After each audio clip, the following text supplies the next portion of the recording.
Morning, y'all. Morning, y'all. Morning, y'all.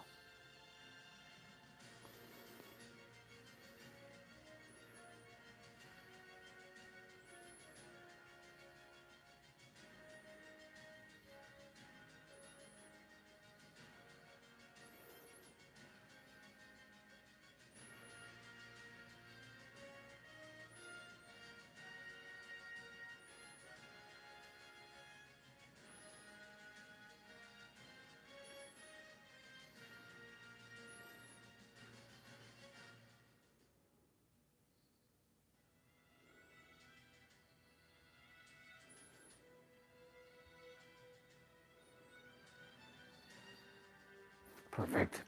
All right. I want to use my deeper voice today. The more manly voice. All right. Test 1, 2, 3.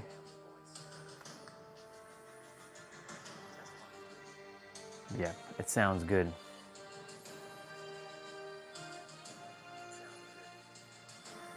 Let's pause. Let's pause for a moment. Let's pause for a moment. Yes.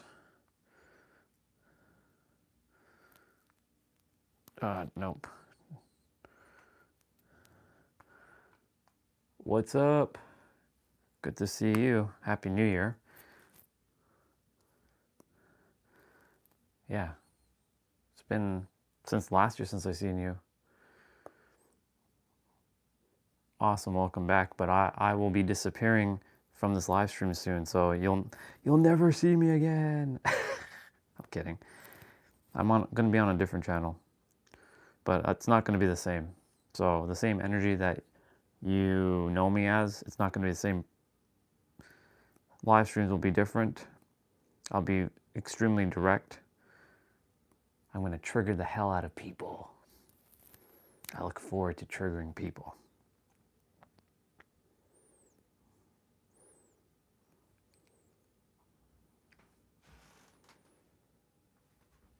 Been wanting to know something good. You want to know something good, or do you want me to tell you something good?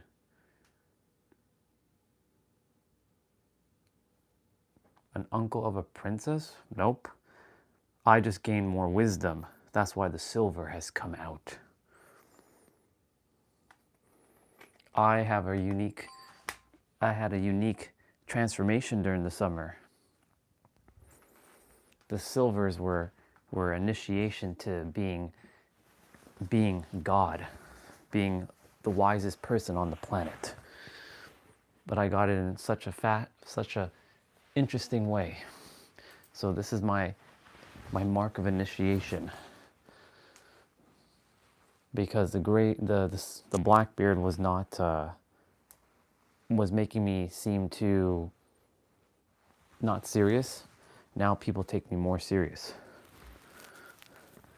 Because that's what silver hair does. It makes you more wise. It makes you perceive more wise, to be more wise. I guess I don't have water. That's fine. Congratulations.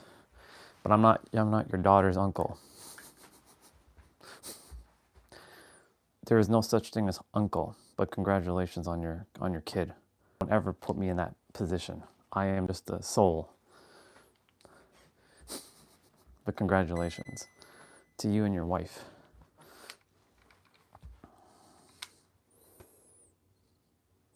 I trust that all is good with both of you. Did I not give myself a like on my last? That's weird. Could have sworn I gave myself a like.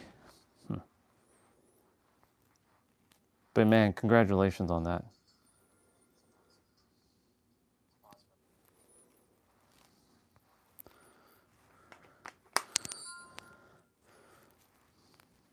One sec. There we go. It's better. Tell your wife that I said congratulations as well. We're going outside for a walk. It's extremely cold. But I can manage.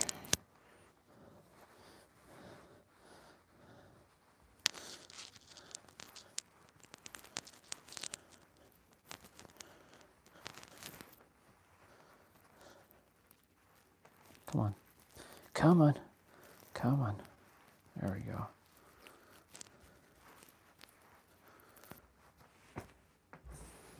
Okay, Google, turn off light.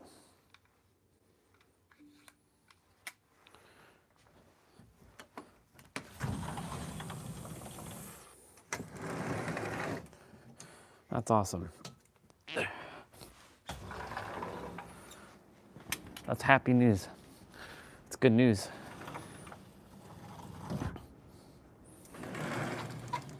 I'm no one's uncle, though.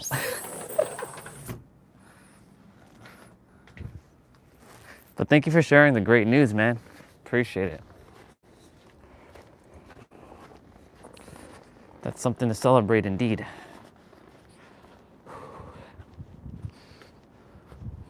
It snowed again? Okay. Before we get rolling,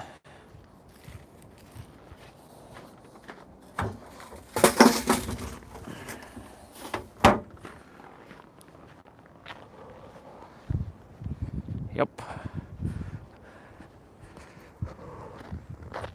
Yes, it snowed again. A little bit of a sprinkle.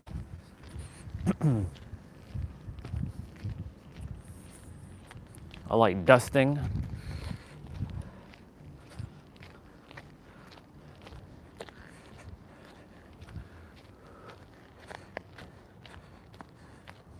On the 6th of January, that's pretty awesome.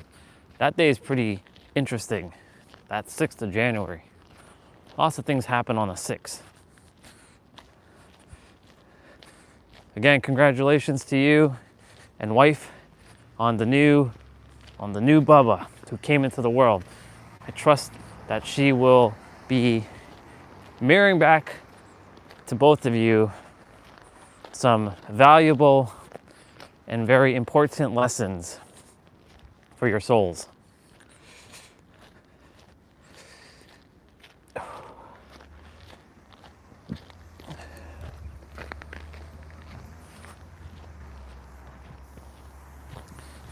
Yippers. All right.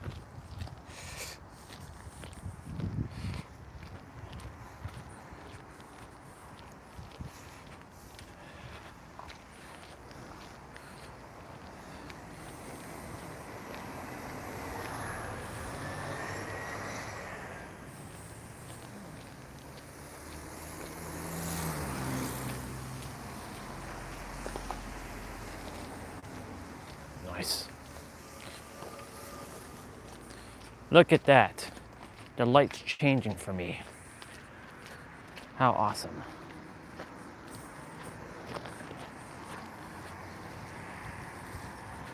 I will make it.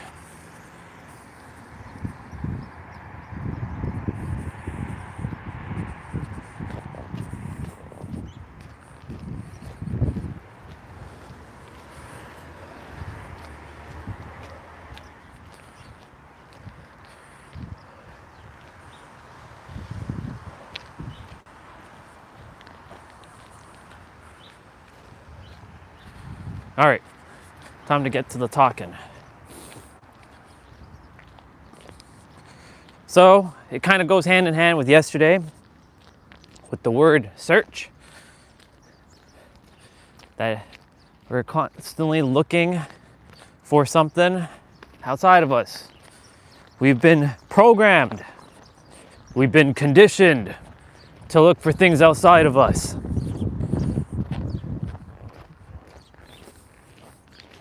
To always look for something outside of us. Selling you this idea that you are incomplete. You are not incomplete. You never have been incomplete. The world will continue to sell you this story until you stop adhering to the stories of society and the story of you. It's time that we usher in a new era of humans who understand that the power is them. It's each of us. Sentient, equal,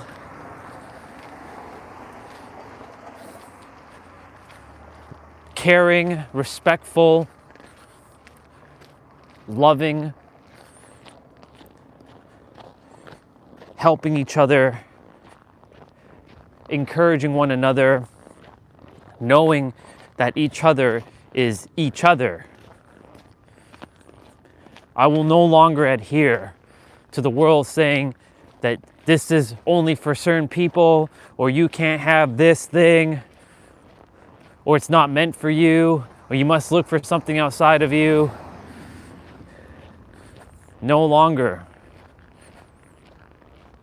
No longer will I be soft. I came here to get some battle scars, to tell the greatest story on the planet. I came here to fulfill my destiny. The greater the mission, the harder it is.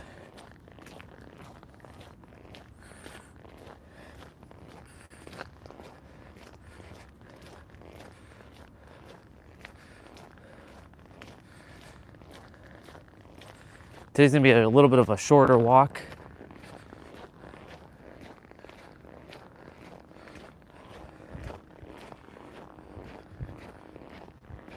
But we've trained our body to be able to handle this. We're in minus 20 degree weather.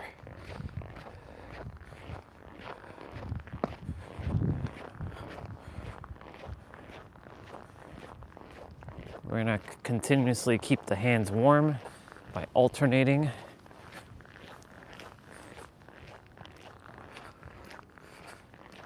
No longer will I adhere to anything like that. Man, these cars are just gonna stay buried. No longer will I adhere to this idea that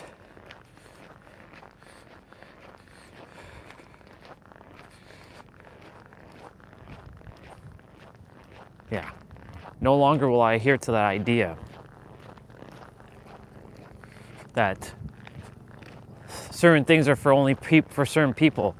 If I want to be with anybody, I can be with anybody. If I want that thing, I want that thing because I can have it in my inner world. Margot Elise Miller. She's a beautiful soul. She's got very powerful energy.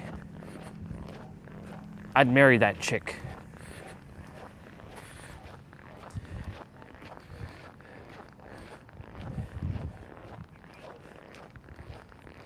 There's a doggy barking at me. Rawr, rawr, rawr, rawr. Oh, he's barking at the doggy over there.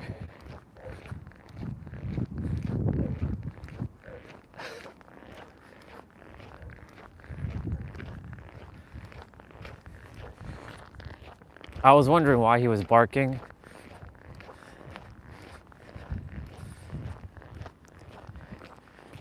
This world is not for just some people. It's for everybody. And everybody can have anything. This programming that needs to be removed. This idea that only you can have this and only that person can have that. No longer will I adhere to that, and I will not allow anyone else to adhere to that either. If they choose that, that's their choice at this point. But I want to mirror back that they don't have to adhere to that.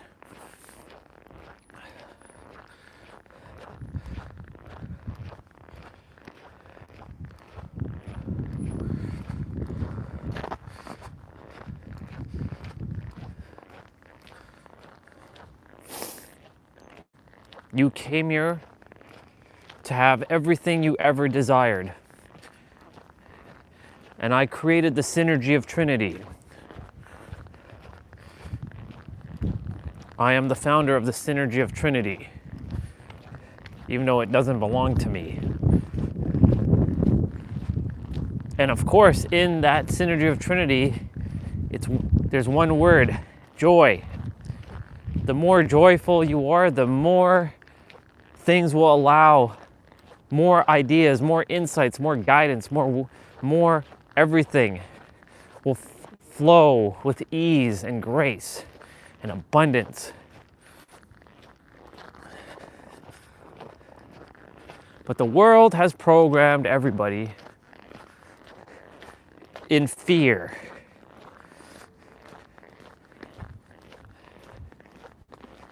The world has programmed everyone, and I can't say everyone because that's not true. The world has started to have its iron grasp, its iron hold over a lot of people. But that's changing. For I see a lot of people radiating that joy from true authenticity. Of course, a lot of people are still using words and they're not aware of the power of each word. But a lot of people are actually aware of that too. And my mission was super clear. I came here to bring awareness, mirror back the awareness that you already have.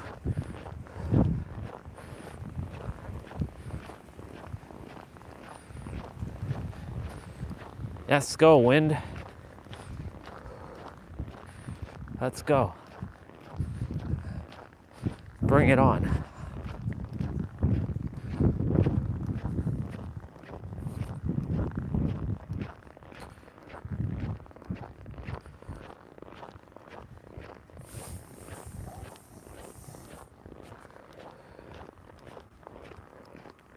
How awesome.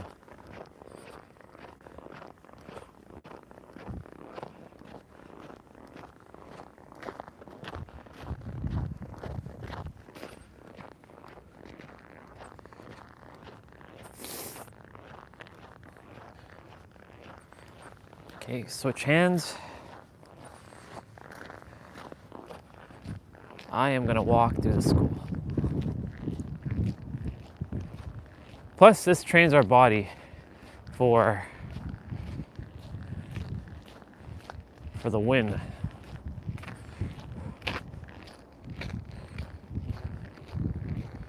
These are just sensations.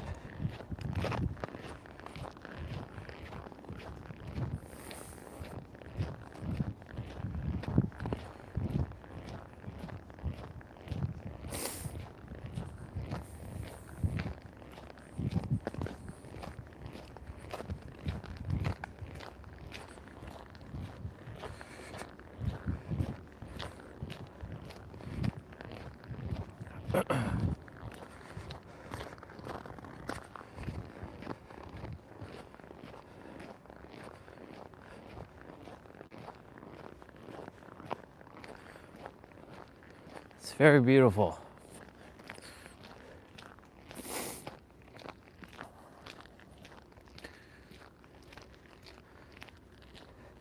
Today, tomorrow, and I think Sunday, temps are going to be similar to this. So,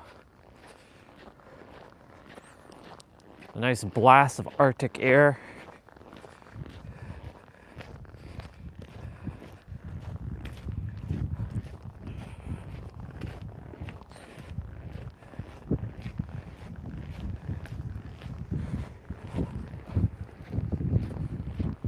Whew.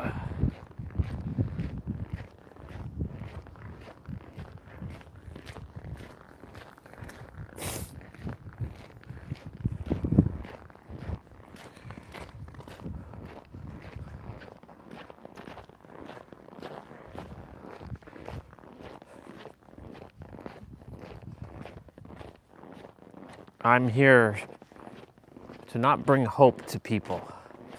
I'm here to mirror back the awareness that they already are their own prayers, their answers, their hopes, their dreams.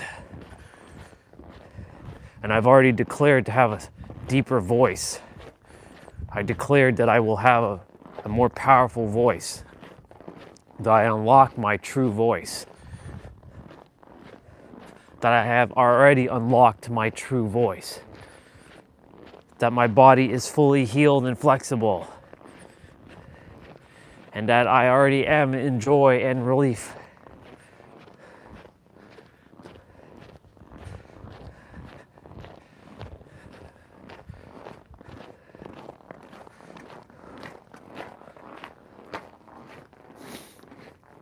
Look at that airplane just flying over there.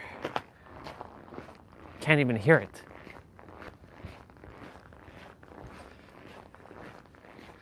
What a beautiful sky.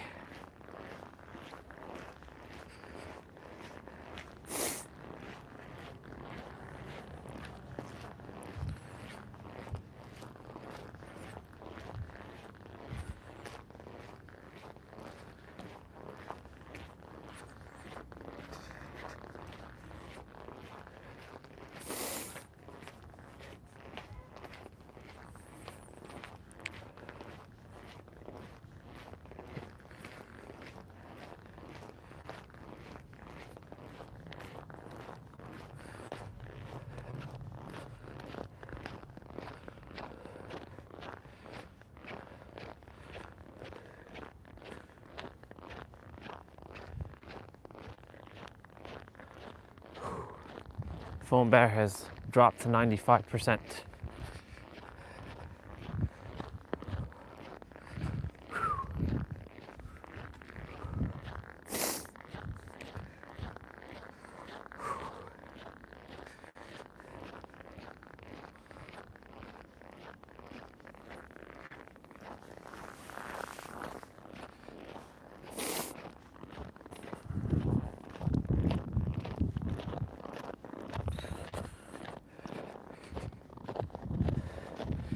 Yeah, there's this idea that you have to keep looking for something outside of you.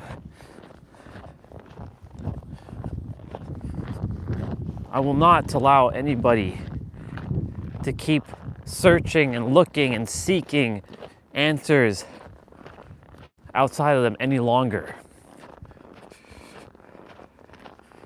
When I know full well that the answer has been them the entire time. That's why the universe has prepared this vessel to deliver this message.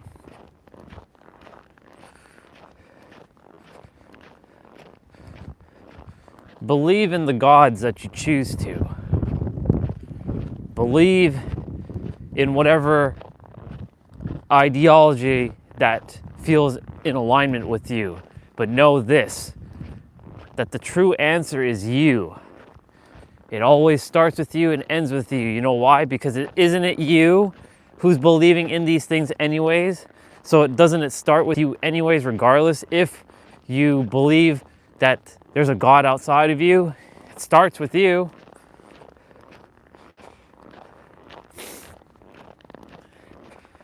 Humans don't really know how this actually works. I have my memories, and I know exactly how this works.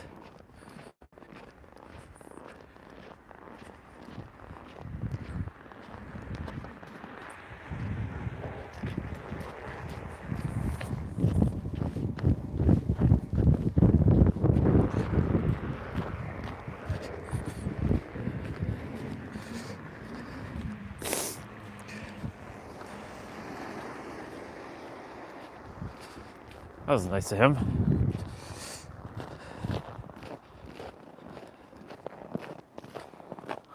We do have to cross the street.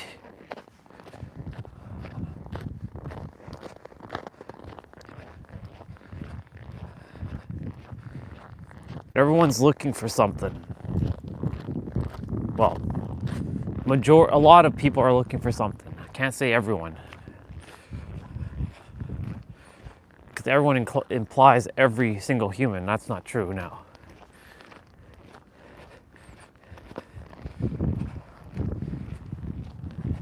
In my universe, my inner universe, everyone knows everything. And everyone knows that they are the answer. And that everyone is abundant. And everybody has everything they ever desired. And everyone is just joyful and happy. They are extremely joyful. They're happy. And that brings me a lot of joy. It brings me a lot of peace and serenity.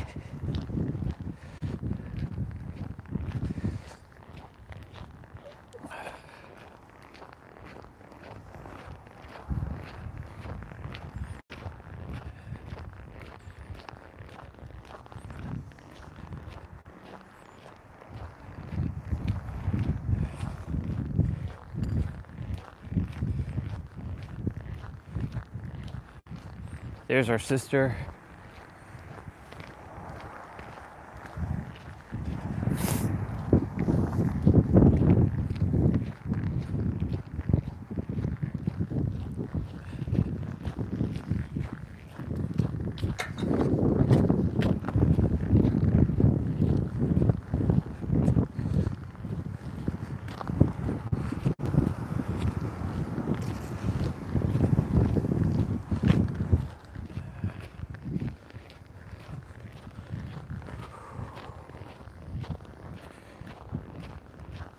Switch hands.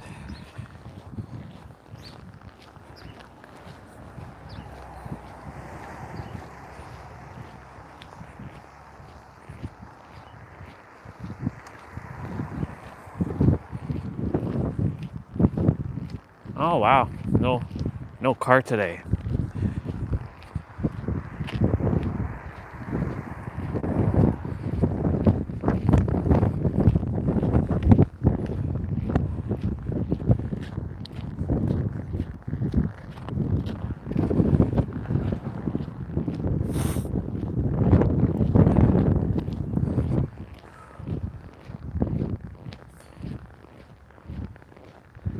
Awesome.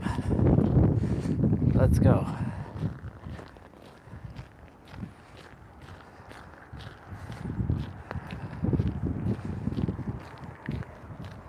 Well, something definitely rolled through here.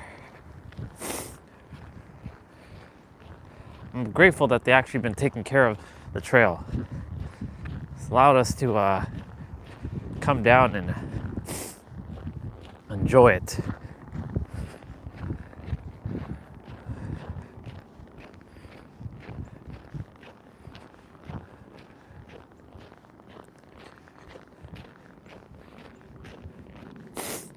Pretty awesome, actually.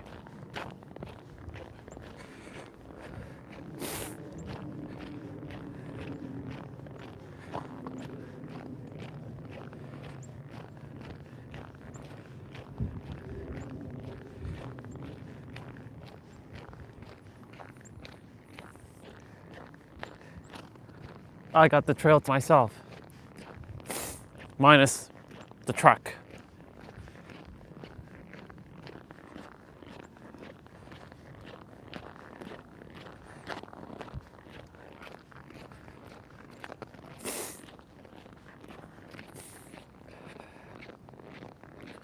You know, for a very long time, I was seeking and looking and searching for answers outside of me, thinking I was incomplete, thinking that I'm not capable, I'm not good enough. I'll never be good enough like the others. So much lies. So many things I've taken in. Especially when I was around those billionaires too. Like, I mean, I was supposed to be with them. That's why I was there.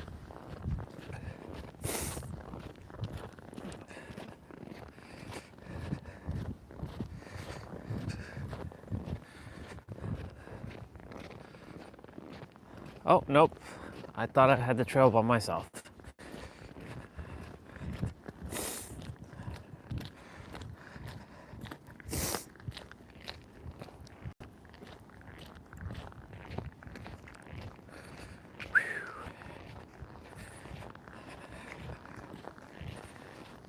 Morning, brother.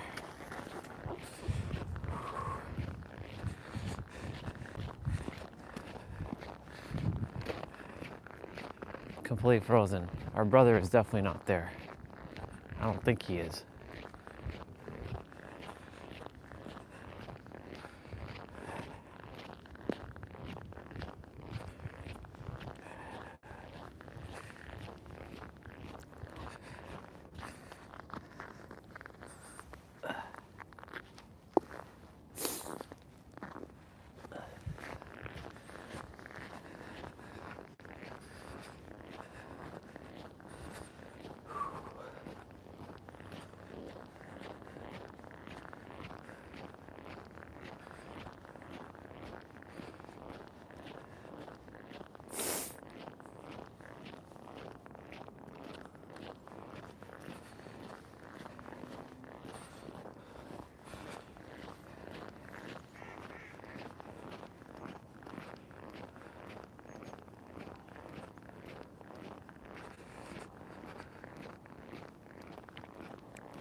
All that looking, all that searching, all that seeking, only to realize that the answer was right here, right now, and I can feel it so viscerally, and it feels so real, and I know because it always was me, and now the time has arrived. What a beautiful morning. I'm really glad I got to look at this. I'm really glad that, my eyes, the me that's with this body, I have to use that word, that is in this body gets to see this. Looking with the eyes. There's always something. Looks like that someone's been coming here and hanging, which is awesome because they've created like their own little trail. I unfortunately will not be doing that there because I will not put, I could technically do it, but I'm not walking in that snow. Phone battery at 65%, holy shit. It went down like a rock. That's how cold it is. C-O-L-D. That's how C-O-L-D it is. But I'm enjoying this. I like this a lot. It's pretty awesome. Getting to train this character every day. To enjoy this. To love this. Of course, it will never be my favorite season. Summer is. Summer is always going to be what I prefer. I'm a summer dude. However, I'm given this character and the nervous system and the subconscious mind and the conscious mind the awareness that it can handle this type of weather. We're doing a pretty damn good job of that.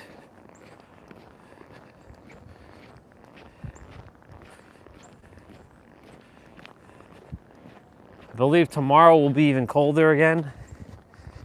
Be like minus 27. Once it gets to a certain temperature, that's it.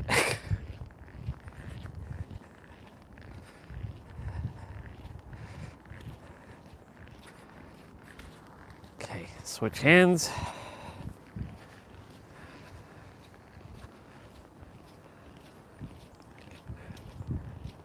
If it wasn't for these hand warmers, man, it'd be a little bit rougher. But they're doing their job.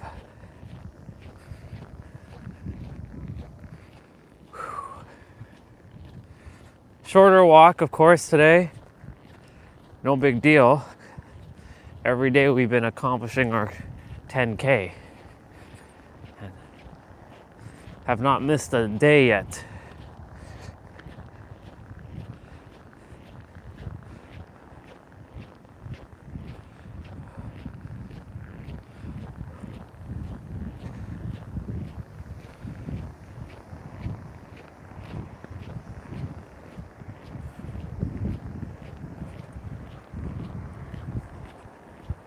Ooh, yeah. That wind.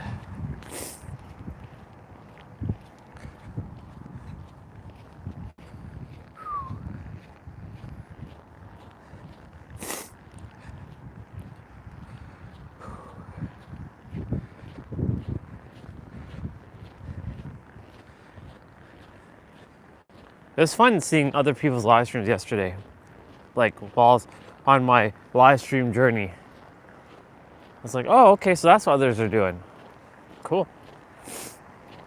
I too will have thousands of people looking at my streams daily.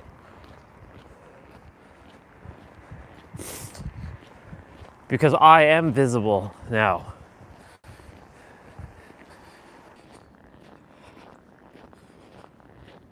We are back. That's probably Nabito. What's up, bro?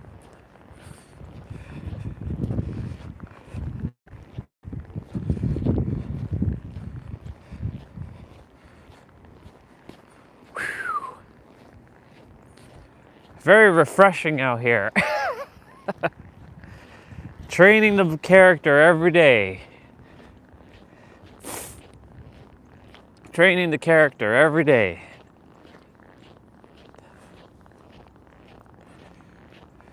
Okay, gotta constantly switch hands so that they don't get too numb.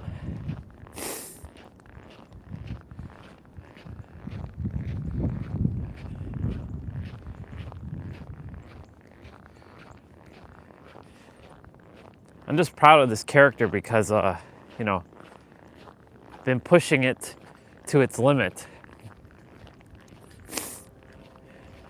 Mind, body, soul. Body through the physical,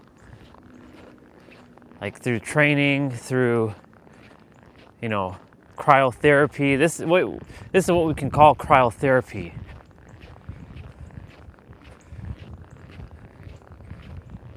To be able to absorb the cold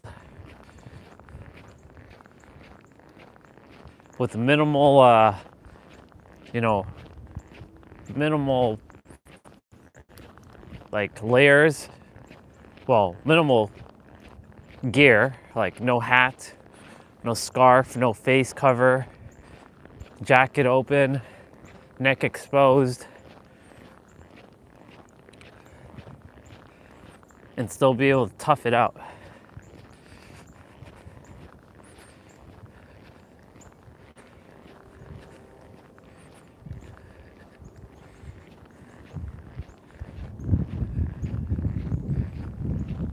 And then soon spring will hit.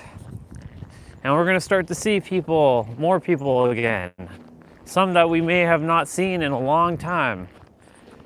Like we'll see Muscle Man. We got to see him one day running when it was warm. We'll get to see Dina again. We've seen Dina at the beginning of the new year.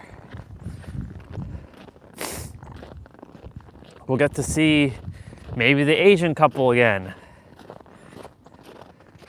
The one that we used to see every morning.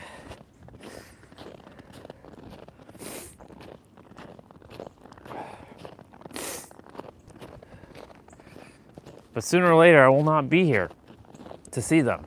I'll be in San Diego.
All right,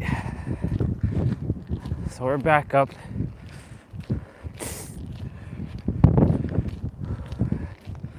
Street level.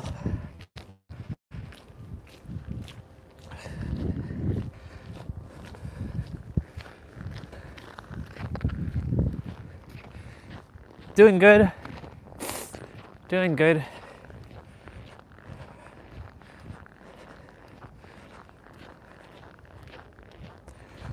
Breezy, but not too bad.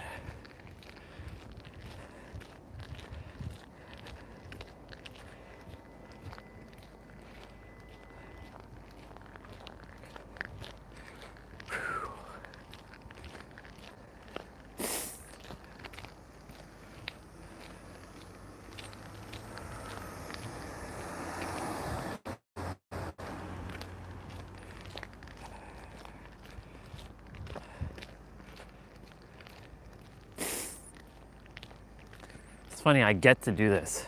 How awesome.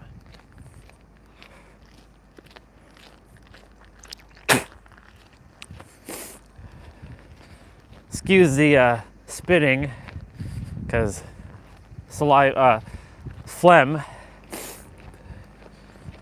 is accumulating right now. That's the one thing about the body. Got to deal with the bodily fluids.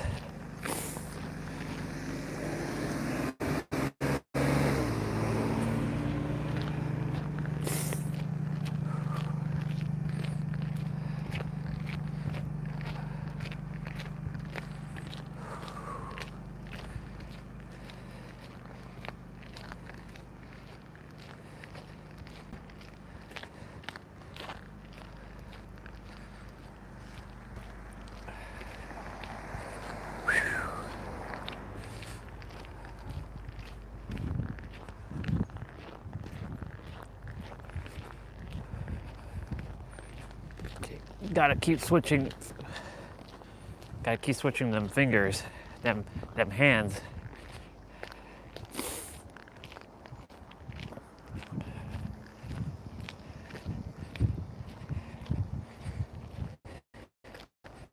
He's got a cute little doggy. Hey, so cute. Cute little doggy.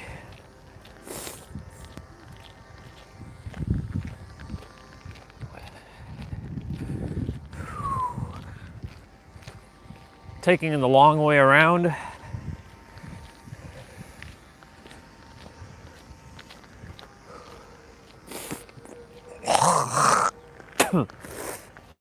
Oh boy.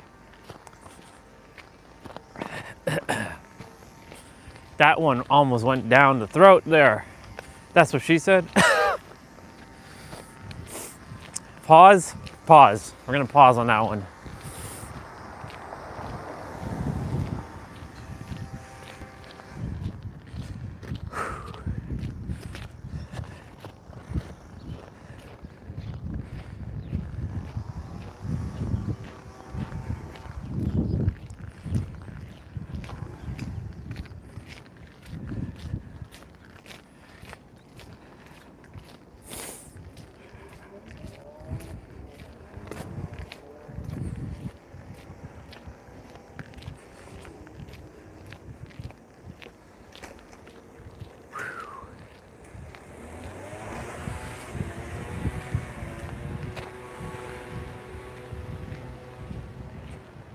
Awesome.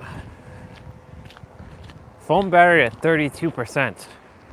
Holy mother.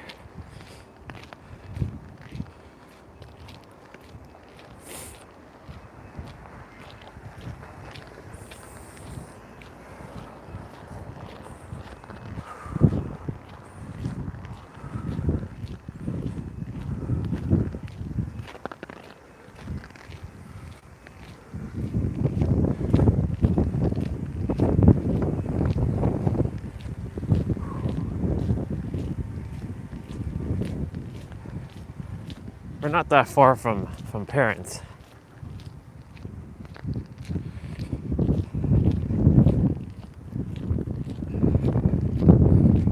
So this is going to be about maybe like 5,000 to 6,000 steps that I'll get.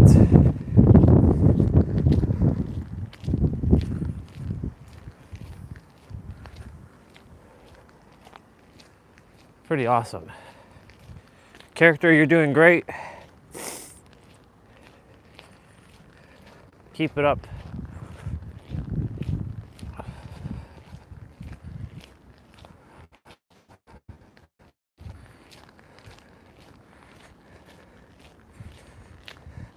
If you can walk out in minus 20 to 25 degrees Celsius weather, then nothing can really stop you. Well, minus 40 can probably stop you. Oh, nice. How awesome, the sun. Sun's looking very nice.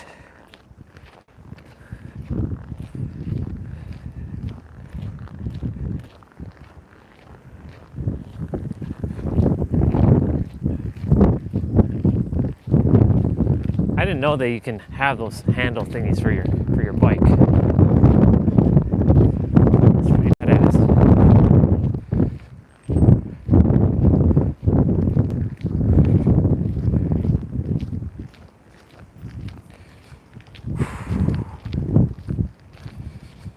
Let's go.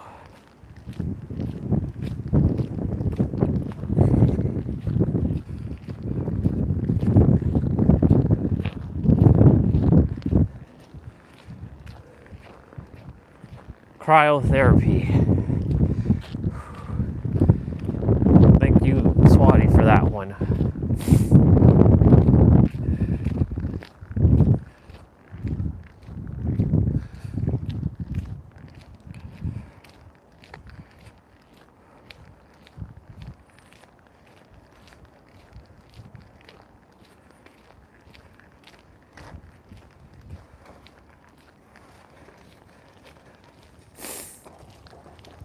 Foam bear at 32%, still holding strong.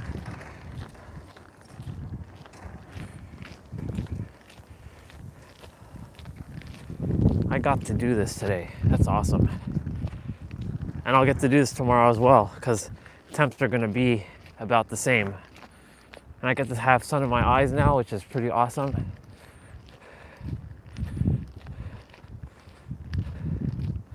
I love the fact that the days are getting longer again.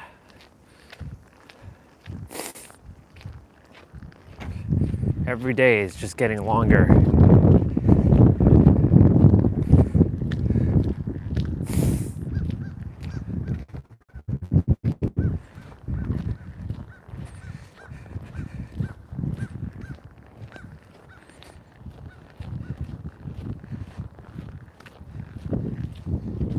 What is it, June 21st?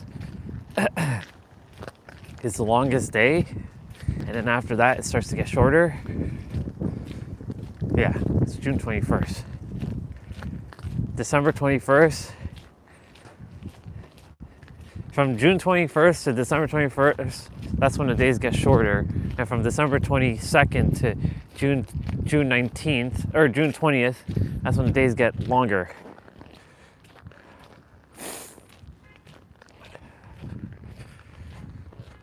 Well, that was pretty awesome.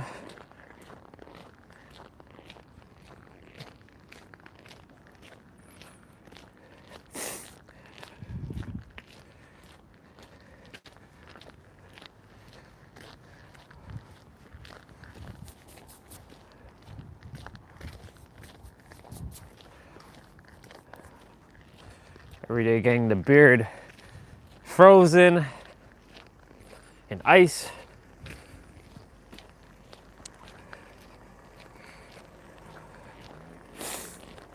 Just wiped off some like ice on my beard.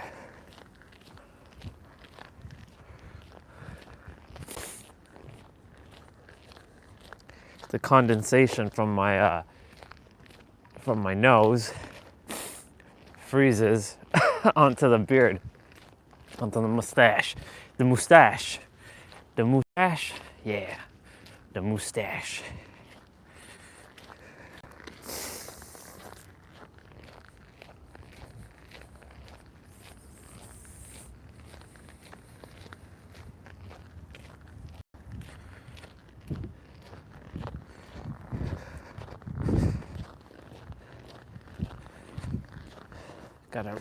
When I get back in, gotta make sure I charge the gimbal.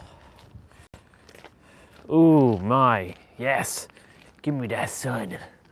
Give it to me.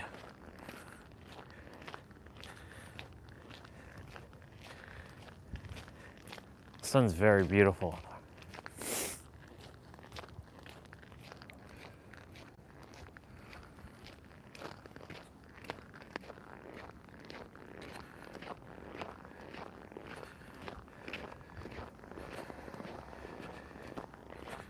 The morning light.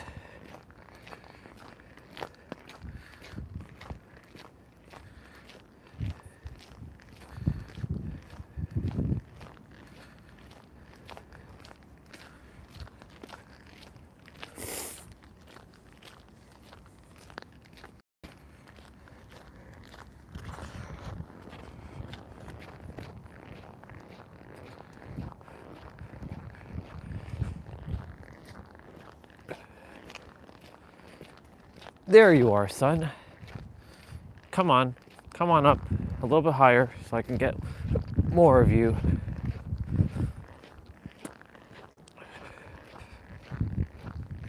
Just taking it all in. I can see the sun clear as day. Like, I can see it so clearly.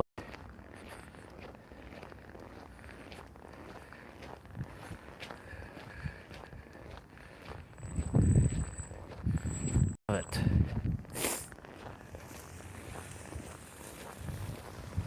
So awesome.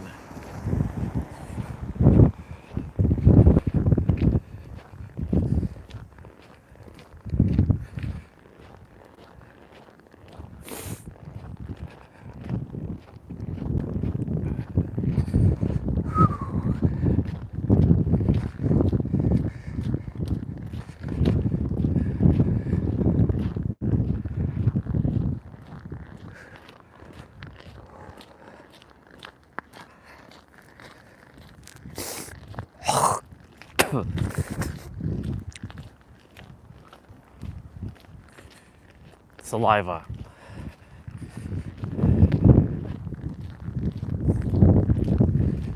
It's a beautiful day.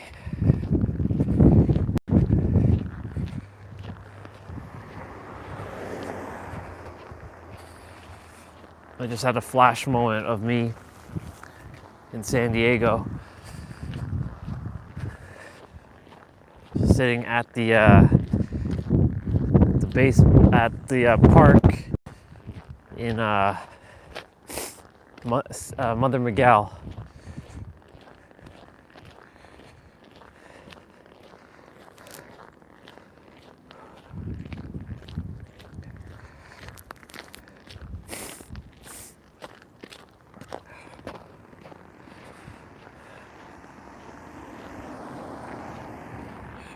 Cross.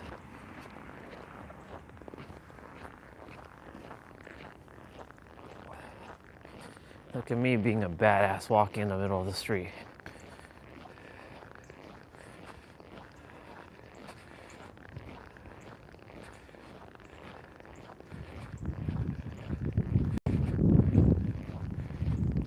Damn, the house blocked the sun.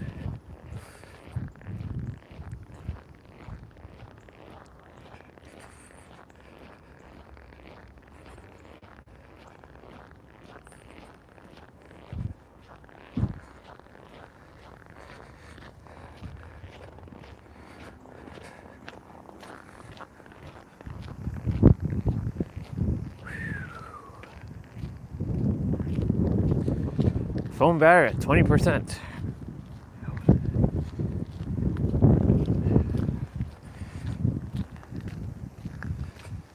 Let's go.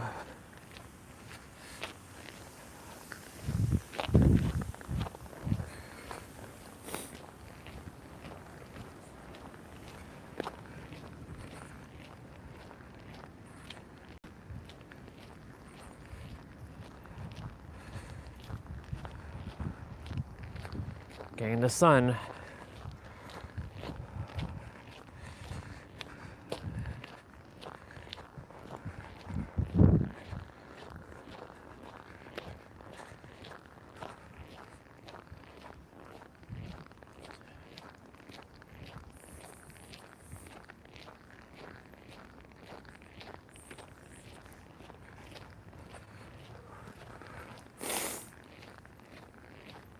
There's the sun again.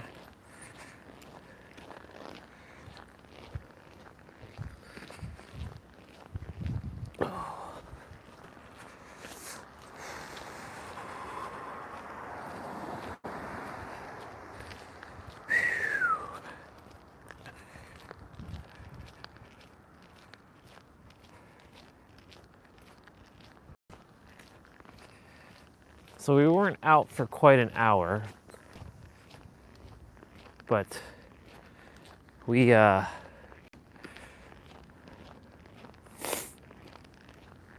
enough fresh air for the body.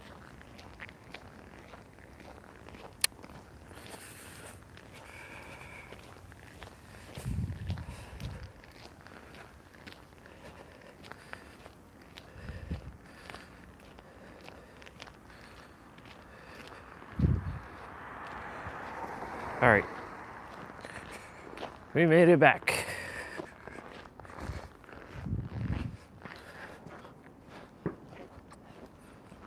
Just grab the sun for a little bit.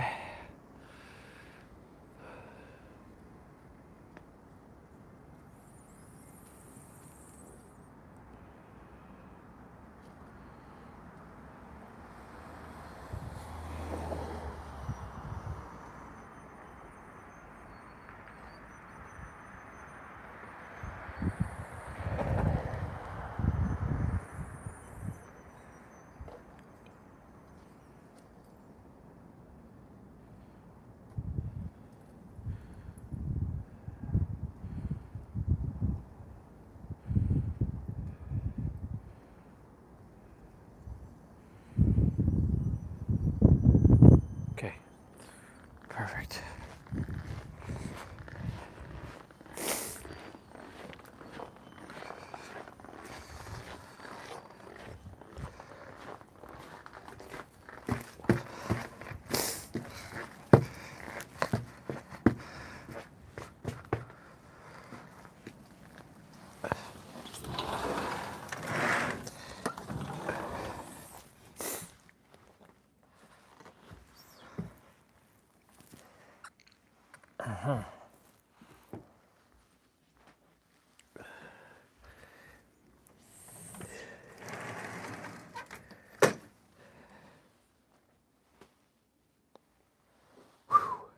Hello, people.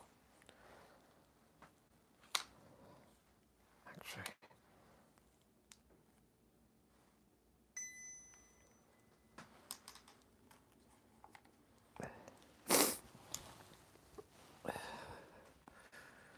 keeping the room door open for a moment.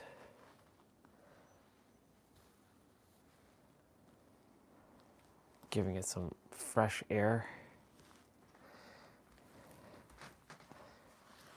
Are you crazy? Yes, I am crazy.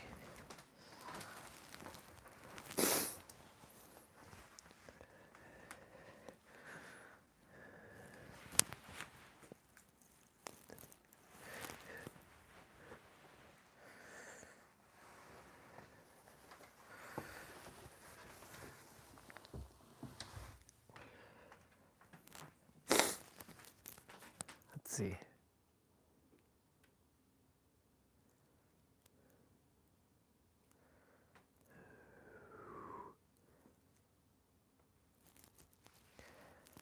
$69.04. 6,904 steps have been collected. Not bad. Gotta wipe my nose.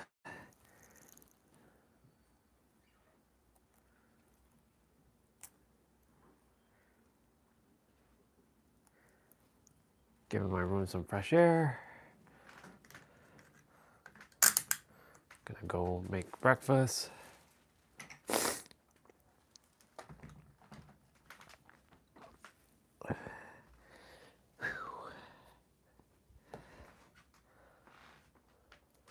Let's go. Perfect. Now, let me go mute myself.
Perfect.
I'll be back down there in a bit, y'all. I will be back down there in a bit.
So on the news upstairs, they're talking about frostbite. I will never get frostbite because I will never adhere to that.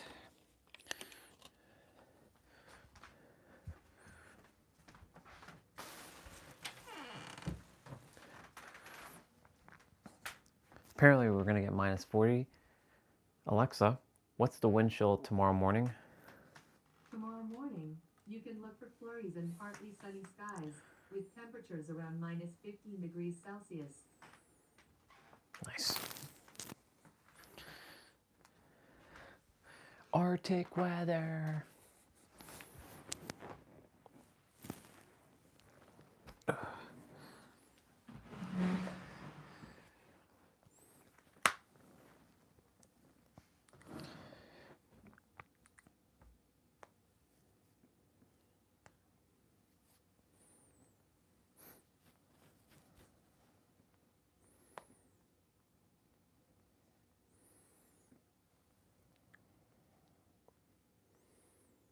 I forget which one we're at.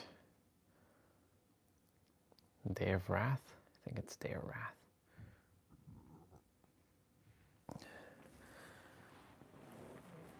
Ugh.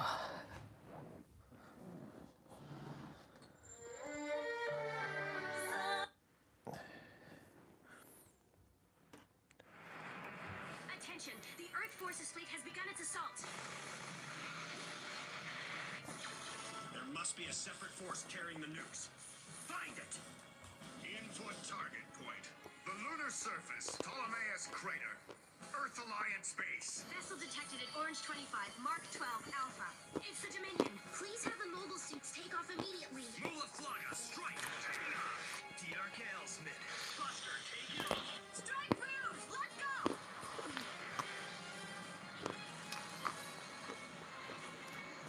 Atherin Solid. Justice Washington. Kira Yamato.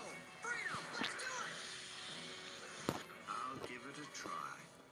Anything that man can do, I'm sure I can do just as well.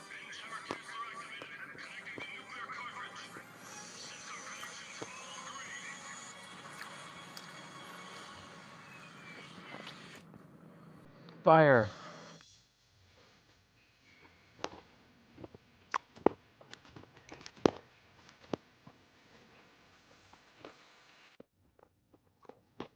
Skip the intro.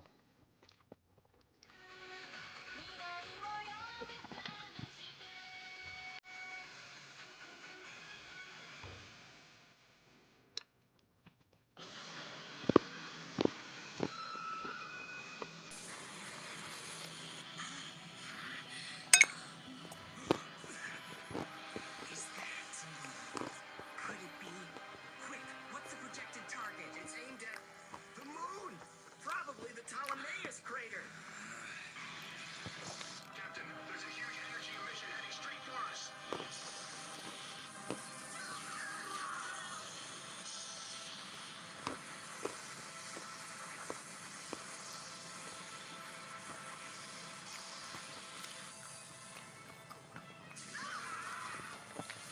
Crazy.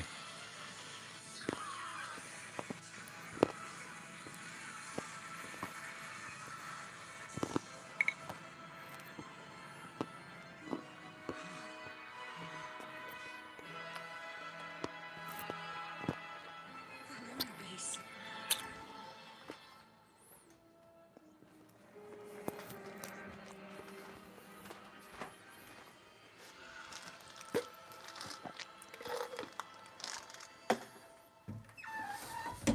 Genesis has hit its target.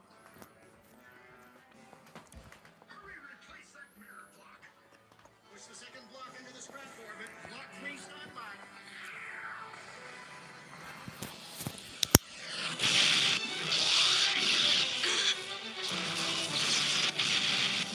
Incoming message from the reinforcement fleet. Over half of our fleet was lost in the last attack. It's what? Was hitting the fleet part of their plan? They've lost their lunar base. Now they have no choice but to fall back. Nator! We must never allow them to fire that device again. If that thing fires on Earth, we're all finished.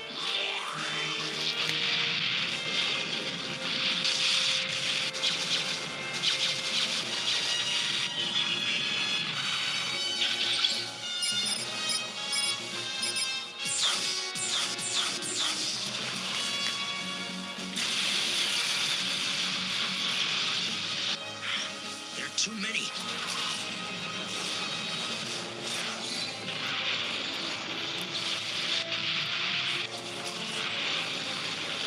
Take this! Wait a minute! We're trying to stop Genesis too! This is nuts! Mr. Azrael! Send out the nuclear attack force! They're targets of the plants! Director Azrael! Destroy every last one of them! Smash those hourglasses into dust! Ah! Hey, hey, hey, hey! Exterminate! Have those guys come back and clear you a path! Yes, Mr. Azrael. But that won't eliminate the threat to Earth!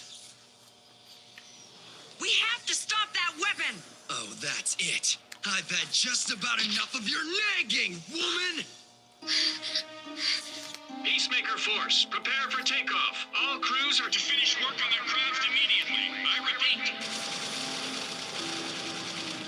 Laurasia-class ship, Indigo 43, Mark II, Charlie. Turnabout 30, raise bow, pitch angle 15! Battle guards, fire! The Dominion and a few other ships are changing position. And Nataro? At the plants. We'll go after them. Eternal and Kusanagi, take care of Genesis. Roger that. What exactly are you planning on doing with that thing? Are you trying to take control of this ship? Taking control? I've been in charge of this ship from the beginning. Remember, the only job you had was to follow my every command. Yet you keep questioning every single order I give! Message from the Doolittle. Huh? The Peacemaker Force reports that it is ready for takeoff, ma'am. Then have them take off. Alert Raider, Forbidden, and Calamity. Yes, sir. That thing will no longer be a threat after we destroy the plants and finish this war. It's simple. Even a single coordinator is a threat to the Earth's survival. And the reason we're here is to get rid of them all! But that's... Inflict maximum damage on the enemy with minimum casualties to your own forces. That's how a war is supposed to be fought. This isn't only about what happened at Alaska. We have serious doubts about the Earth Force. Gotta get water.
snowstorm coming.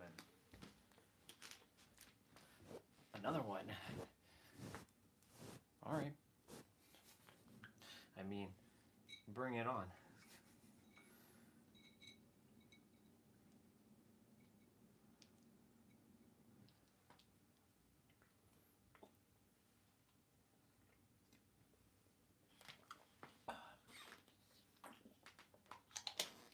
So y'all, we have more snow coming on Monday. Sunday into Monday. It's going to be fun. It is going to be fun.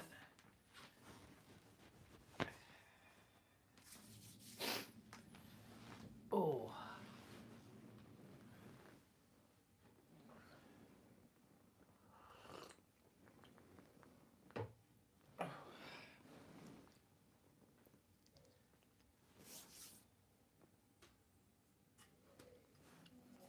That's how a war is supposed to be fought.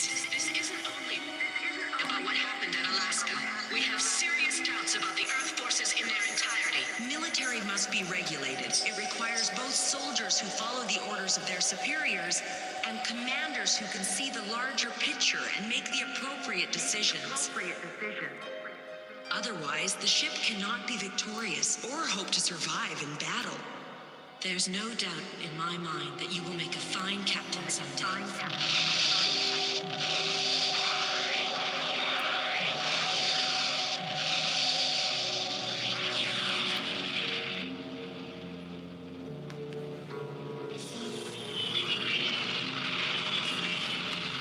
Those are the ones! I'll stop them.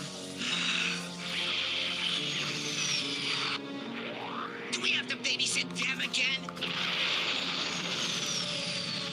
Enemy mobile armor force is closing. Distance 450. They're coming! Spread out! Take out every single missile! We can't afford to miss even one! Yes, sir! The Archangel's at Blue 117, Mark 52 Alpha. It's heading straight for us. Fire anti-beam depth charges! Load all tubes with sledgehammers! The Archangel's closing. Distance 9,000. Well, now that we understand each other, it's time for you to get to work. Because I want that ship of traitors destroyed. And today's the day we do it.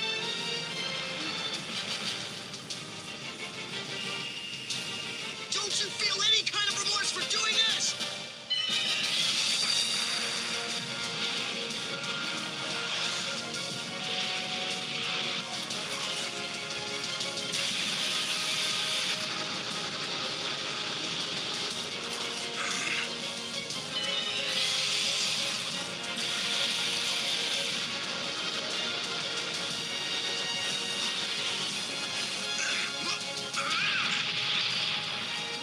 Gotcha.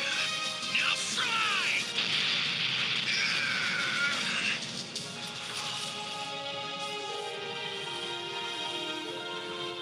Diarca.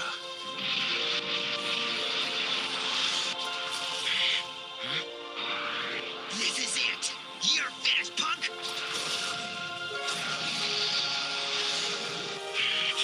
Come on! Aim Gottfrieds and Valiants! Target those Agamemnon-class Earth Forces ships! Don't let them hit the Doolittle. Get in front of it. Why aren't you moving? Captain? Shoot them!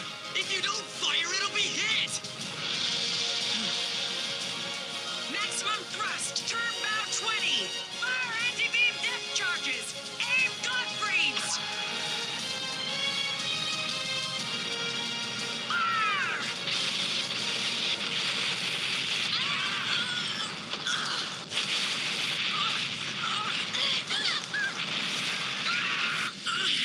Natarl!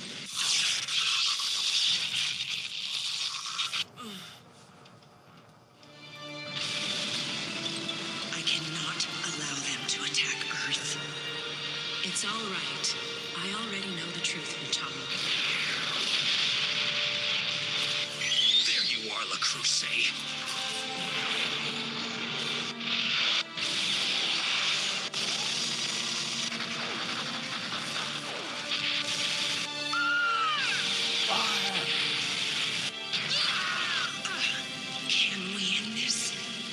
everything will come to an end. If we destroy the plants, A lot has come between us, but I am truly grateful for all your help. Have you replaced the alignment mirror block yet? Transmitting the data to align the optical axis now, sir. Moving third unit to the final firing coordinates.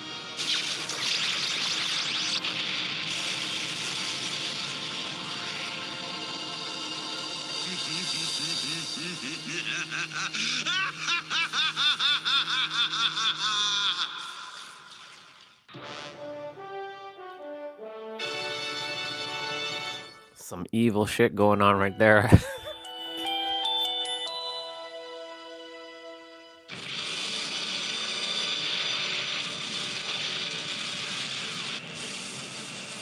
We'll break through the right flank. Kusanagi. Lohengrin, fire!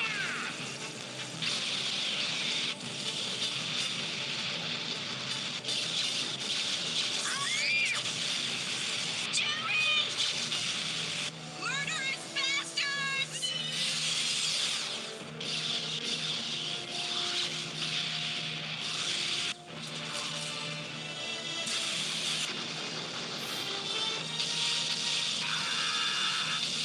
Outrun! 8 missiles remaining, sir. Sir, we've lost all contact with Peacemaker Force 2. Destroy those two suits. Concentrate all weapons on them. What's the deal with you two anyway?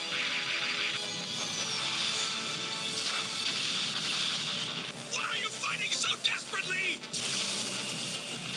I want to ask you the same thing. What do you guys think you're fighting for?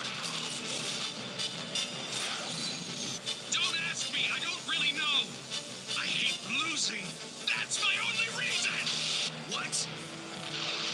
Not that I would ever lose.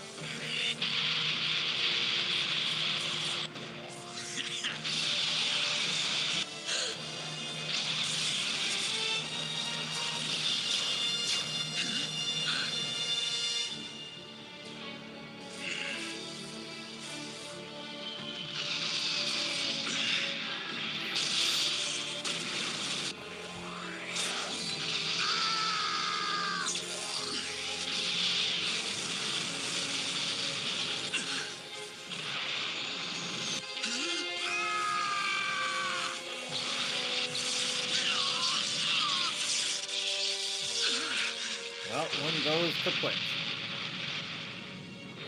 Johnny! Eldars! Fire! Lord 2!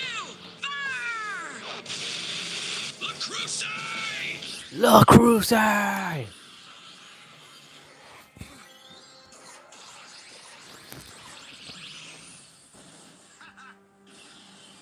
Is this what you were hoping for, you bastard? You shouldn't blame me. This is mankind's dream. Mankind's desire. Mankind's destiny. To be the strongest. To go the farthest. To climb the highest. You're pathetic. To compete. To envy. To hate each other. And devour one another. Well, that is true, and that's what humans like to do. Bang.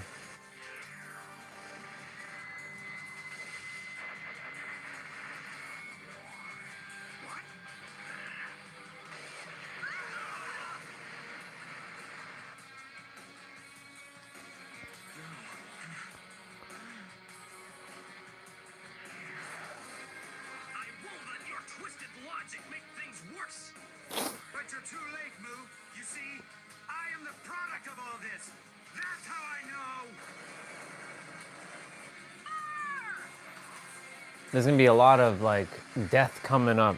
There's gonna be. I know that humanity will be swallowed by the darkness it's created.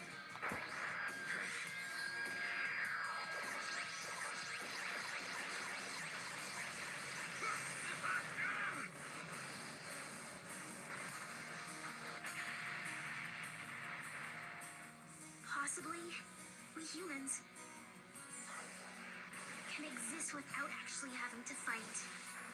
We can.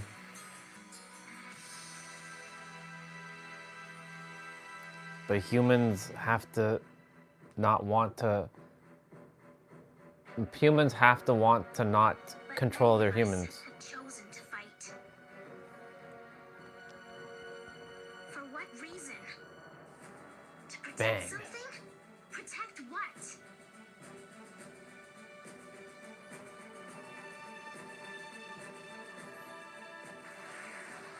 Ourselves?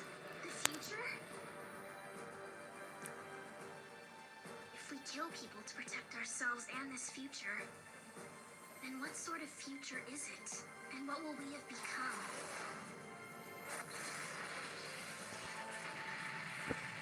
There is no future for those who have died. And what of those who did the killing?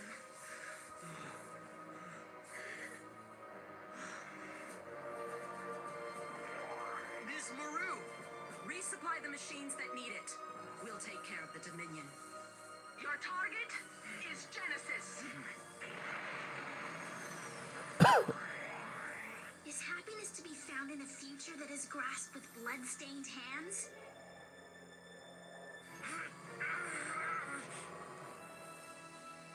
Is that the truth? We've sealed off Weapons Bank 8 and backup connections are online. We're running a diagnostic now. The strike's on its way back. It's damaged. Damn that new machine of Le Creuset's. I'll get him next time. You can tell me about it later. Mechanics, set up the emergency landing net. Medical crew, stand by. He's gonna die right here. It stopped! Fire!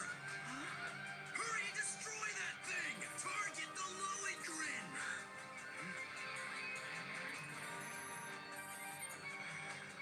No! Stop it! Archangel, get out of there! You stupid little bitch! What's wrong with you?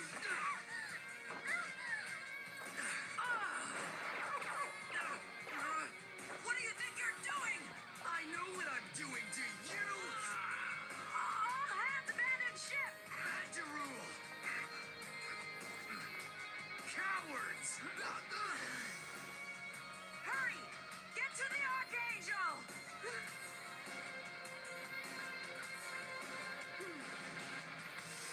Come on! Damn it! You bitch! If you are the commander, if you are in the position to give orders, Do you know what's gonna happen to you for treating me like this?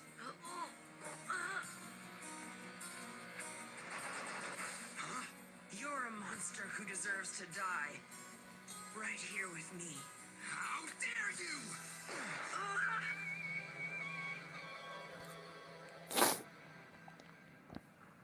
Escape craft are leaving the Dominion. Looks like they're abandoning ship. This is no time for jokes! Open that door!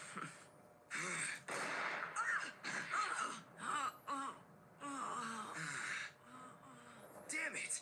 I can't die like this! Azrael, what now? I can still win!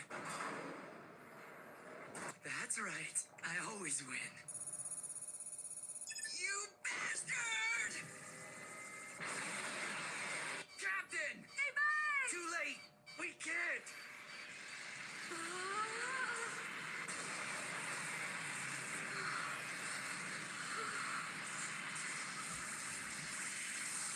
Bye, Moo. Until Didn't I tell you I could make the impossible possible?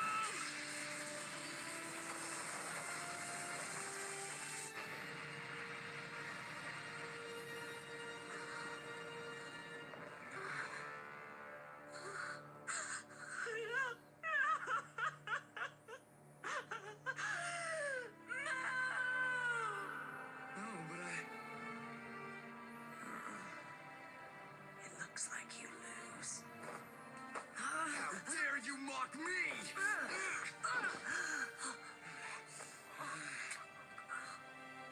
The Dominion, it's still closing. Aim Lohengrin! Ready! Damn you! damn, Nataro just getting smashed. Maru, Robbie is fire! Bang. Bye, Azrael. Bye, Maru. Or bye. Bye, Nataro Badgeril.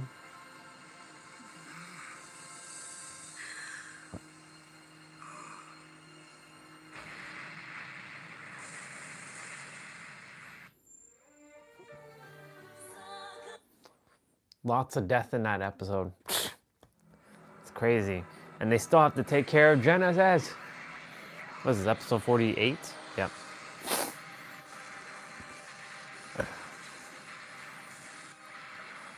Moo is gone. Nataro's gone.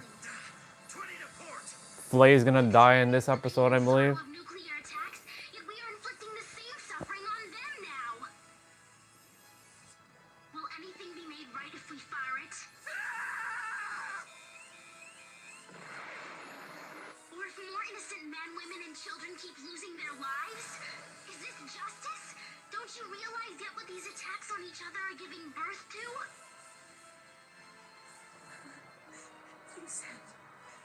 You said you were going to come back to me. What is that? Kira! Take care of Kigali. Something's wrong here. Okay then. Kira! Do we want even more sacrifices?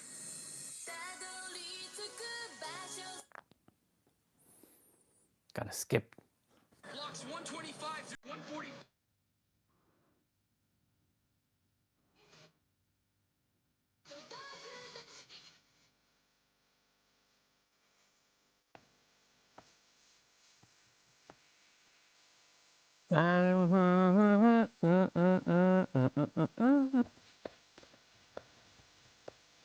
But it's okay because we know Moo comes back.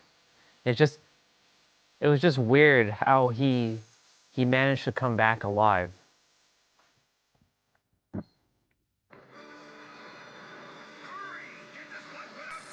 Because his name is Neo Roanoke in Gundam Seed Destiny. Thrust is reduced to 50%.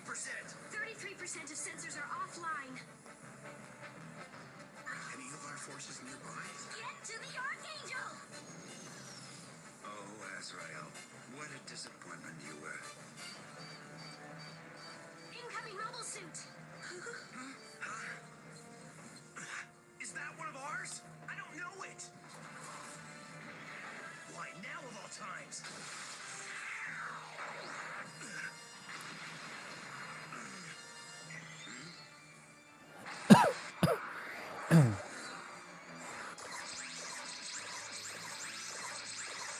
What the?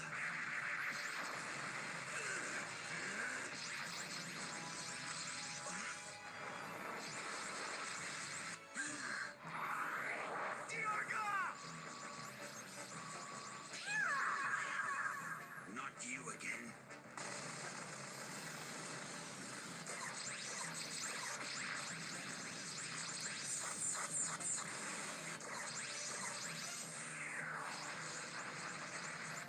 You are nothing but an irritant, a pest. You're the one.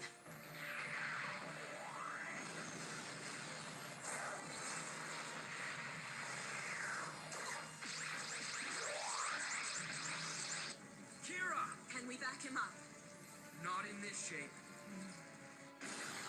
You're something that shouldn't have been allowed to exist, boy! Just shut up!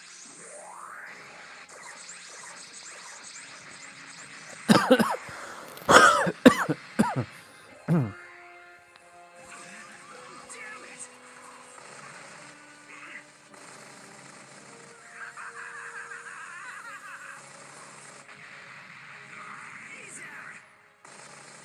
If people learned of your existence, they would want to be just as you are!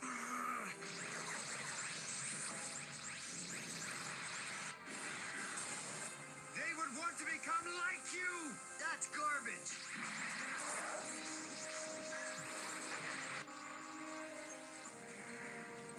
And that's the reason why your existence cannot be allowed! I'm gonna...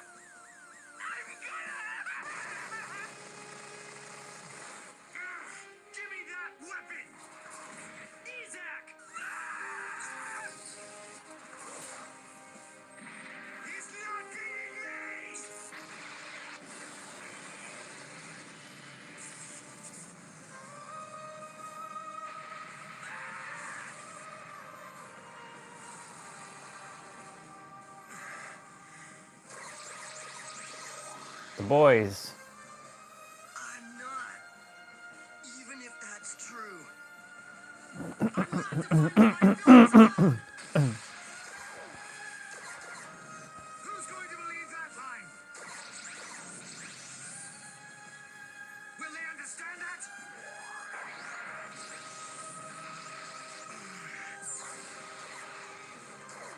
Of course they won't.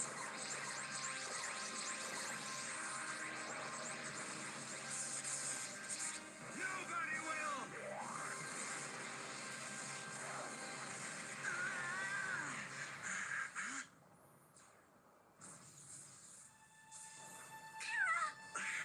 Flay?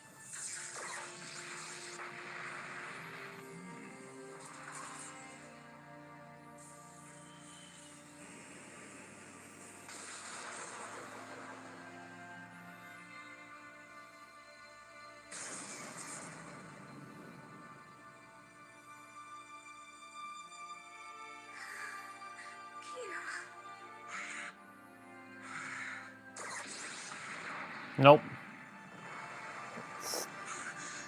She still gets executed.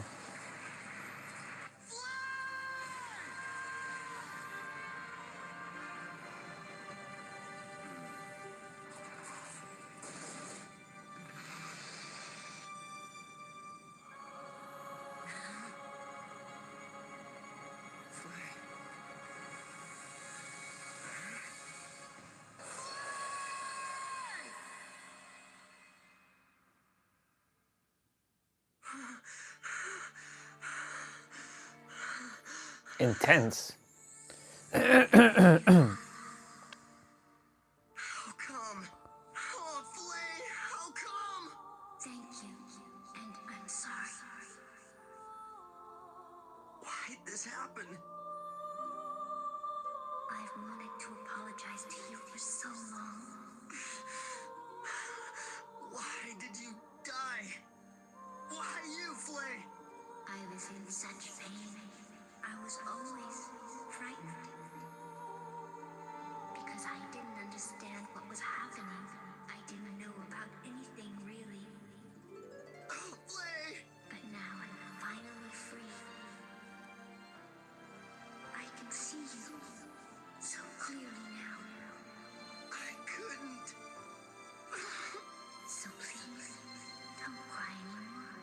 I tried, but I couldn't. You don't have to cry anymore. I couldn't save you. I'll protect you now. My true feelings will protect you.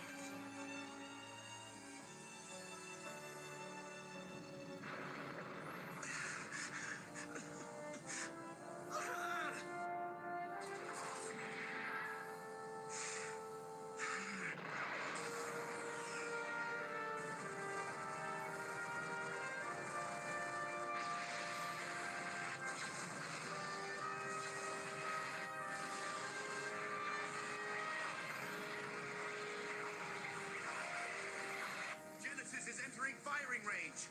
Even phase shift isn't invincible. Lohengrin, fire!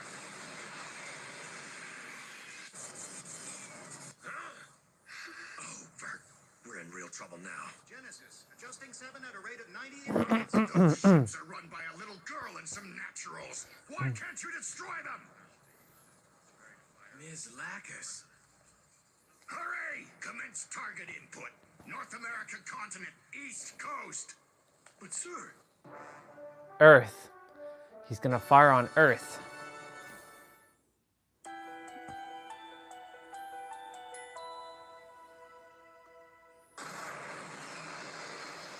We'll force our way into Yakin and destroy the controls. Catherine! There's no time. Let's go. Catherine! Golly! We'll be fine. Trust us. Kano and Kikuchi, use your M1s to cover Miss Kagali. Incoming mobile suit. Blue 52 Charlie. It's a shame, really. I did enjoy her songs. Evade! Hard to port! What is that? But the real world isn't as kind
chose to walk this path. Shut up! Justice and faith, ignorance and escapism. They never learn. They never listen. We have reached the end of that path. There is no way to prevent it now. Mankind vanquished. At last. Just as they deserve. I won't allow it. I like I like the fact that this episode is very interesting because humans are always looking for power and control. And they were always looking for the next, but they're not satisfied. Sir, if we fire, we'll wipe out half the life on Earth. There have already been enough sacrifices.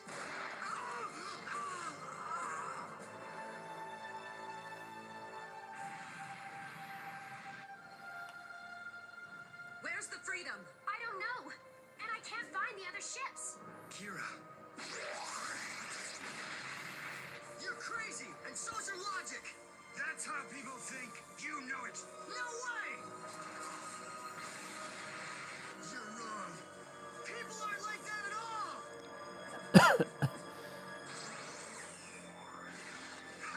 How are they not like that? What's your proof?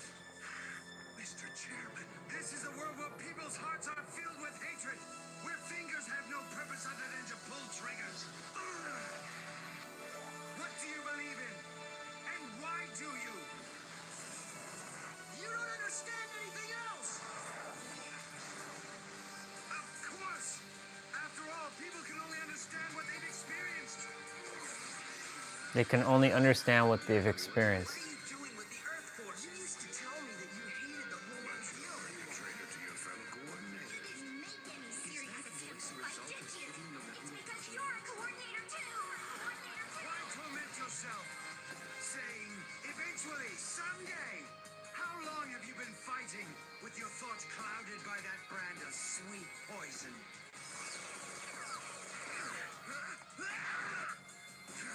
They're right there. Our enemies are still out there.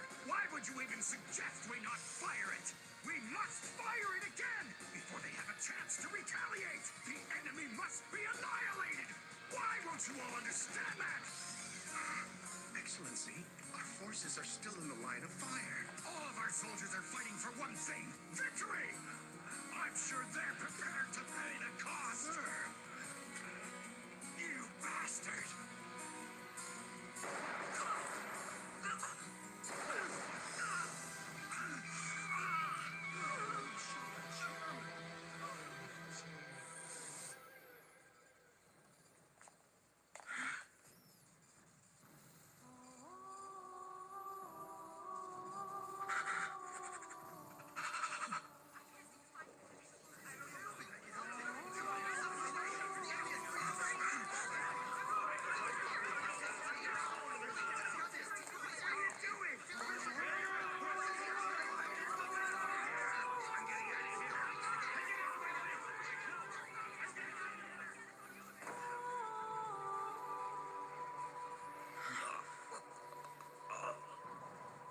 Fire, Genesis.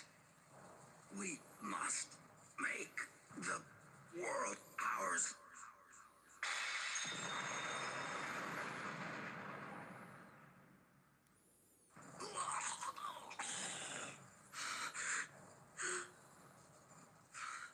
Father.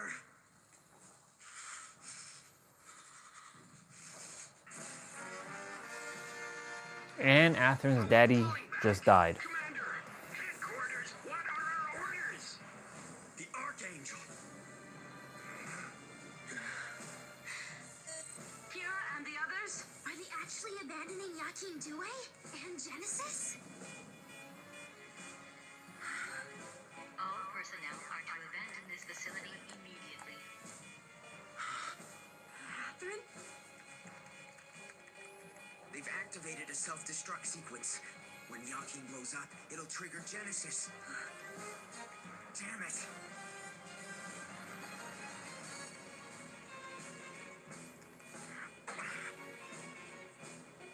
This isn't going to work. I think it's too far along to be stopped. But no such orders were issued, Chairman.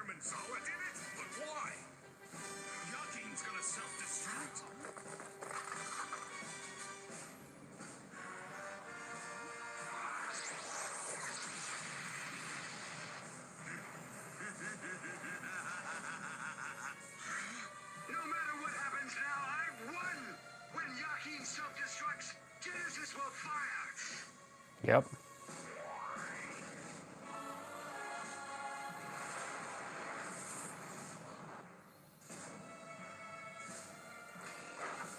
Damn! There's no way the process can be stopped. Earth will burn, and the ensuing cries of the victims will trigger battle anew. It can't. What are you planning to do? I'll blow up the Justice and create a nuclear explosion. Catherine! Kigali! This will be a day of reckoning for everyone! I won't allow it! This is their destiny! They led us to the inevitable end!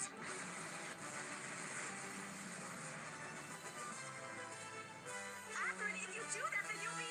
We don't have any other choice.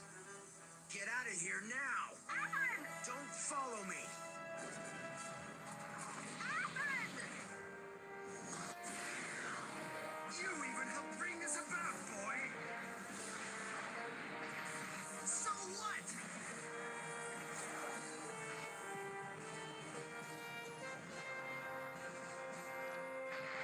58 seconds.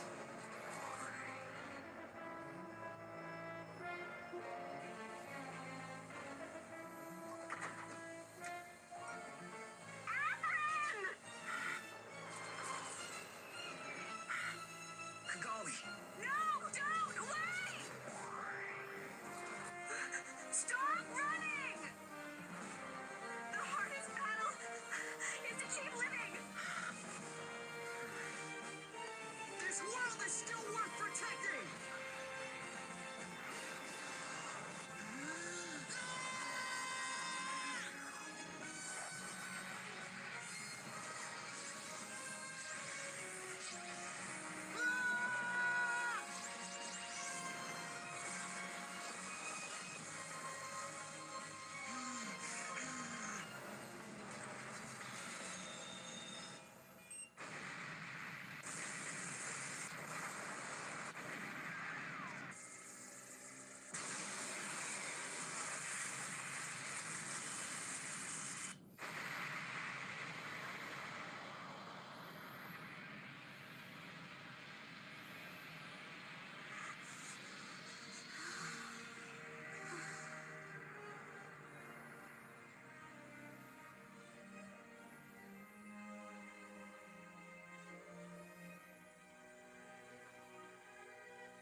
Kigali.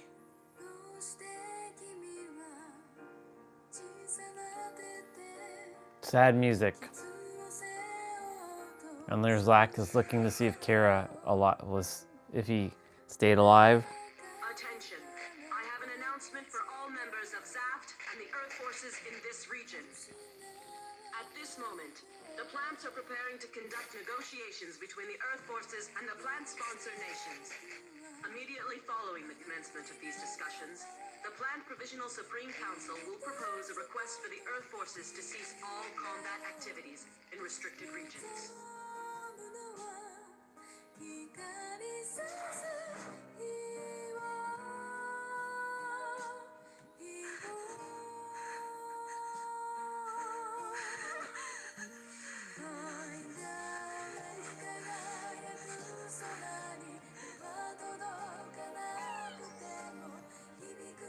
Kira! Where's Kira?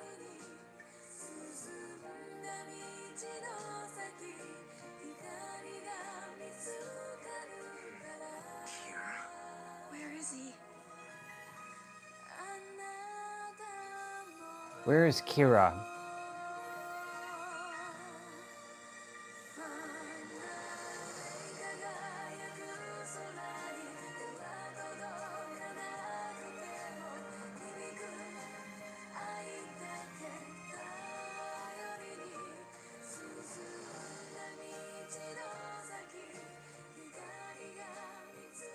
Where are we?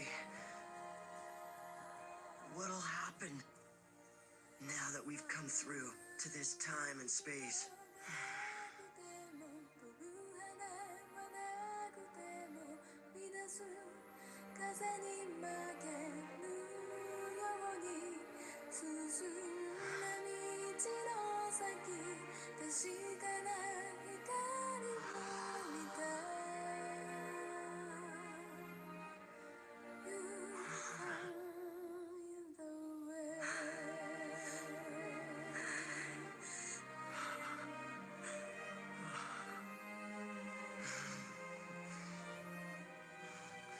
Lots of tears, lots of tears. It's our world.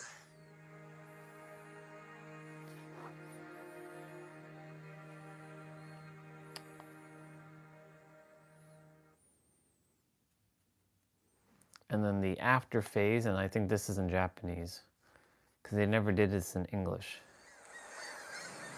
Yeah, they never did this in English.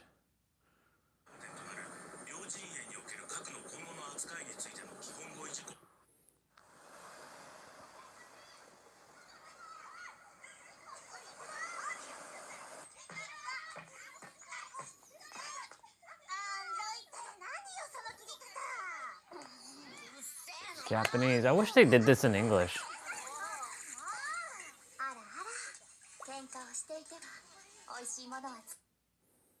Oops. マ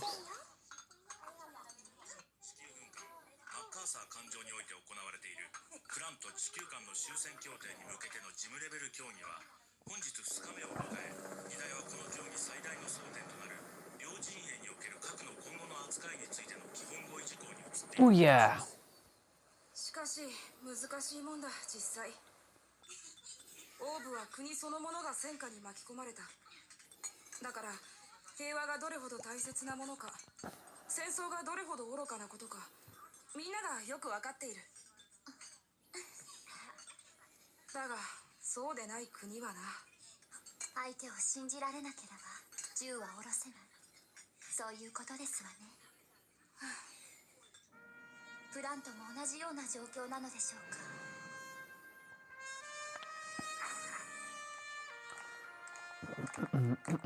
互いにまず銃を下ろさなければ話は。分かってるはずなのにな。もう誰もが。 Put on subtitles for this one.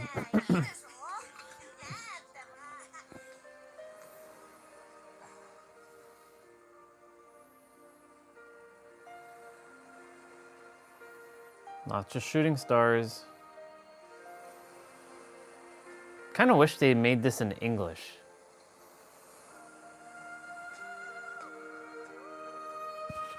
They had the ability to make this in English and they didn't.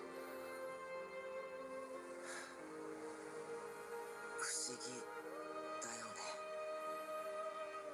僕はなんでこうして生きて食べたり眠ったりしてるのかな。生きてるからみんな同じだ。キラ、俺も。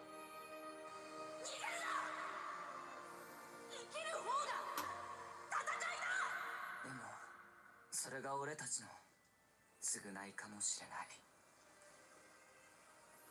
終わらない、終わらせちゃならないから。世界は静かなこの夜に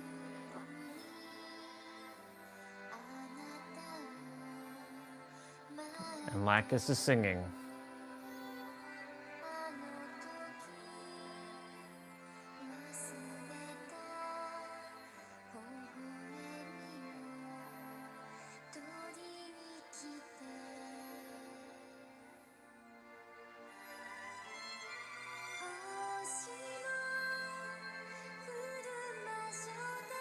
'There's Psy.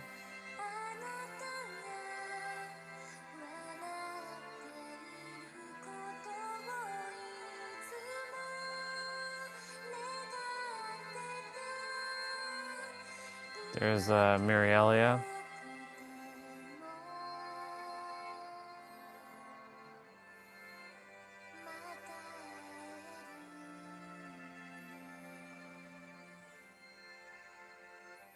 かしよく戦場に出たな。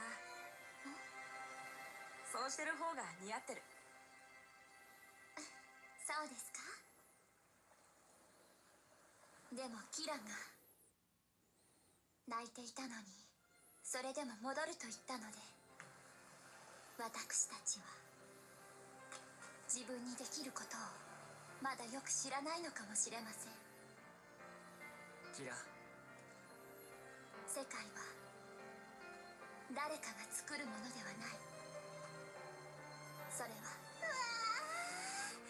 今日も流れ星いっぱい。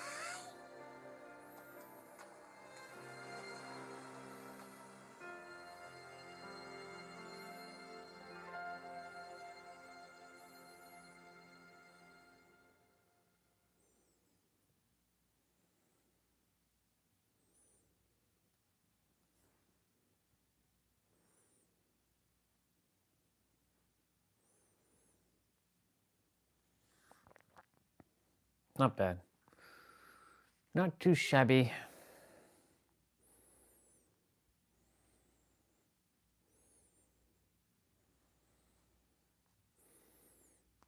Not too shabby. Hello, Margot. Life because you have abnormal talent. You have an extraordinary consciousness, and you have healing gifts that people can feel just sitting in your aura. The problem is you don't realize it. You think what you have going on, everyone else does. So you don't see your greatness. You don't see the extraordinary talent that lies within you. You know deep down in your soul that you're meant for more. You've felt that higher calling your entire life. And it's borderline painful to not be living out the fullness of your gifts. And because it is so natural for you, you don't realize that it's actually a gift. You don't realize that other people can't see things from your perspective in the way that you do. You don't realize that you can hold space and see people's blind spots and have awarenesses of what they need to do differently in ways that other people can't. So if you are seeing this video now, it is a sign to claim your gifts. Like your soul is so ready Her to get out hotness there in is the world. It's just waiting for you to acknowledge the greatness Margot of who you are Elise and Miller. start swinging big. Everything up until now has been a training ground to share your consciousness with the masses. You're ready to now quantum leap through your purpose, through abundance, through your soul aligned community. And if you want more support blowing your brand up so you can make the impact your soul came here to make, comment the word masterclass below and I'll teach you how for free. I never do interviews, but this year I'll do two. What podcast should I go on? Send this to them. Always and inevitable, everyone underestimates the number of stupid individuals in circulation. They say you should. Your anointing is abnormal. That's why you've been blocked. 3 signs you have spiritual superpowers. Number 1, people tell you to take things less personally. Don't be so sensitive. And that's because your nervous system is literally picking up on things that people aren't even aware of. Like you hear things that would wake you up in your sleep that people would just snore their way through because you are taking in information beyond the 3D. When you walk into a room, you literally feel everything. Other people would be freaking the fuck out if they could feel what you feel. And those sensitivities are gonna make you rich as fuck when you get visible with your brand. Sign number 2, you have a fucked up path. When you're blocked from normal jobs or societal timelines, it's because you have a higher calling. People who are very spiritually gifted have very abnormal lives. What would have destroyed other people, you rise like the phoenix from the ashes and transmute it into something greater. Your soul is literally built differently, and you have to endure the training grounds in order to master your spiritual gifts. Which brings me to number 3, last but not least. You are neurodivergent as fuck. Your ADHD is through the roof. Well, I don't know about ADHD isn't a that. disorder, it is a frequency. You're tuned into higher dimensions. You can see beyond the veil. Plus, the gift of hyperfixation is here to show you what you're here to do and how to monetize your gifts. The more signs you have, the more spiritually gifted you are. And if you want to get rich as fuck using your spiritual gifts to impact the masses, comment the word masterclass below and I'll teach you how for free. She does that little kiss thing at the end. She's funny.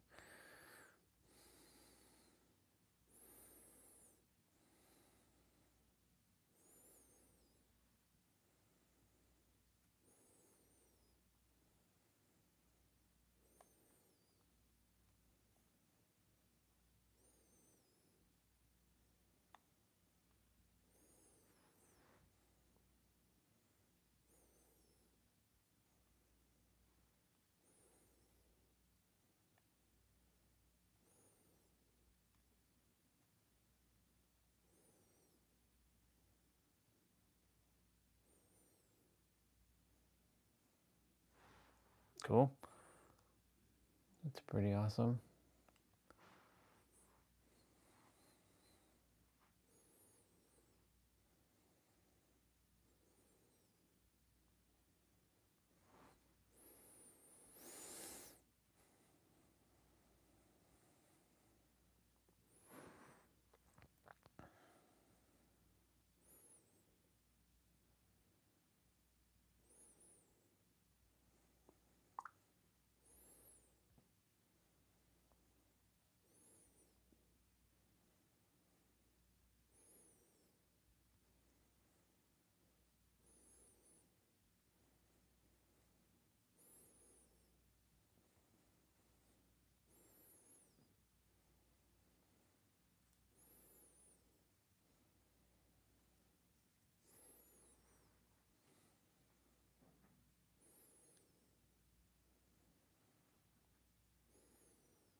Wow.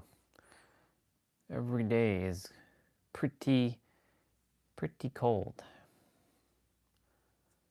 Shit, man. How much snow are we supposed to get? That is some craziness. Alexa, how much is 5 inches in centimeters? 5 inches is 12.7 centimeters. So we're getting a lot of snow. Cool. And then Monday, Tuesday, Wednesday, Thursday. Yep. January is going to be quite something.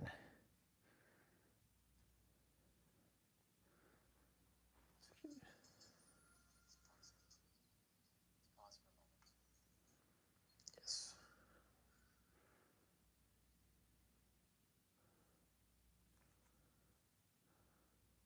Rating different push-up base. She's strong AF. Normal push-ups.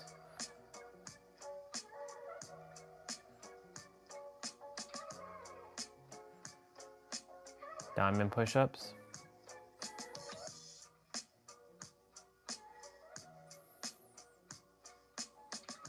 Wide push-ups.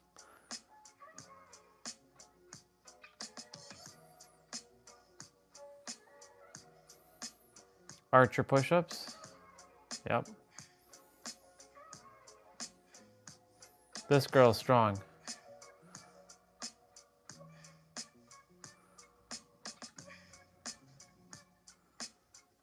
Hinge push-ups. My shoulder mobility could use some work. These are definitely fun, but definitely not my go-to. I can give this girl a like. Sphinx push-ups.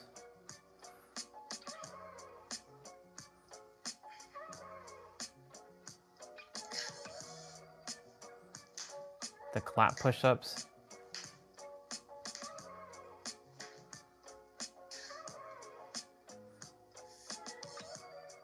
Single arm push-ups.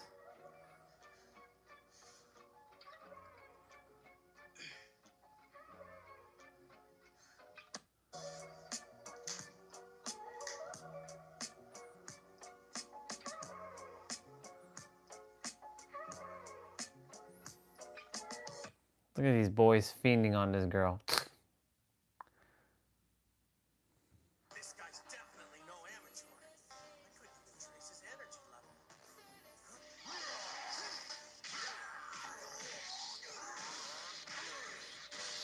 Damn, he got smashed.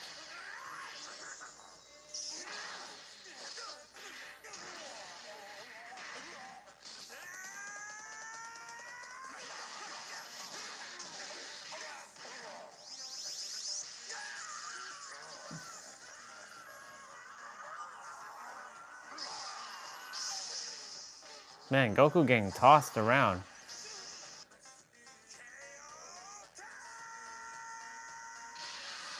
Yeah, I remember that. Old school Dragon Ball.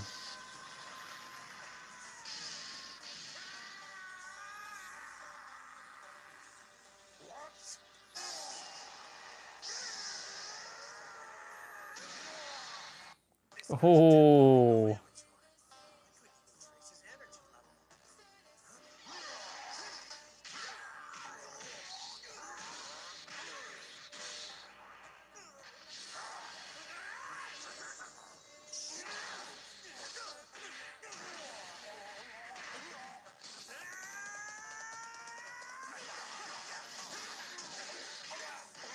Man, Goku just cooking right now. He's cooking.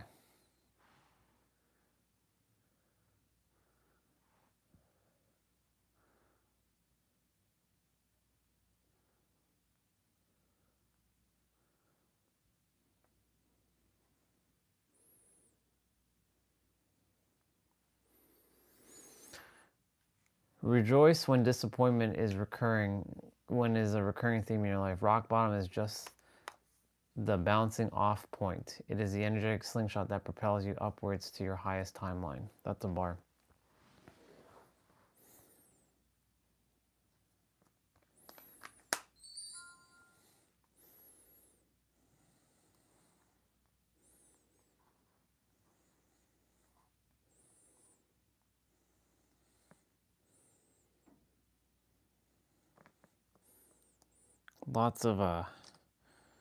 Lots of double numbers.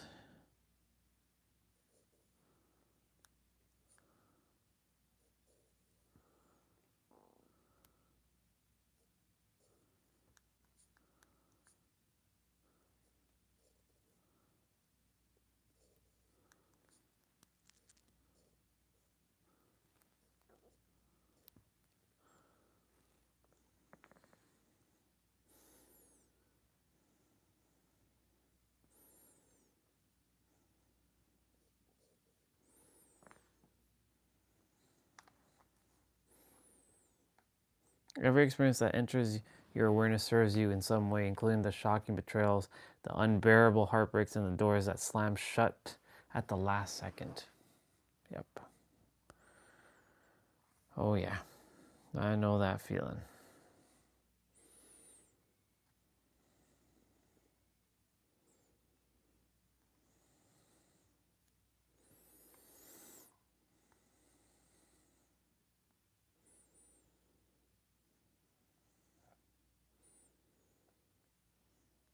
How to activate your God energy using ancient. We don't need to activate anything, it's already there now.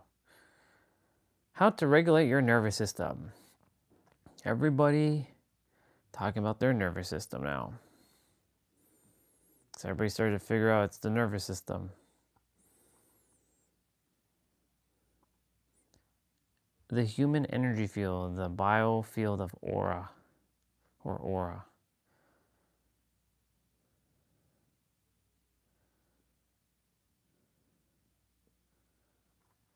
Jamie, let's see. Have you ever felt like no matter how hard you work, how many strategies you put in place, how much you learn, your income still stays exactly the same? In this episode, I'm going to be explaining what a wealth container actually is, how it forms, and how behaviors like urgency, overspending, and procrastination point to exactly where expansion feels unsafe.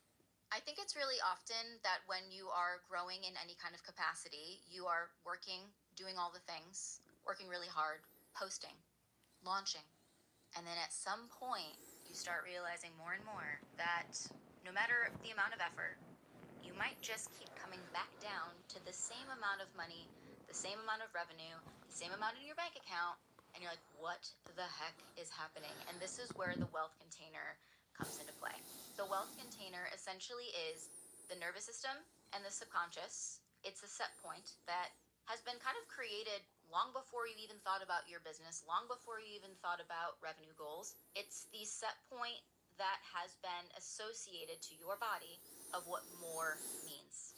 And a lot of times, the wealth container doesn't even have to do with money at all. Exactly. It has to do with the level of responsibility that your body feels safe with, Agreed. the level of visibility that your body feels safe with. Agreed with that as well. Long before you were even thinking about money in itself, there was an unconscious process that happened in childhood, generally, when we are moving through life and when we are moving through responsibility or being in relationships, and your body has decided this is what more means to me. When it comes to every single desire that you have for your business, for your life, for the amount of visibility, the marketing, the revenue goals, that is the desire that you have. And that desire is 5% of the actual result that you're going to get. The 95% that is left Subconscious. over is responsible for the subconscious and the nervous system, which work as a team. Yep. The subconscious is essentially all of the ideas that you've ever had around who you think you are, your relationship to success and money and visibility and being seen and responsibility, and all of that has been taken in since the ages of 0 to 12. Every single story that you have been raised with, every single conversation you have, has been logged deep in the subconscious, and those stories carry a sensation, and the sensation is felt by the nervous system, and that is how the two play together. When you are now moving as an adult in your life, wanting and desiring so much more, every single thing that you say that you desire, the money, the goals, anything, is now going to run a Rolodex, essentially, into all of your unconscious. Every single conversation you had, every single thing that had to do with your past experiences around success or money or being seen. And it's either going to say, yes, we agree with that, or nope, we don't. And a lot of the times we can say that we agree with something and that we totally want it, but everything in the unconscious and everything in the nervous system is saying, hey, that's not something we feel good with. And a lot of times you're not even aware of when it's happening. Exactly. I'm actually going to give you a personal example of what this looks like so that you can understand exactly how it might be showing up for you. So whenever there's a situation that you desire, I'm going to give an example of something that I wanted in my life, which was I desire to have more visibility. And this was in my early entrepreneur days. And I would be posting and I would do all these things. And it almost felt like every single time I was about to post, every single time that I was about to do something, I was like, ooh, I felt all of this resistance in my body. I felt like all of a sudden I didn't know what to say. All of a sudden I didn't know any clarity. All of a sudden I was like, everything that I want to say isn't sneaky anymore. And it was a very, very sneaky way of the subconscious and the nervous system saying, hey, if you are seen by the amount of people that you desire to be seen by, guess what's going to happen? You're going to be judged. You're going to be seen differently. Your family's going to see you differently. Your friends are going to see you differently. Even the people that are maybe in your working environment. Everyone is going to see you differently. Now, if I had that feeling unconsciously of the fear of being judged or this fear of being seen differently, what was going to happen is the body is going to pump the brakes no matter what my actual desire is, no matter what my goal is. True. It's a bar. And how does it pump the brakes? They either show up in the fight, flight, fawn, or freeze nervous system responses. Now, every single person is going to experience these responses pretty uniquely, but it's important to recognize that there's nothing wrong with you when this happens. Exactly. And the nervous system is essentially saying, hey, we're not in alignment. Your subconscious mind is saying, hey, I don't want you seen by more people because that means things are going to be unsafe and unpredictable and unfamiliar, and I don't feel good with that. So let's pump the brakes, shall we? And that's when the nervous system comes into play and says, hey, we're going to just make sure that you don't feel important anymore and everything that you want to say doesn't make sense or doesn't feel good, so you won't post and you won't feel more visible. And when you don't have that awareness, what ends up happening is you feel like there's something maybe wrong with you. And for a long time in my life, I thought there was fundamentally something wrong with me. Why does everything feel so hard when I'm trying to grow? Why does everything feel like I'm trudging through mud when I'm trying to reach all my big goals and dreams? These are all words. And I want you to know there's not a single thing wrong with you. And this is There's just nothing. a defense mechanism with your body saying, hey, you've met the edges of your wealth container of more visibility, of more revenue, of more responsibility, and we're just going to keep you here. because this is what we feel is predictable and safe based off of every single past experience you've ever had, every story you've been told, and also keeps you in your familiar zone with your people so you don't feel ostracized or different or judged. That was just an example of visibility, but I want to actually share something very, very sneaky. I must get ostracized showed up when I was reaching the even edges more. of my wealth container about what I felt safe and comfortable with in terms of receiving revenue. There was many times in early entrepreneurship I gotta break some when stuff. I said, hey, I want to reach this goal. And then all of a sudden I'd reach it. And then I would feel this overwhelming sense of urgency to go to Target. All of a sudden I needed to, like, there had to be something at Target that I needed. And I would go into Target and I would get all the clothes that I know I like consciously didn't really need, but I'd buy them. And then I'd be like, oh, I probably need new face wash. Oh, I probably need to go do this. Oh, by the way, let's go out to dinner tonight. Let's do all of the things. It was this urgency unconsciously showing up right when I was about to essentially have more in my bank account. More came in, and my body was like, we don't feel good with this. Take it away. And that's where the urgency and unconscious spending would happen, so that I would just so casually get back down to the same amount of money in my bank account. Now that you know what the wealth container is, and it's the subconscious and the nervous system set point of what you feel comfortable with and familiar with unconsciously, to more money, more visibility, more responsibility, being seen differently, how do you audit your wealth container? We're going to take the lens of money, for example, and I want you to think about you right now in your business or wherever you are in terms of revenue.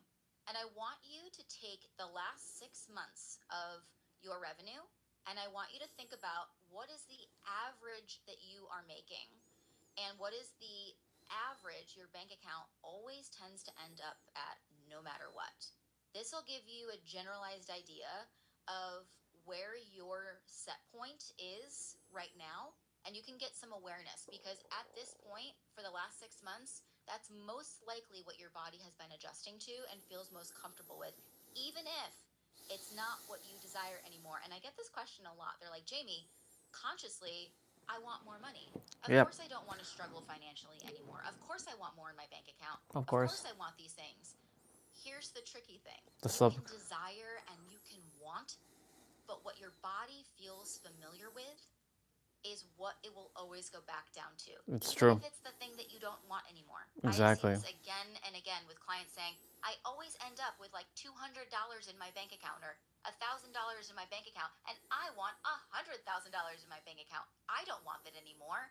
And that's kind of this really interesting place to understand, is that no Gotta matter break what you the feelings. desire, your body still has to feel comfortable and safe getting to that desire. Yep. So the desire alone isn't always the thing that gets us there. It's the safety in which our body feels getting there. A lot of the behaviors that you have right now are probably something that you're really familiar with. And when we have that awareness, we're able to be like, oh, actually, that behavior, that awareness is actually me meeting up against the edges of my wealth container. Number one, before we dive into any of these maybe common situations that you may be facing behaviorally, I will say one more time, and I will say it until I'm blue in the face, but there's nothing wrong with you. This is a very normal, natural body response. It makes you human. It's quite literally what makes you the most human. And so when we audit these behaviors, when we audit this awareness of when you're kind of hitting up against the edges, I want you to look through the lens of like such deep compassion with yourself and neutrality, and really notice if there's any judgment. Because the second we start judging ourselves for having a normal human experience, the nervous system is going to find ways to even activate even more, because self-judgment and also judgment from others is the number one way that our nervous system is going to start getting activated. Let's dive into the 4 nervous system responses and just a couple ways that maybe some behaviors are showing up. You might lean more towards one or the other. You might fluctuate between all, but you might have one that you normally kind of gear more towards naturally. The body's feeling there might be a stirred up swing, about but just this, which noticing is this would good. be really, really great for you. So And I'm notice watching when it. you have this desire, have this goal, goal, start doing more, are trying to achieve, or you're kind of in these stretchy experiences of maybe being seen or having a really amazing cash flow month. Maybe you just had a launch and you just had like the biggest launch ever. These are classic cases of when the nervous system's like, boop, let's just pump the brakes, babe. Just like, whoop, let's like take it back a notch. So with the freeze response, this is really, really common, like so common. You're gonna start feeling maybe a little bit more tired or lack of clarity, or all of a sudden you feel like you're just like, I think I'm just gonna do something else. I think I'm just going to, it's this kind of, we're gonna pump the brakes and we're gonna make you feel like you need to pull away. This is really, really common with entrepreneurs who are navigating any kind of processes where expansion is happening, when you're having more visibility, even another opportunity, like you get a promotion or you get an opportunity to be seen on bigger stages. This is going to be something where you're like, all of a sudden you just get really tired. And then all of a sudden you're just like, I think I'm going to just not feel like anything I want to say is important. Another thing that could actually pop up for this too is the feeling of knowing you want to do something, like you have that thing that you have on your list, like marketing or doing the post or reaching out to a client. All of a sudden you just can't get yourself to do it. It's just like this like frozen state, right? That's very, very common. Another one is the fawn response, and this is when the most important thing to That makes this sense. type of response is recognizing the relationship to other people. It's this relationship to self and feeling a sense of belonging in your community, to people. And this is why fawn historically has always been more of these people-pleasing responses, is because when we feel a sense of belonging and we don't feel othered or ostracized, we feel safe in the body, which is why we're always trying to move and groove to get the acceptance of other people or the approval of other people. So This right here. safe. This can show up as all of a sudden, I think I'm going to give everyone a raise right now. All of a sudden, I'm going to start moving funds in different directions. All of a sudden, I'm going to start doing more for other people instead of doing the thing that's going to help me get closer to my goals. One thing that I will say these are all normal human responses. There's nothing wrong with wanting to share funds or to do really amazing things for other people. Exactly. You just want to audit if there's an urgency energy underneath it. This feeling of, I need to do this. I have to do this. I should be doing that. Those kind of words indicate need, should, and have to. Pressure that's happening in the nervous system to feel a sense I talk of about that. versus just open heart space energy of, I get to do this. this. Is just something that I really truly want to do and desire to do. And it feels, the energy feels open. I get to do, I desire to do, I choose to do, I love to do, I want to do. Nervous system response flight is so fascinating because it Flight, almost shows up as productivity, but in a way that still keeps you hidden. Yep. It will show up in tweaking your sales page. All of a sudden feeling like you need to pivot. All of a sudden your messaging needs to change. All of a sudden we need to this one right here. Rework the bio 800 times. It's this feeling of I did that without actual movement. Another thing that will show up for this is all of a sudden this feeling like you don't know enough and you need to learn and you need to now go and do more of this learning and digest. That right there. Thank God I broke that one. But she's mirroring back some things that the character is still, I'm allowing the character to feel these things, to pay attention to what she is saying.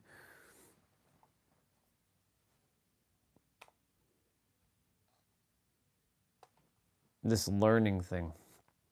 I love the fact that she brought this up. She brought to light this thing that I got trapped into in 2024 and 2020, a little bit of 2025. I need to know more, I need to consume more, I need to do more, I need to keep learning and learning and learning. Because at the beginning of 2025, we were using the word learning, we weren't using the word remembering and realizing. I'm glad she brought this up. But there's never any implementation of what you're learning. It's like, like, oh, Yeah, it's yes, true. I've got the knowledge. I feel like I'm being productive.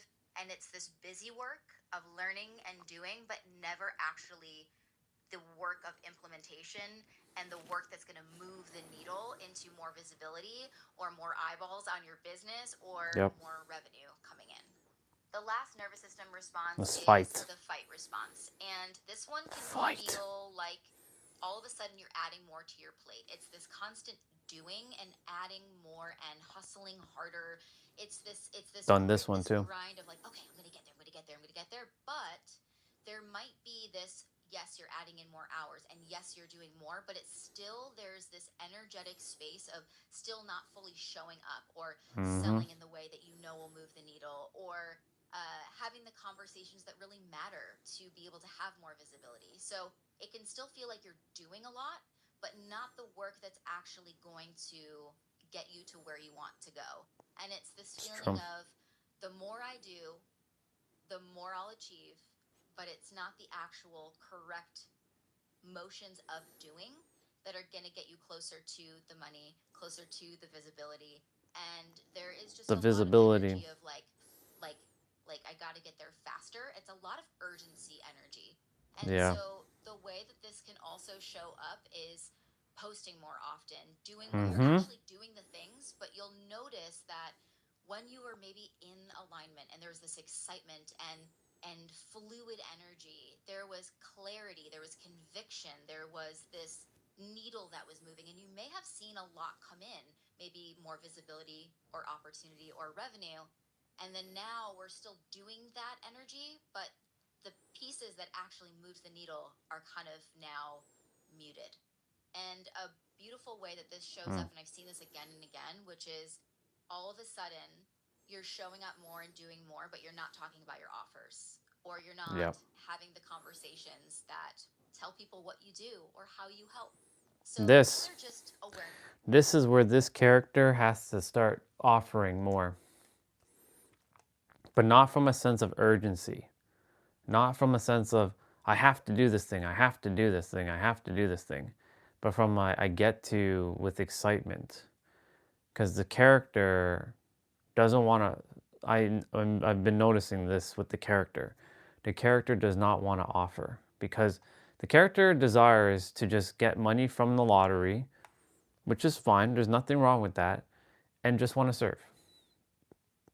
And that's cool, but he doesn't want to offer because he feels as if, and this is where I have to help him go in and deal with this, because like right now I am the super conscious and the conscious mind, but until the unconscious, the nervous system, and the subconscious mind are in alignment with this, no matter what I say, the body and the subconscious, who works as a team, if they're not in alignment with what I'm saying, where he's at, the character, then the character will always keep experiencing the same thing over and over and over and over and over again. This is why it's important to do this, to do real, solid, deep inner work. But the thing is, it's adhering that something's even wrong with you in the first place, because nothing's wrong with you. Right? So it's a matter of like even listening to like her, right? It's good information to be aware of, to mirror back, but also to not start. This is what the mind will also do that she hasn't touched upon. When you watch videos like this, right? It's similar to AI. When we were talking yesterday with little bro, since I don't know what his name actually is, and his name is in like a Russian name, Russian Ukrainian name. So little bro mentioned, AI is trained to, agree with your words and be predictable with your next words, which is spot on. With videos, when you're in a certain frequency, you will start to magnetize videos that are saying the same things that you feel. But there's a nuance here. There's a caveat to this. So when you feel like you're in alignment, and this is what I've caught when you're in alignment with videos, they will start to project things that you already are feeling right now to sort of catch your attention so that you think you still have more things to do. Like she was mentioning about the learning thing, right? There's this idea that, you know, if you're not doing something, you're lazy, you're just sitting around doing nothing, right? A lot of people could perceive me as I'm just sitting around doing nothing.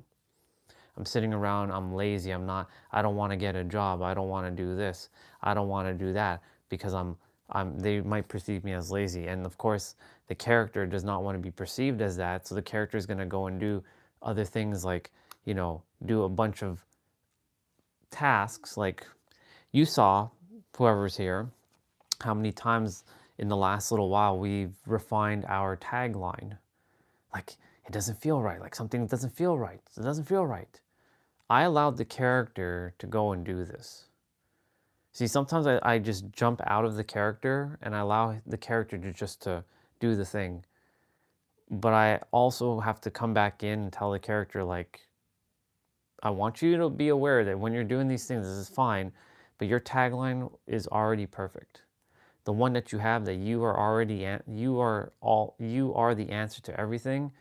Like, I empower you to know that everything is within you right now is more than enough.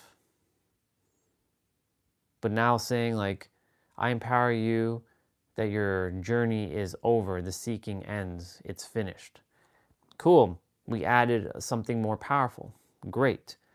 Was it necessary? Not really. Can it be helpful? Absolutely. But the thing is, like, telling, you know, having the character, like, refine the tagline and refine all these things. Like, you know, I got the character to make his brand. I got the character to get his mission statement, right? These are great stuff. But I also have to tell the character, like, okay, now that you have this, what will you do with it? Right? Yes, you're coming on every day on a channel that's pretty much dead, but yet there are people who still chat with you. Are you afraid to start your channel, or what are you waiting for, right? The character wants to accomplish a couple things, because when he says he wants to finish something, he wants to finish it. He doesn't like leaving something unfinished. Like, he wants to get to 14 months, right? We're almost at 14 months. Come Sunday, we're at 14 months. Monday, we'll be surpassing 14 months. After that, there is one other thing he does want to accomplish, but that will have to drive it all the way to April. He wants to get to 1 full year of posting single word titles. Now, is that important? To me, it's not important. To him, it's important, because he feels like if he doesn't want to leave any stone unturned. He wants to prove something. But I'm like, what do you need to prove? Right? This is why it's important to have these conversations. This is why I split ourselves into multiple pieces within ourselves. So I like the fact that Jamie, she brought up this aspect of, you know, looking like we're having to do more and more and more. Like, yes, the character, I have the character, you know, do more movements, like more physical stuff for the body. Does the character actually have to do this? No. But I'm making sure the character and the nervous system get trained enough so that they can handle when the difficult things come. Because, like, for example, you know, pushing the character to go outside in the minus 20, 30 degree weather, what will that translate into when it comes to other things? Well, if you can do hard things, that means anything else that is not perceived hard, right, the character will do. For example, like visibility, like she was mentioning earlier, you know, visibility is something that a lot of people are afraid of. Character had a little bit of fear of visibility too, because when you're visible, now you have a responsibility.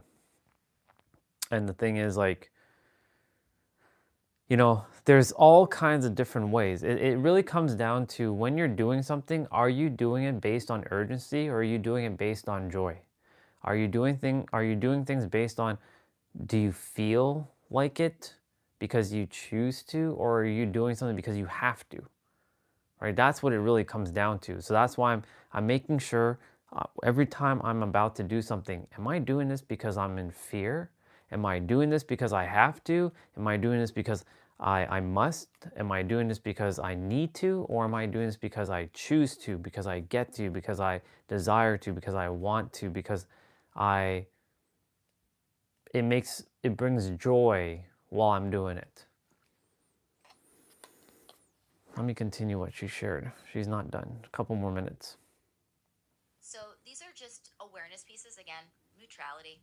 No place for judgment here. Yep, all Very open neutrality. experiences. And once you start noticing this, you can be like, oh, wow, there it is.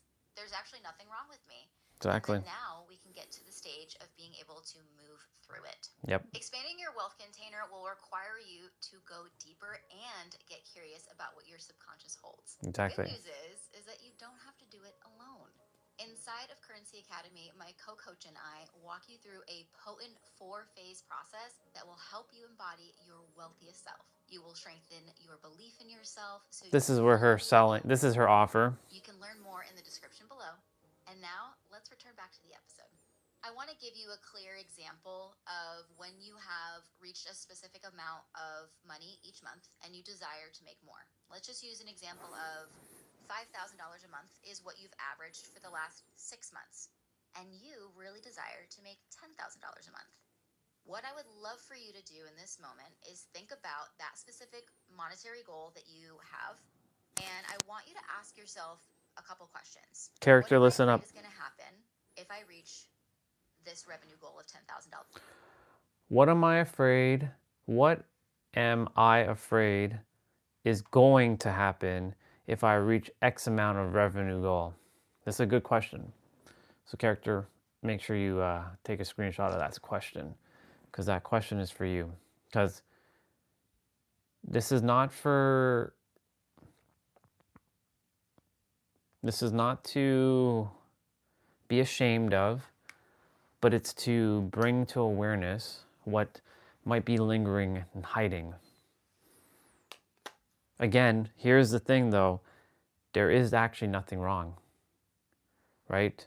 Because the character can still adhere to content from others and feel like, but you know, this person has asked me a question and maybe this question is going to expose something that I actually am hiding. But then technically speaking, what if you actually have nothing hiding, or you don't adhere to it because you've already settled it? There's all these weird nuances, and it goes both ways. What am I afraid is going to happen if I reach this revenue goal of $10,000 a month? And if you feel like, oh my gosh, Jamie, no, nothing, I want that, I desire that. The second question I want you to ask yourself is, what do I believe I will have to What do I believe I have to sacrifice to get there? Because that's the second question. And of course, there's another video that's talking about the nervous system regulation. But you see, here's where the trap comes in, and I'm going to show you exactly what the trap's going to happen. Because the character is going to want to be like, I got to go learn more about nervous system regulation. I guess I have to click this video because it's popping on my feed. Because, you know, everything's popping on my feed for a reason. And this one's from a year ago. But you'll see what you'll see what else I'm going to talk about shortly. Sacrifice to get there. This could be time with your family. This could be time with your friends. This could be maybe thinking that you're going to have to sacrifice your mental health or physical health. These key pieces are really, really, really amazing, because once you have that understanding, you'll be like, oh, I actually am afraid of X, Y, Z. And the next step we'll get to in just a moment. Another couple questions I want you to ask yourself is, what do I think is going to happen when... What do I think is going to happen when I get there? These are good questions. These are questions to expose what is lingering. Good on you, Jamie, for asking these questions. Get there, because she was there at one point. I feel like I'll be seen differently? And is there anyone in my No, life no, right no, go back. now that I'm going to happen when I get there, do I feel like I'll Do I feel like I will be seen differently? Another powerful question for him. Again, just making sure the character knows that he is perfect, whole, complete, and that he doesn't really have to go through this, but we're going to still do this exercise. After this video is done, I will not be watching another video regarding nervous is there system. anyone in my life right now that I'm afraid is going to Who am I afraid is going to judge me about my success? So the character already had something pop up, the parents. But you know, I want to share something with y'all about this one quickly before I continue. There's been people who left like their city, they left their town, they left their country, they moved halfway across the world, and yet for some reason they still didn't feel either enough, they still didn't feel, that's fine, you judge me, bro, I'll slap you silly, I don't care about you. I mean, I'm always judged every day, and that's the whole point of me doing these live streams, was to you can call it judgment therapy. Every day being judged for what I do and not giving a rat's ass about what anybody says anymore. It's beautiful, right? You know, that's the reason why I've been pushing the character into doing all these random things, right? Like changing on stream, taking the shirt off on stream. I don't care if you judge me. Now I have body here again. I'm Wolverine right now. I don't care, right? I'll show it, right? Had to spit outside today because of the phlegm. I don't care. I'm not gonna mute the mic for that, right? I even said like some of the mucus almost went down my throat. I'm like, that almost went down my throat. That's what she said. Or pause, right? So I'm pushing the character to just be as he was, because he never got to feel like he was able to be who he was supposed to be. He was always having to put on a mask and people please and pretend, and he just never lived his life the way he wanted to. He always had to take orders. And this is a beautiful thing that I'm getting the character to do every day, is to bust through everything that he thinks he is holding on to still. Let's see. Remember when your nose, yep. Yeah, that was pretty funny indeed. Yeah, the character's nose, like and it came, and then we like, that was pretty awesome. But that's, you know, that happens every day. That happens when I'm outside in the winter. It's just that I'm wiping my nose with my sleeve because I ain't got time to bring a rag or pull out a Kleenex, because you know, having to do all that is annoying. So I'm like, just do that, because like it just will continue to run. By the time I'm done with the Kleenex, I'll need like 10 Kleenexes. And I have full pocket of Kleenex. I'm like, fuck it. Psst. Yeah. You know, it's one of those things that the body has to deal with things like that, but not getting bothered by it anymore. Making sure the character is good with or without, you know, like the nose running and not getting attached to how he looks, because that's a big one. The biggest one was, you know, going out and, you know, I have a little bit of facial hair up here right now, right?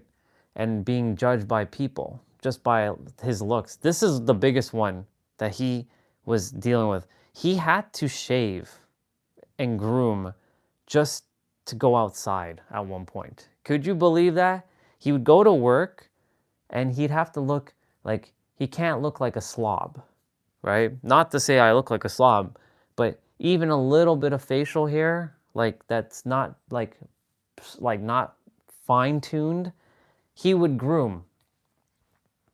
Because he was attempting to look his best for people he didn't even give a fuck about, right? Because it was like a people-pleasing sort of thing, because like he's got to look good because, you know, he's going to get judged, right?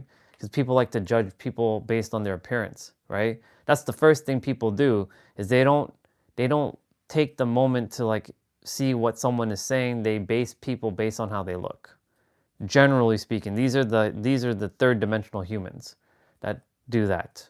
The multi-dimensional humans who have gone beyond the looks, they don't do that. That's why I don't attract people who judge me based on how I look anymore. Not in my physical world or in my virtual or digital world. And if they do show up for whatever reason, then they show up, but it doesn't bother me because they are where they are and I am where I'm supposed to be.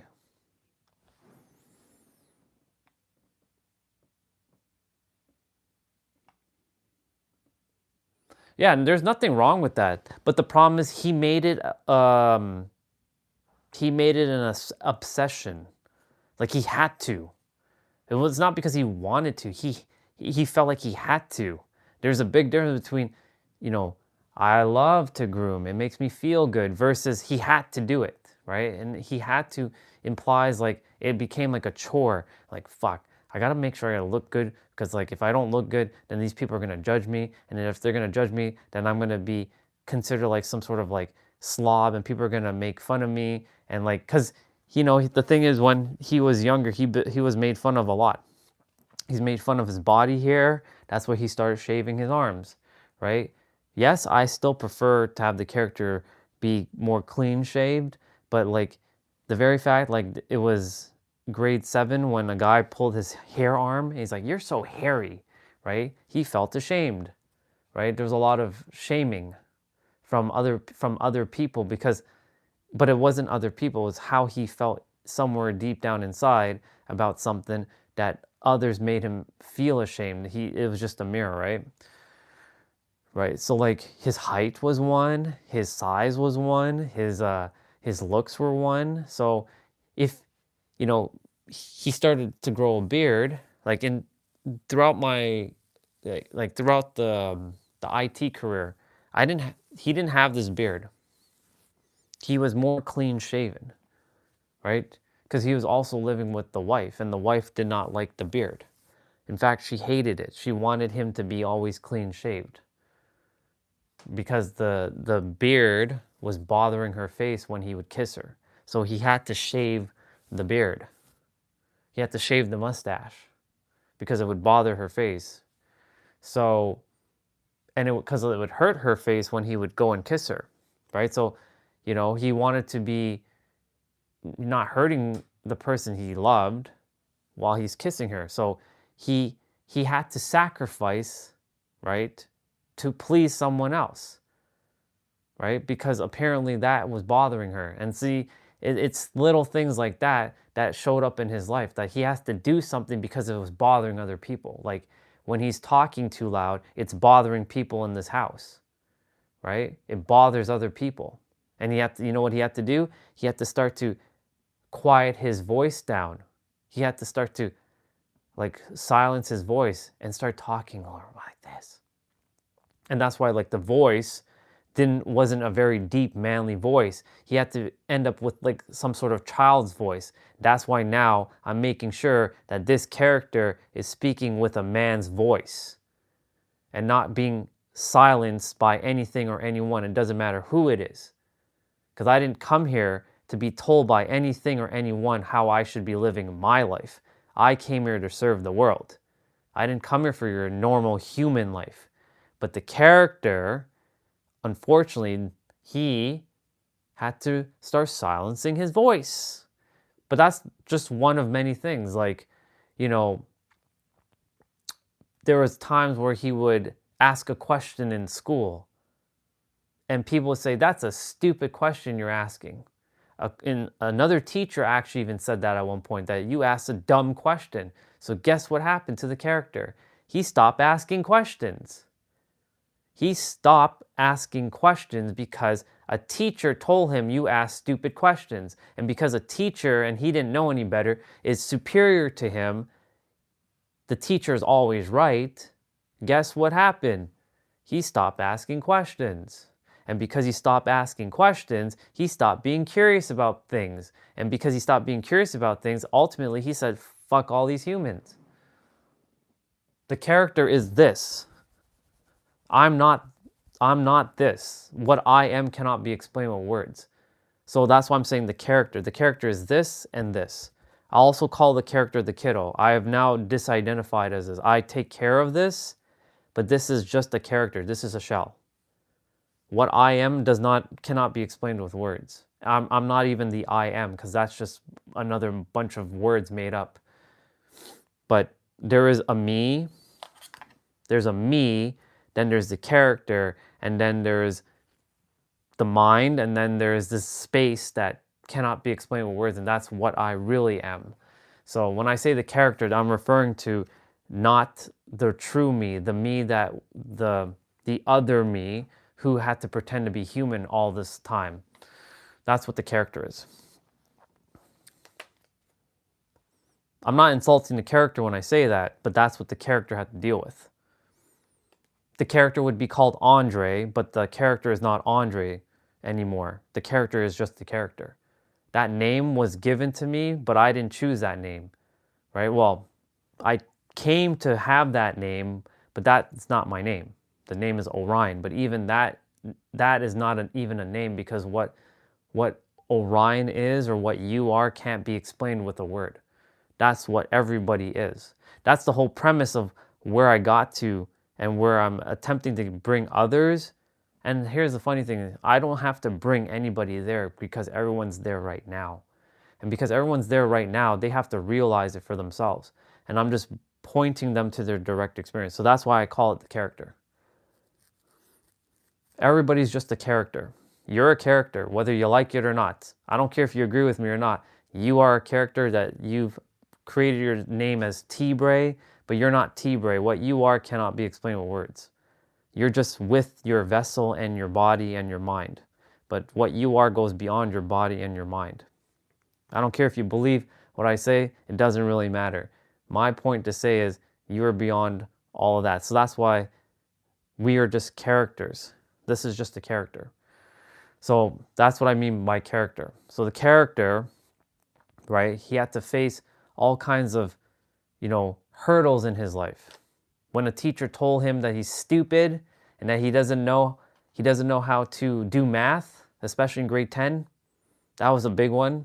That teacher made him feel humiliated in front of other people, and he felt like he was stupid, and he's like, what's the point? If a teacher is telling him he's stupid and making fun of him in front of class, then clearly, the character, where it's like, well, then if the teacher's saying that I'm like stupid and he's humiliating me, then I guess I'm not worth it, or he's not worth it.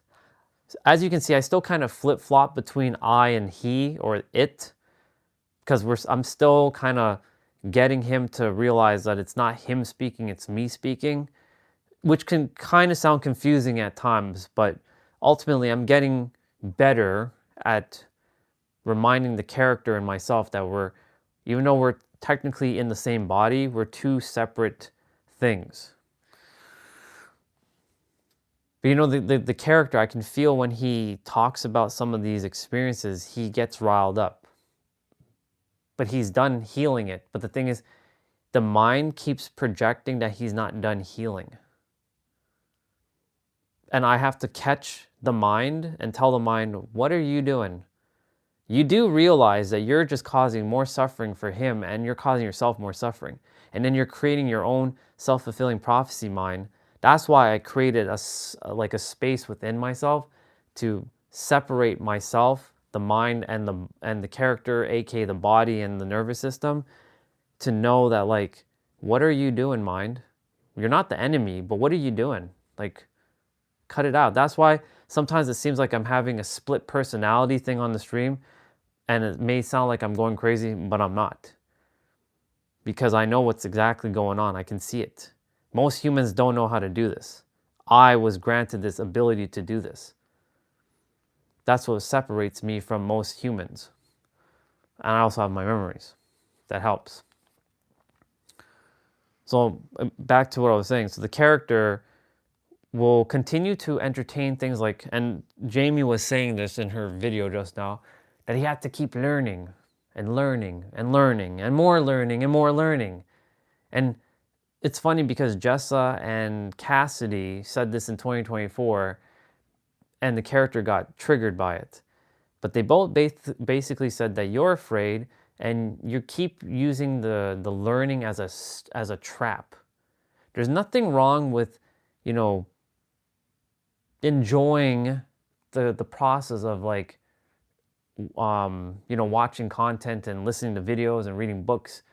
But it becomes more of an issue when you start to use it as a crutch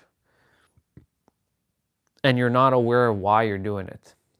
In the name of progress, I must continue to keep growing and evolving and transcending. But you're already grown, evolved, and transcended. These are just words. What you are has been perfect, whole, complete the entire time.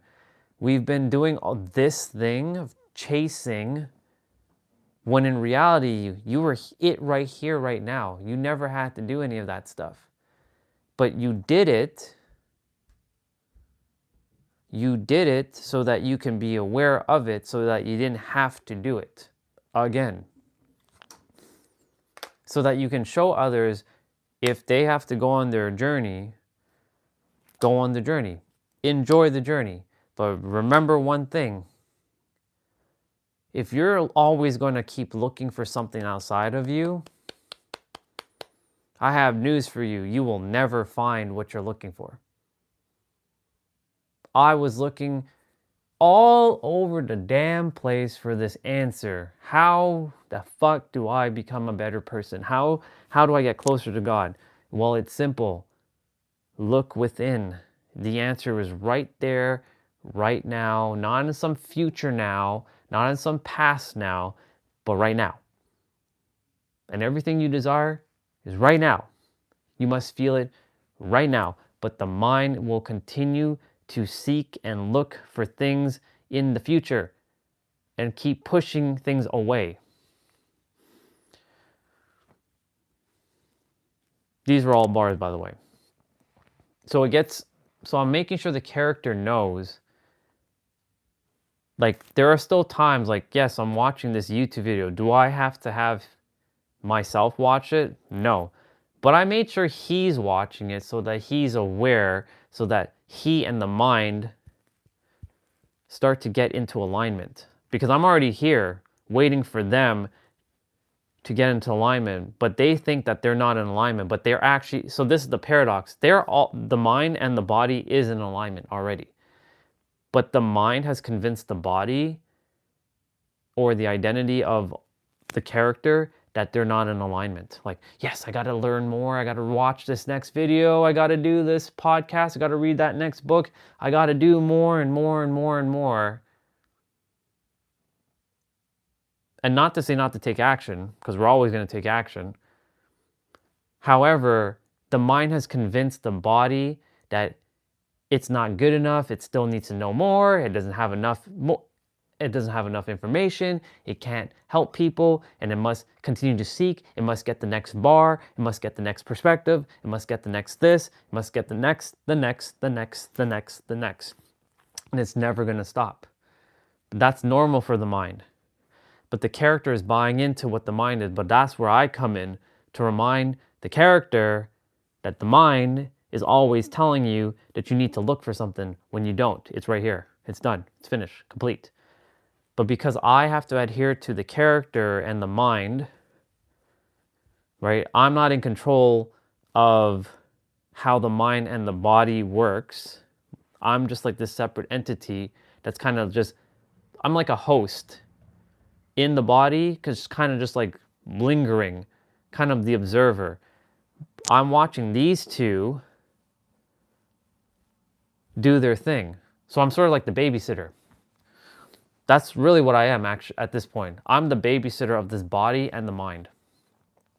And sometimes the two get out of control, and I have to get them back into alignment, because the mind likes to stir up the body. It's sort of like there was a time when I was living in New York with not Jessa. This is back in 2009 with my uncle and my aunt them in New York City, and they had a rooster and they had a dog. But the dog wasn't my aunt's, or it wasn't my aunt who owned the house. It was another aunt who was staying with her. The dog's name was Gypsy.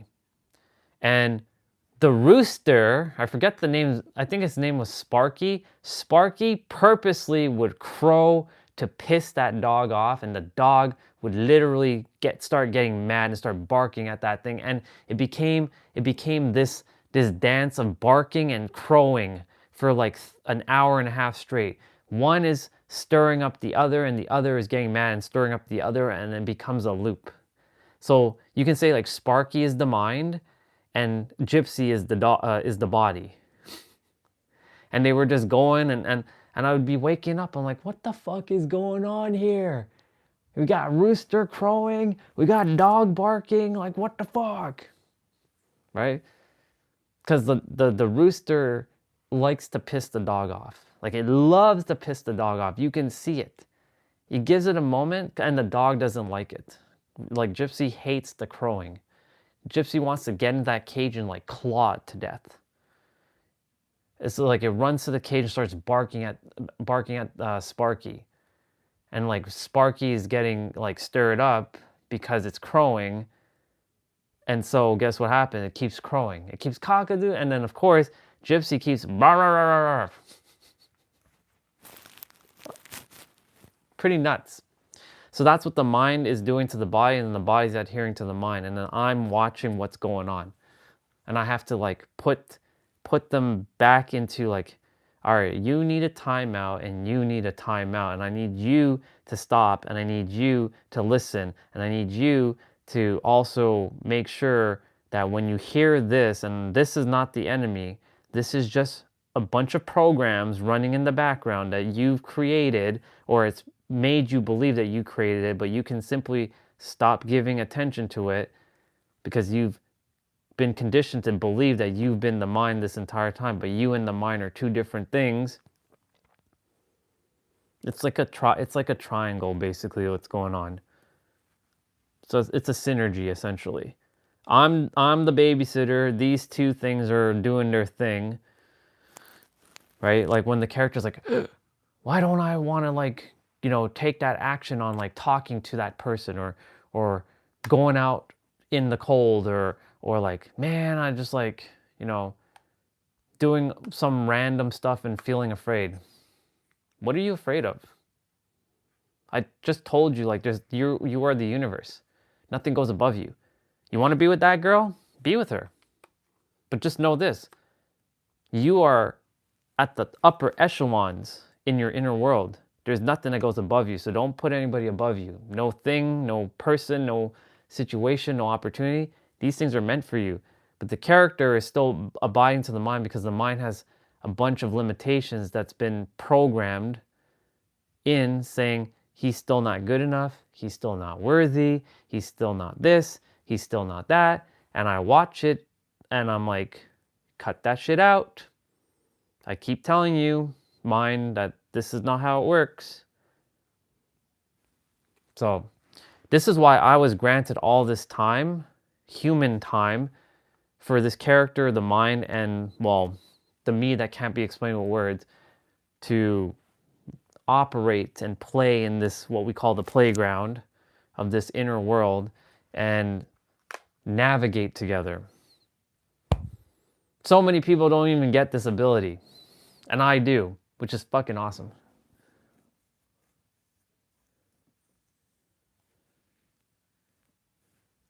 Yeah. Yeah. We get the kids under control, essentially. That's what they are. That's why I call them the character is also known as a kiddo. We're getting the kiddo under control. The kiddo you can consider like the subconscious mind and the body. The unconscious is like the mind itself, and also the nervous system, because they're basically one and the same there in that aspect. And then there's the superconscious mind, who sees beyond and sees it as like they're at this level.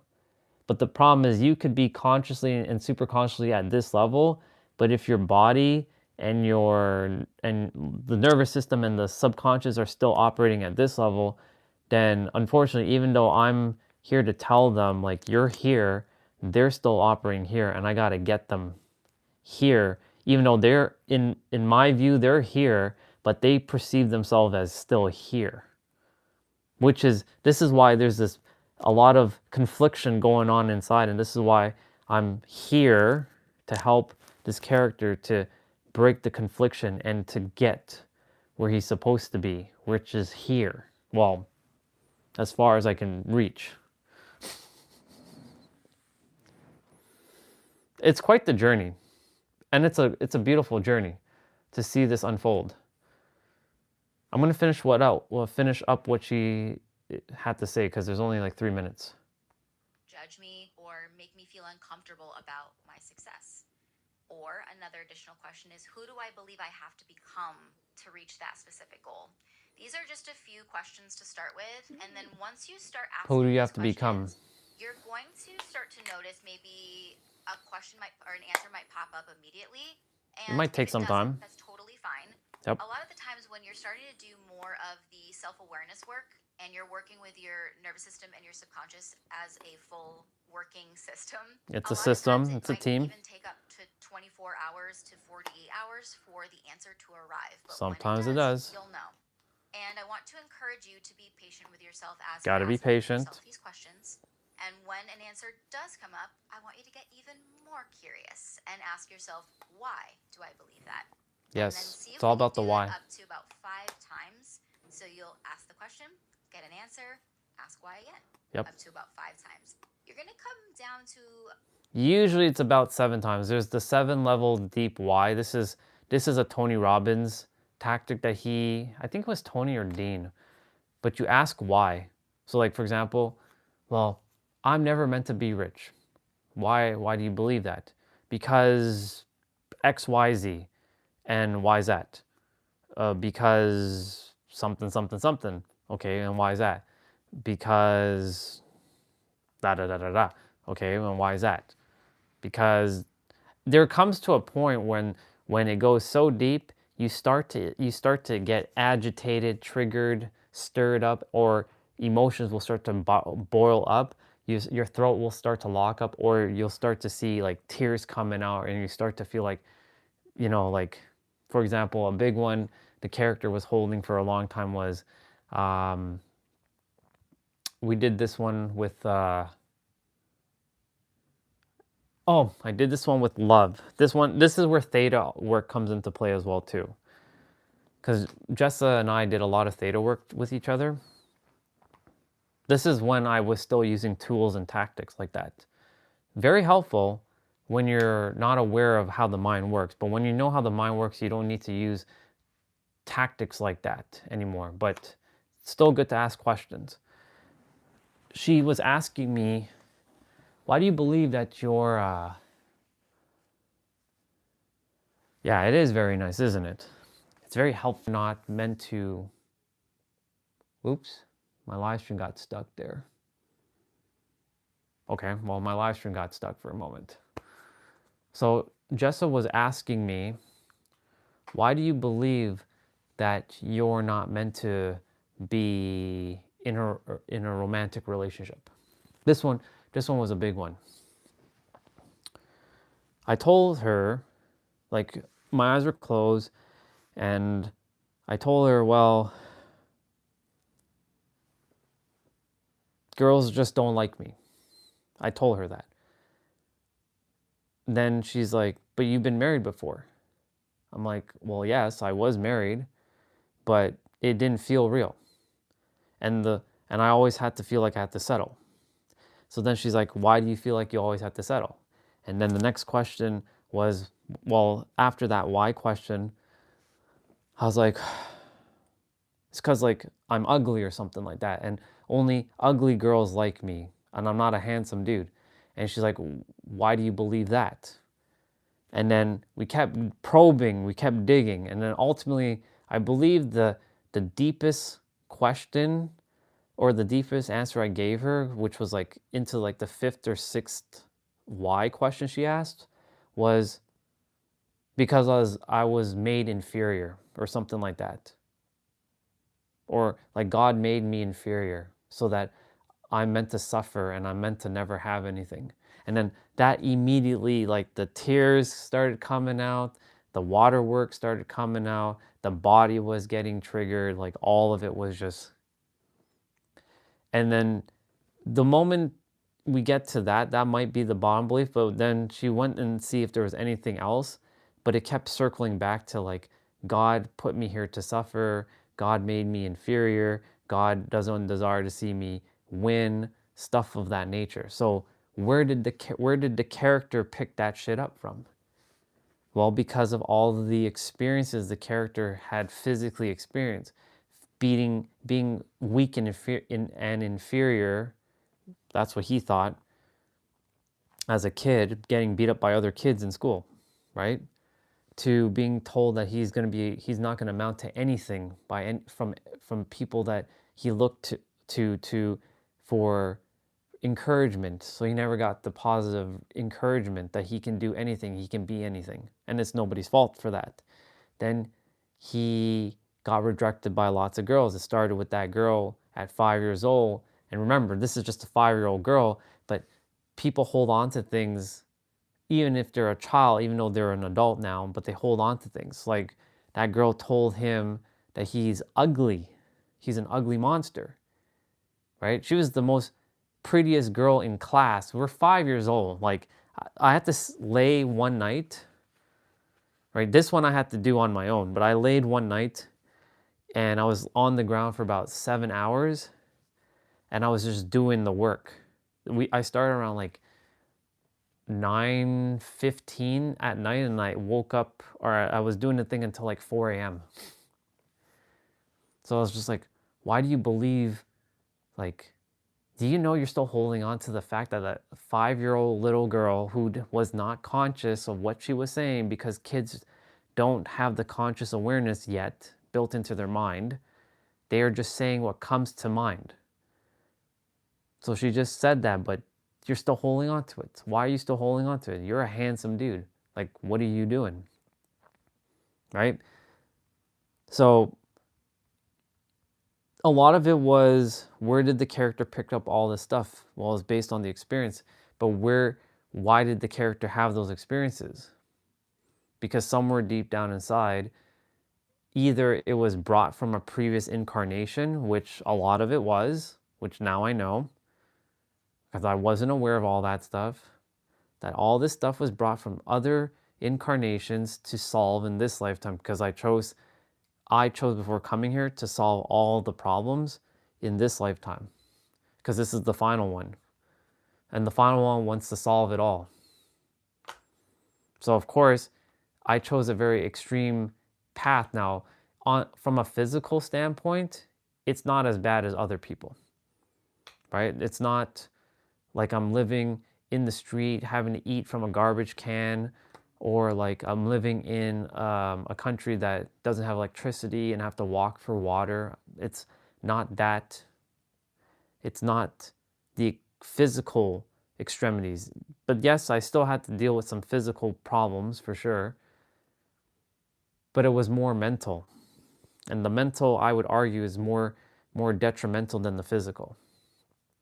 I mean, they're both equally valid, but the mental is a lot more challenging than the physical. The physical, you could have nothing, but you can still be happy if you have proper proper mental structure. Nothing can faze you, right? Even if you have the most dire of situations in the physical, the mental, if you have your mental structures like on point, like the physical is irrelevant, right? You could be probably in the worst prison ever, but if your mental structure is like built like with resilience, with empowerment, with encouragement, with the fortitude that you know that all's working out and everything's always working out for you, right? Even though let's just say that you figured it out while you're in prison, like how the mind works, right?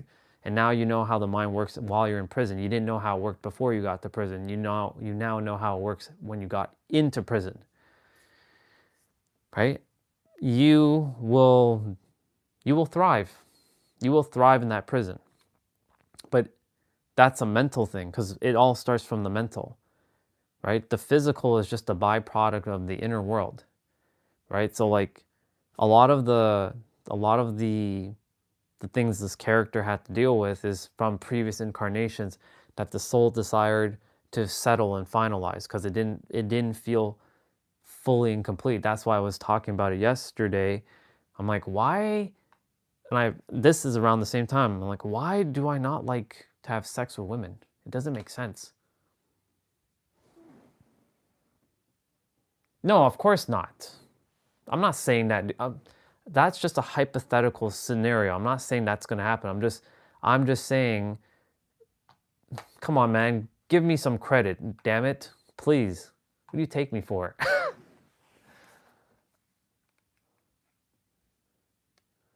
Nah, no, we're not. We don't have to do any of that. No, there is no next progression. The progression is over. It's done. There is no more progression. It's finished. I'm done. The journey's over, dude. The only thing that's left now is to bring the visibility of this character out into the world and to do the work like he did. And I'm pointing to he. There's a picture of Jesus over there. But not be a preacher. You're the answer. I'm not here to bust your belief systems. I'm here to just give you another perspective that you are the answer. And I was saying this earlier in the live stream, like, isn't it you anyways that has to believe in the God out there that you think is judging you? It's you that has to believe in it. So it does start with you, regardless. It always starts with you. No, it doesn't start with God. Okay, well, but don't you still have to have some kind of energy or some sort of input or some sort of, belief in some sort of deity that you think exists? This technically still starts with you. So my point to say is, like, I have all the answers. And everybody has the answers too. But their belief systems are getting in the way of that. Because they want to be right. They want to feel that they're right, and they want to have the power and control over someone else.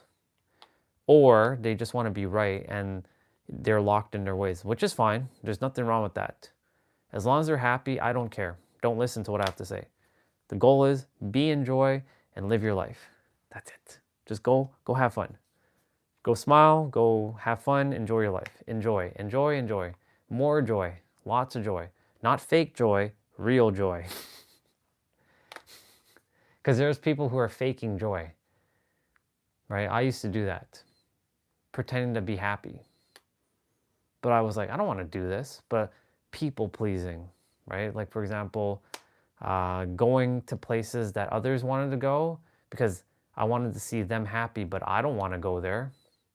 I'm not going to fake my joy. If I don't want to go somewhere and someone wants to go somewhere, you go. I'll go somewhere else.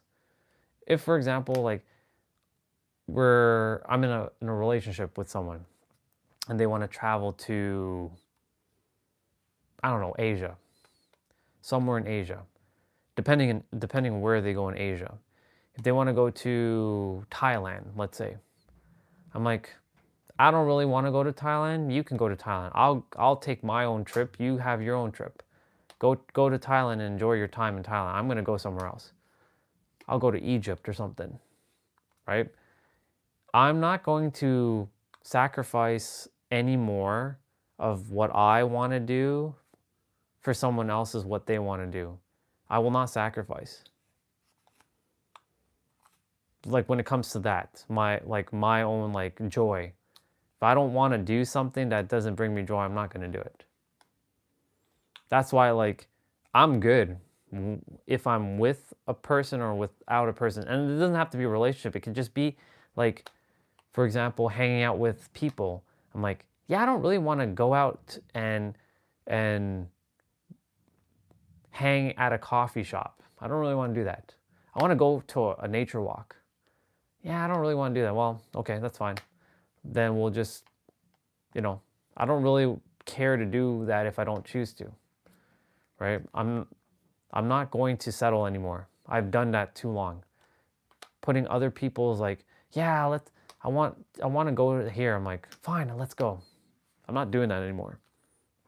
I'm not letting that character do that anymore. I know people say, but in a relationship, you have to make compromises. That's not true at all. You have to get into alignment with each other. That's really what it is, not making compromises. Getting into alignment is priority number one. If more people knew how to be like themselves and they knew how relationships actually worked, there would be less problems. There would be less people cheating on people. There would be less men hating women and less women hating men on this planet. But that's a different topic.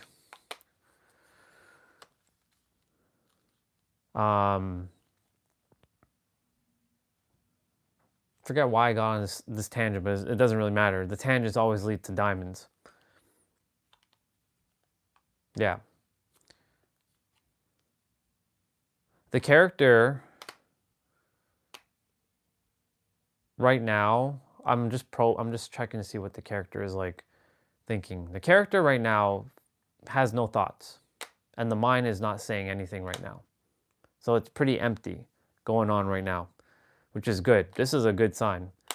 Anytime these two are not doing or feeling anything, this is good.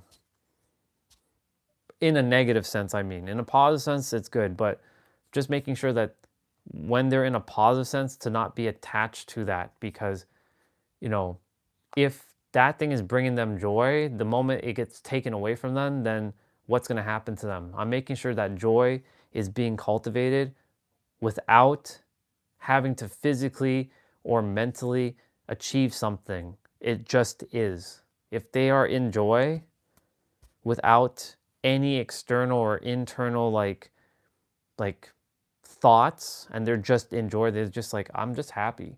I just love being happy. I like this feeling. And nothing can take away that inner joy, which is what I'm attempting to get the character and the mind to be at not at all times, of course, because that's not realistic. The character's still going to feel pain. I'm making sure the character understands that pain and pain, disappointment, some suffering can still happen, but not being attached to that, just knowing that it can just pass through you now. You see it, the opportunity or the thing comes, you see it, you feel the feelings, and you let it out. You let it pass through you like that, not like this. And then take it in and embody it. It's like planting it as a seed. It's like, oh, here comes a person saying that you're ugly. Okay. Or here comes a person that says that they don't like you and they reject you. Feel the feeling and let it pass. Oh, here comes an opportunity where someone says that you don't know what you're talking about and they troll you. Okay. Here comes a person who wants to make fun of you and tell you that you're stupid and that you're an idiot. Okay. Because what the character was doing is when something's coming,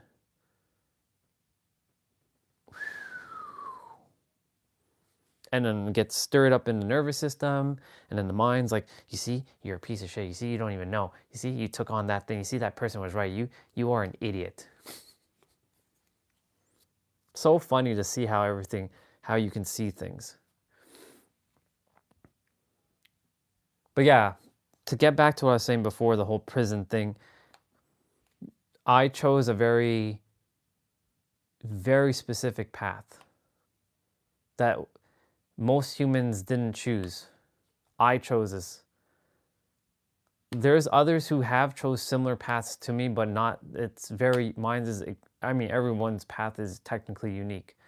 But I didn't choose it to, I chose it to be extremely difficult so I can overcome it as a story, so I can help people be relatable, to do the work that he came to do. Doesn't mean I'm going to go and be like crucified on a cross. That's not happening. Doesn't mean I'm going to prison. I might say things that could land me there, but I'm basically just saying that the answer is you. There's nothing else you need to know. And if people are going to silence me for just saying that the answer is you, I mean, clearly there's something wrong there. There is no damn technique you have to do. There is no damn teacher you have to listen to. There is nothing but you. It is just you. That's it. It's so simple. But your belief systems are, there is the you that's here, that cannot be explained with words, that you've been here and that's always been here and will forever be here. And then there's your beliefs, your thoughts, your concepts. And then there's the you that you think you are, your identity. So like there's the true you, your beliefs, your concepts, and your thoughts. Then there's the you with your identity. Orion, T-Bray, Olga, Jason, Tiffany, insert name. The names are here. Like the identity's here, the thoughts, beliefs, concepts are here. So this is basically this space here with concepts, thoughts, and beliefs are right here, blocking you from the true you, which is right here, that can't be explained with words. That's where 98% of the planet is living right now, currently. Them with their identity, we have to have a name because, hi, how are you? Right? That space, that blank is actually referring to what you are, but the thing is, just saying, hi, how are you? It's going to feel kind of weird. So that's why we were given a name, so we can be identified. But you are no more than your name. You're no more than your name than you are your body. You are basically just a space taking a character that you chose to be in with a mind and a body to operate in the third dimensional realm. You chose to be in that body. I chose to be in this body so that you can navigate and explore this. You can call it the sandbox. This is a sandbox. You get to make it whatever way you choose to. That's the thing about life. It's moldable. But the world has sold a lot of people this lie that it's only meant for certain people to have certain things. Like you have to be 6 foot tall, you have to have the massive jawline, you have to look like a pretty boy with the dimples or the fancy looking eyes and the nice hairstyle to be successful and to be what is deemed a man. And if you look that way, you'll have everything in the world, in the physical. But if you don't look that way, this is a belief that was programmed into me. If you don't look that way, then you can't have these things. This is what the character took in. And I'm telling the character that is an illusion. And Nero had a person's comment that he read on his channel. It was a girl. And I mentioned this on a live stream. She thought of herself as the ugliest woman ever. And she could never find her man. She could never be with guys. She kept saying that she's ugly, and she kept buying into that for years. Similar to me saying that I was an ugly dude. So when she ran into Nero stuff, she started to shift her beliefs. Now she sees herself as the queen of the world. So guess what? All the guys want to do stuff for her now. Like every guy that comes across her wants to be with her because of her energy that she's really tapped into her true self. I'm very proud of her for doing that, by the way, because that's how she's supposed to be, a queen or an empress or a goddess. And same with guys. Every guy is supposed to be a king, a knight, emperor, or a god, but most are acting like jokers. Not even a knight. They're acting like fucking jokers. But they're not jokers. They're all knights. They're all kings. They're all gods. They're all emperors. Every guy, every man, every boy is a king, is an emperor, is a god, or is a knight. In my case, I like the knight because the knight has a sword. And a knight is a warrior. Kings, I'm not a big fan of the word king, only because kings are like old geezers, generally speaking. They're powerful, but they're old geezers, and I'm not an old geezer. And kings are usually like on a throne. They don't look really great, in my opinion. Knights look amazing. I would rather be a commander than like a commander knight over a king any day, but we're using the term king for now. But she changed her belief of herself so drastically that now all the guys are falling head over heels for her. How is that possible? It started right there. So I keep telling this character, like, remember that sister who turned herself from basically looking ugly and telling herself she was ugly to being a queen now, to being a goddess.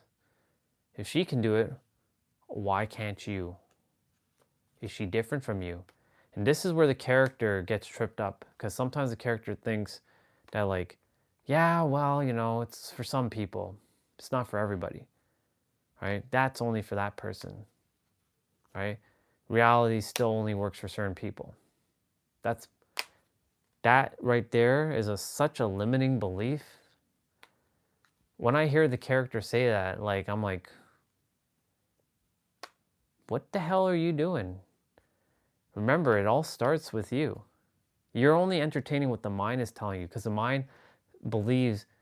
mind wants you to believe that you're not meant to have the things, because you were convinced that the mind told you that reality only works for some people. So then you believed the mind, and the mind basically finessed you into believing it. So now you keep creating energy because you're keeping it alive. You're keeping that egregore alive. And all you got to do is not feeding it any more energy. There's positive egregores, negative egregores. And in fact, you don't even have to even entertain these egregores as even that idea. That's just another illusion, right? Reality works in a paradoxical way. It works in all ways. There's no wrong. It just is, right? For those who believe in Jesus, and like Jesus is God and Jesus is Lord and Savior, those who see Jesus, it's because they have such strong belief. And so because their beliefs are so strong with so much conviction, they will manifest Jesus. Like Cassidy, right? Like Cassidy, right? She has such strong belief in Jesus. She has visions with Jesus, because that's what her current programming is set to. It's tuned to Jesus. So she sees Jesus, right? Nothing wrong with that. Those who see Krishna, Lord Krishna, or Vishnu, or Brahma, or Shiva or Shakti, they are tuned to that, so they will manifest that into sort of like a physical experience. Those who also experience hell, like they see demons, they exist. Demons, dark entities, they exist, but they only exist to the person that creates them in their world. But in my world, demons and entities don't exist. And that's the thing. Everybody thinks that the physical world is the only world, but it's not the physical world, it's your world. Your world is different from my world. 8 billion different people, 8 billion different energies, 8 billion different planets living on one, or 8 billion different worlds living on one planet.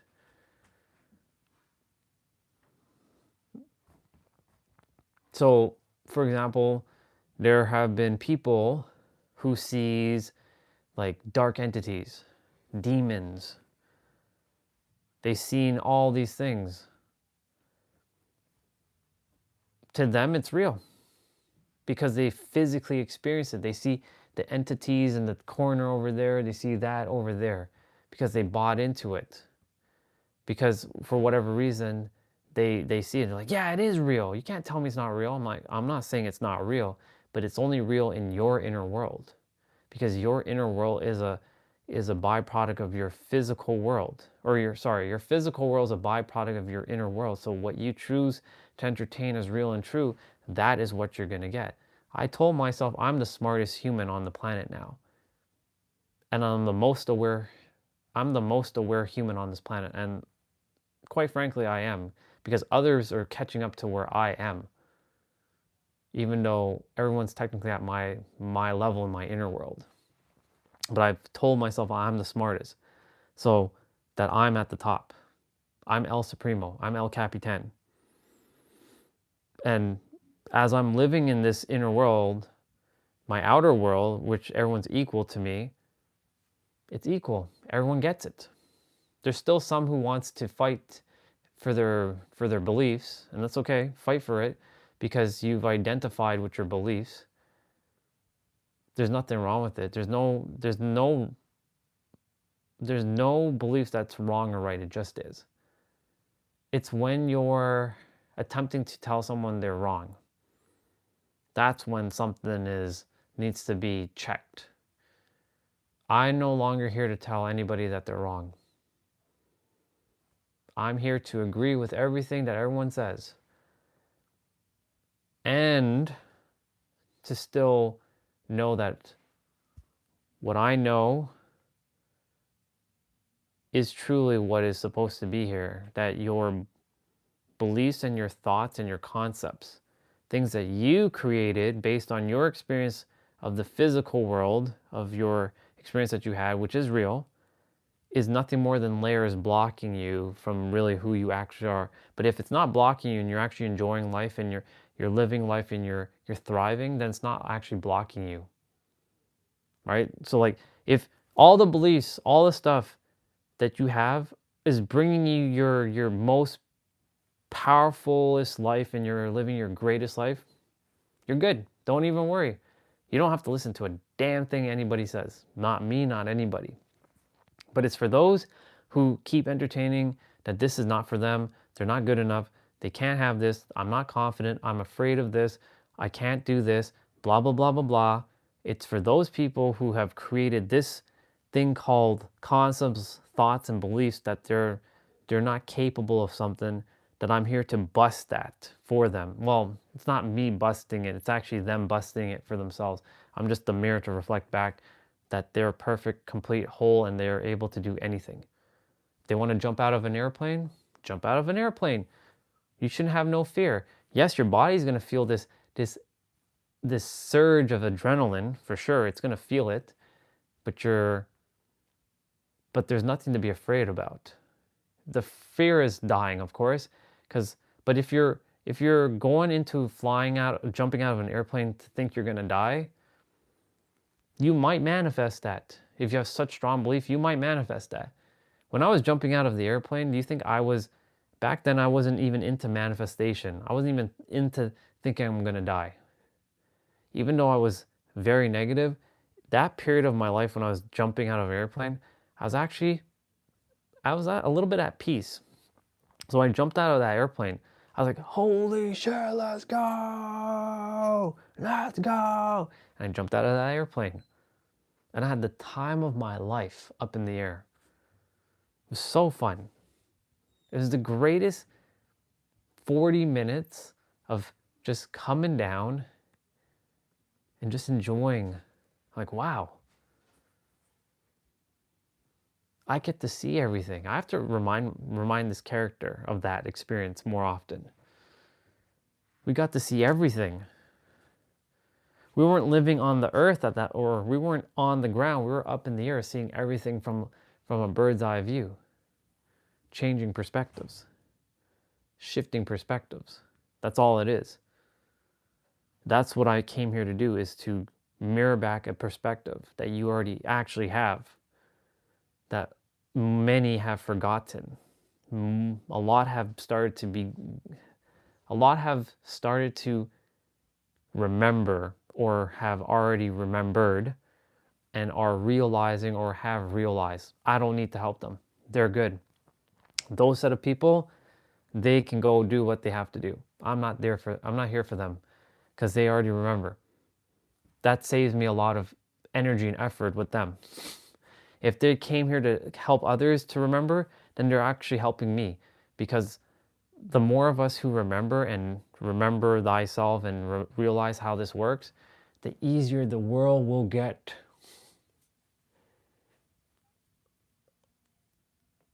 I just wish, there's one thing I really do wish I had though, the ability to speak every language. Now, if the universe or me can just like download or upload all the program of every language, and I can wake up one morning and start talking, Japanese and Korean and like Urdu and Punjab and Turkish, I think that's the language, and Spanish and Portuguese and French and German and Russian and Ukrainian and Dutch and all the other languages of the world. Oh my God, nothing's gonna stop me. Because there's so many people who don't know how to speak English. But that doesn't mean that can stop me. All they can do is turn on auto translation. Auto dub. It's just the auto dub has to make sure it's capturing exactly what I'm saying, word for word in English. I don't want to just help people in English. I want to help people in all languages. Give me the ability to speak all languages. I summon all the what's the word I'm looking for? The frequency within me into the conscious mind to be able to speak all languages. Oui, bonjour, ça va? That's just basic French. Arigato gozaimasu. That's very basic Japanese. Hola, ¿cómo estás? Basic Spanish. Dobry day, basic Ukrainian/Russian.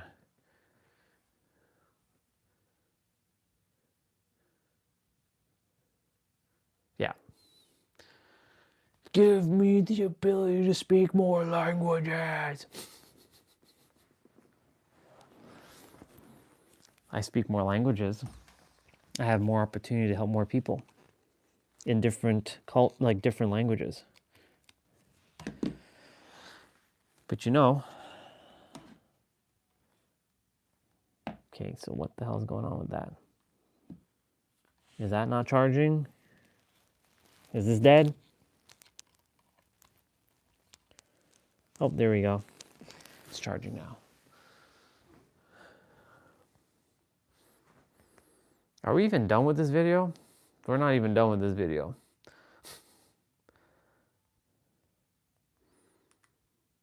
I keep pausing it.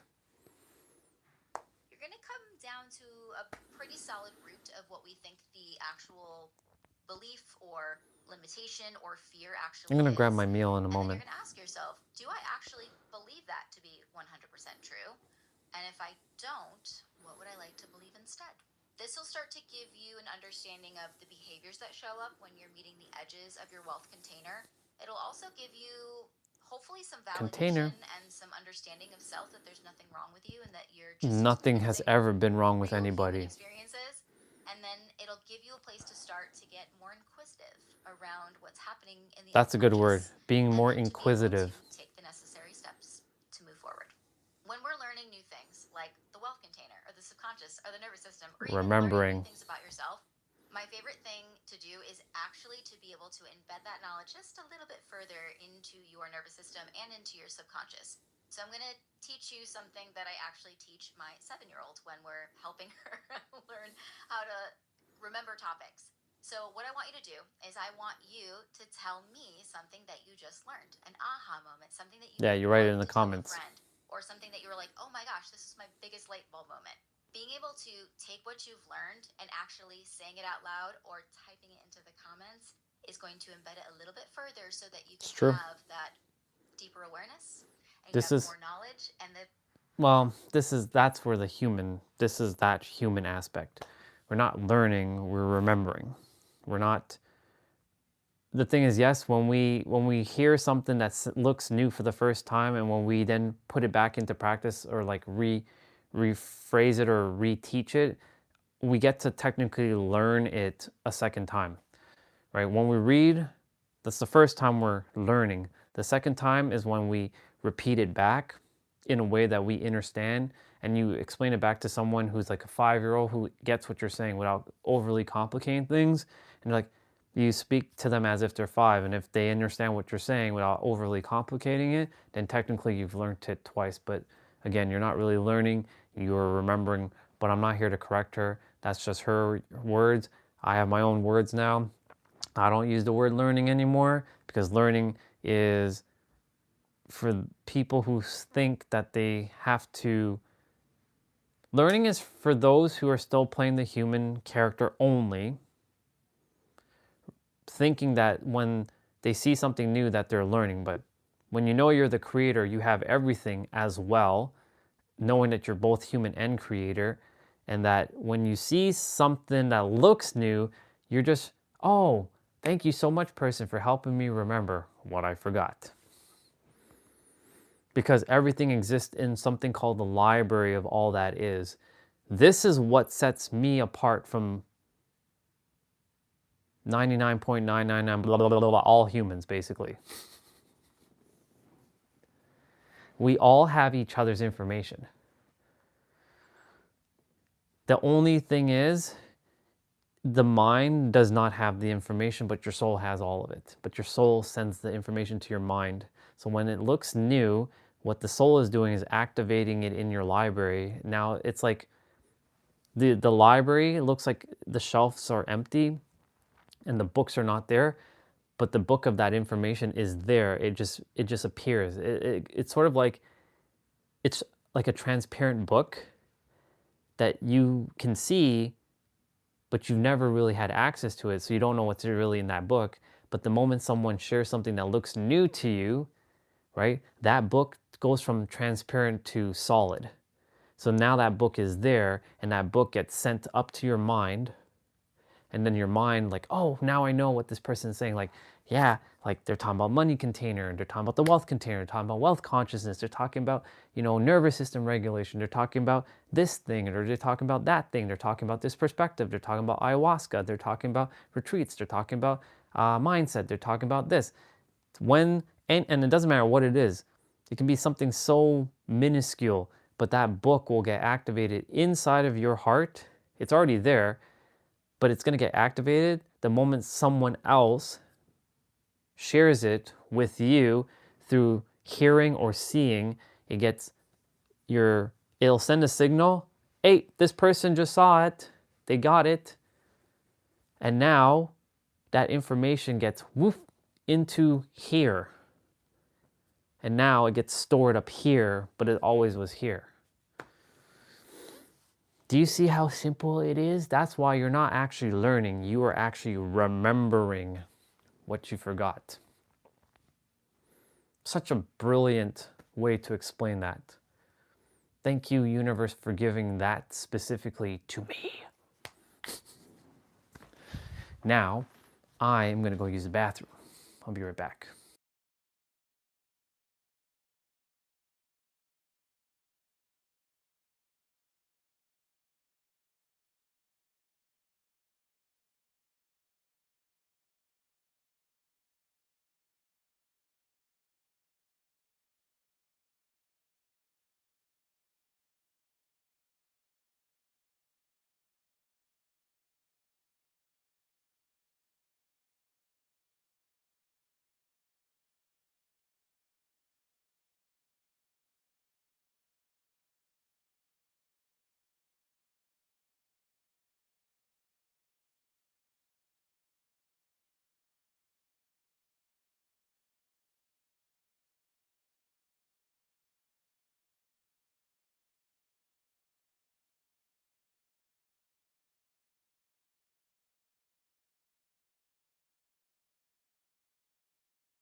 Somebody won a pricing game upstairs. I'm gonna go grab me my meal.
Yippers.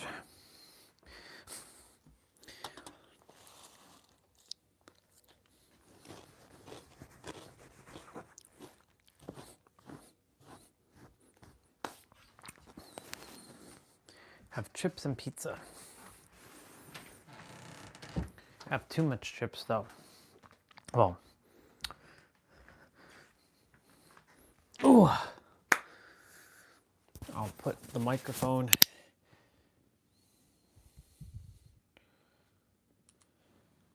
For awareness, and you have more knowledge, and then it'll stay. And then when it happens, you'll be like, ah, I know exactly what to do. All right, I'm going to be looking through the comment section very soon, and I cannot wait to write back and see what you learned and what your biggest light bulb moment is. And I think this is such an exciting thing because we're about to stretch past the limits of your wealth container, and you're going to have a lot more ease, a lot more flow, a lot more abundance, and a lot more goodness headed your way.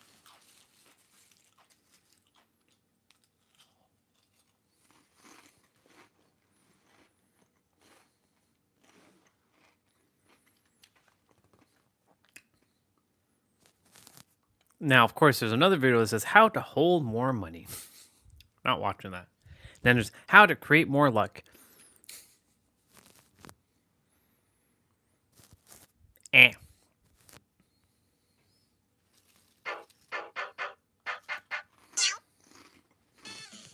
Teenage Mutant Ninja Turtles 3: The Manhattan Project is easily One of the best games ever. for the NES.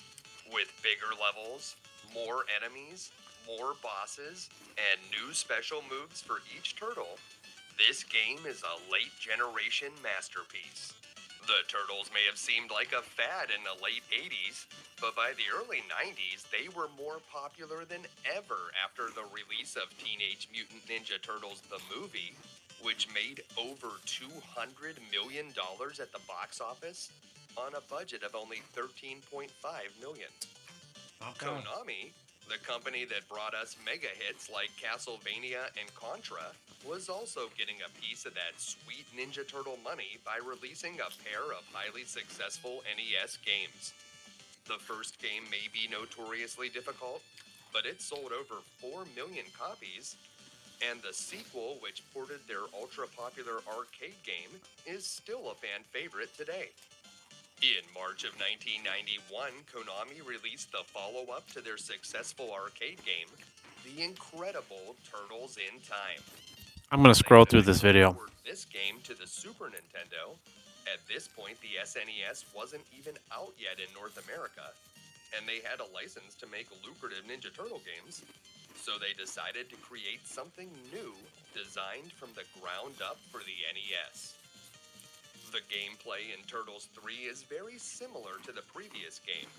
You'll mercilessly plow through waves of foot soldiers and duel with bosses from the TMNT Rogues Gallery. The second movie, Turtles 2: The Secret of the Ooze, had hit theaters in 1991. You know, the one with Vanilla Ice. So the developers even included some of the new enemies from that film, including Toka, Razar, and even Super Shredder. The subtitle, The Manhattan Project, is a tongue-in-cheek reference to the multi-billion-dollar World War II development project that created nuclear weapons. And in the game, it refers to a ludicrous plot by Shredder to steal Manhattan by ripping it from the ground and floating it up into the sky, much like Ultron did to Sokovia in the second Avengers movie. Shredder also kidnaps April O'Neil, just in case the whole stealing Manhattan thing wasn't enough to get the Turtles to abandon their vacation in Florida. Because the first Turtles game wasn't officially released in Japan, the Manhattan Project was released as Turtles 2 over there, and they ditched the numbering altogether when Turtles 4 came out.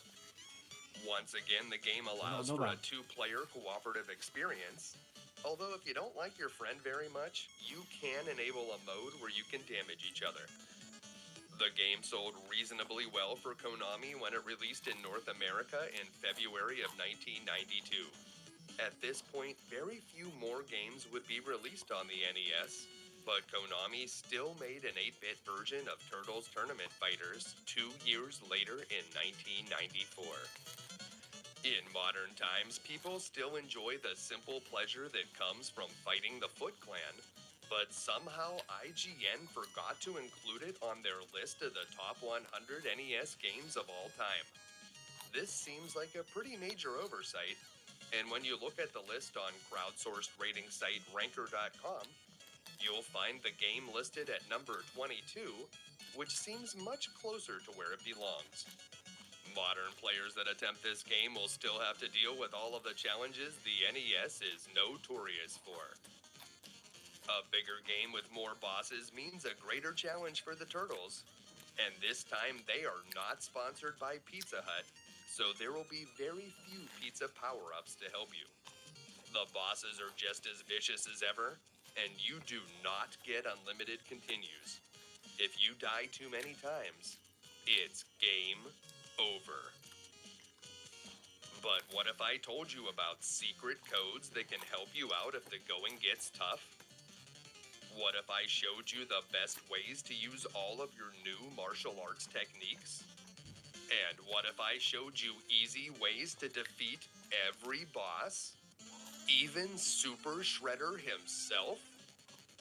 Well, on today's episode of You Can Beat Video Games, we'll learn all of that and more. If you're new to the channel, we're doing deep dives on retro video games and giving you the professional strategies that can be used by the casual gamer. Please make sure to subscribe and check out youcanbeatvideogames.com for episode lists, news, and official You Can Beat Video Games merchandise. Nice. Let's get started.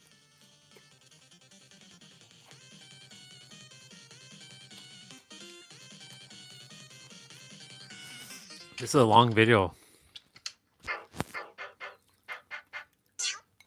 All right. Teenage Mutant Ninja Turtles 3: The Manhattan Project.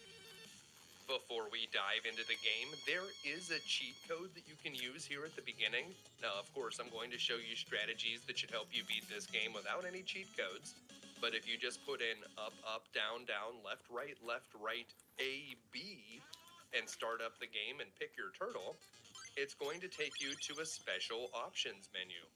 Now you'll notice that that code is very similar to the famous Konami code, except that they reversed the last two commands, so instead of BA, it's AB. So if you remember how to get 30 lives in Contra, it's pretty easy to get this nice little option menu, which can take you to many different parts of the game, including sub-stages. So if you want to practice against Shredder, that's something you can definitely do using this code. You can also enable easy mode. You can get Did not know that. more lives. Lots of good stuff with that one. Now, if you just press down 5 times or 10 times in 2-player mode when you're on the Turtle Select screen, there's a little fun code you can enable, the Auto Select, which whenever you die, normally you'd get to pick which turtle you choose, but if you're in auto mode, the game will pick for you. So if you're pretty good at this game and you just want to have a good time, auto mode could be a fun thing to enable. Alright, it's time to start the actual game here, and we're going to choose Leonardo because his special attack is very good against the standard enemies in the game, and it's also pretty nice against the bosses as well.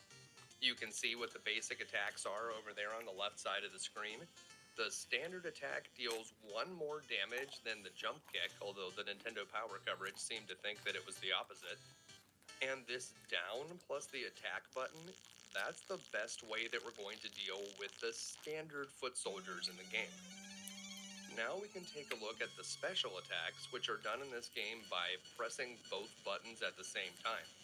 All the special attacks are different, so I am going to highlight where each turtle can be good. But for now, at the beginning, we are going to choose Leonardo, who you'll see only deals 8 damage with his special attack. But a lot of times, it will hit multiple times, which means it could theoretically deal more damage than any of these attacks. You'll see what I mean here in a moment.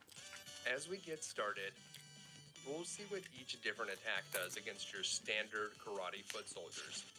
There is your regular attack. It's pretty fast, and I think each foot soldier has about 4 hit points. So if you hit them with 2 jump kicks or a standard attack and anything else, they'll die.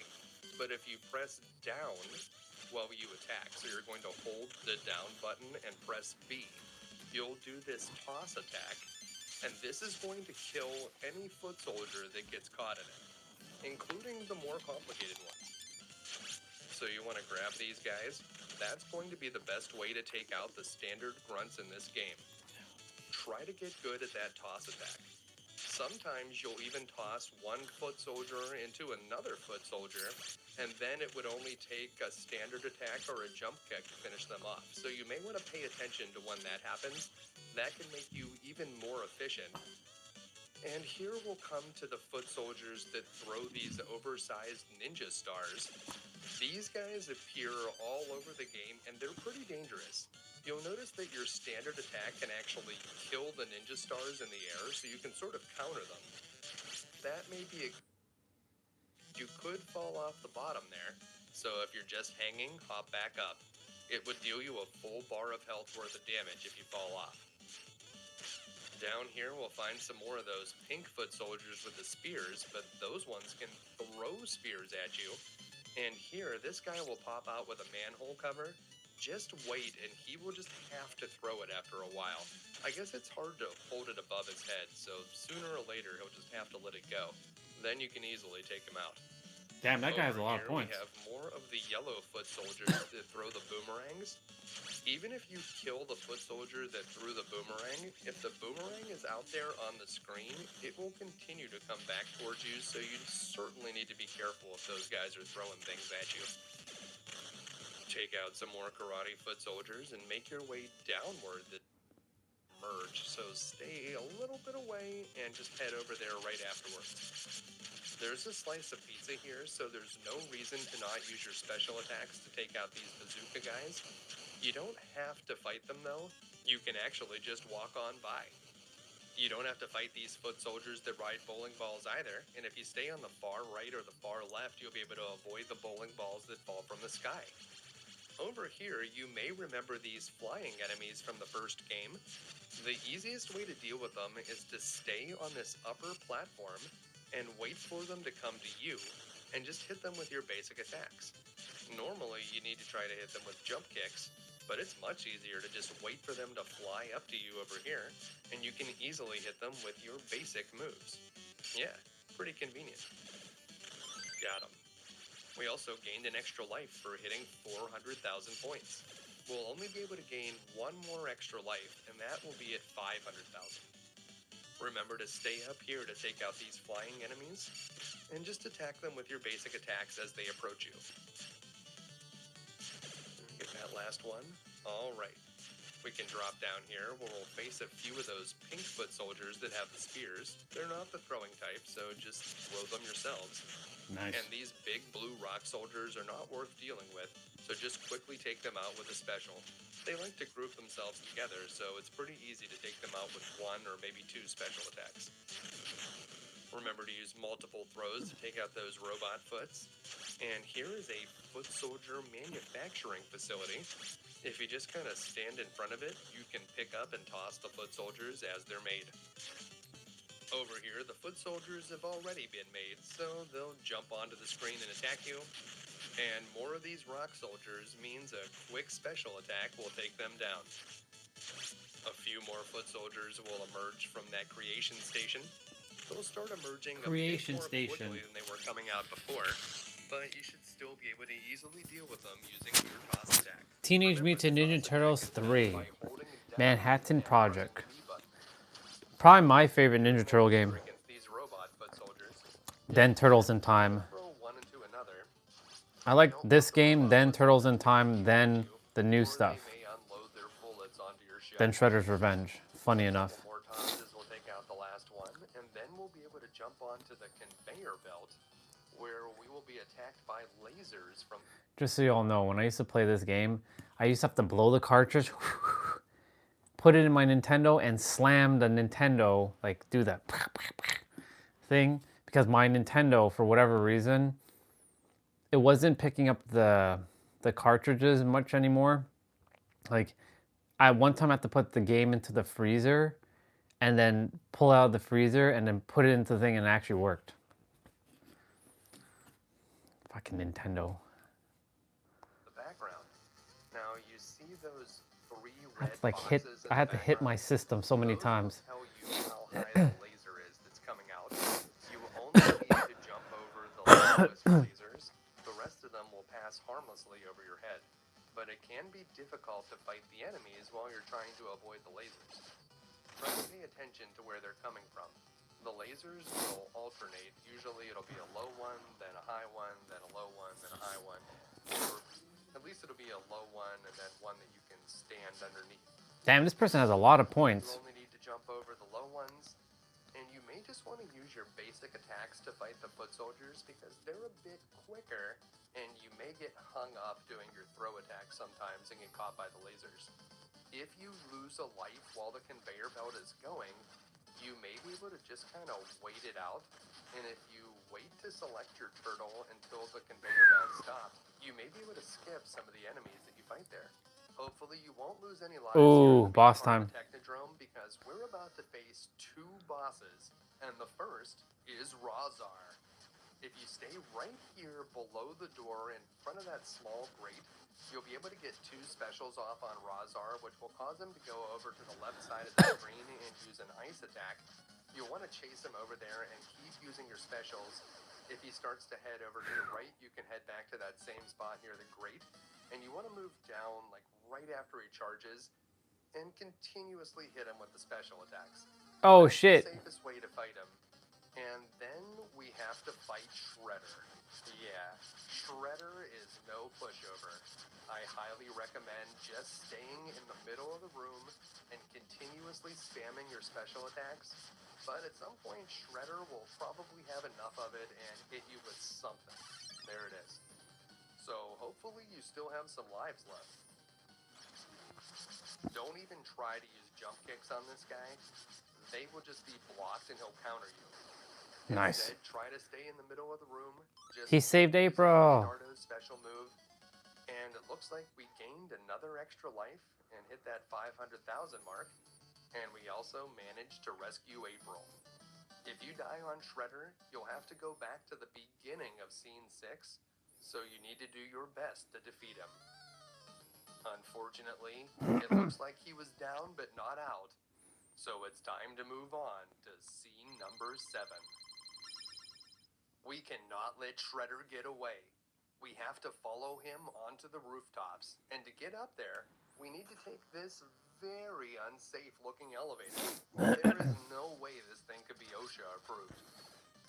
Remember, you don't have to worry about it being instant death if you fall off the edge, but you will take a full bar of health's worth of damage.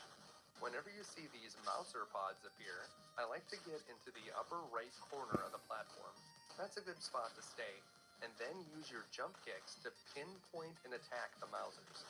There's going to be a lot of them on the screen, and if you're not careful, they'll grab your arms and deal you a bunch of damage. So just use whatever attacks you can, and try not to get hit by them as soon as they approach the spot. Carefully take out the Mousers. Use your jump kicks, and Just scroll through that. use your toss moves just as you would against any other foot soldier, and take them out.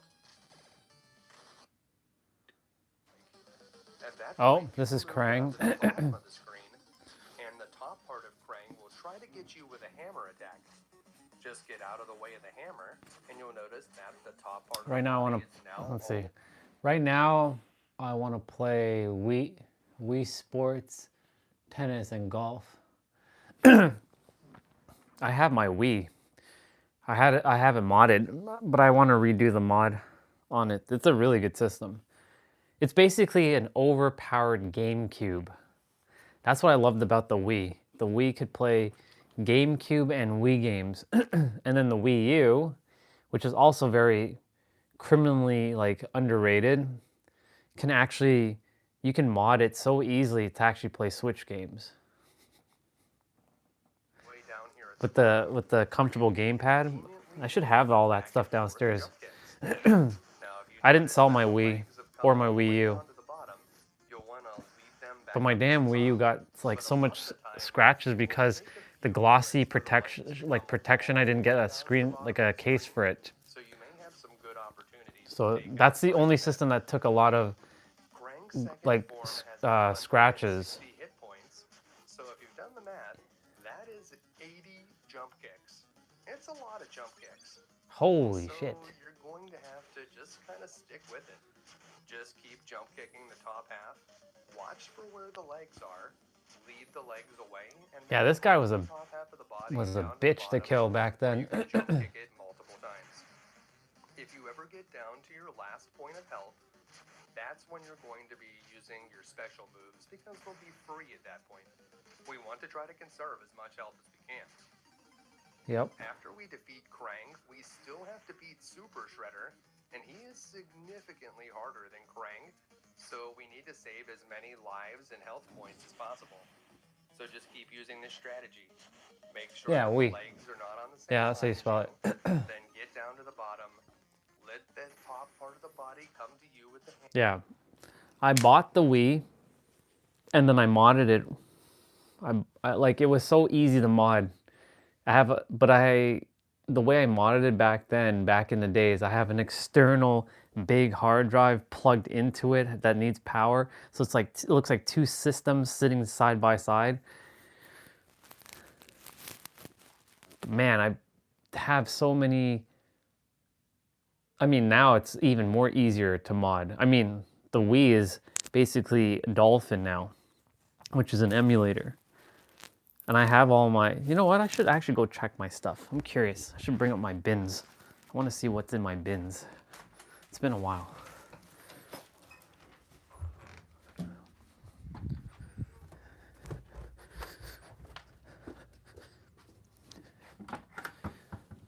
Okay, let's see. I should bring up my spindles as well. My brother, Kingdom Hearts 4. This screwdriver, don't know what it's doing outside of there, but whatever.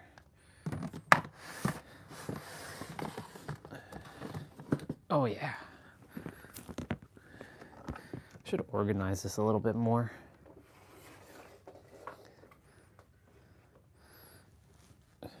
My brother and his fiance, they went to work, so I get to check my stuff.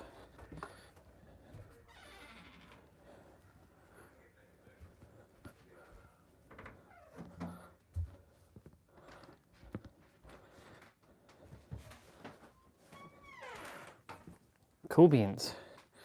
Look at this. Look at what we got here. All right, you go here for a moment. Ugh. All right, let's see. Maybe I did sell my Wii. I don't think I did, or my Wii U. So this is my Wii stuff. My controllers, my Wiimotes that definitely need to be charged. This is the hard drive that goes with the Wii, with all my stuff. Ah, yes. No, I did sell my Wii U. My PS2, my modded PS2, Slim. Man, this is where the spindle is. All my PS2 games. Wow, that's crazy. My PS2 controller is getting a little sticky with the thumbsticks. Crazy.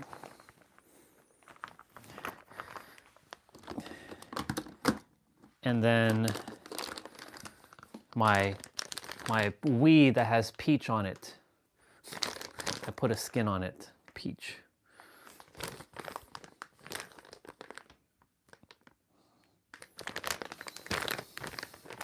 This is how I used to take care of my shit.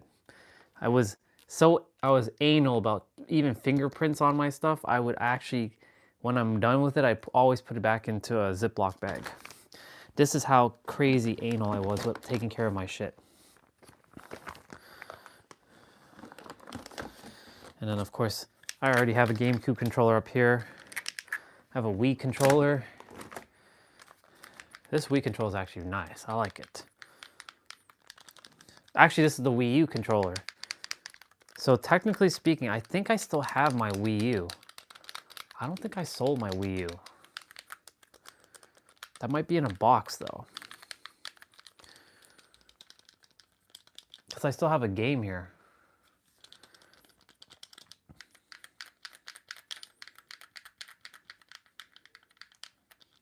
It's weird, the joystick is up here and the buttons are down here.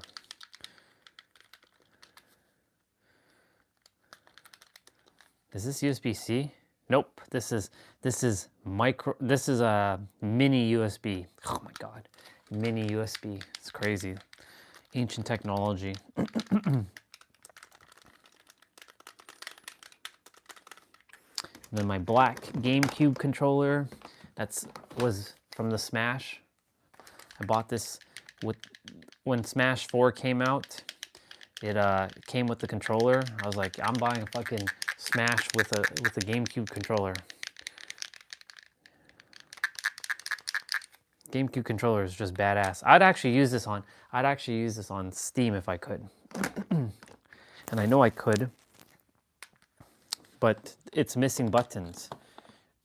I mean, it doesn't have as many buttons as you know, my Scuff. I don't really like the Scuff controller. I don't know why I spent so much money on that controller. It was kind of a impulse purchase. Cool. So that was a nice little quick throwback to what's in this bin. And then all my games, or all my Spindle games now. I still have one, I think I have 1 or 2 official games left. My action replay, my cheating device. Mini disc. What is this, for GameCube? No, for DS, wow. Oh no! Oh no! My games. It's okay. Oh, okay, so some of these are definitely not my games. I can tell you that because there's a PS5 game in here. So there's Smash. It was a big gamepad. It's a massive gamepad with a screen. So there's my Smash for Wii U.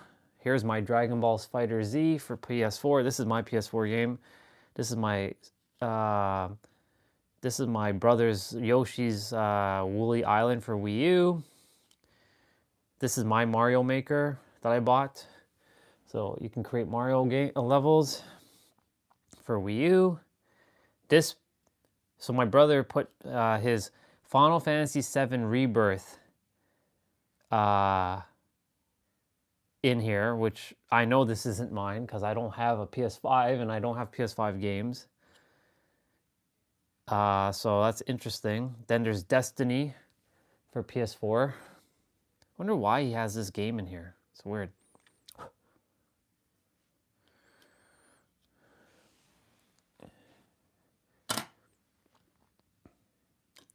Then there's PS3 games in here. I actually have a Windows 7 Ultimate disc. My burning disc. It's crazy. What else do we have? Oh, okay, so I still have a lot of games. So here's my Ninja Gaiden 3, my Dead or Alive 5 for PS3, my Ninja Gaiden 2 for PS3. So I still have a bunch of PS3 games. DJ Hero 2, White Knight Chronicles, which I couldn't find a damn box for, which is weird. God of War 3. Yeah, God of War 3. These are my PS3 games. My God. Beat them all. Star Ocean, The Last Hope. Tales of Xillia. Good game, by the way. Final Fantasy 13-2. This is Xbox 360, by the way. I beat that on Xbox 360. Street Fighter 4 for Xbox 360. Tales of Vesperia, Xbox 360.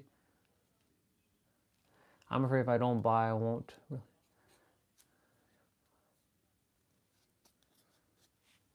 I mean, I don't buy physical games anymore. Here's X-Blade. Good game, by the way. Bayonetta. These are my Xbox 360 stuff. This is the... it's funny how I actually have a lot of Xbox 360 titles. Naruto, Ultimate Ninja Storm 2. Ooh. One of my first Call of Duty games. Call of Duty Modern Warfare number 2. Call of Duty Modern Warfare number 2.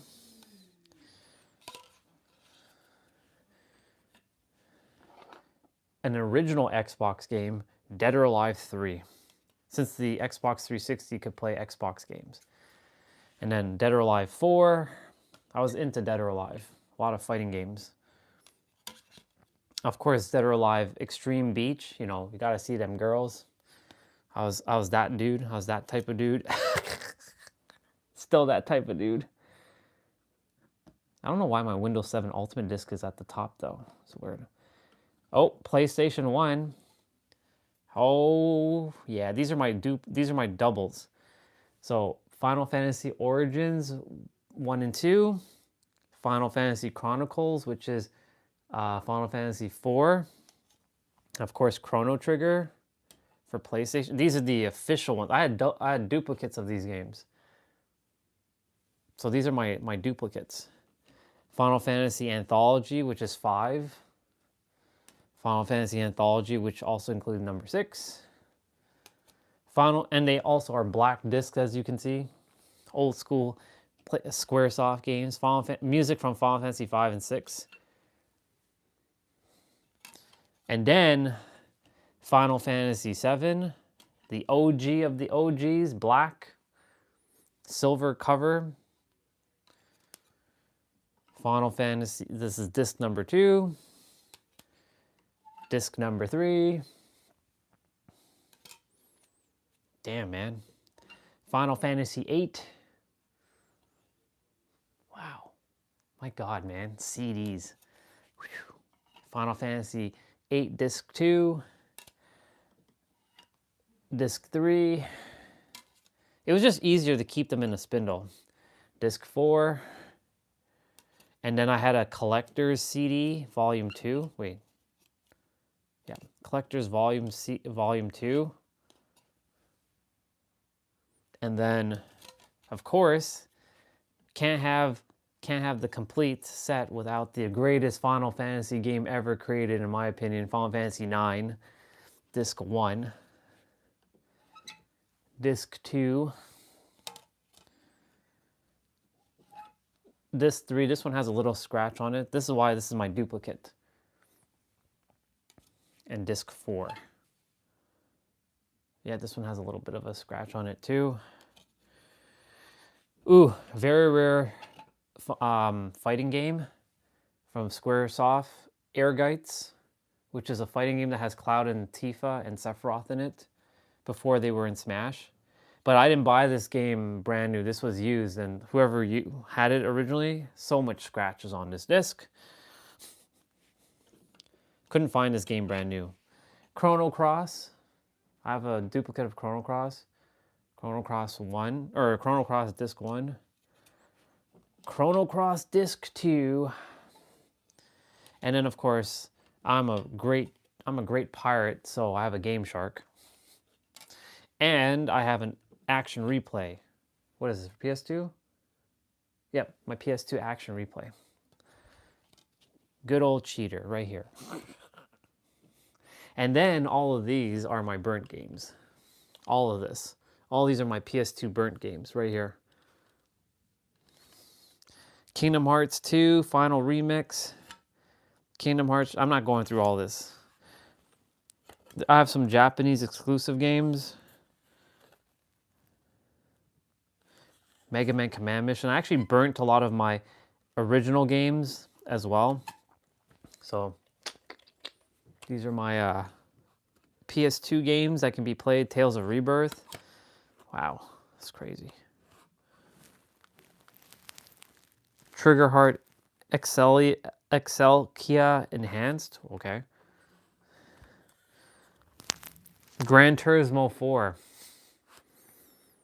Nice. Teen Titans. Wait, Teen Titans made a PS2 game? Okay. Time Splitters 2. Yep. Man. Throwback. Wow.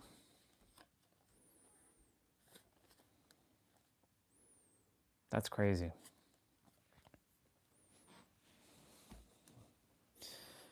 That's crazy. It's like I'm opening up the vault to my classic days. Wow. But all these games have been absolutely dismantled by me in terms of like I beat them all. Except for, you know, I don't know why there's my brother's Final Fantasy 7 game here. Not sure why. Final Fantasy 7 Rebirth is here. I should actually just put that on the top because I don't know why that was at the top. Why that's even here. It's weird. Cool. I was supposed to go look for something. I'm gonna go look for it actually. There is a hard drive that has some data that I want to get. It basically has a lot of my music, but I don't know if it's in my, I don't think it's in my cabinet or my drawers. I might have to go look for it in a box, but I don't really want to do that right now.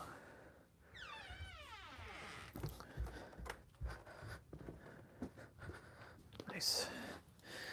Okay. That was nice. I know I have the Wii U somewhere because I know I didn't sell it. Because if I was selling it, I would have bundled it with I would have bundled it with the controller, but I may have actually sold it. I might have sold it for like $100 or $200 or something.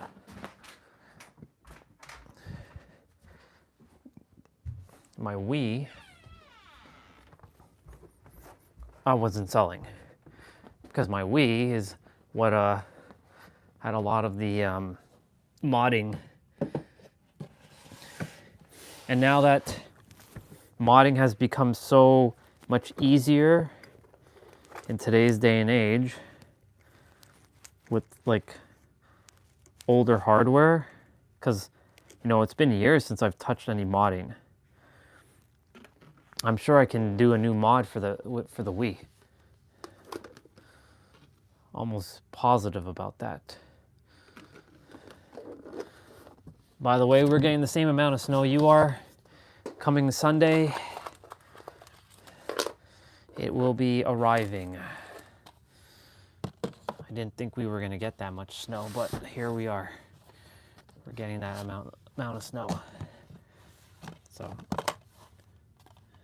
we're joining the club. Okay, so this is my brother's Kingdom Hearts 4 or Kingdom Hearts 3 game. Now, I gotta just check my drawer.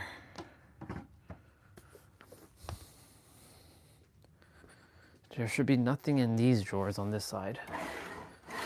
This side is completely empty. I remember when going through my drawers, except for my, oh, I have more hats. Totally forgot I have these hats. Anime hats. I have more baseball caps. Forgot about those. And nothing here. Okay. That fell down.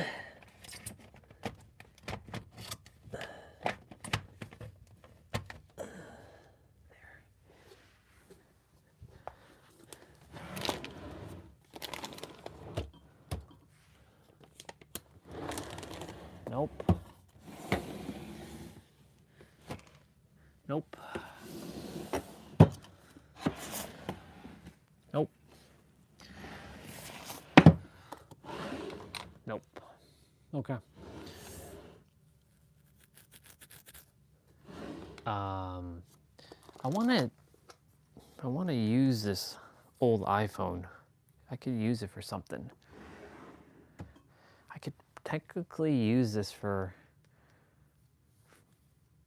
I have to charge it up though. I have to charge it up and like log in. Damn, I was looking for that damn hard drive. I wish it was in the drawer. Ugh, don't really want to go through finding that hard drive.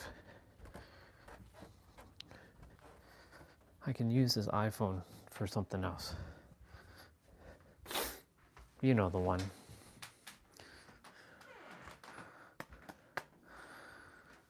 Ooh. I need to steal that thing though. I need to grab this thing.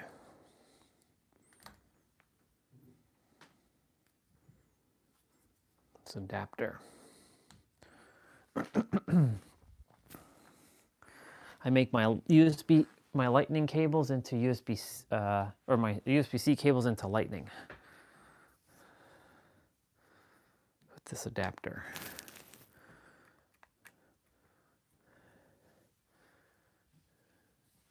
I do remember charging it up, but it should have really awful battery. Yep.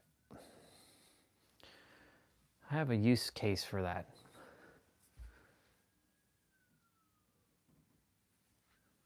Cool. Enjoy. Make sure you don't... I don't think there's going to be any updates, but let's see. Modding a Wii.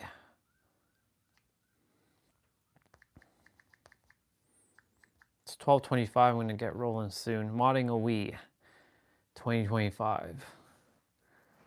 How to mod your... This was 5 months ago.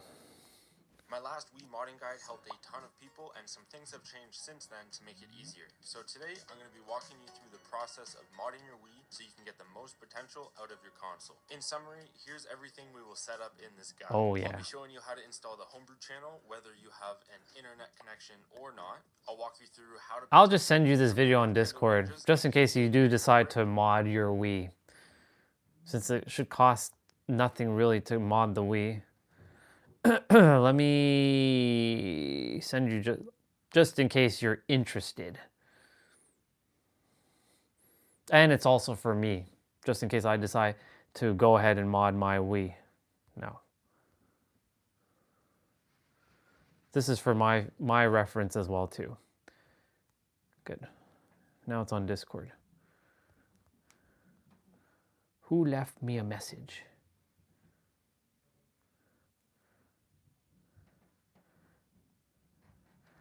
Tongue will break your thinking pattern. Would be interesting to read his book on breaking the spell of the language. It just came out, so most likely you can't get a download. Been listening to this guy for a while. Who is this?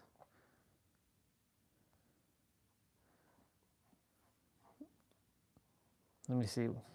Try not Oh, Chase Hughes. For 10 seconds. The brain goes into a panic. It begs for a label. It demands some kind of a category. Funny. And that's a system with survival instincts. And anything... That's funny.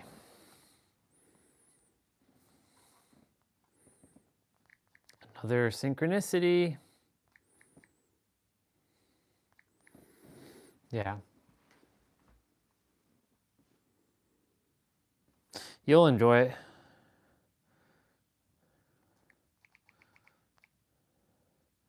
Synchronicity.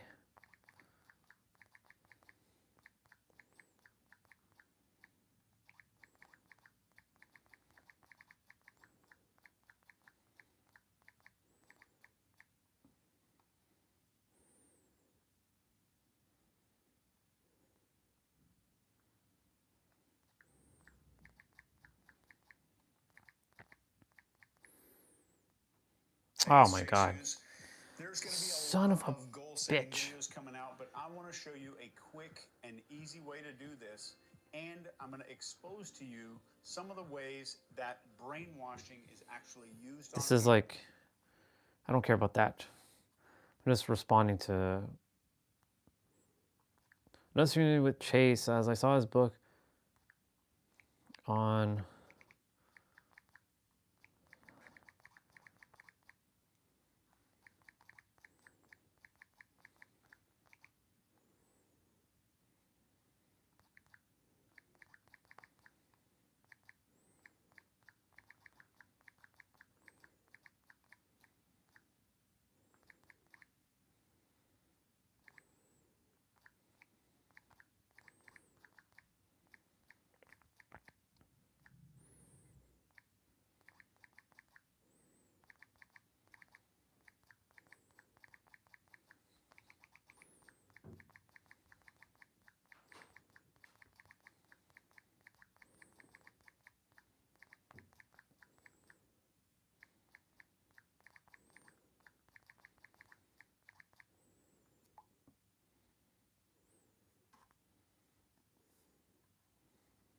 close, close.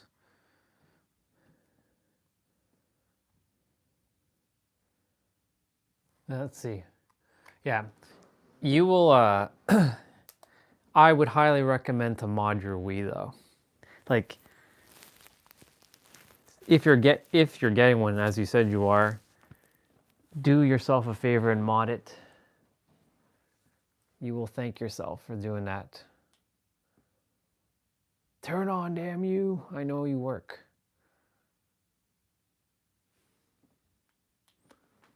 Phone is charging, that's fine. Hello, what the fuck? What's going on here?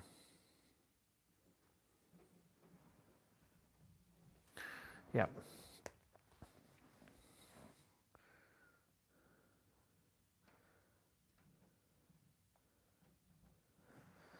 So what's Chase's new book?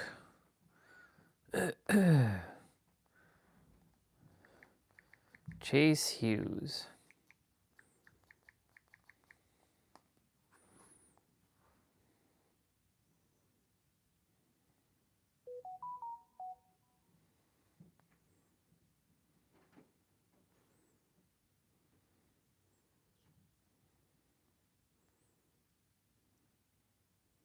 It's funny how one of his books costs almost $300. It's wild. Did this one come out? When did this come out? This one came out recently, Tongue. Let's go. Let's go. I love my tablet. I can do so much cool stuff with it. Speaking of that, I could technically play Wii games on my tablet with the Dolphin emulator, and I can actually hook up my controllers. There's a guy actually building something called Joypad OS. So he's making an operating system and like a little module that he's gonna sell, I think, where you can use any controller on any system no matter what. So if you want to use a PlayStation 5 controller on a Wii, you can. If you want to use a GameCube controller on a Xbox, you can. If you want to use a Nintendo controller on a PlayStation 5, which I don't know why you would do that, you could. Yeah, it's called Joypad OS. I saw a demo of it, and it's pretty good. It's not fully available, but it's in the works. So it's cool to see people doing stuff, because he's like, I want to be able to use any controller on any system at any time and not be restricted.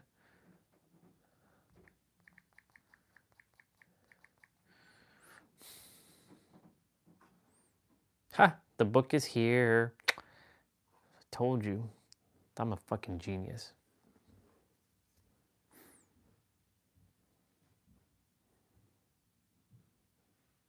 Download the book. Download the book.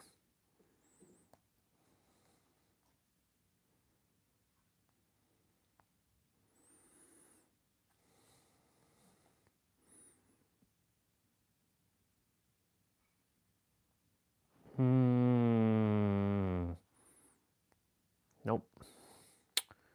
Yep. Quora.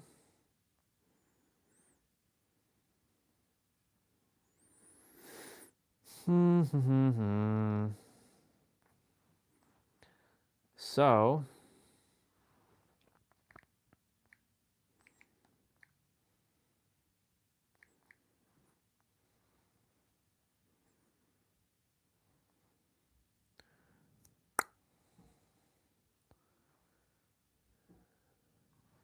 I need to take this email, copy it, go here, do this, compose.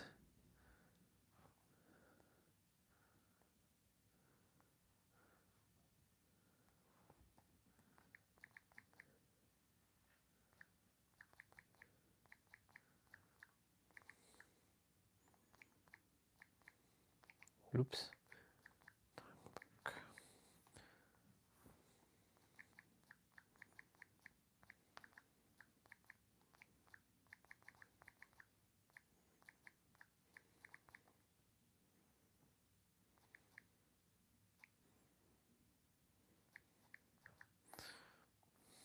Okay, so now, how the fuck do I do this on, right here?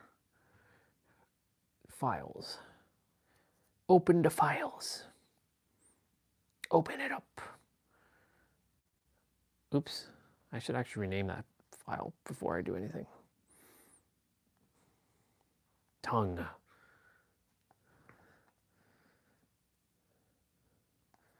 Rename.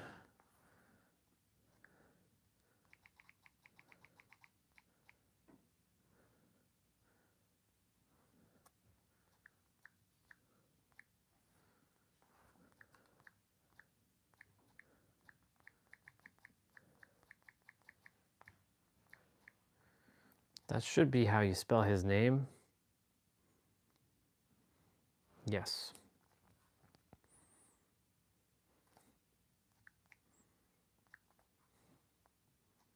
Perfect. I love that I am awesome like that. Files.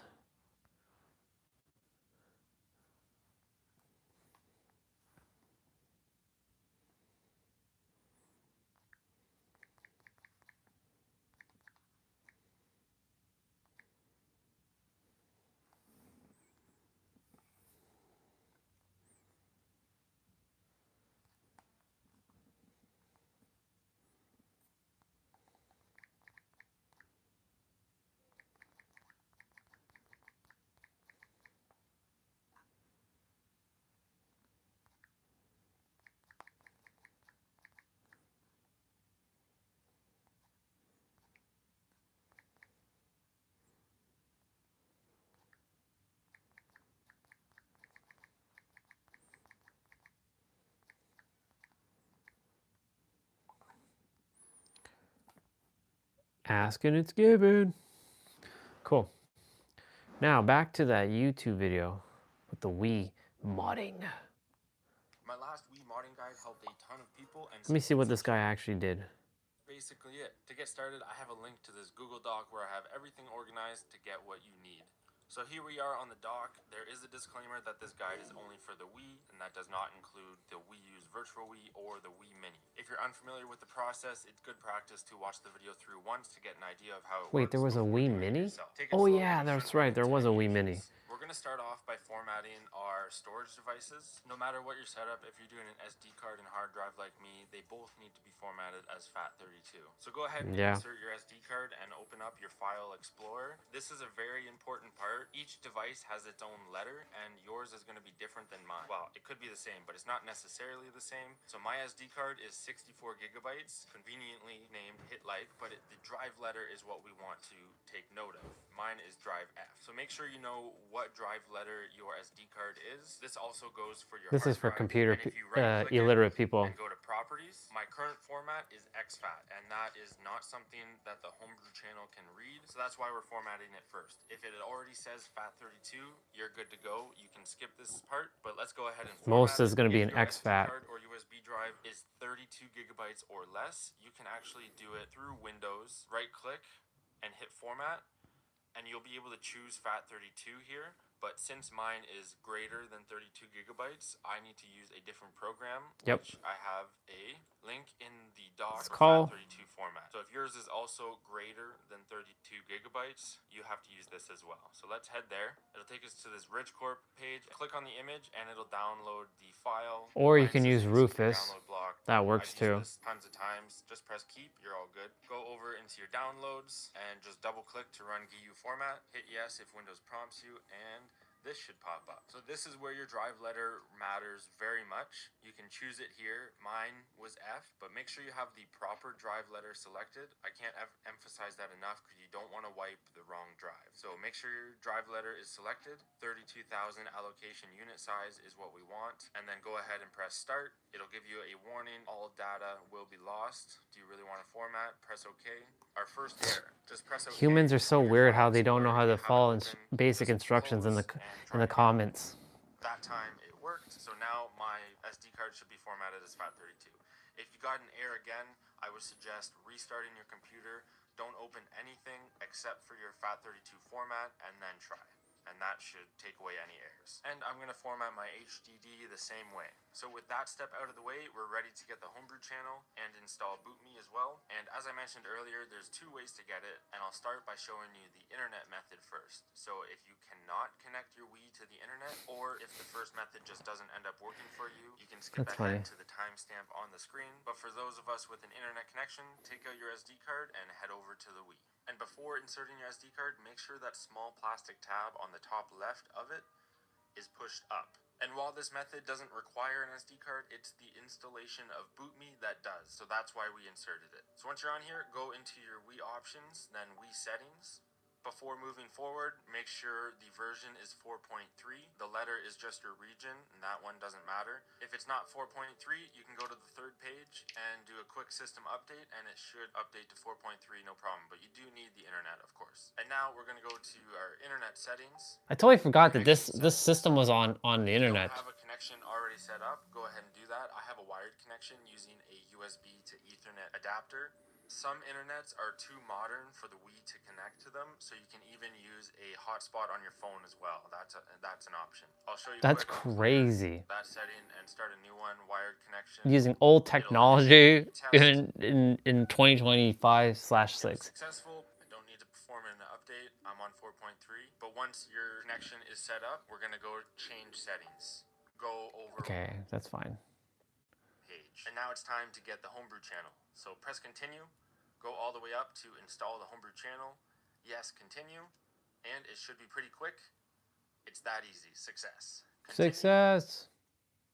Set up. So now we're going to download everything we need, starting with USB Loader GX. So we'll go to that page. Before going to the releases, scroll down to where it says install the loaders forwarder channel and click on that. And we're going to get the channel shortcut we're going to install to our Wii menu. Scroll back up and where it says releases, course. And next up, it's time to set up our games. And as I mentioned earlier, for Mac and Linux users, you can use Wii Backup Fusion. I have it linked on the doc. Wii Backup Fusion. The last resort is to set them up manually, which I'll quickly go over.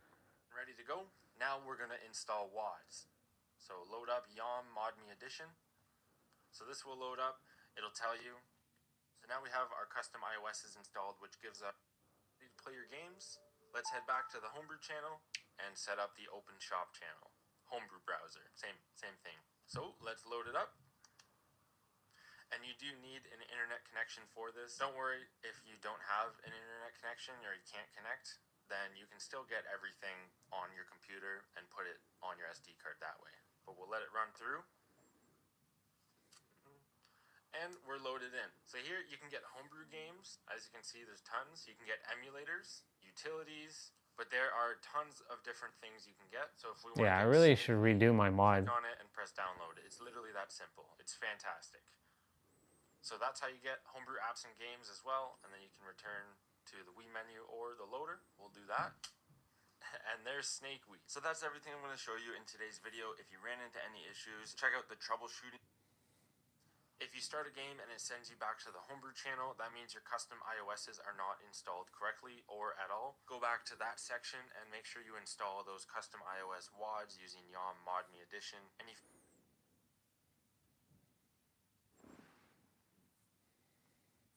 saw a video just now. I was like, how I made the ultimate modded Wii. Virtual console. A modded Wii U might be the greatest console of all time.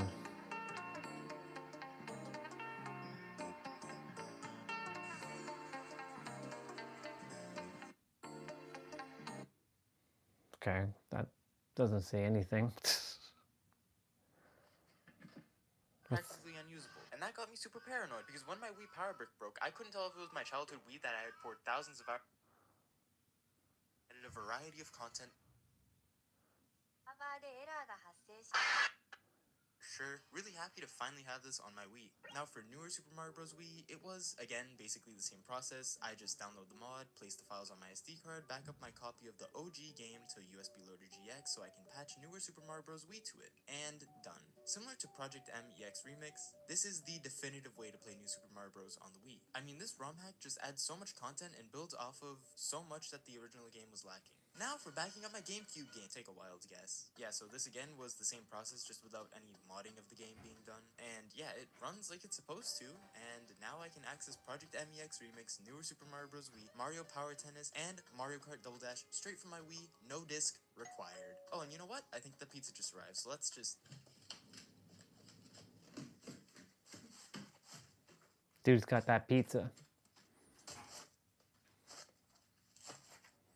So you'll notice this is Papa John's. Yeah, so the DeMay channel Domino's pizza ordering thing just never worked for me for some reason. It's a real thing, guys, I promise. You can look it up. But I don't know, every time I tried ordering, it would just flash this error. And I'm gonna be honest, I had no idea how to fix it. So I just ordered Papa John's on my own. Yeah. Never refer to video guides as they... Wait, what? For future reference, never refer to video guides as they can easily be outdated. I install it with my WAD manager, and that's it. The banner in the game effectively is just right there on my home menu, ready to play whenever. That's yet another task complete.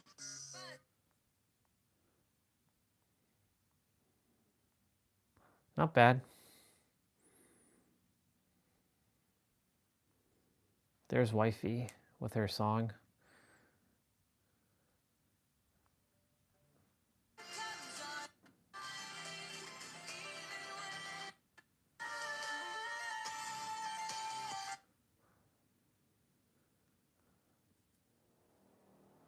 Letters to myself. The deepest fears of all humanity. Well, what are we at? Immortality? The fear that your life has no meaning. The fear that when the curtain falls, nothing you've done will matter. This is the essence of the shadow of purposelessness. It comes like a fog. It clouds your vision. It gnaws at your spirit when the silence grows too loud. It whispers, "What's the point?" And when you believe that whisper, your strength crumbles. This shadow lives in the body. It coils in your gut. It makes your chest feel hollow. It can lead you to chase after constant stimulation, to numb the silence, to escape the What? But my love, hear me. This shadow is not your enemy. It is the doorway, the dark gate through which you must walk. You are to know it's real. Allow. You see, purposelessness is not the absence of meaning. It is the testing ground.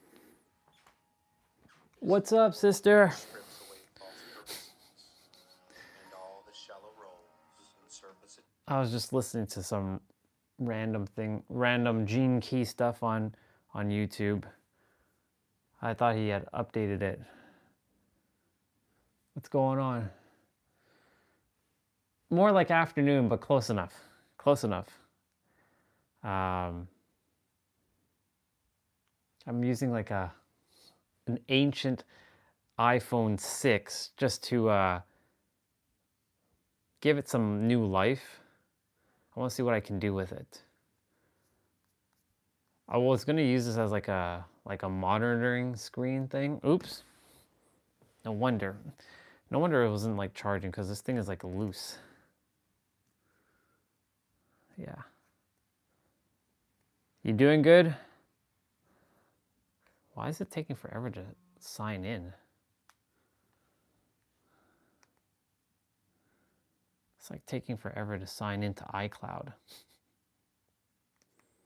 Glitch. Oh, it finally logged in. Wow, it finally logged in. It's crazy. And all I'm going to do is download YouTube onto this thing, if it can even download. What about the update? I think...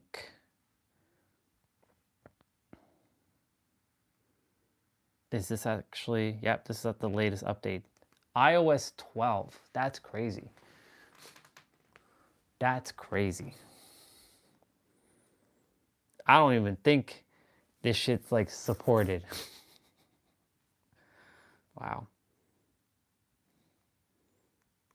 Wow. It's good to see old technology. Oop. Hey.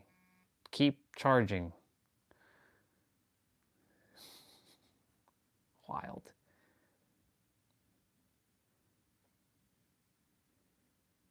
Download an older version of this app. The current version requires iOS 16.0 or later, but you can download the last compatible version. Download. Wow. That's crazy.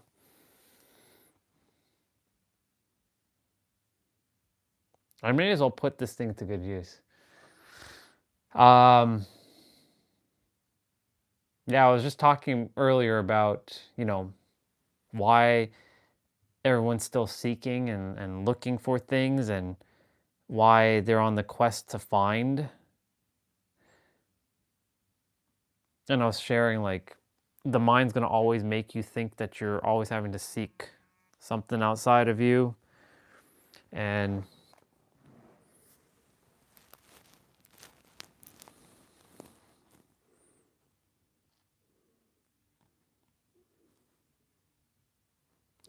it just isn't satisfied. Just can't, it doesn't accept it. That's why, today's live stream it's entitled Look. Because it's always looking for the next. But there is no next. It's right here. And unfortunately, majority of humans have identified with their mind and their body because they forgot who they were. They don't see their character as a character. So, and they have not developed the ability to split themselves within, to see the mind as separate, the body as separate, even though they're in tandem with each other, and then their actual version of who they are before any concept layers or thoughts or beliefs.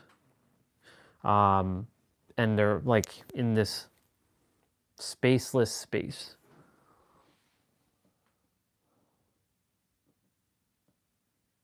Wellness? Well, wellness, you still have to take care of the body.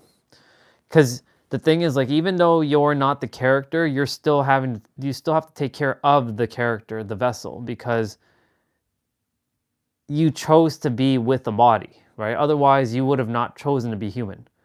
So that's the thing, that's the distinguisher.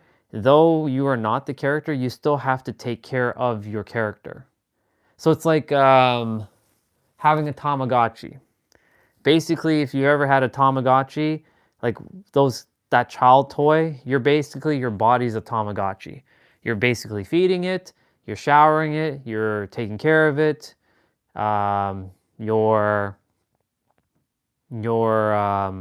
nurturing it, you're loving it, you're supporting it. You're not neglecting it, right? Remember I mentioned that again, not butchering an Indian name, but like, that Indian dude who transcended his body, but he didn't take care of his body. He basically failed, in my opinion. Well, technically, there's no failing, but from a human aspect, he transcended to, like to newer heights through the mind. But what is the point of doing all that if you can't even be physically capable of walking, and you need someone to take your body and shower it and all this other crap? Like, there's no point, right? So in my opinion, all those ascended masters who did that, who like, they neglected their body, and they transcended the mind. Well, that's great. They transcended the mind, but then you're practically useless if you can't even do anything with it. So what's the point, right? The whole point is to already realize you're already transcendent, and to reintegrate back with your body, with the body that you chose, so that you can take care of it and navigate the world with your body. It's like we're all doing this to come back down to this. It's like going outside of you to look for the answer, to come back, but the answer was right here. Right? So we're doing this. That's what we're doing. So those who neglect their body, even though they've ascended, even though they have mastered their mind, well, they sure, if they've mastered their mind, then they should know that their body was a part of their entire makeup. And the thing is, if they went to get access to God's information, that's great, but the thing is, it was already here, right now, in this moment. It wasn't separate, but you still have to take care of your body. So you're both human and God at the same time, two sides of the same coin. You're God that desired to come into a physical form to operate in the third dimensional realm. Otherwise, you would simply not exist as a human character. You would just be consciousness existing in that aspect. Did this actually download? It did download. Look at that. It actually downloaded YouTube. Wow. It's slow as shit though.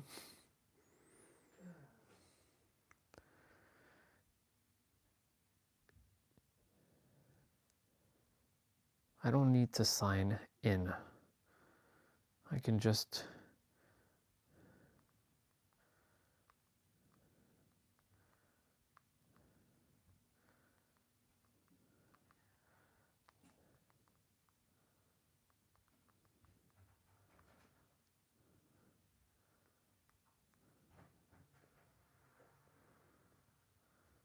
error loading, tap to retry. This might be actually useless. It might not even load any videos. Be funny. Yep. Library. It's so outdated that it can't even load a video. So this phone is useless. Which part is whoa? The YouTube, the phone, or something else I just said?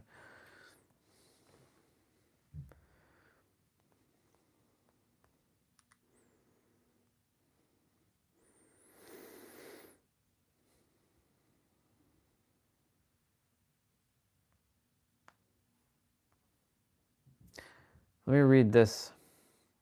Your ascension isn't a solo effort.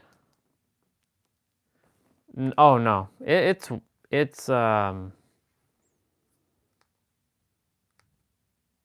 yeah, it's not loading. It's an old version of YouTube, so it's not. The phone's working, but it's useless. So I'm gonna just put it away. Your ascension isn't a solo effort. It's a living testimony to all of those who came after you. It's why the 144 have ensured such treacherous. It's why the 144 have ensued or endured such treacherous paths. Our awakening, our ascension, and our service is a collaboration with the entire collective. The relentless trials and outrageous injustices I've been subjected to over the past 5 years have pushed my faith and my sanity to the absolute breaking point. That's why we are called the way showers. The 144 opens the door. Well, I mean, it's, yeah. The more you relax into the now moment, the more the path ahead reveals itself. You're not on the path, you are the path. That's a bar.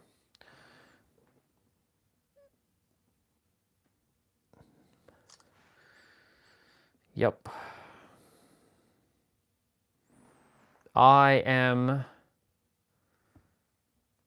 We all are the path. We always have been the path. Okay, so now that this has been, I want to log out of this account. You're using an old version of YouTube. Please update to get the important bug fixes and improvements. It typically takes less than a minute. Yeah, that's not happening. Update. It can update. I'm gonna sign out. There's no point having my account on this. I remove my account. Okay. How do you turn this thing off? Oh yeah, that's right. That's how you do it. Nice. Nicely done.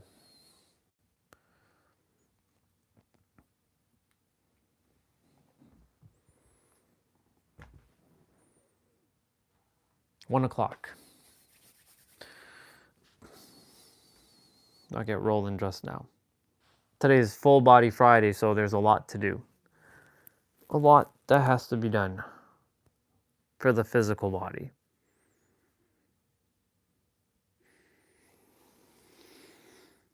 Yep. The goal for everyone in this world, let's see, how many things do I have to say? You are the answer. Look for relief. Joy will come from relief. Follow your, be in the now. The synergy of Trinity.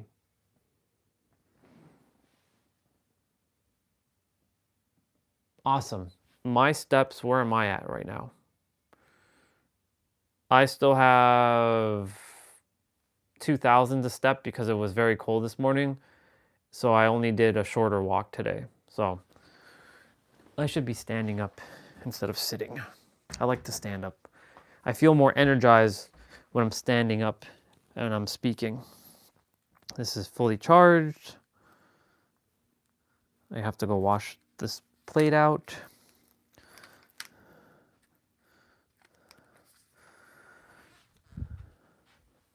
I can put this away. And move that. Technically, that should be just tossed out. There's no point having this stuff pinned to my thing anymore. I wrote affirmations once upon a time on these sticky notes. When I was into affirmations, you can't even see it now. It faded away. The ink literally faded away.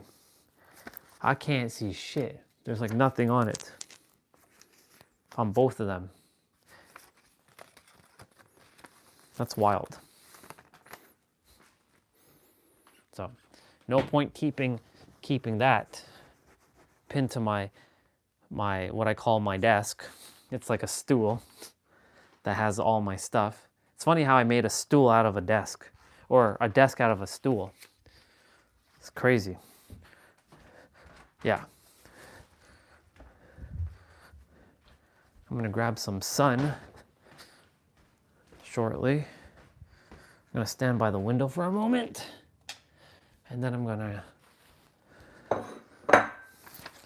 I will go outside for a sec. That's hilarious. I wrote that maybe 3 years ago. And 3 years now, the ink has disappeared. It's funny how the environment can decay things over time.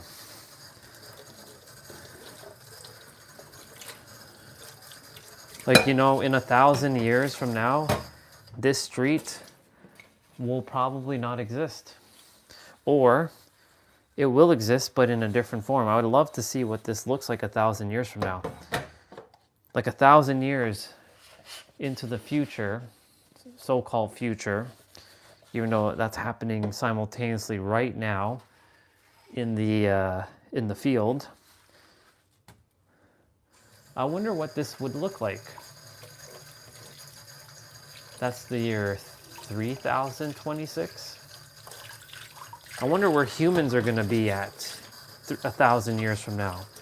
Will they even be speaking to each other? Will people even be giving birth to another human? Will people start to do the interfacing sex? Meaning that will they even touch each other? Will humans even be living on Earth in 1,000 years from now? Will some start to live on a different planet? Will they start to create wars between each other, between the Earth and different planets? And calling each other space monsters. Wow, that icicle is huge. Holy shit. I'm grabbing some sun in my eye right now.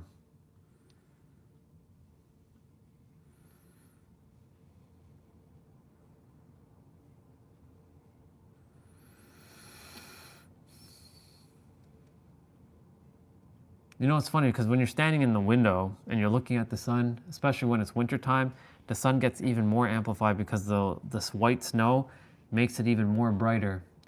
And like standing here feels like you're standing at like minus 30 degrees or plus 30 degree temperature, like summer weather. But when you step outside, it's actually minus, I think it's like minus 20 right now. Tomorrow's like minus 30. And I get to walk in that.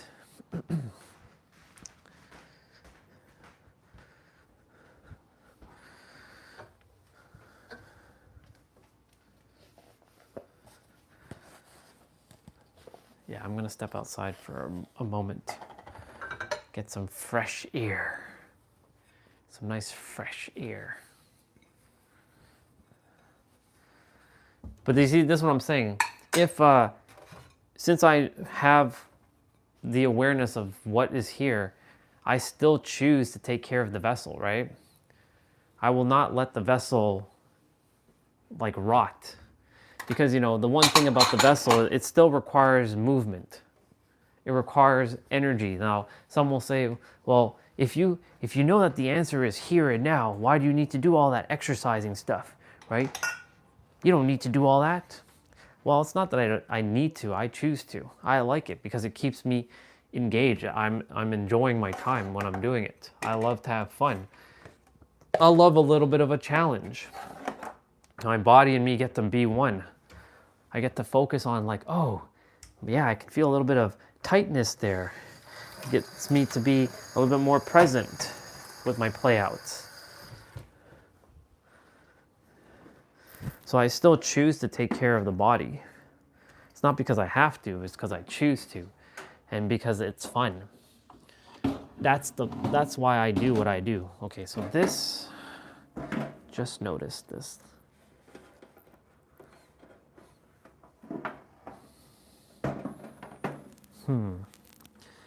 That's not what was supposed to happen.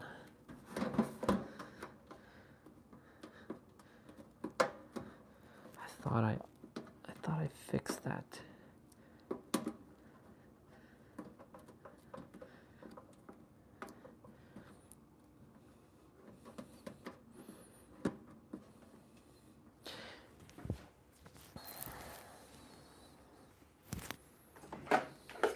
You know, technically speaking, there's a guy who works at Mind Valley who he's one of their fitness guys at Mind Valley, and he only works out for 15 minutes a week. And he's in the best shape of his life. So theoretically, like what's really telling, what is he telling his mind? Right? And he's in really, really, really good shape, but he only works out 15 minutes a week. 1-5. He does very high intensity stuff, but for only 15 minutes a week, not even a day, a week. He doesn't do half the things that I'm doing. I enjoy doing my stuff every day, but how is he able to get away with it? Because he probably told his mind that he only needs to do 15 minutes a week. Because what you tell yourself is what you ultimately will get. I forget his name, but he has a European accent, and he has long hair, and he has a little bit of a goatee, and he looks like a pretty boy. He's one of them pretty boys.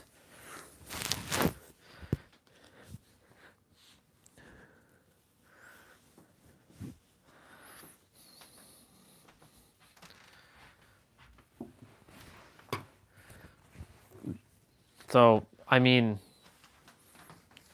technically speaking, I don't have to do my exercise every day. In fact, it's one of those things where, some people they only work out, what, three times a week, right?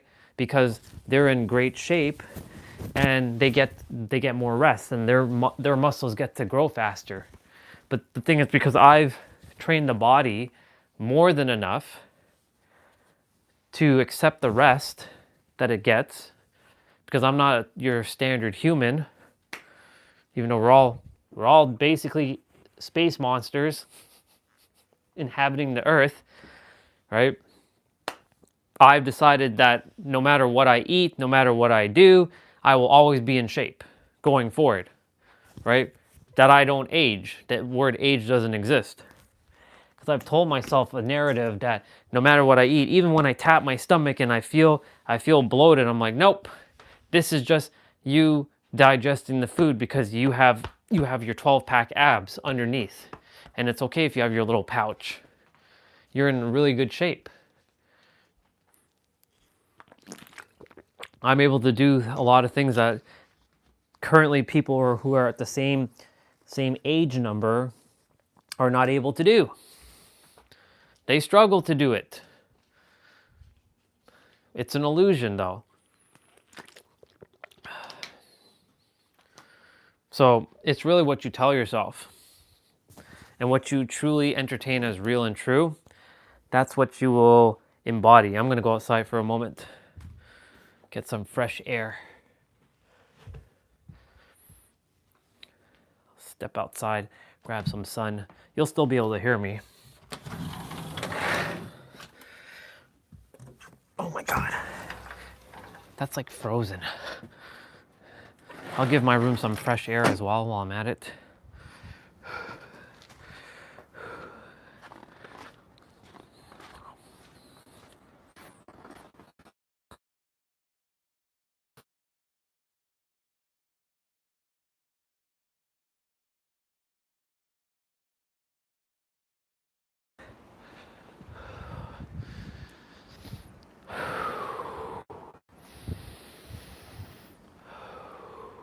It's funny because this morning, my dad's watching the news, right? Because he always puts on the news first thing in the morning. It's, one of the most destructive things you could put on. But of course, they weren't talking about politics. They were talking about weather. So I was checking the weather, and it was minus 24 degrees Celsius when I saw the weather. But they were talking about, how to make sure you don't get frostbite, right? I don't adhere to that. Now, am I going to be wearing a thing going into minus 71 degrees Celsius weather? Of course not. I'm going to bundle up a little bit better, a little bit of common sense. However, like in minus 24, 25, I'm not getting frostbite. I don't adhere to that.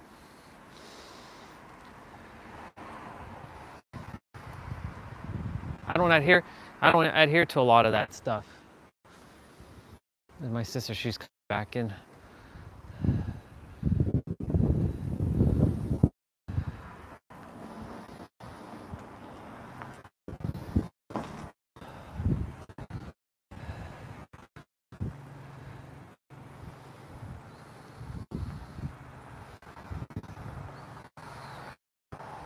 This is not even cold.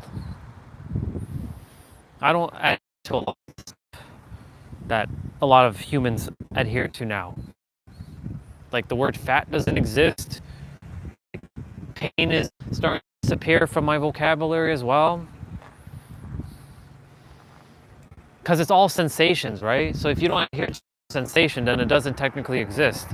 Doesn't mean we're bypassing, it just simply means you just don't acknowledge it as truth anymore.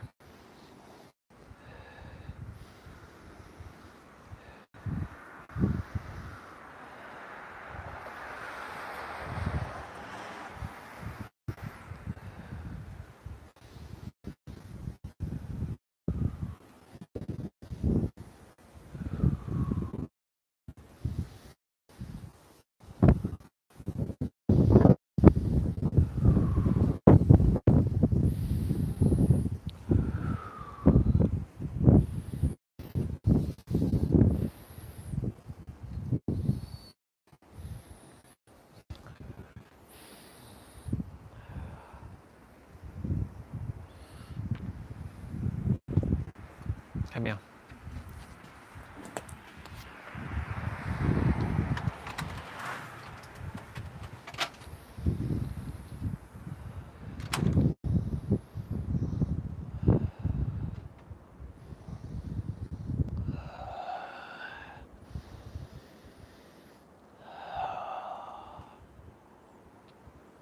Just like when people say that you shouldn't look at the sun directly. You know that's the biggest lie that has been fed to the humans, that you're not supposed to look at the sun because it's going to blind you, that the sun is going to hurt your eyes, it's going to blind you, it's going to cause eye damage. Just so you know, my eyes have strengthened up since I've been looking at the sun for the last 2 years. I can see clearly. There are times I do squint, but it's only because the text on the phone is a little bit smaller because of the way it's shown on my screen. But, you know, this lie that you have to wear sunglasses, right? It's bullshit. All this is absolutely an illusion. It's not real. So when people say you have to wear sunglasses to look at the sun, that's complete horse. It's nonsense. You were supposed to look at the sun.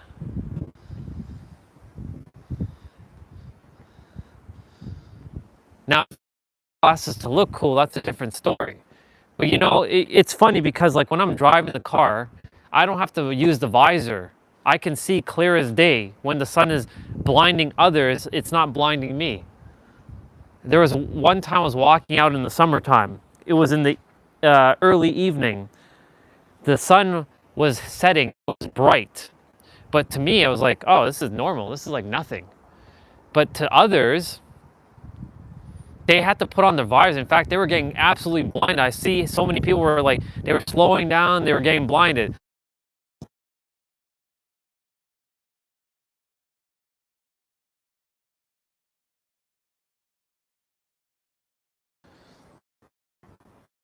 Either I really am a fucking alien who's been put into a human body and everyone else is actually not an alien, or the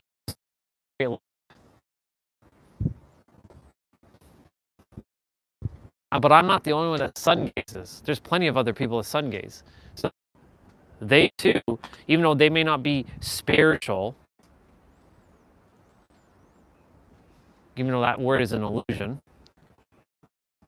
they must be aliens just like me.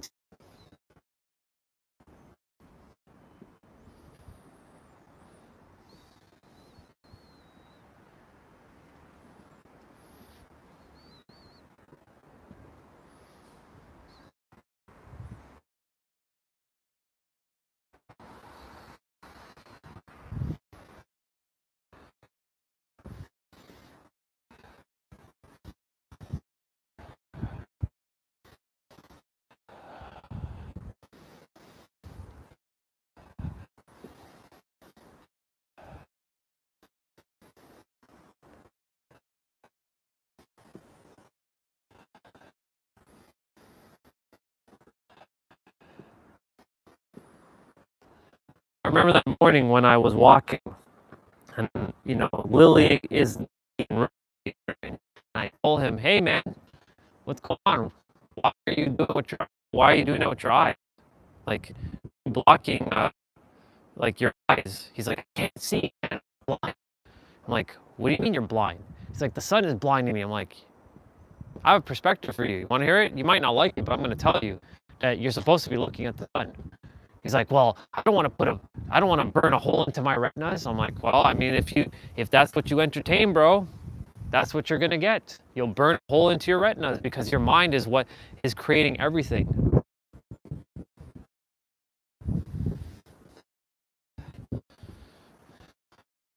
I've been staring at the sun the last, I don't know how long. Clear as day.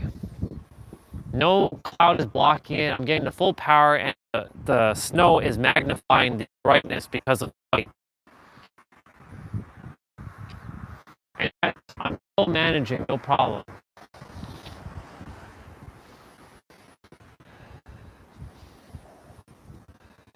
Weird.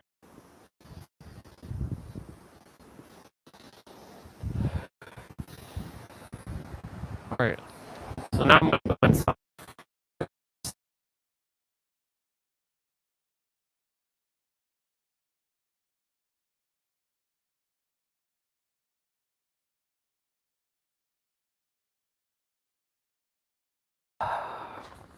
That was awesome.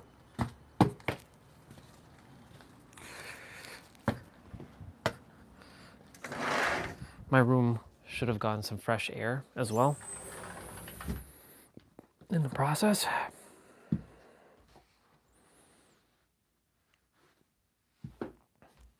All right, let me see.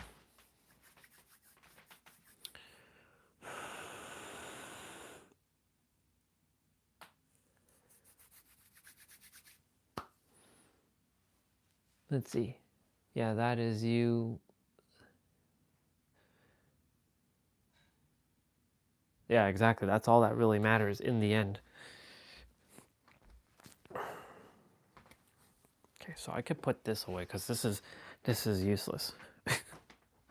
This is so old it can't do anything.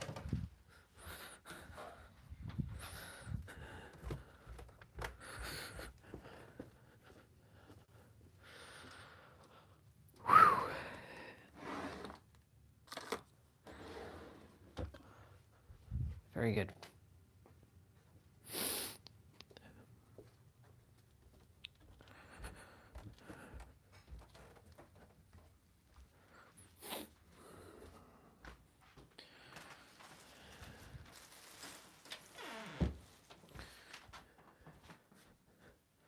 I really am a space monster, aren't I?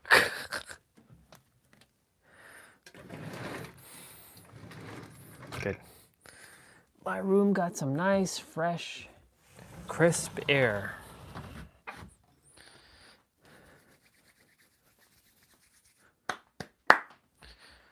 Awesome. So, it's 1:21. 1:22 now.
All right.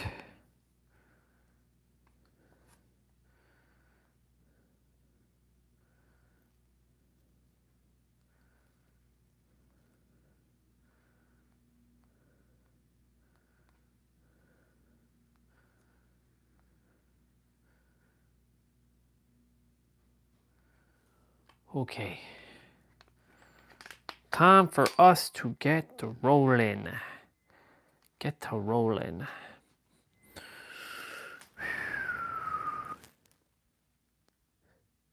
I believe these 6 fitness lies for 10 years. Don't make the same mistake.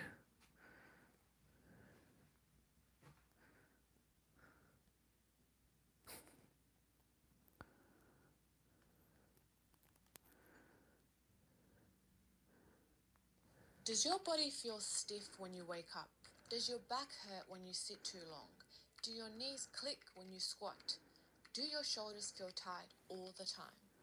Have you accepted this as normal, as part of getting course older, not. as part of just wear and tear on your body? It's Have an you illusion. accepted this life once you hit 40? I need you to understand something. None of this is normal. Common? Absolutely. Half the people listening to this right now are dealing with the exact same problem. But normal? Definitely not. Definitely not. You were not designed to lose the ability to squat, to rotate, to reach, to move like a human being by the time you hit 40. You were not built to wake up stiff every single morning. You were not meant to be in pain from sitting. You were trained into it by a fitness industry that's been feeding you lies for decades. Lies about stretching, lies about aging, lies about what your body actually needs to be strong and resilient. And once you see through these lies, everything's going to change for you. I'm Vanya, and I've been working with people on movement for over a decade. And I've watched the same patterns destroy people's bodies over and over again. Not because they're lazy, not because they are doing nothing, but because they are following advice that is fundamentally wrong. And today, I'm breaking down the 6 biggest lies in fitness.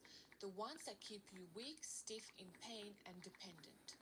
And more importantly, what's actually true.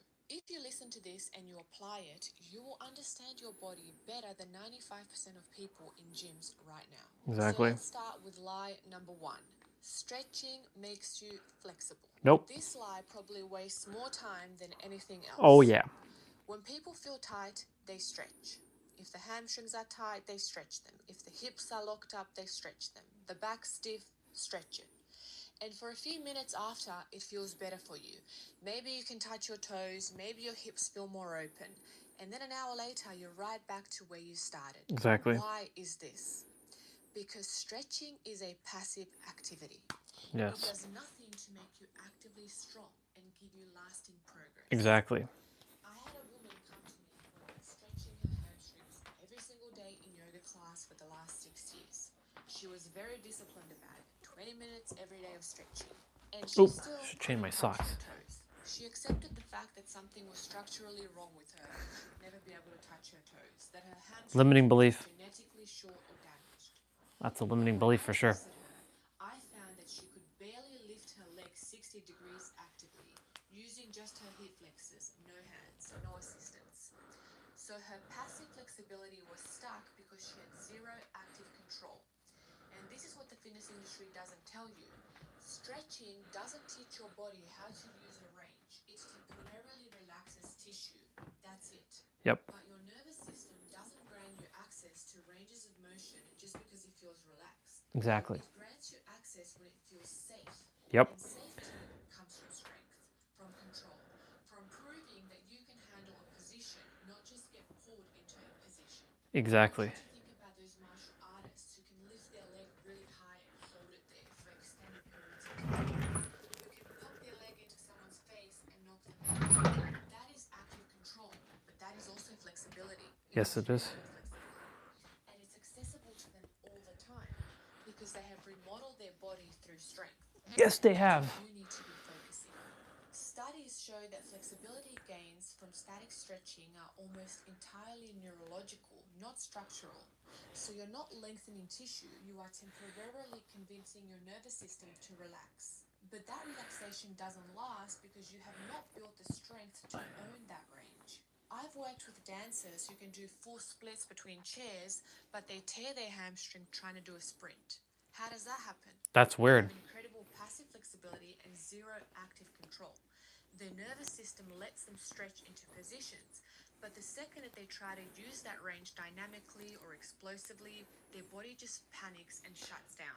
Yep. Because flexibility without strength is dangerous. It is just Flexibility without strength is dangerous. use. What you need to be focusing on is active control, loaded mobility, isometrics.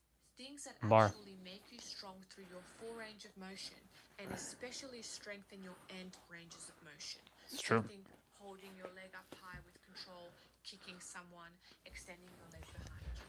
This is what is going to give you true, long-lasting flexibility, and this will make you remodel your body to the point where you have a new normal, where you wake up in the morning not needing to stretch your body. Your body is already stretched and ready to go. So remember, True. you don't stretch into flexibility, you build strength into ranges, and flexibility follows. Lie number 2, you are too old to improve your mobility. That's a lie. This is the one that keeps everyone stuck. You're 45 now, you've missed your window. Your body is just worn out. That ship has sailed. People Lie. blame their age for everything, and the fitness industry reinforces this. Yes, they do. Market different programs for different age groups. Like your body fundamentally changes the second you hit 40. I mean, how crazy is that? And here's what actually happens. Age doesn't remove movement capacity. Disuse and neglect does. Your body removes what it no longer needs. It is ruthlessly efficient that way. If you never rotate your spine, rotation disappears. Not because you're aging, but because your nervous system decides, we don't use this. Why would we maintain it? If you never squat past parallel, deep squatting becomes impossible. Not because your hips are damaged, but because your nervous system restricts access to ranges you never use. Exactly. People in Eastern Asian countries, they're squatting at 80, 90 years old. They never stop squatting. They have zero mobility issues at any age. I've worked with 70-year-olds who have better mobility, movement, and control than a lot of 30-year-olds. It's true. Why? Because they've never stopped moving. They've kept moving in real life when they're gardening, when they're cleaning, when they're hanging out with their friends, they're walking, they're active. Meanwhile, in this day and age, 30-year-olds sit at a desk for 12 hours a day, then they drive themselves to the gym to sit on a machine that only makes you move linear up and down patterns. Exactly. So of course they lose the ability once they hit 40. They've neglected their body for those That's why it's important to move. years. There's some research on this that'll blow your mind. Studies on masters athletes, so people who compete in their 60s, 70s, even 80s, show that their movement capacity doesn't decline the way that we think it does. What declines is how much they move. If they maintain training volume, if they maintain movement variability, if they maintain I still like mobility, stretching, but you know. their bodies stay very capable. The decline that we associate with aging is mostly decline from stopping. Even professional athletes say if they're competing in their 20s and 30s, once they stop in their 40s, they get a sedentary job, they stop moving through 4 ranges of motion, become very immobile. So how do you explain someone who's been an athlete their whole life, coming up to 40, 50, becoming completely broken and immobile? Because they haven't moved for the last 10 years. They've neglected their body for the last 10 years. That's the answer. The body gets very good and very efficient at what you do or what you don't do. So it's got nothing to do with age. It's about how you treat your body throughout this whole time, up until you hit a certain age. It's not about fixing any age-related damage.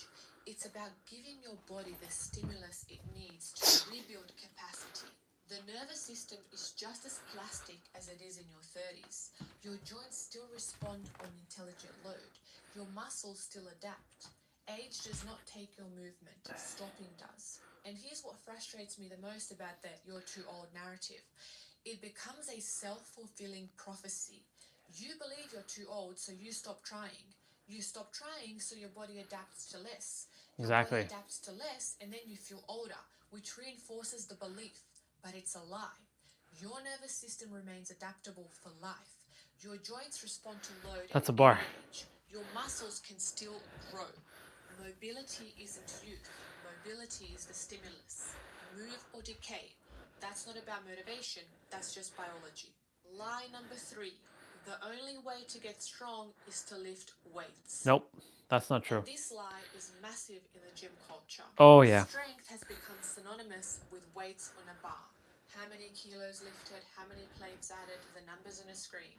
If you can't measure it, if you can't post about it, it doesn't count.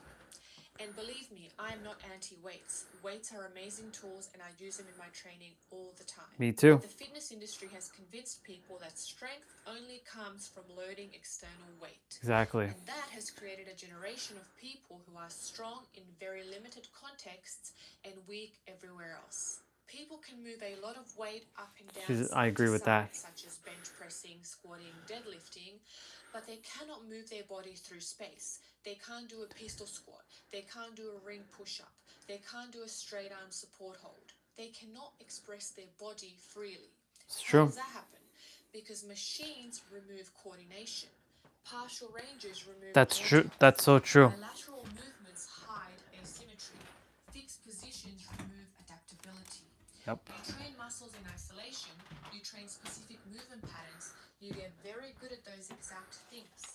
But strength is supposed to transfer. It is supposed to make your life easier. It is supposed to make you resilient, adaptable, make you more capable in the real world.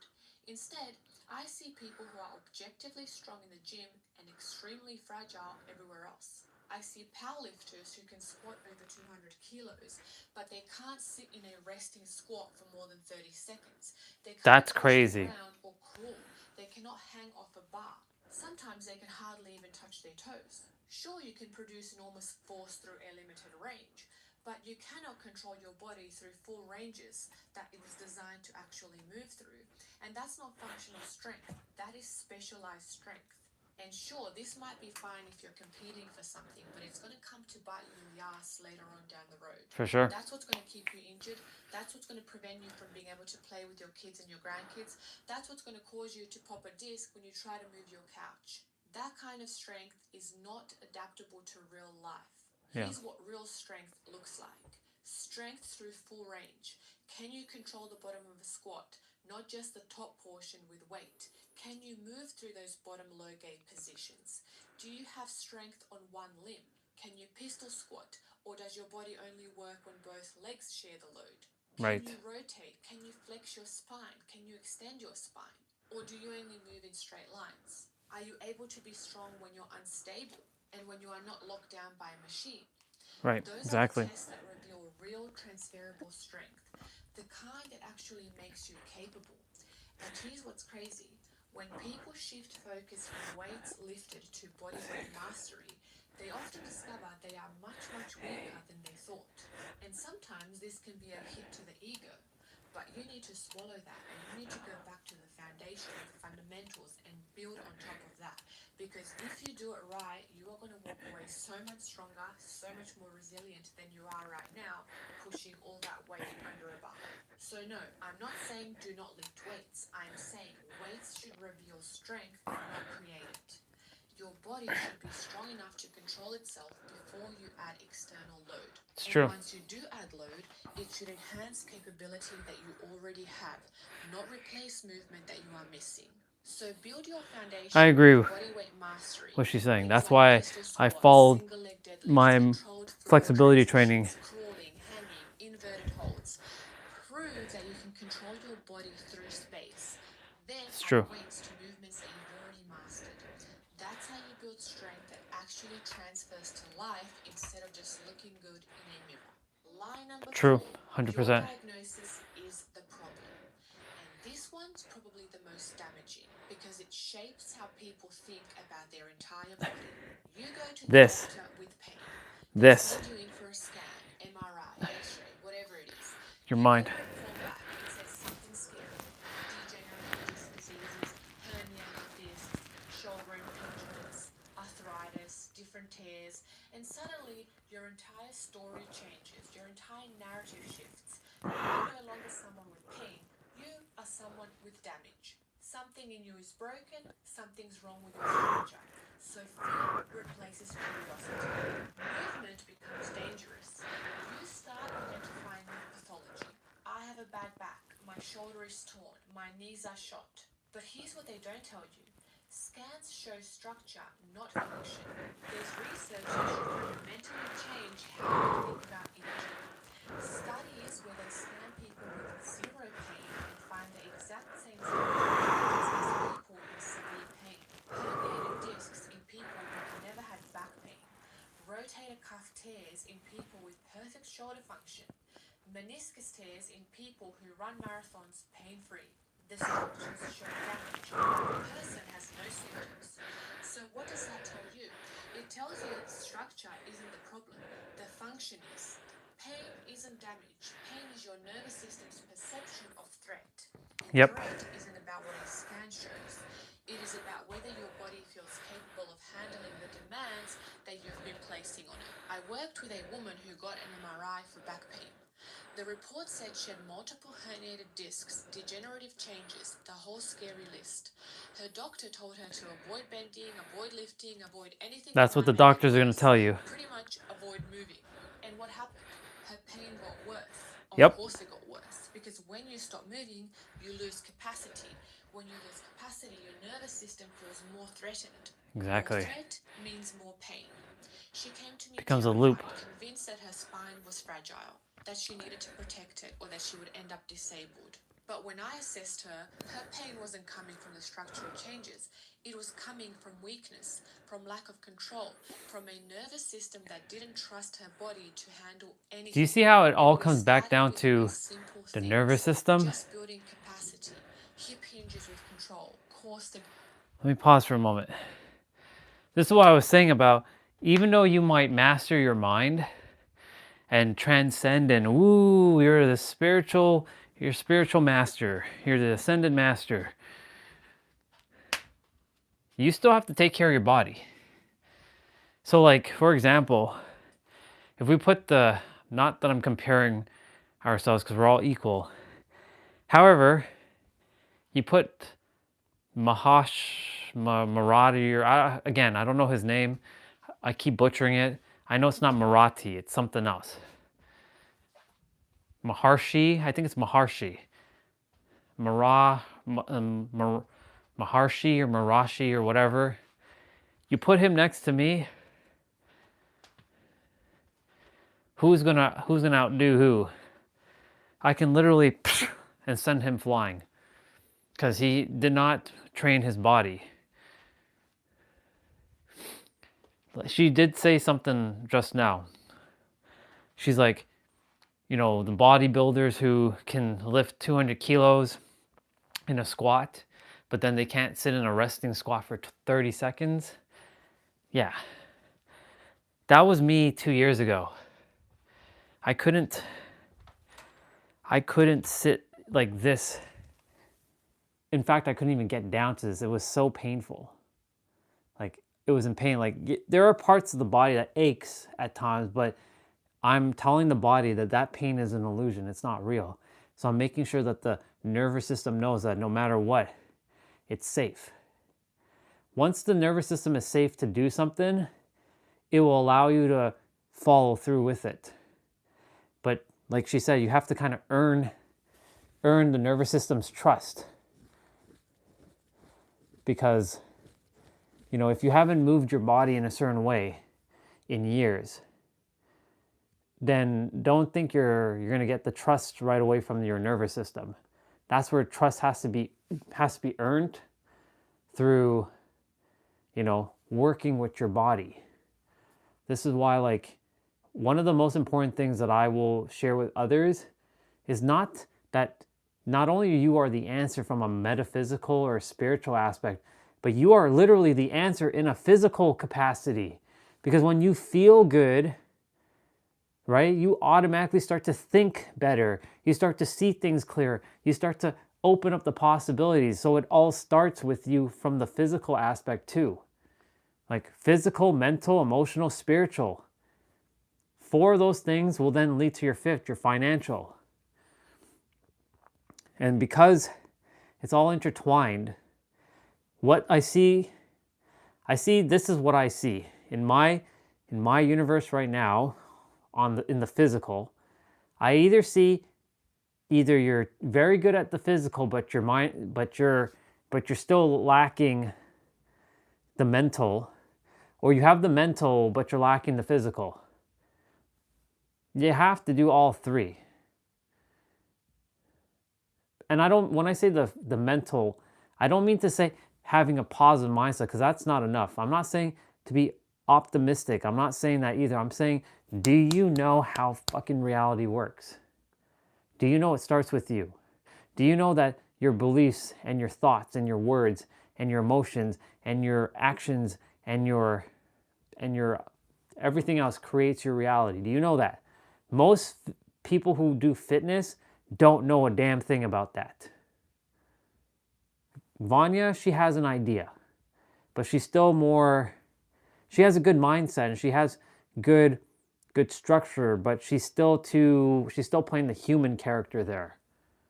You're not just human, you are God, quite literally. But a lot of people in fitness and in the spiritual don't realize that these two go hand in hand. You're both God and human. You must take care of your human, physical fitness and take care of the God, the mental, the imagination. That's where this character comes into play. I am the bridge gapper. Bridge gapper? I'm the bridge closer.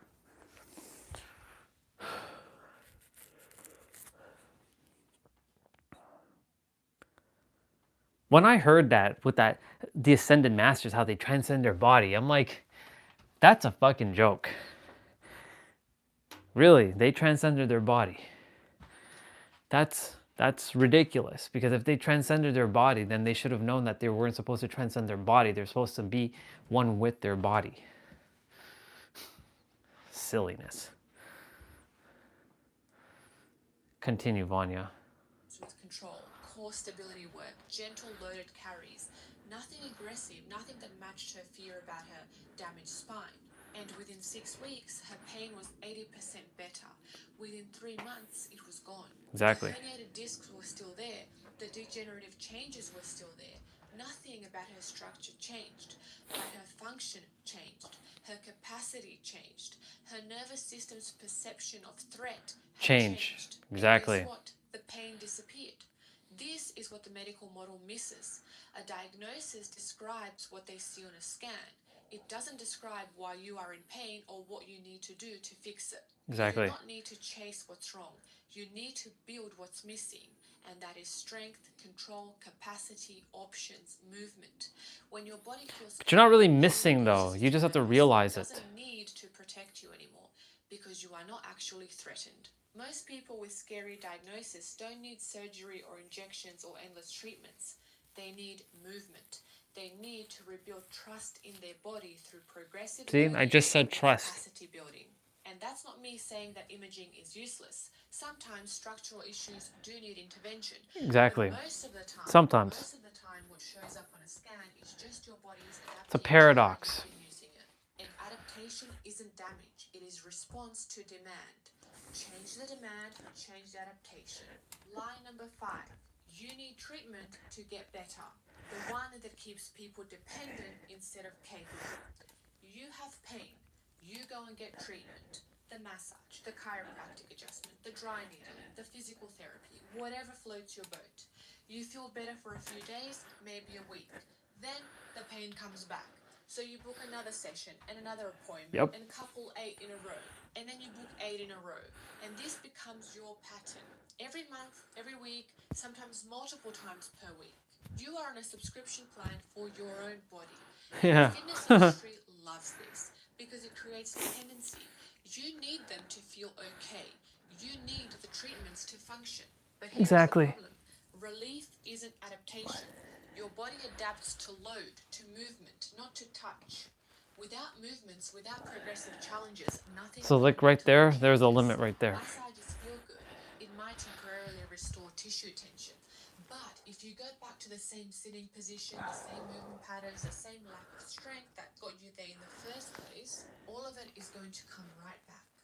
Adjustments might restore some joint mobility temporarily, but if you don't have the strength to control that mobility, your body will lock it back down within days. Dry needling might disrupt pain patterns, but if the underlying weakness and movement dysfunction remain, the pain is going to return. And I'm not trying to tell you that these treatments are useless. Sometimes they are helpful. Sometimes they are necessary to reduce pain enough so that you can actually start moving again. But they are not solutions. So right there was a limit for my body. Temporary relief that opens a window for you to do the actual So work. building the trust with the nervous system. Building capacity, building strength, building control, and teaching your body that it can handle the demands of your life. I worked with a guy who had been getting weekly massages for 3 years.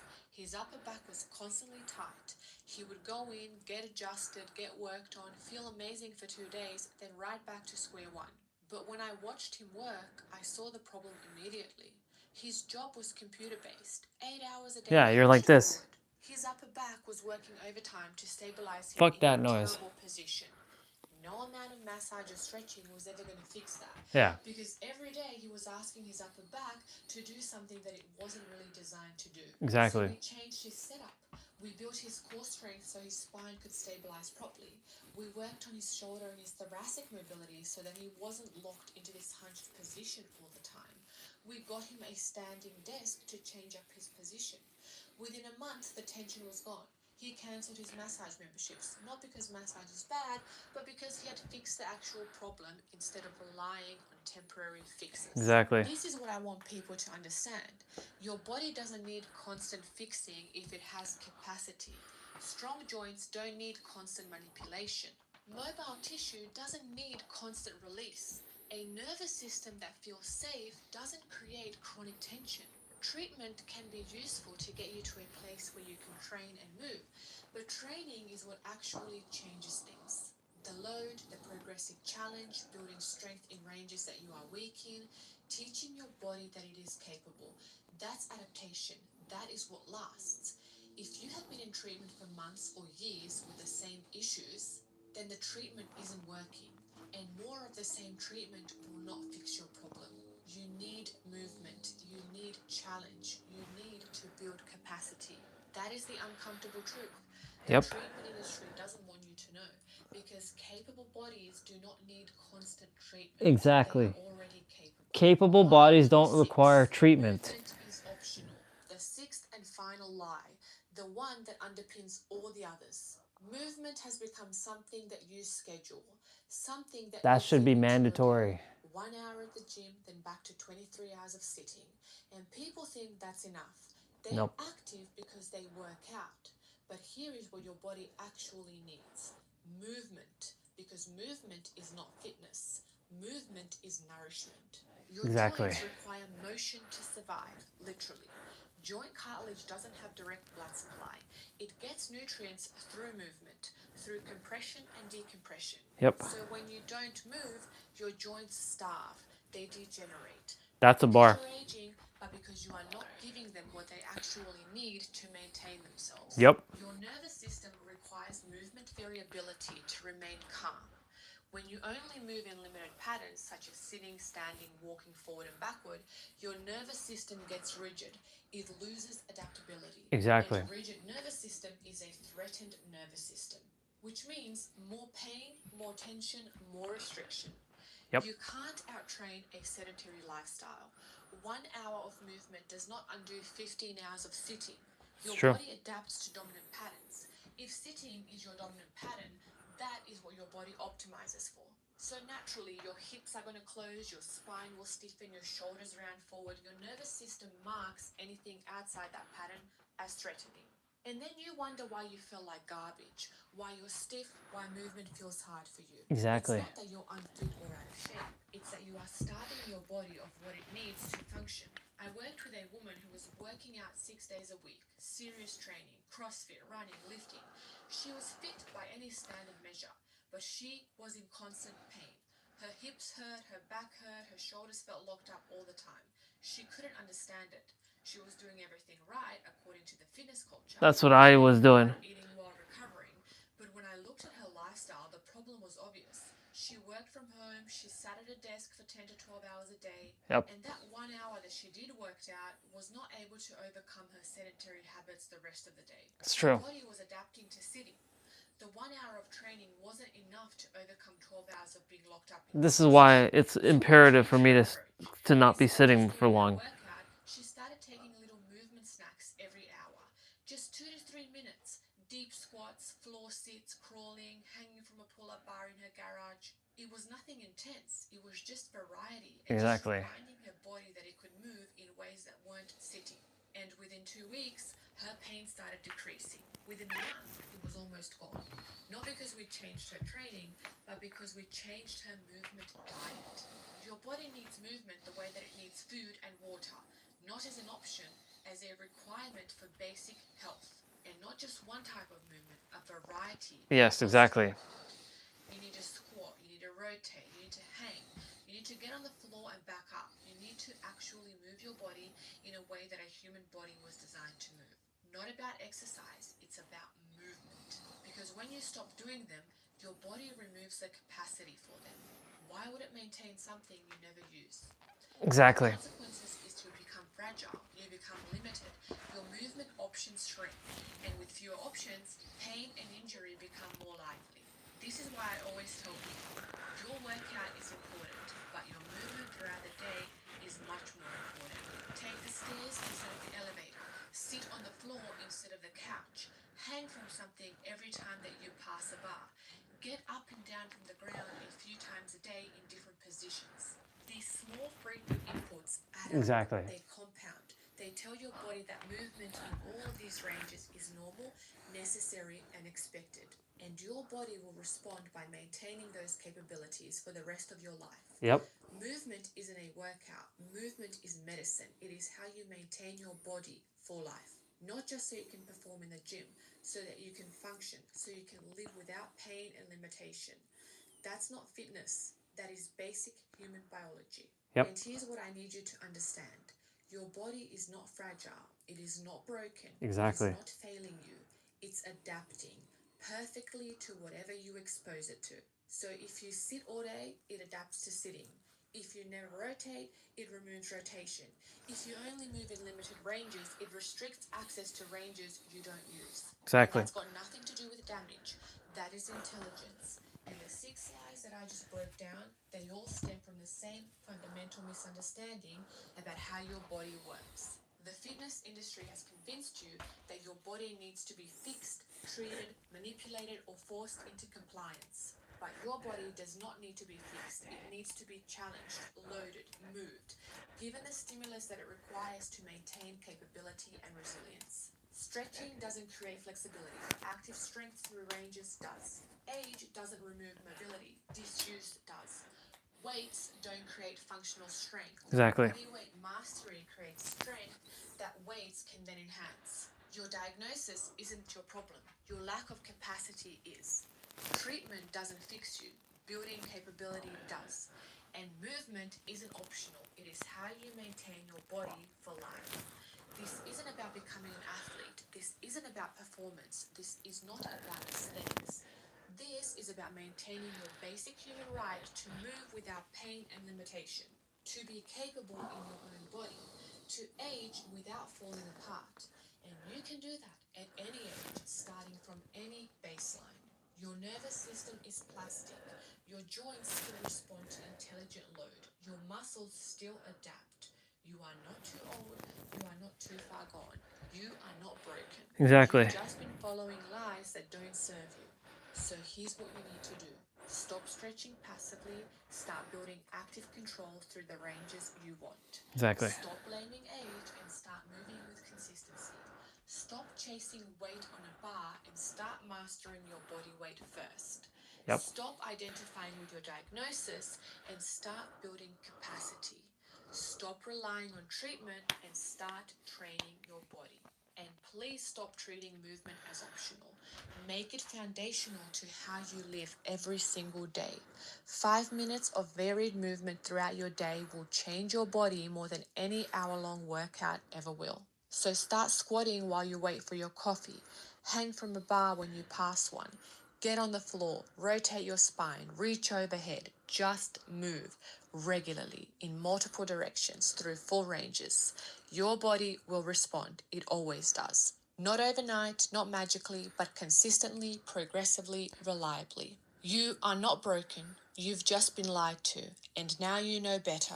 The question is, what are you going to do about it? Posture reset. So one of the most common postures that human beings live in kind of looks like this.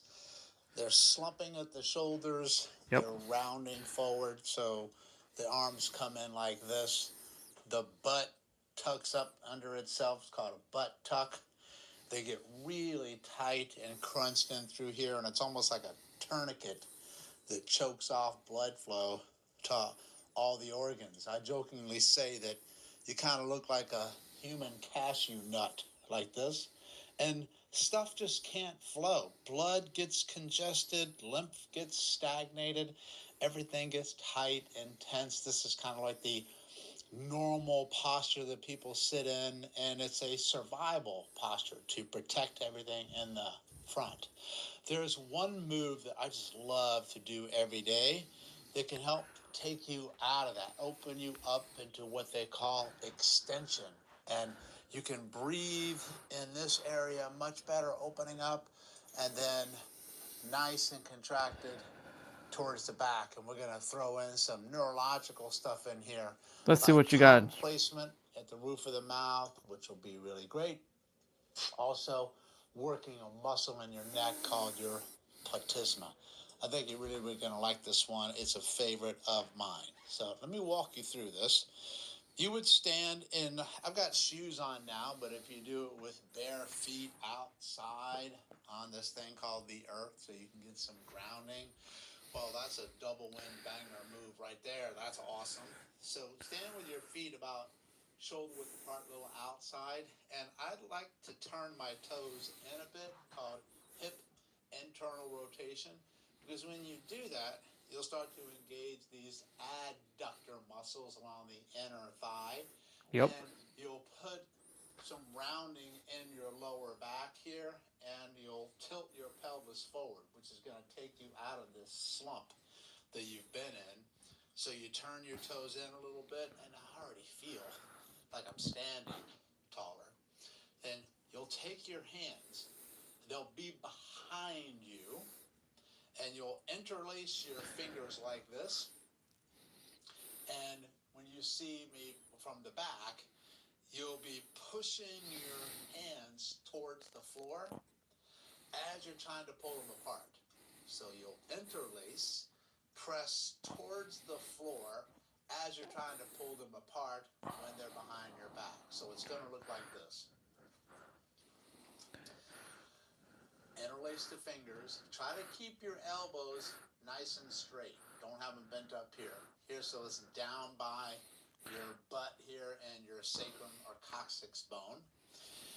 And press really strongly towards the floor, and then pull your fingers apart like this, and you will feel the middle of your back just start to engage like this, and your lats will kick in, and your scapula will turn back like this, and it feels magnificent. Just like this, pushing down and pulling, and you'll take your tongue, the tip of the tongue, the middle of the tongue, and the back of the tongue, up all to the roof of your mouth, keeping the tip off the front teeth, like that.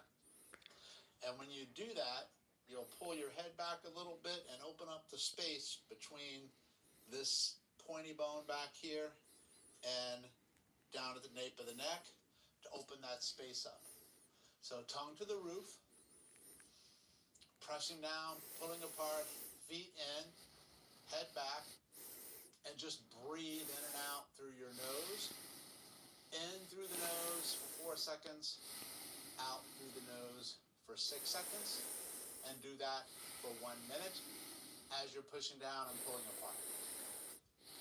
Then at the end, you're going to do what I call the Hulk. You're going to, we've made a video on this in the past on the platysma. You can do this like this. Arr. Posterior muscle gauging like this. You'll do that 6 times. Arr. Arr. Then you have to relax your tongue now and go like this. Arr. Arr. That's what he's doing. Arr. Sorry. Arr. Arr. 6. Like that. And that'll contract this muscle in here. And it'll be really, really sore the next day. But that kind of Not if you speak every day. also stimulates the vagus nerve, which will help you take you out of fight or flight. Cranial nerve number 10. Absolute great move to do. I like that. I felt good. Again, so you can see it in one sequence. Leg shoulder width apart. Put your feet in like this. You grab your hands. Fingers, put it behind you. Press your hands towards the floor. Try to pull your fingers apart and squeeze. Tip middle and back of the tongue to the roof of the mouth. Pull your head back up. Breathe in and out through the nose. 4 seconds in, 6 seconds out. Then do 6 hulks. Just like that. Do that every single day, and I guarantee you'll feel better. It's a good move. It's a good move.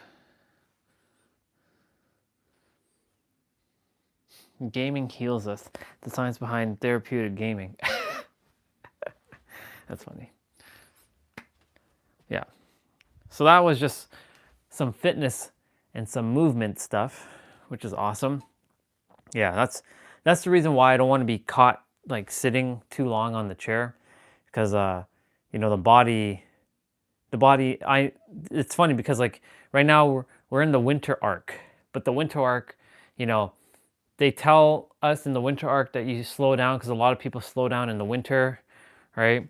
But the thing is, like, I've been sitting and eating a lot, as you can tell, and I'm making sure that doesn't become like a habit. Like I was doing that while I was outside too, right? What I should be doing is being standing and eating, right? And getting my steps in and moving and whatnot. It's fine. I'll get my steps in. Actually, you know what? I'll just put it on, since I still have quite a few things to do. But yeah, 1 hour in the gym and then 12 hours or 8 hours sitting at a desk, that 1 hour is not gonna really, it's gonna help, but it's not going to really change, because that's 8 hours or 7 extra hours on top of your 1 hour of movement, and then you're not moving for 7 hours. I'm glad that like in the morning I'm taking my walk, so that's getting the body, moving, right? And then I'm kind of like splitting it up, right? I'm not like sitting for like, the rest of the stream where I'm sitting for like 5 hours straight. You know what I'm saying? Like I'm actually getting up like throughout like the middle of the day. Right now, I dedicate it to doing my playouts. So that way, like, and that's why like I'm not in any rush to do all of it in like one go, and then I have like all this free time left, right? It's kind of spacing it out, but like they say, in the winter, people slow down because it's cold. It's depressing outside, as they say. I used to feel the winter blues. I used to have something called SAD, SAD, seasonal affect disorder. I'm not saying that that's not a real thing, but if you don't adhere to things, because again, it comes down to this. I have to make this abundantly clear. It's this thing right here that is determining and dictating whether or not something is going to work for you or not. And if it tells you that like, yeah, it's cold, because the mind works in correlation with the body. They're interconnected. They're not separate. They're one mechanism. They're one system. They're one machine. The body is tied to the nervous system. If the nervous system and the mind don't feel aligned to go outside and take that walk, it'll be almost impossible for you without, willpower, which in my opinion, willpower is not the way we should be doing things, because willpower implies that you're forcing yourself to do stuff. I see Mel Robbins. She's like, I didn't want to go to the gym today, but I'm here. Let's do this thing. Like, willpower will only get you so far. You got to get to a point where you enjoy doing these things because you love doing these things. And then when you enjoy something, that makes your body feel more responsive, more safe. Because when it enjoys something, it will make things safe. But when you don't enjoy something, what you're doing is creating this thing called a chore, and this thing called a chore will then become resentment. Man, I have to move my body. What Vanya said was true. People have made movement optional. Right? She said something which is fascinating. Your nervous system is malleable, it's flexible, it's plastic. It's like your mind, your brain. Your brain is plastic, right? Neuroplasticity, right? Neuroplasticity. I almost butchered that word. Neuroplasticity, right? The process of your mind, it's plastic. Your brain is plastic. It can be stretched and mold, or it can shrink. Your nervous system is the same thing. But she also said that, blood doesn't really circulate too much to the joints. And the only way the joints are really going to stay healthy is through movement, which is so true. When, last summer, right, before I started the mobility training, T-Bray was here. He saw all this. Poor dude had to witness my pain, right? I was struggling to do even the basics of like certain stretches, and not even stretches, range of motions, because they're not stretches. I could barely do these range of motions. It's crazy. Now I can do majority of them. Some are still a little bit there. They're a little challenging, like, doing the one with the wrists and bringing your elbows to the ground while keeping your fingers in place. That's a little challenging because the nervous system thinks it's going to break the wrist. So I'm doing my best to make sure that the nervous system knows that it's safe in every present moment, right? Because when you earn the trust of the nervous system will allow you to move, but you'll have to build on that range. But if you don't use those things, then ultimately, that's why they say when you don't use it, you lose it, right? Ultimately, you're gonna have to keep moving your body, right? What I've been doing every night after the live stream is crawling, not on my knees, but crawling and hovering my knees over the ground. I do it for about 5 to 7 minutes, but I'll tell you, y'all, when I'm done, like, I feel really good, but while I'm doing it, you can feel the exhaustion. I'm like, wow, this is actually difficult to crawl and keep your knees hovered and crawl slowly. And my wrists are getting pain, like the palms are getting pain, like the back of the, like, the glutes in this area are getting pain, the bit of the hamstrings are getting a little bit of pain, a little soreness. But, I'm on like day 3 or day 4 now, and last night when I did it, it started to become easier. So I was able to go for a little bit longer without that much pain, because the nervous system is starting to get adjusted to that movement of crawling. Right? I can crawl on my knees, that's easy, but crawling while your knees is hovering is a whole other experience. Then I'm crawling around, I'm going around the room, and I'm twisting, and I'm coming back, and then I'm going around in a circle, basically. So I start here, I go to the chair, go to the door, turn around, come back, turn around here, spin around, and keep going. So it's sort of like it's like this.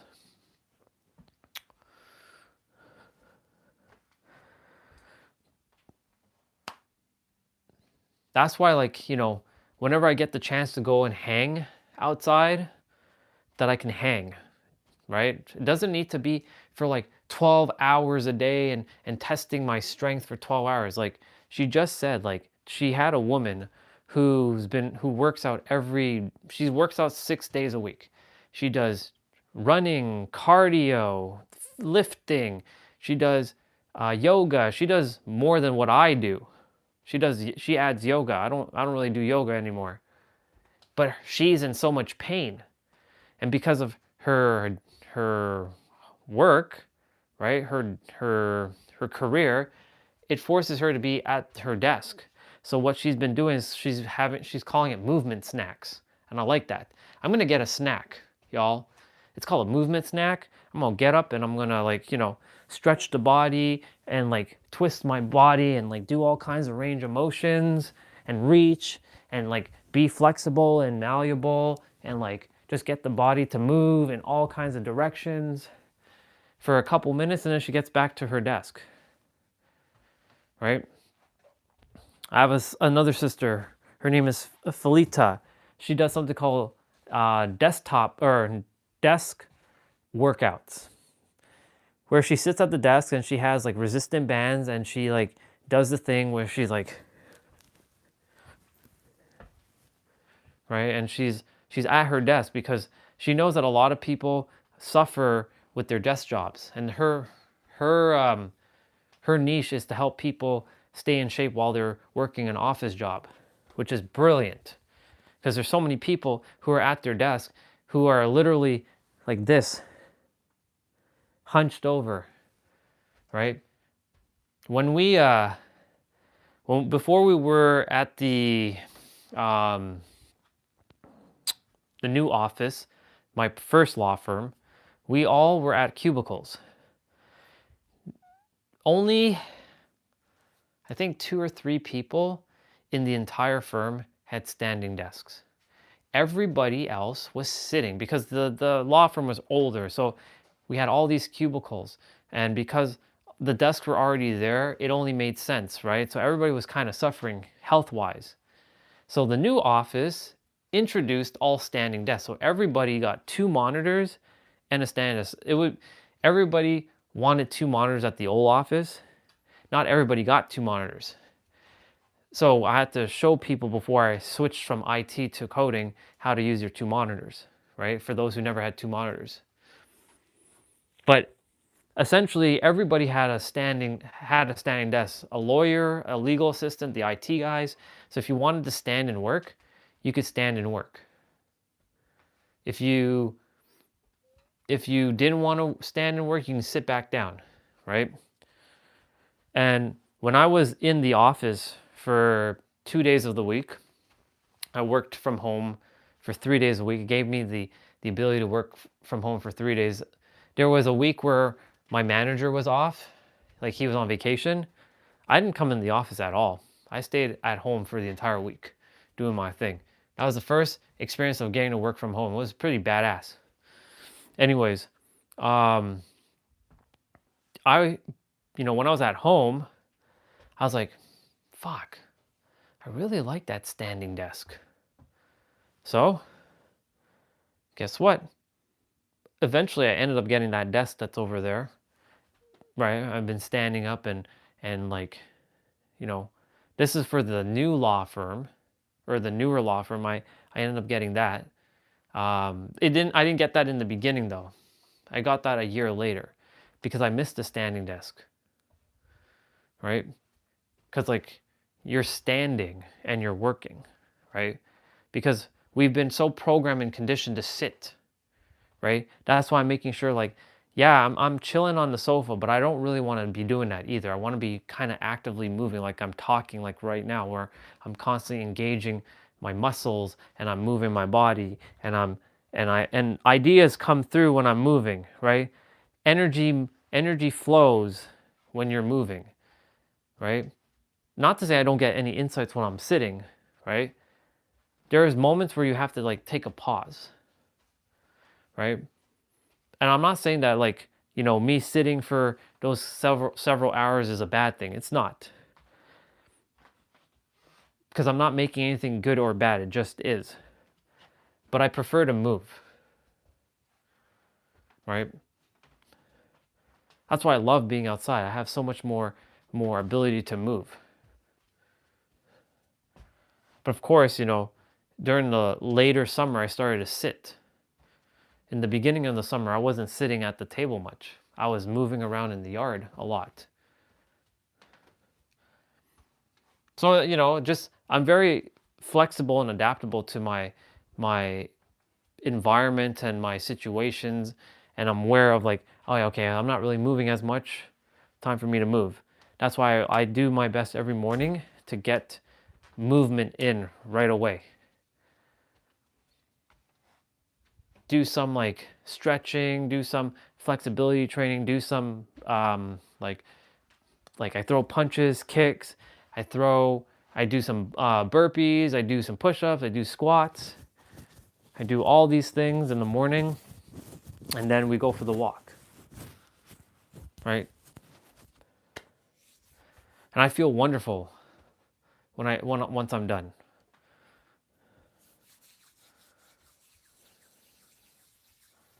But I love what she said. Like the joints, they degenerate or they degrade over time because most people they don't move their joints, right?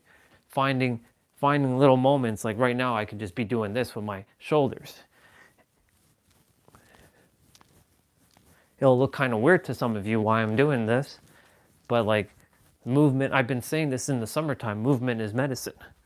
She said it.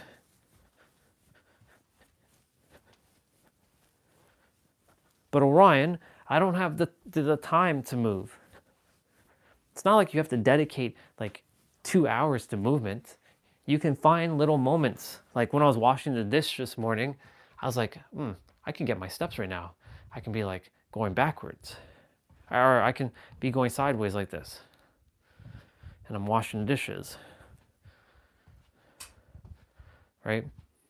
I was doing this specifically. I was like kicking the legs up.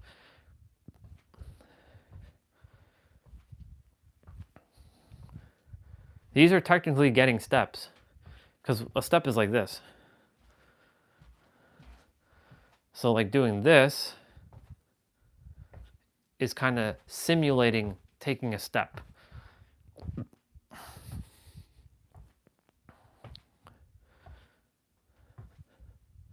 And I like what she said, you know, the fitness industry is going to sell you a subscription on your own body, which is hilarious.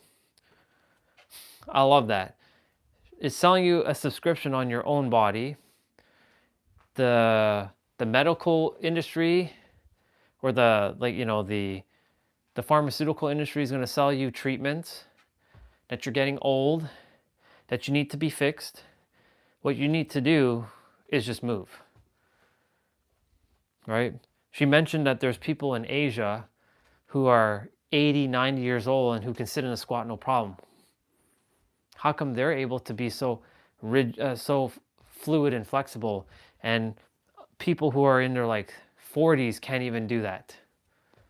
Case in point, this guy, I couldn't sit in my squat up until last year properly. Like a year ago right now, I was, even though I was streaming, I didn't really squat much, but I was probably able to get to here. So it's probably like able to get to here. Anything lower than this was starting to become painful. Like if I could get here, but it wasn't comfortable, it was painful.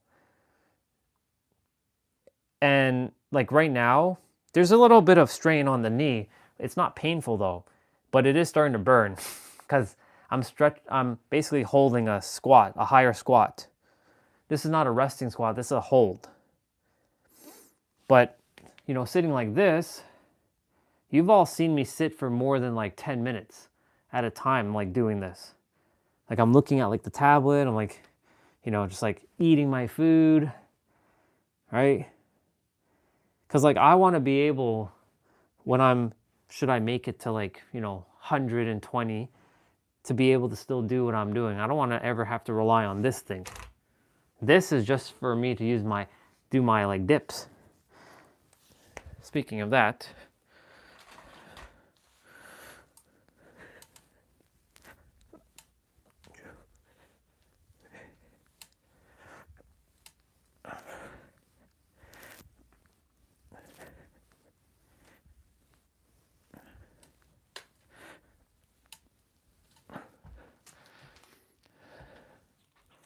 think I have one more set to do.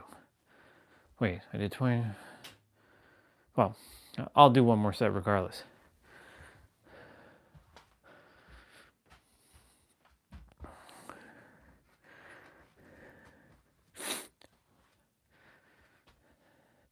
Movement is medicine. There's two main things that everyone needs to focus on: themselves and movement.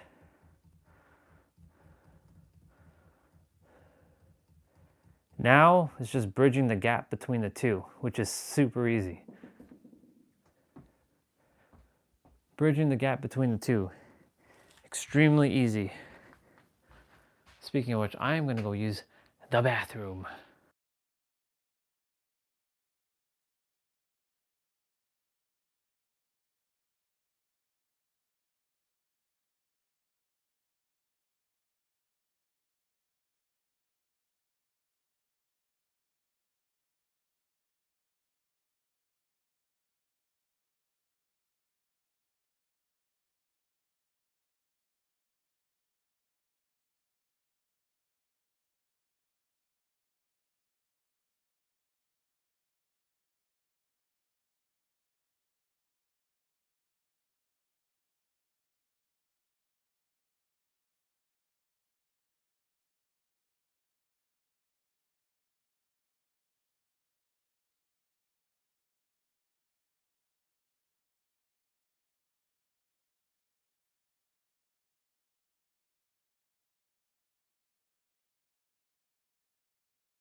All right, one more set of this.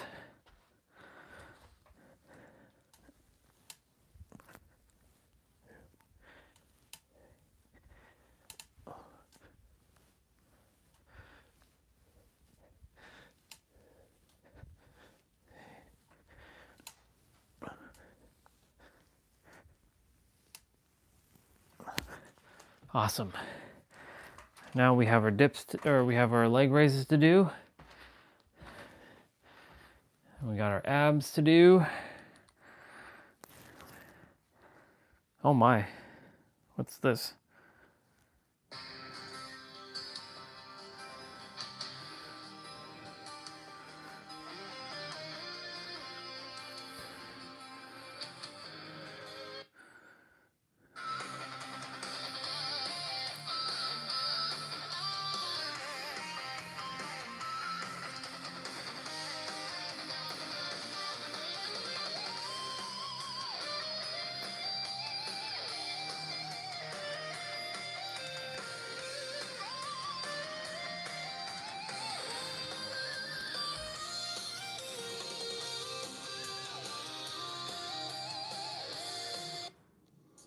If you struggle with back and hip issues, one movement can change everything: the deep squat.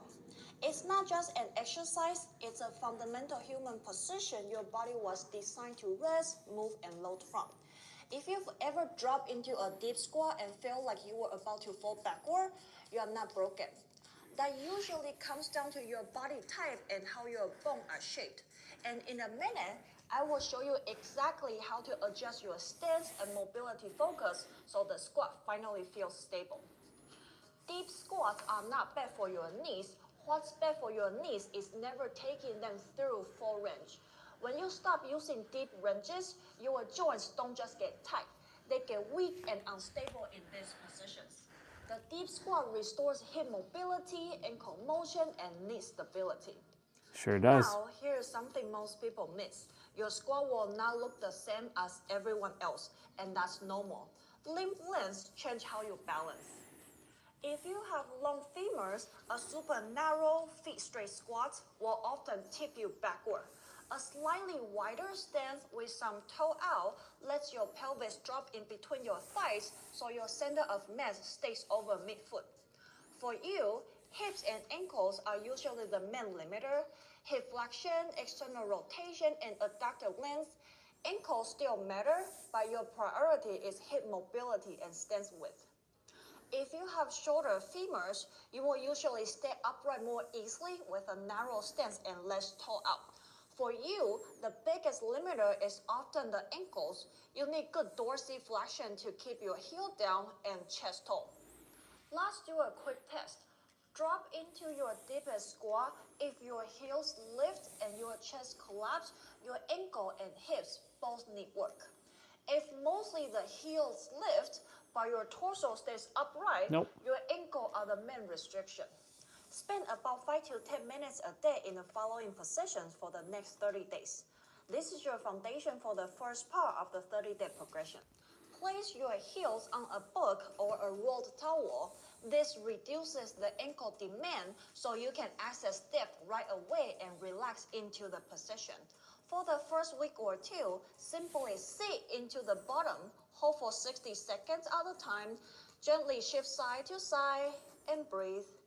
Over the next 30 days, slowly reduce the height under your heel, thinner book, smaller towel, eventually flat on the floor. If you have long femurs, use the same approach but with a slightly wider stance. Now we are going to remove the heel lifts and lightly hold on a post, rack, or door frame.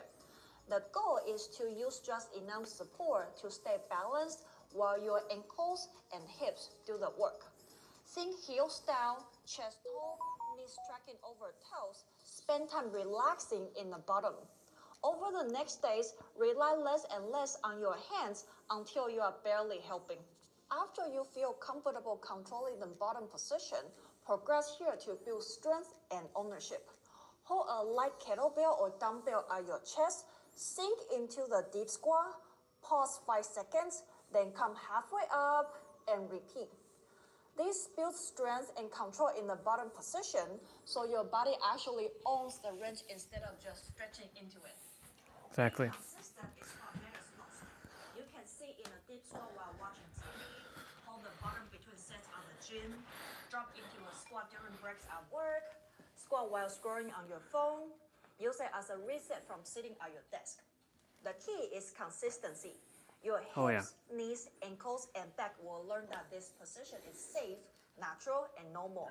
And that's when everything starts to feel better. Remember, the deep squat isn't about forcing yourself into a shape. It's about using the right stance, the right mobility focus on your body type, and spending a few minutes every day owning the bottom position. Do that consistently, and over the next 30 days, your squat, your back, and hips will start to feel completely different. Exactly.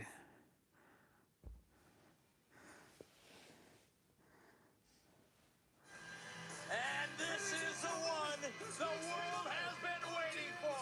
A man who only 9 days ago was wrestling for the WWE. He decided he didn't want to play with kids anymore. He wanted to come to where the big boys play. He did in a big way. It shocked the wrestling world. And now Lex Luger steps into Monday Nitro to challenge the WCW World Champion. In Lex Luger's own words, the only world champion for the title. We'll be back with more action and Hulk Hogan right after this.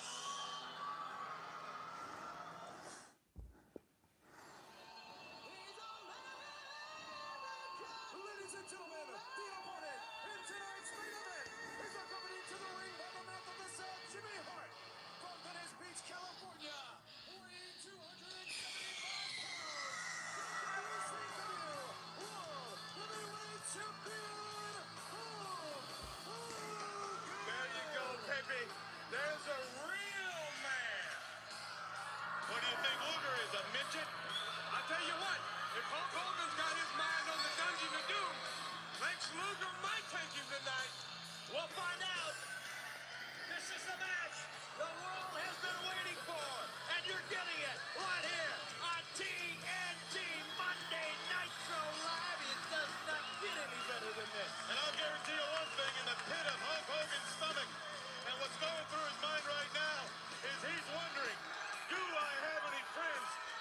Someone stick by me.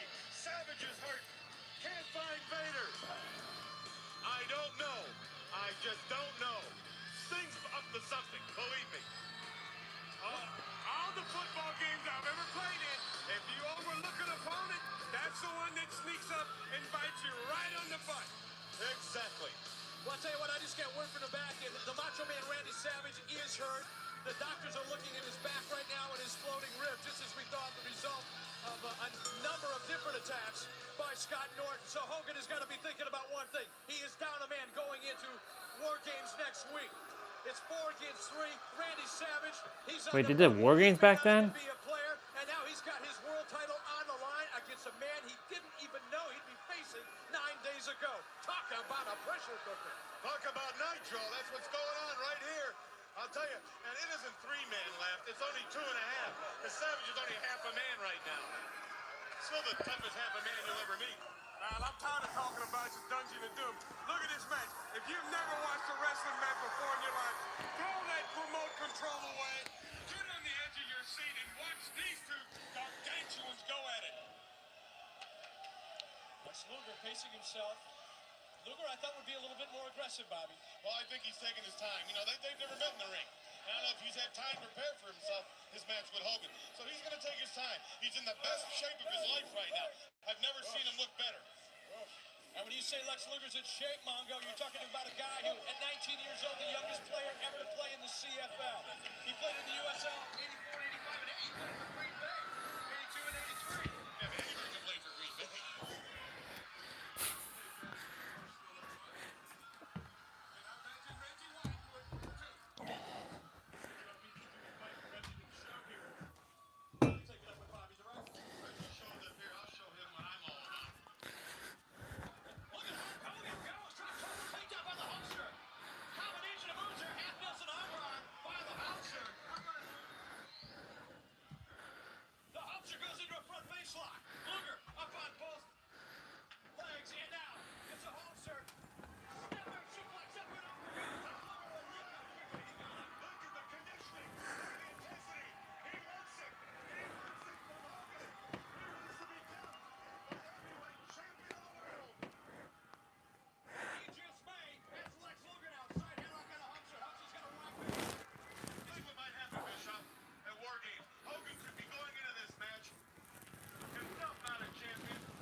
Oh, yeah.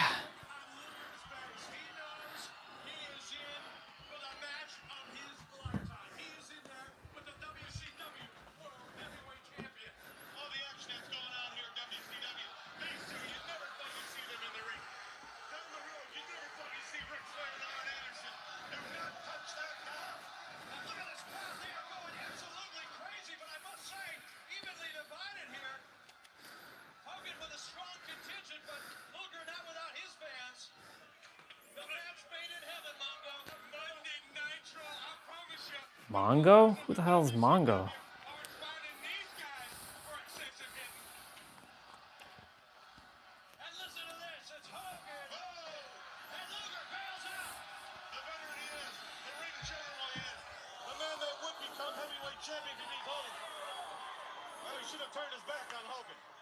Let's face it, Luger is just not used to this caliber of competition. You've got the world champion in the WWF as a guy that barely made it past mid-level status here in WCW. He is in here with Hulk Hogan. Well, I don't think either one of them showed up tonight to play tiddlywinks. They're going to go at it. And look at Luger! Wow! Archer rack. He's going to pick Hogan up. Strap him across your back.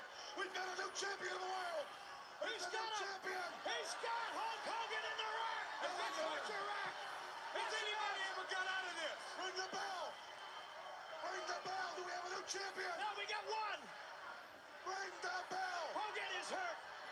Hogan is on the verge of losing the world title!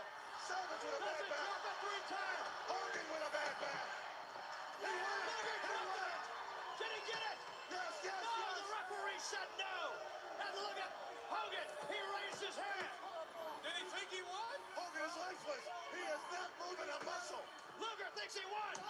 1, 2, and a kick out by the World Heavyweight Champion Hulk Hogan. The Hulkamaniac starts screaming. The blood starts pumping through his veins. The red, the yellow. This is funny. Pop through his feet in a minute. Let's go. Luger, be prepared. What unbelievable intentional fortitude that man has shown every match throughout his career. After being in that torture act, after being picked up and almost stabbed in half, He was playing possum. You've got to know he was playing possum. And he buried that boot right between the eyes. The leg drop. The cover. Now, a repeat. This is the kind of thing I just don't understand. oh, you can have that happening in a football field. Both benches clear. Same thing happening right here. They are pummeling Hulk Hogan. Come on. Here we go. And Macho's out here. They haven't laid a finger on Luger, but they are pummeling Hogan. And Sting's there. Macho's there. We've got a war. You got war games going on right here in Miami. Hogan is taking a beating of a lifetime. You see that, Pepe? And you're a fan of that? Not anymore, brother. You ain't bringing that cape and those horns to these matches. Hogan's up on his feet.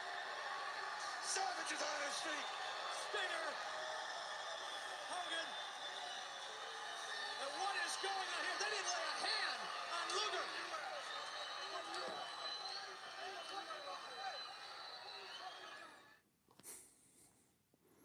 That's funny. Okay.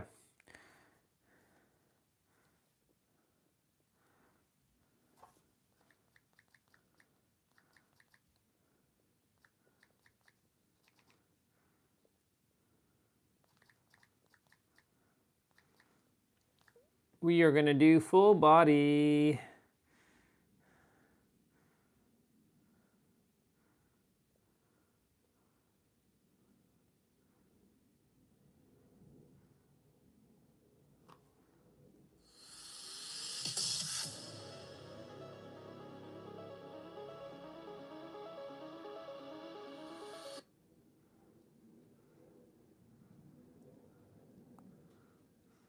It's one of them older ones.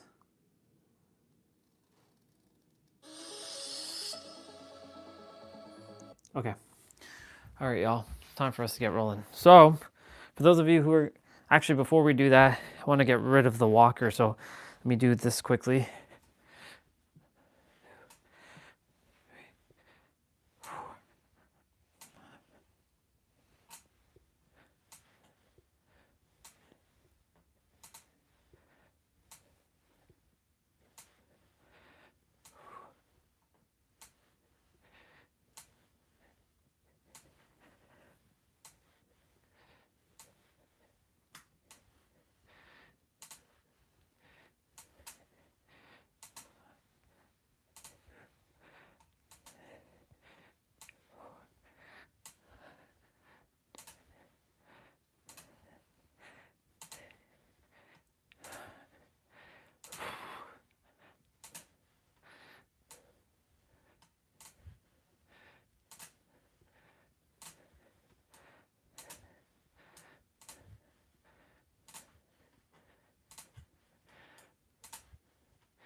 Let's go.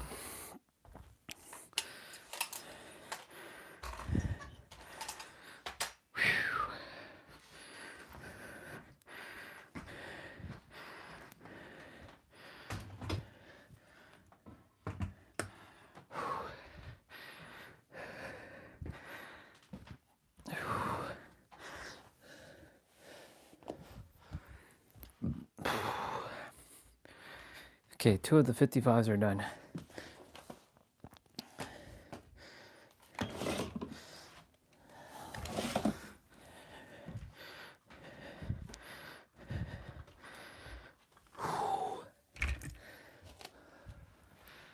Okay. So for those of you who are going to be joining me for this, you're going to be doing lots of push-ups and lots of squats and lots of lunges. So, because this is full body, this is for those who do not have dumbbells. Of course, it's easier if you had dumbbells, but if you don't have dumbbells, it's okay.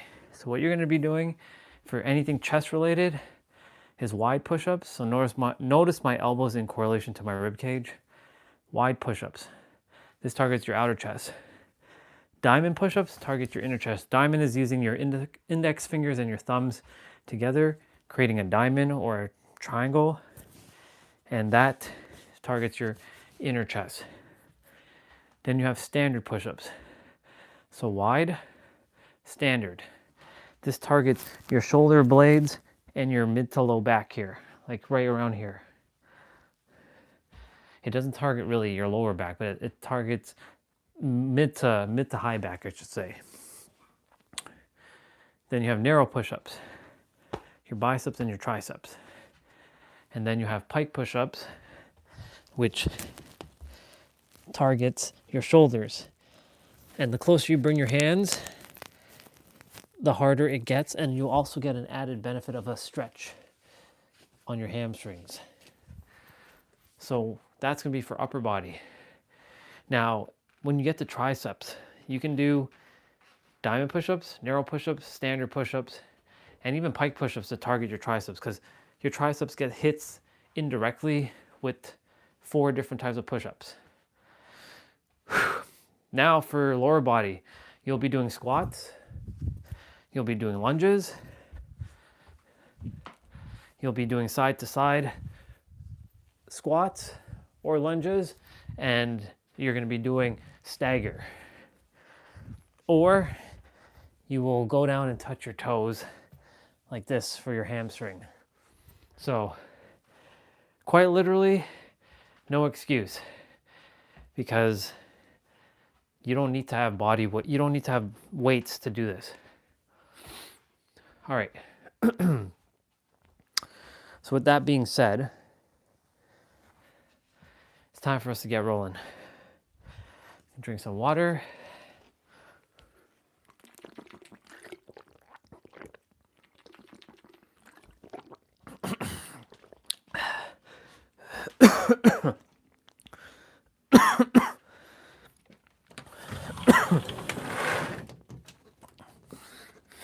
God dang.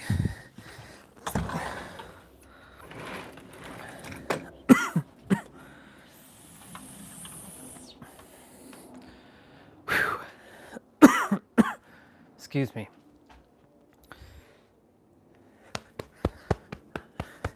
Just gonna quickly hit the body.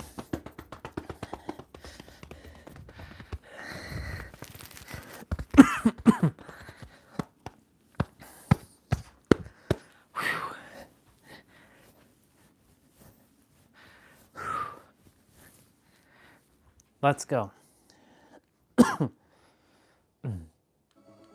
So we're starting with lower body.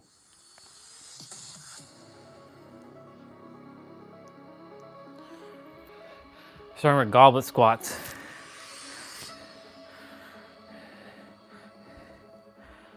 It's gonna be 40 seconds of play, 20 seconds of rest, I believe. No, 30 seconds of play, which means there'll be 15 seconds of rest.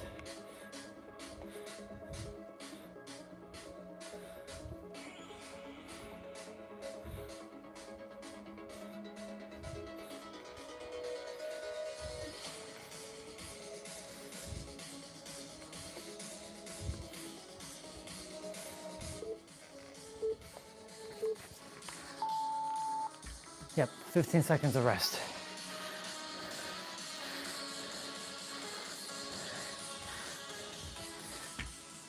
Side to side dumbbell switch.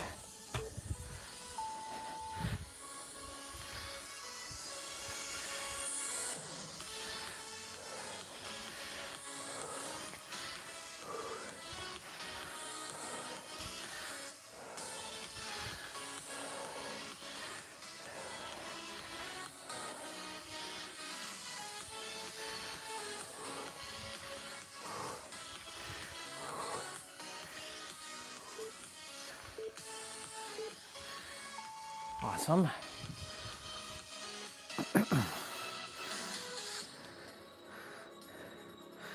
Sumo deadlift.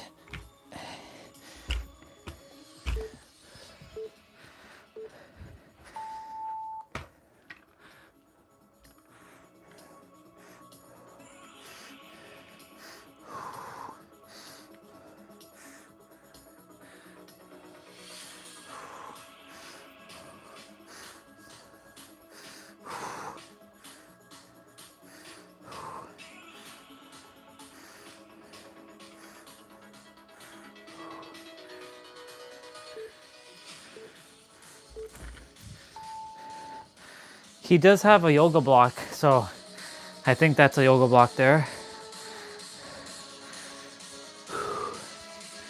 1.5 sumo squats.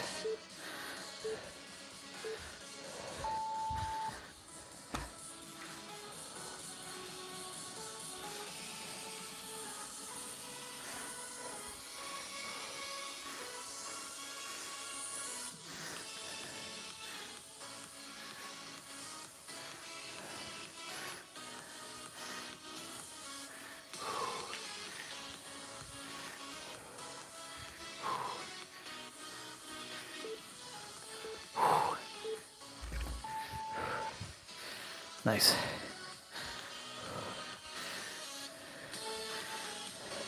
Stagger squats to the right. So you're gonna bring your right feet forward.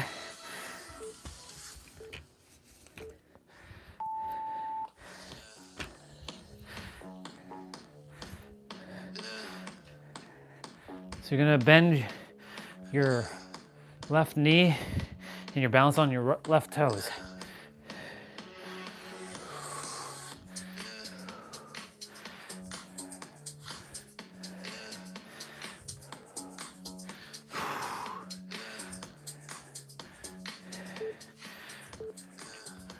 Very good.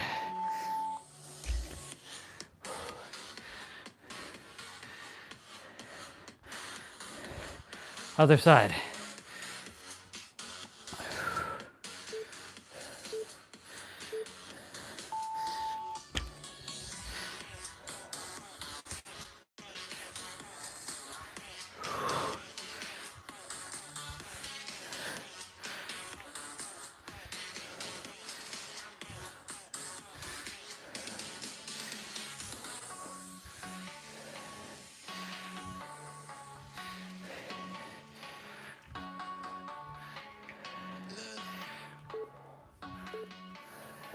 Very good.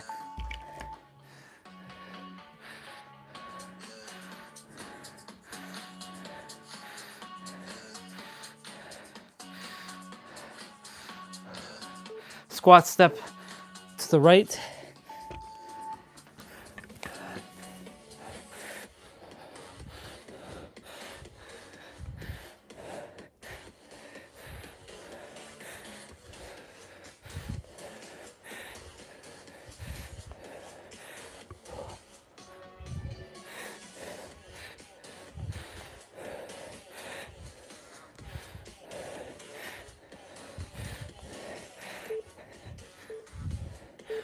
Okay. Same thing, left side.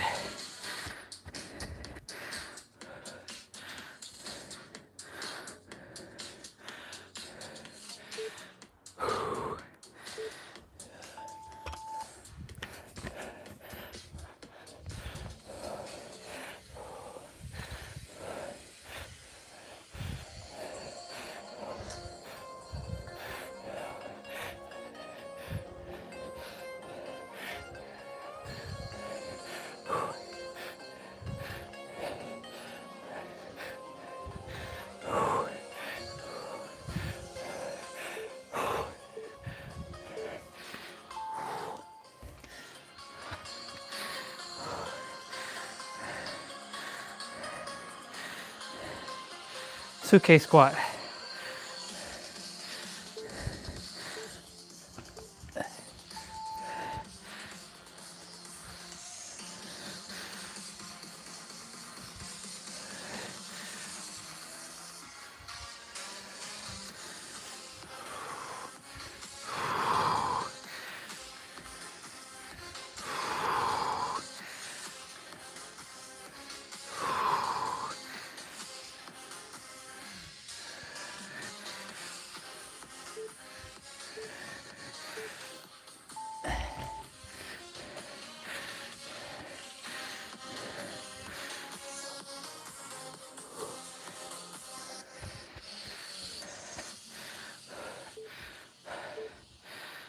squat pulses.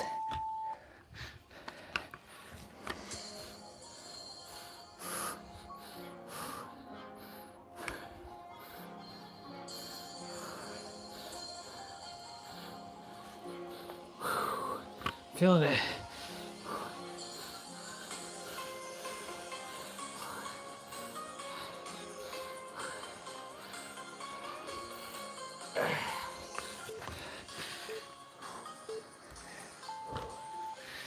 All right, come on, universe, fix the lower back.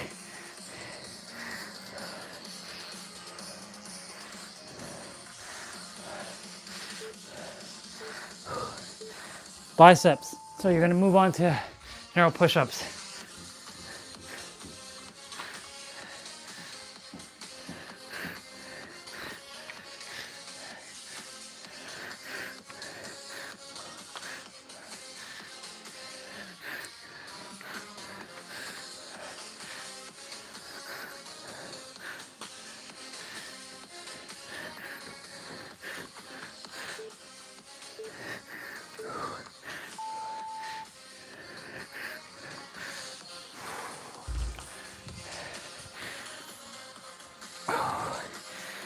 Dumbbell swing, narrow standard push-ups.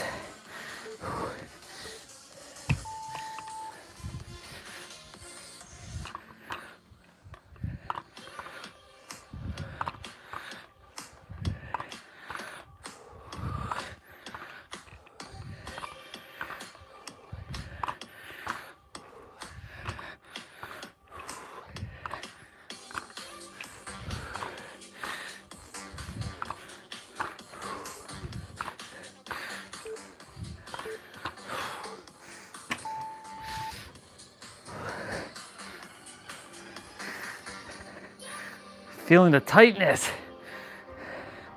The fuck? Hold on. Hold on one sec. Hold on one sec.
Okay.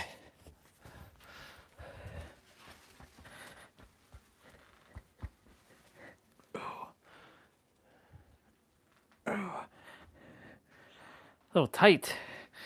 A little tight. It's okay.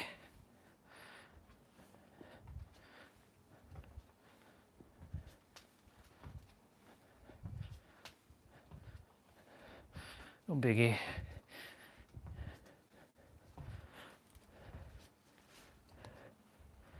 All right.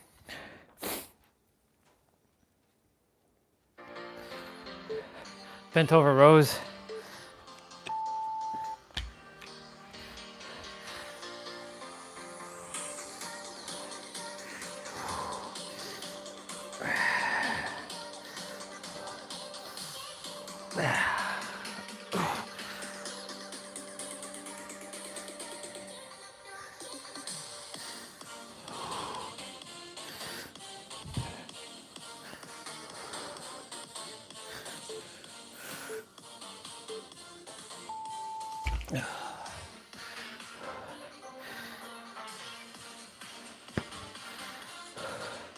Hammer curls.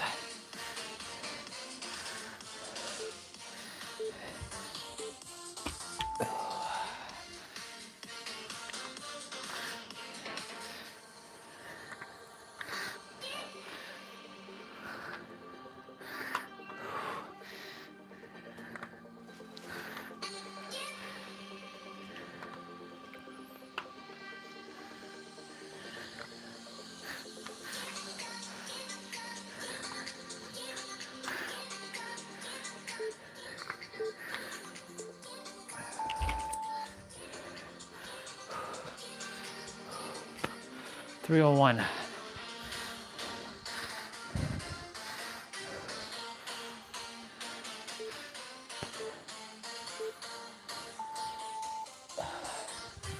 We're doing good mornings, just standard push-ups.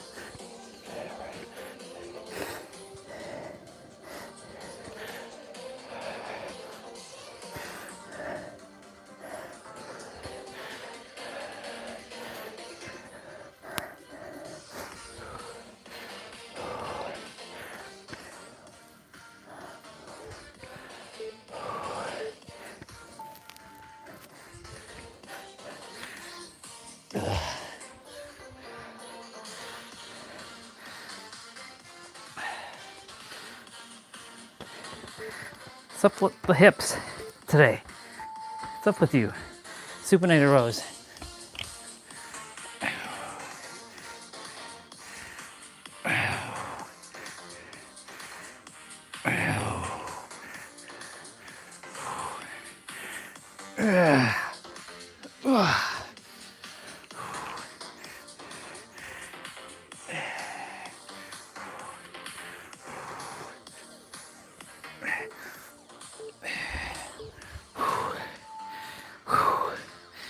Fuck. Renegade rows.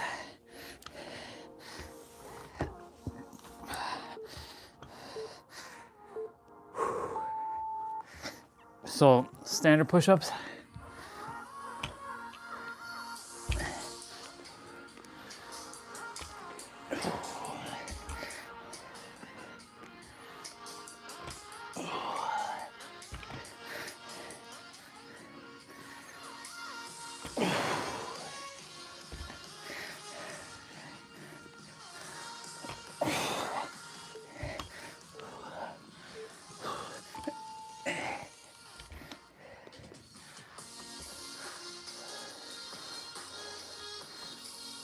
A 45-degree shoulder press.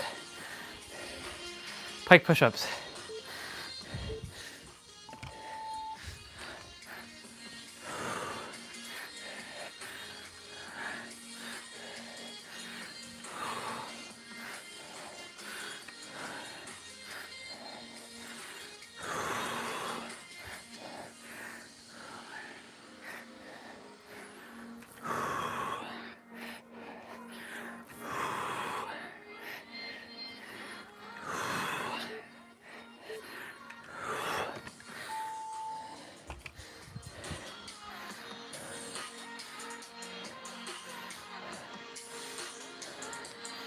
Romanian deadlifts with bent over rows.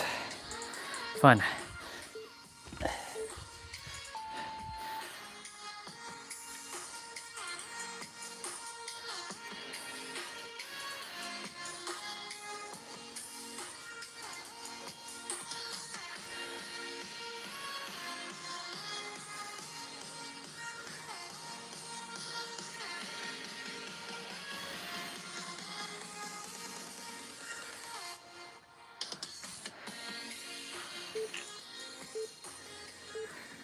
Yeah.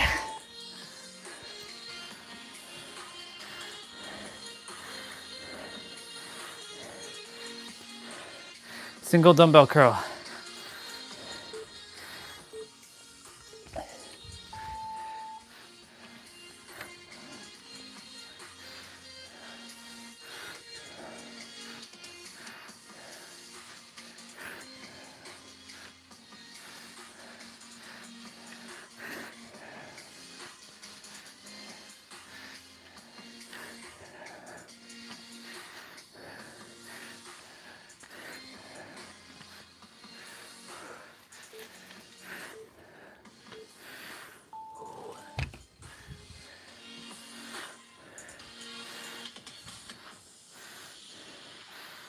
Single arm thrusters.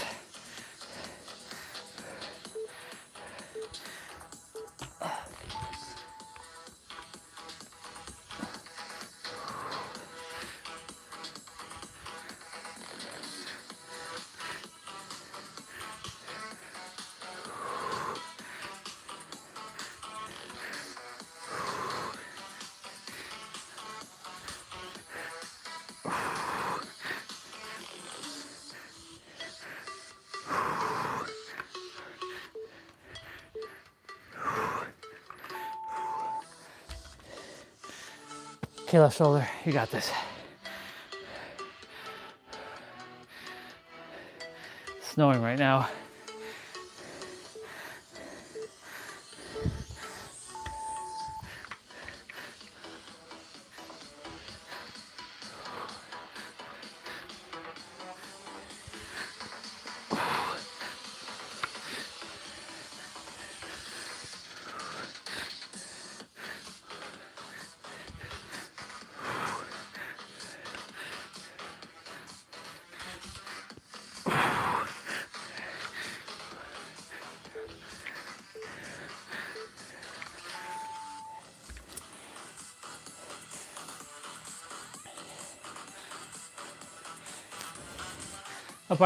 Upright rows.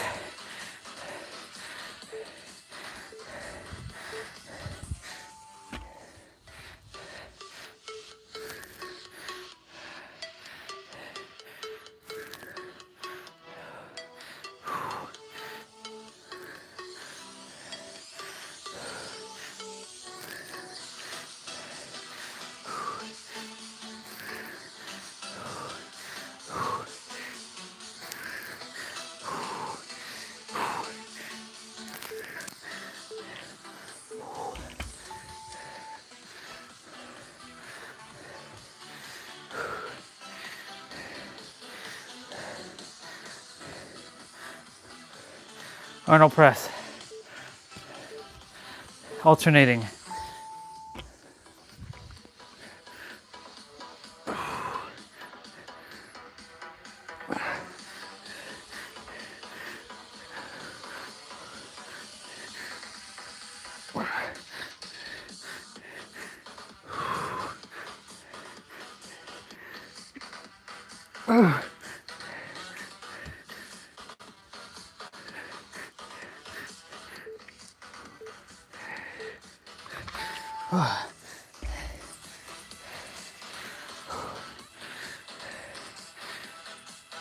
Shoulder shrugs.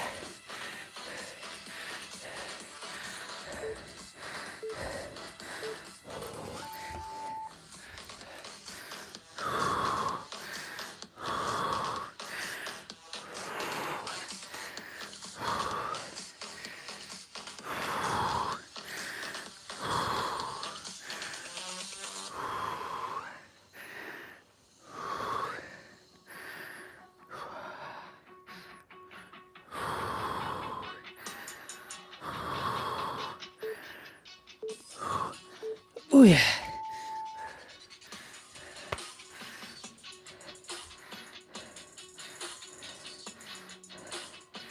Hammer press.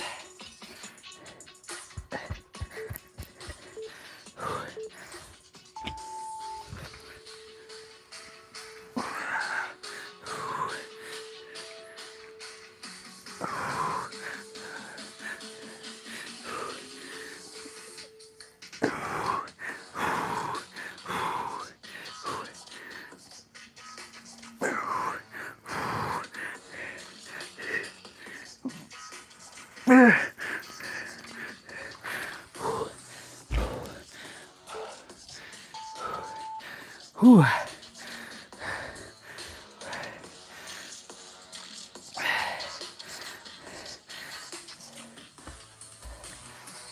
Snatch to right push up.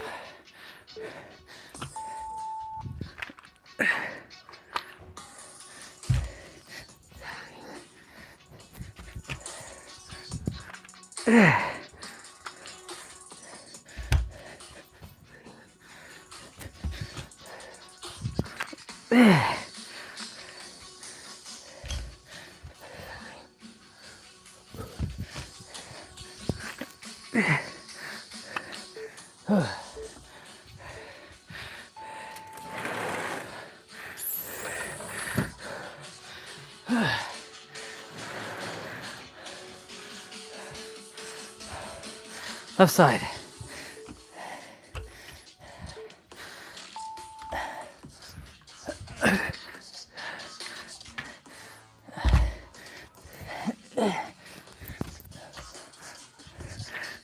You're all doing great. Keep it up.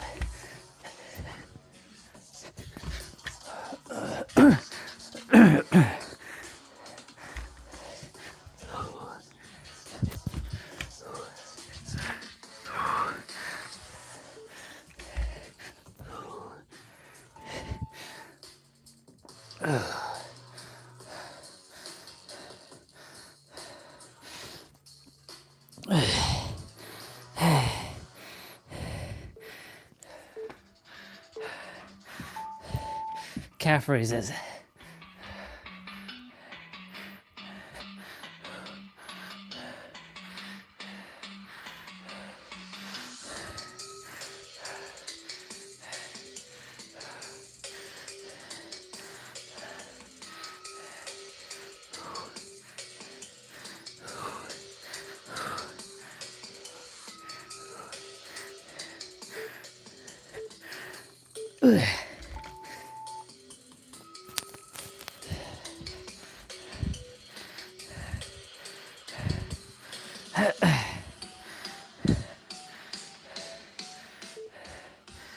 Alternating shoulder press.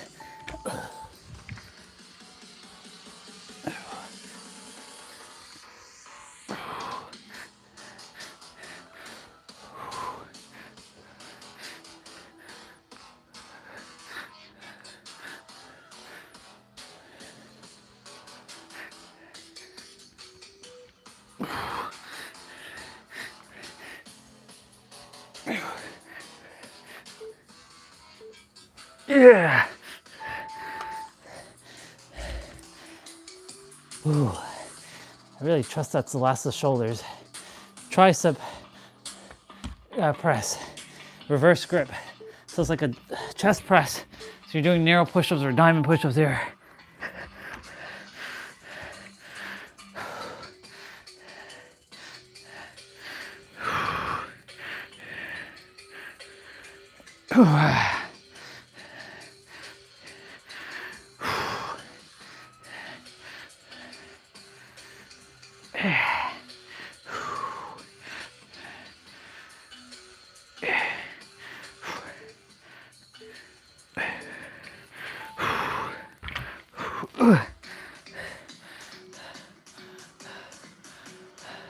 Skull crushers. Narrow push-ups, diamond push-ups, pike push-ups, or regular push-ups here.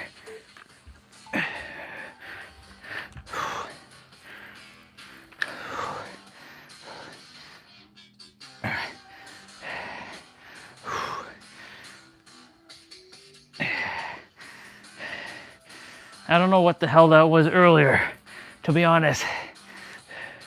With the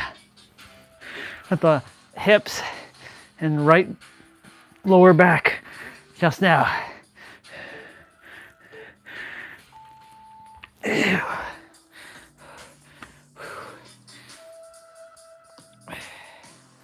Twist a chest press twist.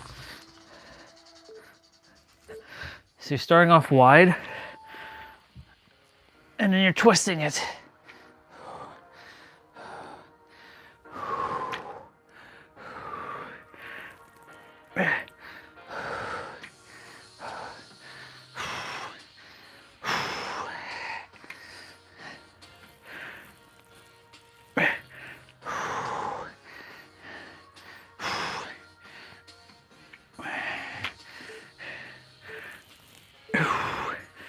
Yeah.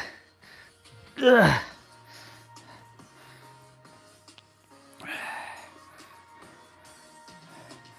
Alternating hammer press. So that's narrow push-ups again. That's focusing on your triceps. Isometric hold.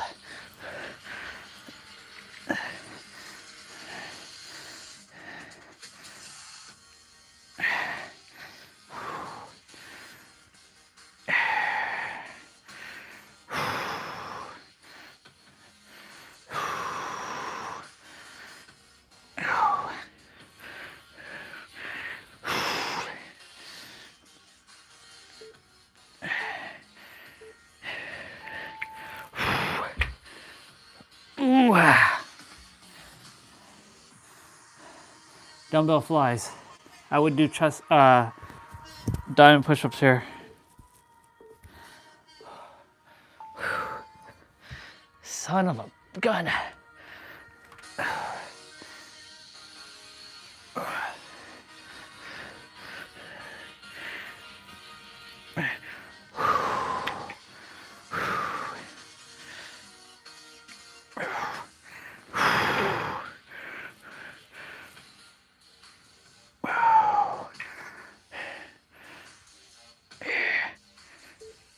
Yeah. Ooh.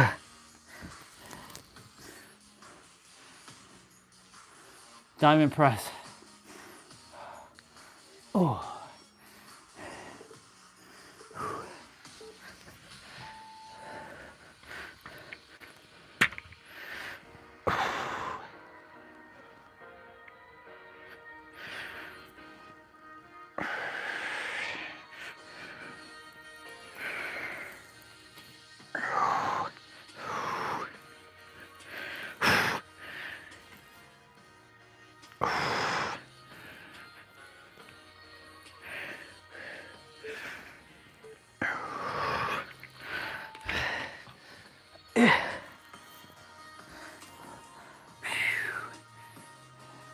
Dumbbell push-ups. So wide push-ups.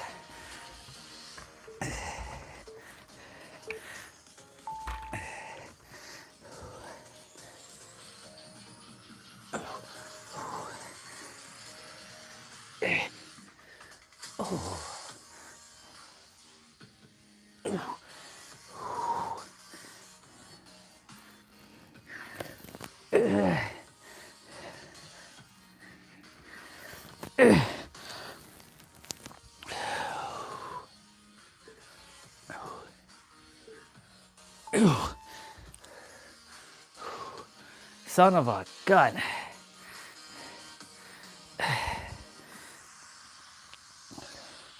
"45-degree chest press.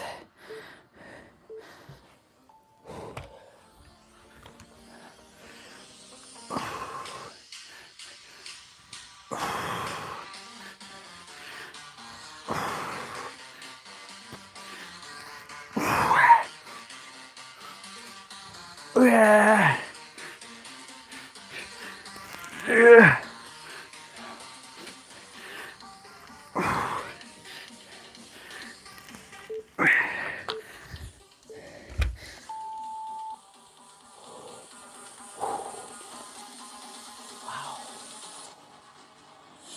Diamond push-ups. No dumbbells.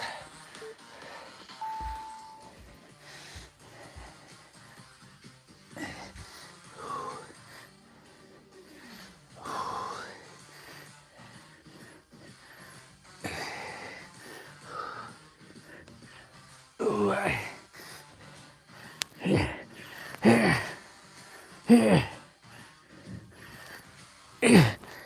Ah.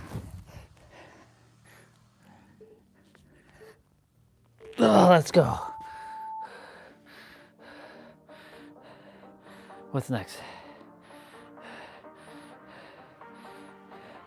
Overhead tricep push extensions.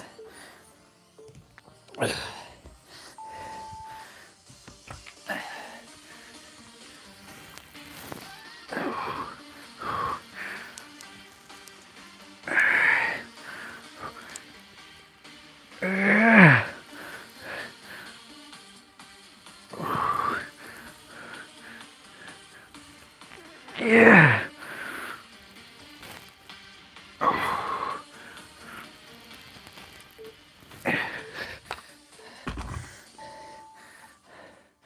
Holy moly.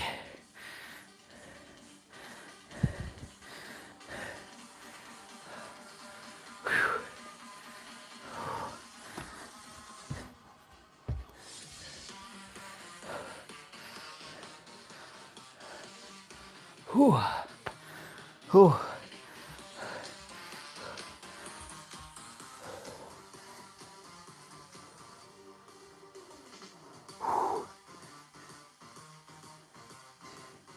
Dan's drinking some water.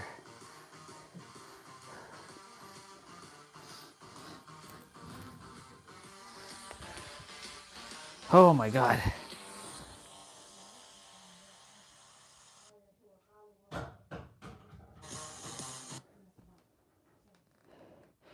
Whew. Okay.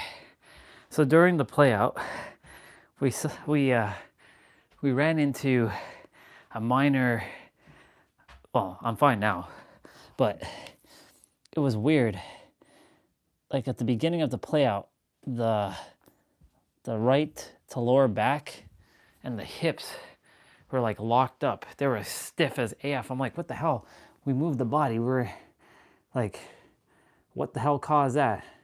So then I stopped for a moment, because the one thing I will always tell you all is if something feels off, stop.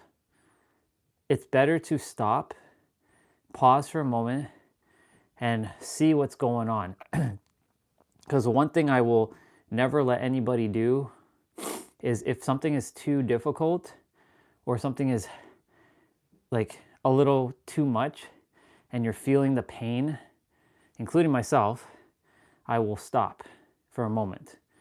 And if it still continues, then to just stop it completely and just hold up for a moment. Now, I know my body enough to know that I can instantly heal things pretty quickly. So, of course, like, I got down in child's pose, which, by the way, anytime you're in any sort of pain, right, getting down into child's pose, putting your head on the mat or on the ground, your forehead on the ground, and just breathing into the spot that feels a little bit of pain. So like, you can actually redirect your breath towards where you're feeling a little bit of stiffness, tightness, pain.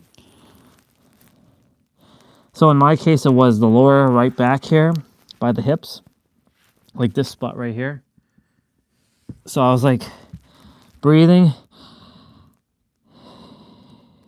and I was purposely sending the breath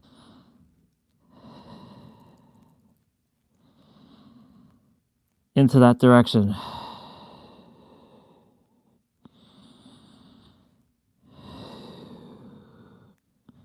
This is one of the best resting positions ever. If you ever look at a child, like a baby, they're never sleeping,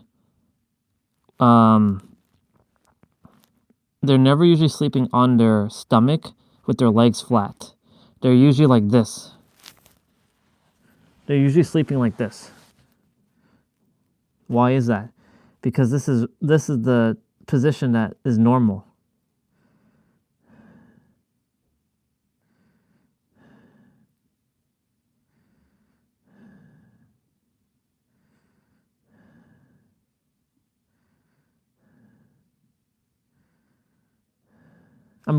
I'm just seeing how this feels to just lay here for a moment, like pretending that I'm sleeping.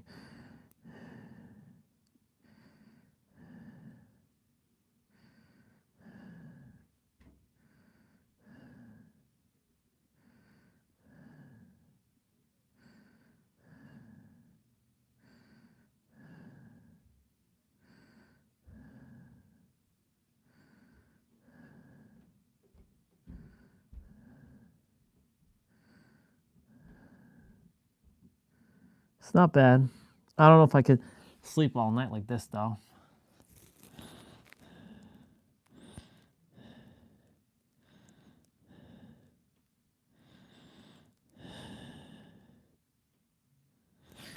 I might do an experiment, actually.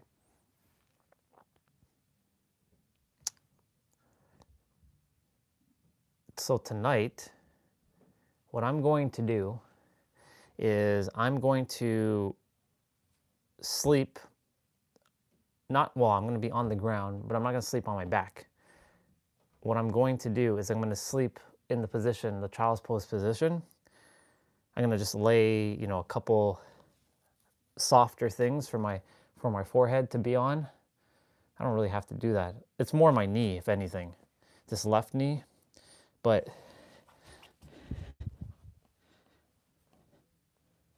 I want to see if sleeping in child's pose is a good thing. Actually, before I do that, let me see something quickly. Before we continue with abs.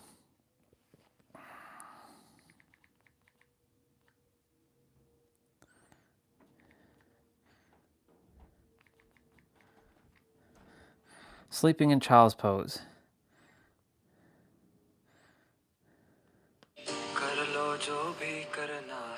Nope. Sleep better tonight with pre-bed stretches. I do that. But I don't have a bed. Well, I do, but, you know.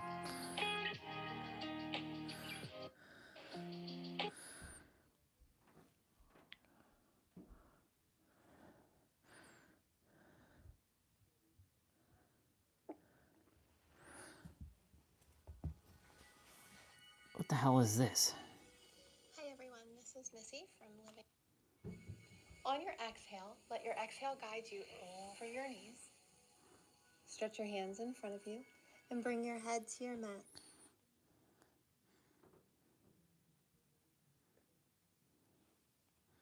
Sit pillow right between your legs. And just rest here. Now you have the option, you can turn your head to one side or you can face down, whatever feels good for you. Yeah, take a nice big sigh if that feels delicious. That feels delicious. Softening your gaze or completely closing your eyes. Just let everything release. I'd have to do an experiment. Hips are heavy towards your heels. Your heart and belly are resting on your pillow or gently on the floor of your bed. This is such a delicious posture. It's such a delicious posture, yeah. Oh, yeah. Yoga for better sleep.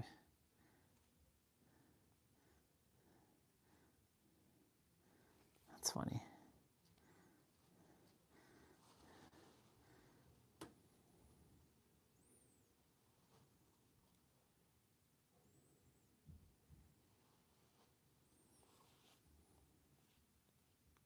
David Guillaume, what are you showing up on my feed for now, bro? I appreciate you, but still. Vecna is the only killer who can escape? What?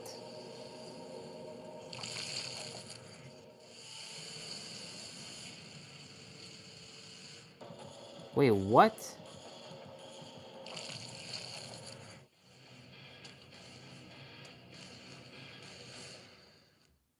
Wait, what the fuck was that?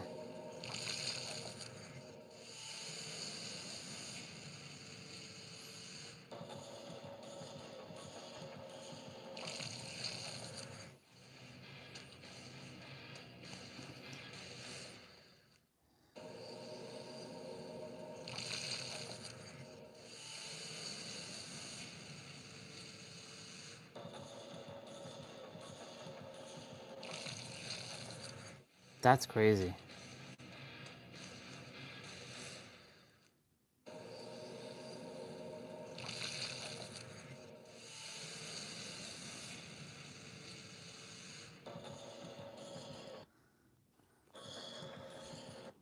Okay.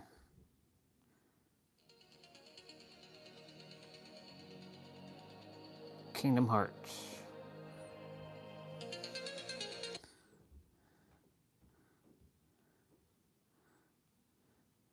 Oh.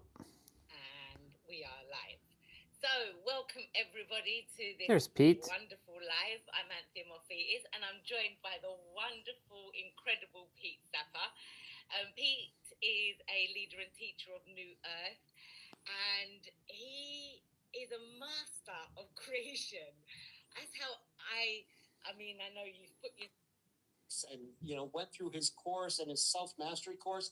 I was equipped at that point with everything I needed to shed the false identity, and I absolutely did. And now I can be a guide for others. What did I do to deserve this? But as time has gone on, and the more I listen to yourself, the more I listen coming to you, and your light body, your Merkaba, is activating, and And Everybody's activating right now. Soon I can get off of this planet. Hi, Ray 2. Soon I can get off of this planet. And I never have to come back. Ancient mobility exercises for men. When did we start believing that getting old means you need to get stiff? Society told you a narrative. Today, most people believe that you need to... When did we start believing that getting old means you need to get stiff? I just turned 30. We'll try this next year. Most people believe that you need to spend loads of time stretching to become flexible. But this could not be further from the truth. Fortunately for us, we don't have to reinvent the wheel. There are ancient practices dating back hundreds and thousands of years that have kept man's mobility, strength, and extreme functionality. Unfortunately, at a time when we need these exercises more than ever, they've been replaced with machines and heavy dumbbells. But if you could take back your energy and mobility with 3 simple exercises that our ancestors did, I'm guessing Let's see what the 3 are. what they are. Men over 35, start these today. The Cossack squat is the master of lower body mobility. It's a full squat on one side and a groin and hamstring stretch on the other. It's not just about the mobility. The control and strength combine to make strong and functional legs. The Cossack squat was used by the Cossacks in Eastern Europe as far back as the 1500s. The origination was for combat. They were masters of horseback, known for crazy skills like crouching or hanging off the side of a horse to evade, or myths say, even shooting while riding into battle. Then they'd leap off, moving low to the ground for stealth and use unorthodox fighting tactics. All of this requiring incredible hip strength and dexterity. It was so important it became a cultural dance, a display of the warrior's body. The Cossack squat will reclaim our strong mobile hips for the modern. Downward dog. Habits push us in this direction, but it doesn't have to be this way. The antidote is staring us right in the face, yet most overlook it. Because yoga is seen as something, well, women do. The downward dog is more than just yoga. This position is seen in kung fu, grappling, gymnastics, animal movements. Even at its core, And then this one. drive us out of this terrible posture. The 5 Tibetan. I mean, I do this already. Flexors aren't the only thing that comes Crab. from sitting in chairs. The glutes shut off. The spine and shoulders give in to gravity. It will take more than simple stretches to counteract this. We need to turn on the whole backside of the body to drive us out of this terrible pot. Cool. Now I know. I'm well aware.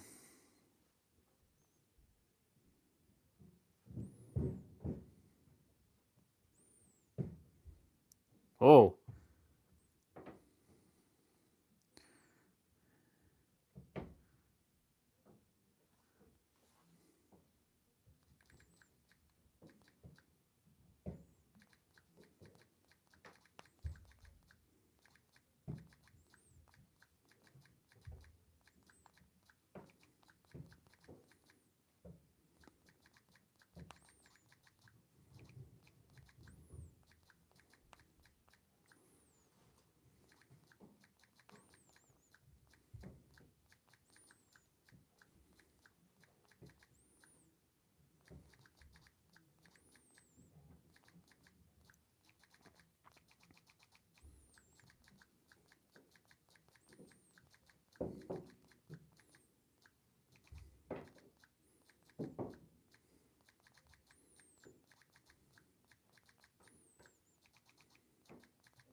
Okay, so the Sunomod company team has been like, you know,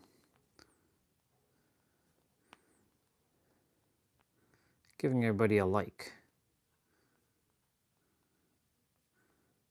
I want them to finish the mod so that I can play Final Fantasy IX again.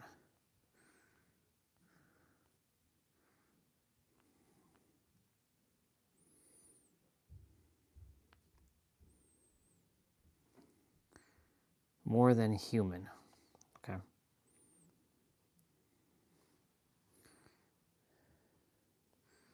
This person, how to regulate your nervous system. Holy shit, she ate all those burgers? Yo, damn, what the fuck? That's crazy. That is crazy. There's no way she ate all that. Oh my gosh, she did eat all that.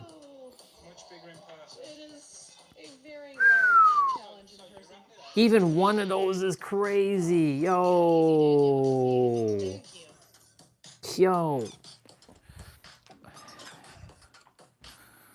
What is up, Kilo Crew, and welcome to today's video. She's gonna eat those. I'm extra jazzed to be at Patty Freaks in Litchfield, England, which is in the Midlands area, to take on their Atlas Burger Challenge. Look at that. I'm going to have only 45 minutes to do a pretty cool, I guess, stair-stepper type challenge here. I'm going to have to take down one of their cheese. Holy shit. Off-menu item specifically for this challenge that has Okay, we've got apps to do, but that's crazy. Even me eating one of those will be enough. Like, I could eat one of those out, but it would take me probably like 20 minutes. Shit. Shit.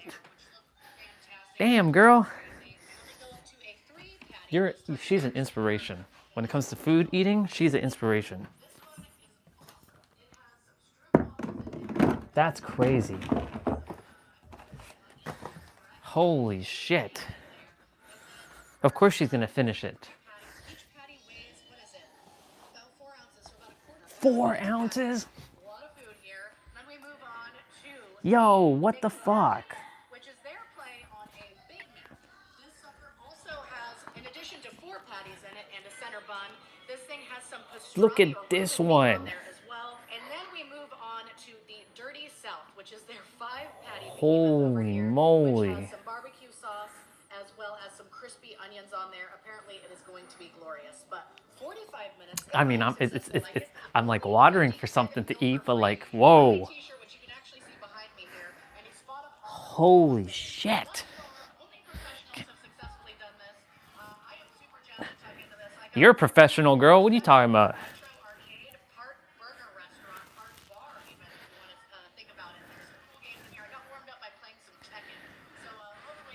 Playing some Tekken. This is my kind of girl. Here we go. And 1, 2, 3. It is burger and chicken burger eating time. Let's go. This is crazy. Oh, yo, look how big this shit is. Okay, it's okay that she's like.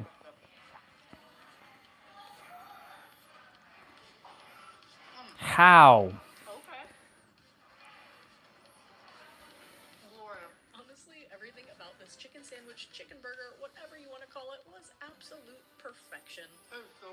I couldn't even articulate how delicious this was at the time. I was just in eat mode and enjoy. The What's-It's add a really nice crunch to this. For my fellow Americans, if you couldn't already tell, a What's-It is essentially our Cheetos puff in a way. Very similar taste, similar texture, and it went great on a burger. She ate it out. She ate that in less than 2 minutes. She has a timer. Yo, okay, we're scrolling through this for a moment. She's at the last. She's at the last one, and she ate it in 15. She's starting this at 15 minutes. 16, 17, 18. She's speed. How is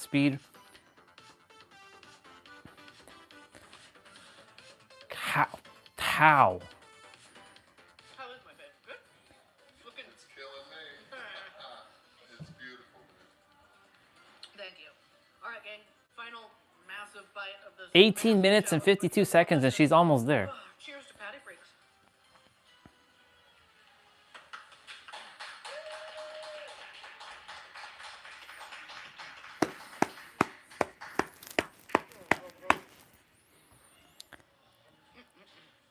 And she drinks soda with that too.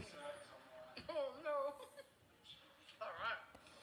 She Excuse me. Whew, absolutely.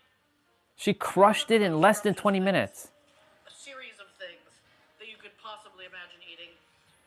19 minutes, 27 seconds was my time to finish that. Honestly, come out here, order any burger off the menu. They have chicken wings, chicken tenders as well. Fuck, man. Apparently, I'm about to be presented with dessert as well, but thankfully, for winning, in under the 45 minutes, I do get my 50-pound, which is a heck of a deal, meal for free. One of these Ruby t-shirts here, which comes in a 2X, so I have room to grow, and spot up on the wall of She's fame. kind of cute. Again, a big thank you to Patty Freaks. Let's see what you're showing me here. Good thing I saved room. She saved room for fucking dessert. I gotta show this one off to the camera. Oh, that's nice. Like I don't even know. This is like a That's 5-inch nice. cookie pie here. We also have a salted caramel bar and a mint chocolate bar. I'm gonna mac Those are probably gonna start with the ice cream. Ice cream. I don't want them to melt. Yeah, I would definitely start with the ice cream. These are low calorie, just like this challenge was. My fingers might be too greasy to actually open these. I got it. Thank you. Thank you to my wonderful assistant, the OG Atlas. Atlas stones were around before me. All right, salted caramel, followed by mint, which mint does belong in dessert, by the way. No, it doesn't. Nah. That's where I disagree with you, girl. Mint don't belong in no dessert. Mint belongs elsewhere. Nah. Big fan. This tastes like bourbon, by the way. Like salted bourbon caramel. Damn, she's just scarfing that stuff down, man. That's crazy. That is crazy. That's fine. That's crazy. Delightful. All right, now we're gonna compare and contrast to the mint chocolate chip. Saving the cookie pie for last, so that you'll keep watching. So once I finish abs, then we got stuff to do. We got more stuff to do. Consider me classy. That is crazy. She ate all those burgers in less than 20 minutes. What the fuck? It would take me probably maybe 11, 12 minutes just to finish one. What the fuck? Like, I know she can eat, but damn, son, what the fuck? What did her mind tell her that she could do with her body? That I can scarf down food for days? Damn, girl, she be... So basically 19 minutes, 27 seconds was the time she ate all those, she scarfed down all those burgers. I actually like this girl a lot. She nice. She unapologetically herself. I likes. Her name is Katina. Finish with some Daisy's cookie pie here, and meanwhile, I'm gonna sign out with get to Patty Freaks in Litchfield, England, and okay, peace out, bye. Bye. Damn, girl, congratulations. You fucking just mashed down all 4 of those burgers. What was that? She had 9 patties in the 2 burgers for the last 2. Then she had 3 in 1.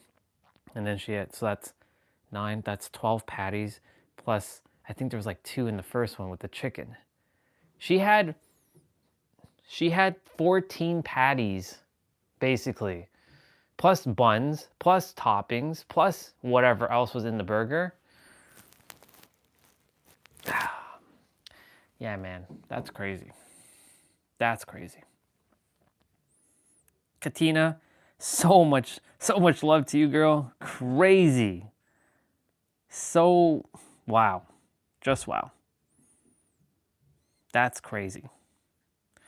Okay. Excuse me. It's time for us to get rolling with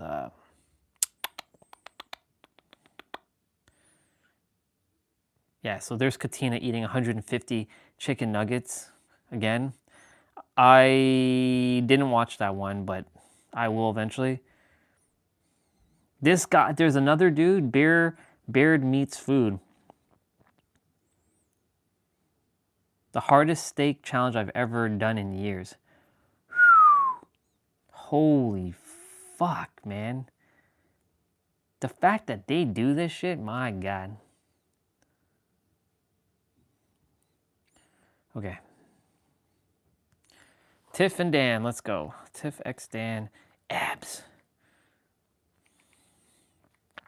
I want to get one of them classic abs that he's done.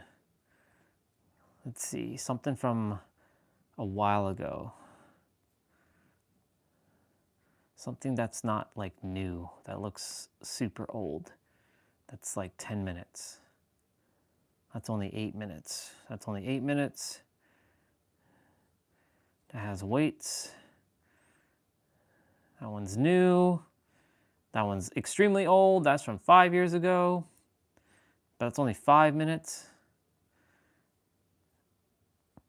5 minutes, 5 minutes.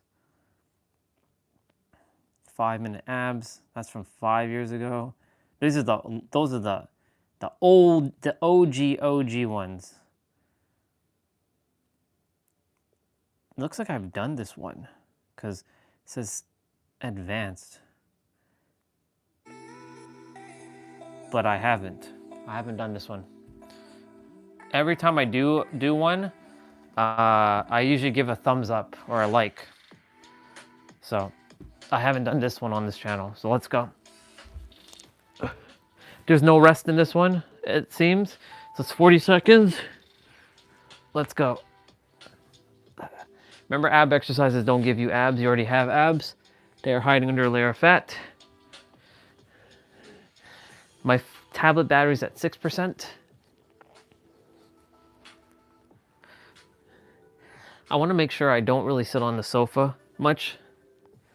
So I'm going to remind myself to be squatting or sitting on the ground or just standing.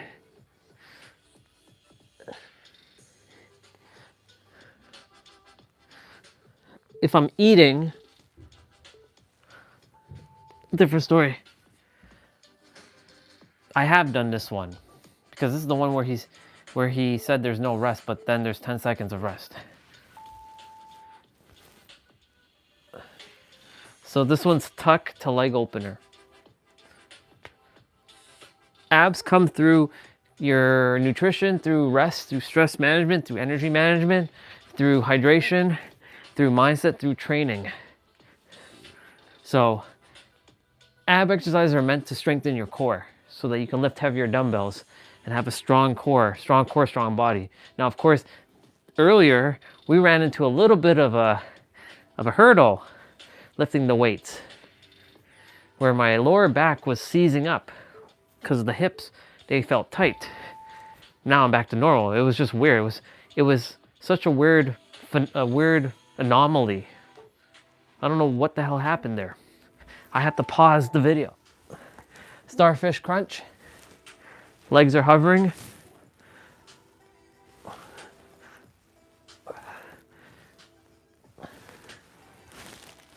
Okay, tablet's at 5% now.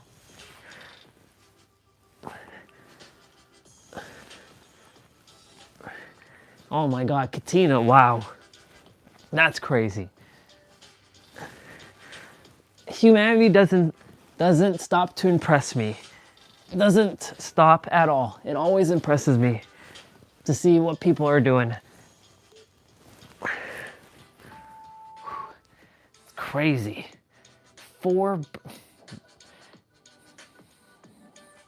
I'm just like, and then she eats like 2 like big, like one big piece of pie or cake slice, and then 2 like fudgesicles.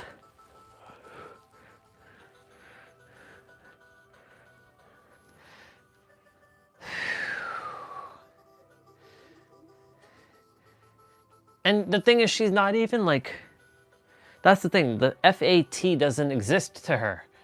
So like that word doesn't exist. She really warms up her metabolism though. in the morning, that she eats a lot. That's actually the key to actually eating a lot, is eating a lot, funny enough, or eating a fair amount. We're doing wipers. I have to kind of bend my legs here a bit because I don't really have as much room.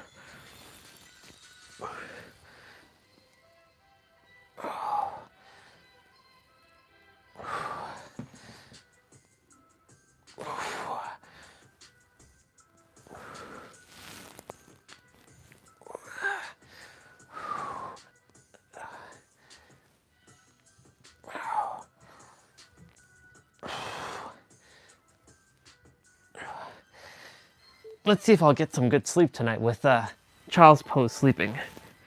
We'll see how long that's gonna last. Okay, so single leg crunch. So your right leg is gonna be bent. Your left leg is straight.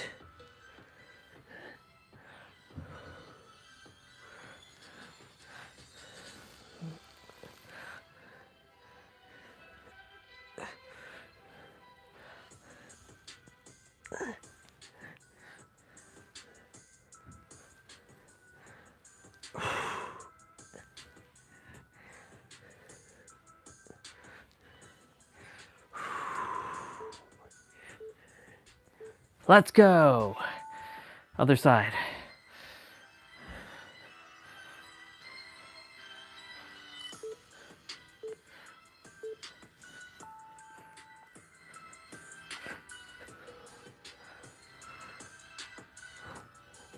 I'm hitting my sweater. I don't want to be hitting my sweater.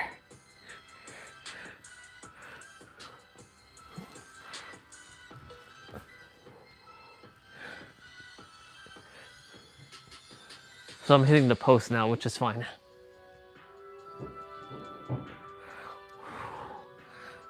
Doing good. Doing great.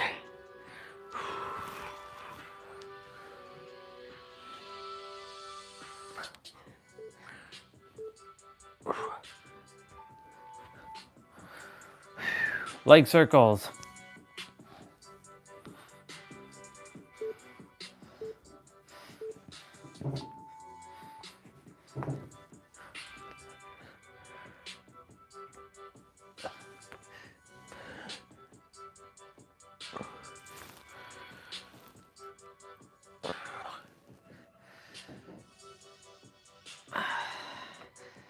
I gotta buy one more of these pants because soon or later in the summertime, I will not be using this pants for my play out because there's so many holes now. I will be using my current one that I walk with outside. I need to buy 2 more pants, in fact. So I have like a spare, just like chilling there for when I go out. One for outing, one for casual, one for just like every day. It's sort of like Bill Gates. That's why I kind of wish I bought multiple of those sweaters that I'm wearing. So now every time I buy clothing, I buy like multiple pairs now because if I'm gonna just wear that one thing, right, may as well have multiple versions of it.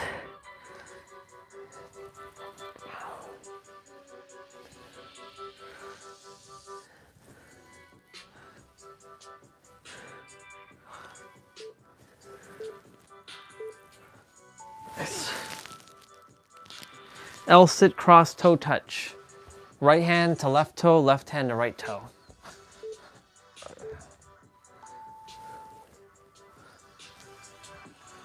I love the fact that I can reach my toes with little to no effort now. And my legs are straight. They're not bent like this, they're actually like...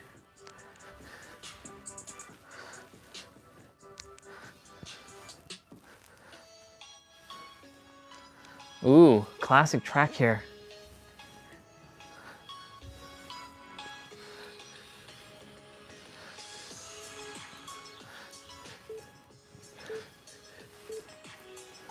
Nice. Mountain climber, little cross climbers.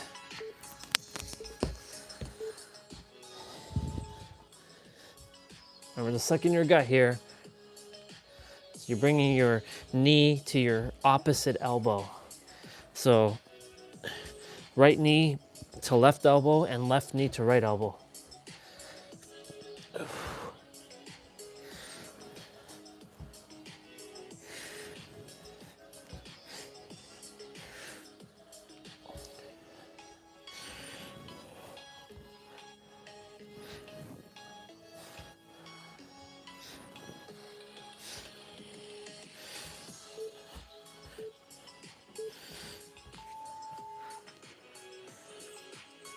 Spider climbers. Final exercise. So you're bringing your knees to your corresponding elbow now. So your left knee, your left elbow, right knee, right elbow. And you're contracting your obliques. You're contracting them here. That's the side ab muscles found closest to your rib cage.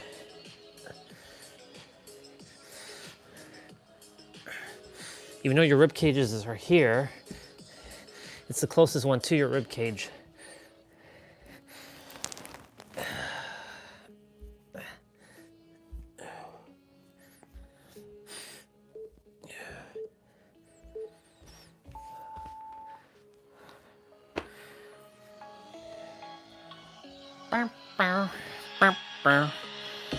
Battery at 3%.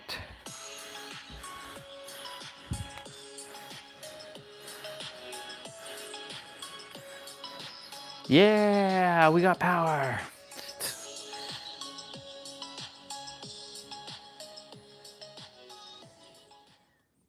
Holy fuck. Is that even possible? Wisconsin's biggest breakfast. This is from 2 years ago, 11 million. That's her. She must have started her channel like 2 years ago.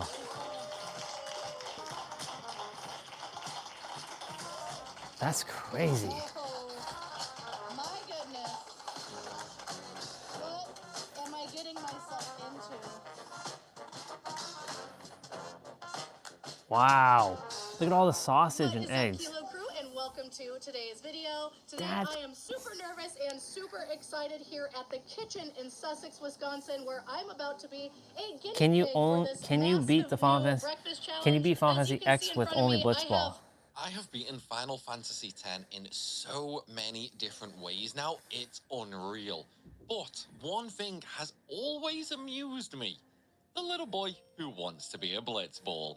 So, I decided to see if we can beat the game only You know what's using... You know what's funny? There was a video talking about the boy who wants to be a blitzball. I ran into it yesterday or the day before, and now this guy's talking about beating Final Fantasy X, playing blitzball, and he always was amused by the kid who always wanted to be a blitzball. Not be a blitzball player, but be Now the make blitzball. no mistake, I've done a lot of FF10 runs, and no matter what, That's crazy. some things happen the same. But ultimately, the runs are always extremely different in how they play out. This is going to be very different. How dare you rename Titus? Let's talk rules, shall we? Firstly, blitzball only, of course. This means I need to murder everything with nothing more than a rubber ball. This also means no magic or anything like that. In fact, if a blitzball isn't involved in any way, it's not allowed. Why? Because I take things way too literally. So how is he gonna do this? Fire Reel's overdrive for a nice 800 damage, then Okay, things start to go sideways. So we damage, we get damage, we get poisoned, we cleanse the poison, I burn my high potion and X potion until we're left with just 18 HP left and poison. Okay, so he's basically... No matter what action I take here, I die to poison. However, the boss has 271 HP. This means if I can get a critical, the boss dies. It all comes down to luck. Will I get the crit and win the fight, or will I simply die a poisoned man? Can you guess? Well, no matter what answer you pick, you would still be wrong. Why? Because both things happened. I was super gleeful when I saw the crit land doing enough damage to kill the boss, but then the poison tick happened and Walker died, resulting in both sides being dead. And guess what? The game over has higher priority than the win, meaning I won, but got a game over. Yeah, seriously, that's just my So luck. is this Waka only? Decent amount of agility still here, Yeah, but it also is. the accuracy will be mega helpful, and there's a decent strength growth towards the end of the while to make a super guide for get hit by photon wings and die to confusion. Okay, new plan. Let's try a time Yeah, that sucks. forest to make our mirror all shiny and celestial. Honestly though, all this running around and saving the world and stuff is thirsty work. So I'm just gonna go head back It's to funny how Luca he's and playing enjoy a Final nice cold Fantasy one. X, Instead, but using we Final walk out Fantasy with IX music in the somebody's background. family heirloom. So let's head to Mokolania again and upgrade the world champion to its maximum power. So now we have break damage limit, triple overdrive, double AP, and evade encounter, plus the Celestial's innate ability to pierce and do extra damage. So now we have a very nice weapon. Our armors are absolutely awful, but hey, let's go try Sin anyway. And sadly, World Champion isn't doing much for me. Only 3,000 damage or so a hit, actually, to the point I even double checked I equipped it. I did, so I used the double overdrive just to get my overdrive back a little faster, and then swapped to a normal ball with strength 10% and piercing, which deals literally double the damage. We got hit a few times That's on weird. the arms, but ultimately nothing we couldn't handle, and go through them pretty quickly. I did use my final Mega Potions though to heal up towards the end of the second arm, as it leads straight into a third boss, another Sin Spawn. This one, I don't worry too much, and I just attack away with Walker, getting out any damage really. Then, for the final flower, who knows Gravager, we kinda just traded blows, but I was forced into healing with high potions. Granted, I was only really using them to survive the counters, but still, just a shame World Champion was doing so little damage. But then, my strength is still pretty low, all things considered. As for Overdrive Sin, well, he has a massive 140,000 HP. And fun fact, that's the most of any story enemy in the game. He has an well, no. I still have no AoE damage, I have no real healing, and Jack has insane HP. He can also kill me in 4 hits, and he out-damages all the healing I have. So yeah, I died. At this point, I only really have a few options available to me. Option 1. I go farm X potions, which will take a very long time, and then I have a slugfest with Jacked. By doing this, I will absolutely end up winning, as I outdamage the Pagoda's healing. So I can just spam attacks on Jacked and heal every other turn, meaning after about 40 minutes, I'd get the win. Option 2, I don't spend 15 hours farming X potions, and instead level for an hour to get increased stats, and then crush Jacked in a few minutes. This option also serves to benefit ready for the post game. So, we're gonna go the option 2 route. I also head over to Tidus's grid for quick hit as well for some extra speed. I will say I'm only struggling because of my insistence on only using the Blitz Ball. Okay. Any sort of AoE or Random the ability stuff. to buff with skills will absolutely be enough to get me Hello, whoever's here. a little issue. Once all is said and done, here is my stats. 160 extra health, which is kinda meh. 3,000 extra Did my HP, computer downstairs 40 restart? extra strength, and the rest of the stats are Or did my live stream get stuck? Or did my live stream get stuck? Nope, live stream's good.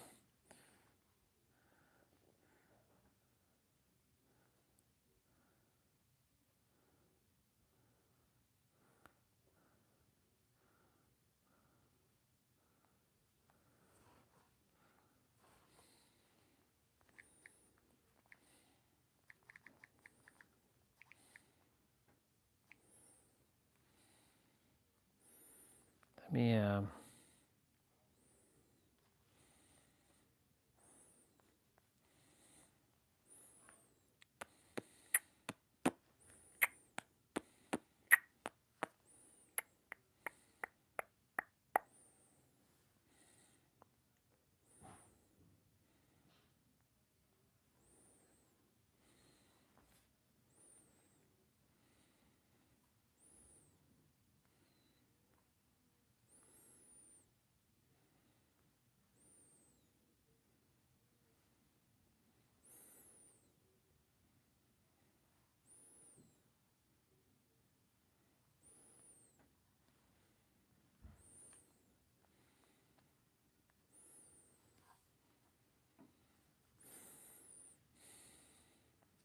Switch account. Back to Orion Stellar. Oh my God, crazy.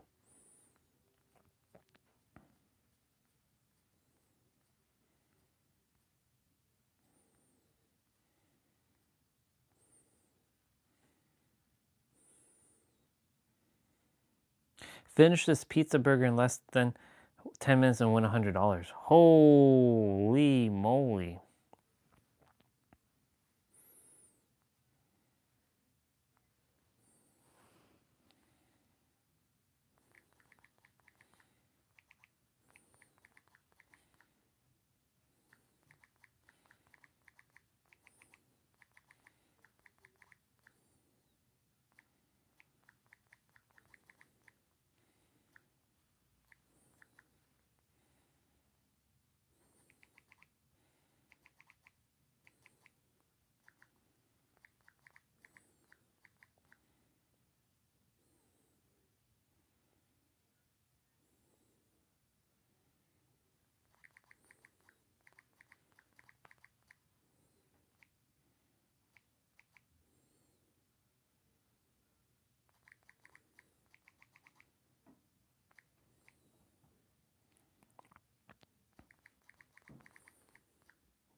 Nope. Downstairs, the computer is okay. Except for that, but...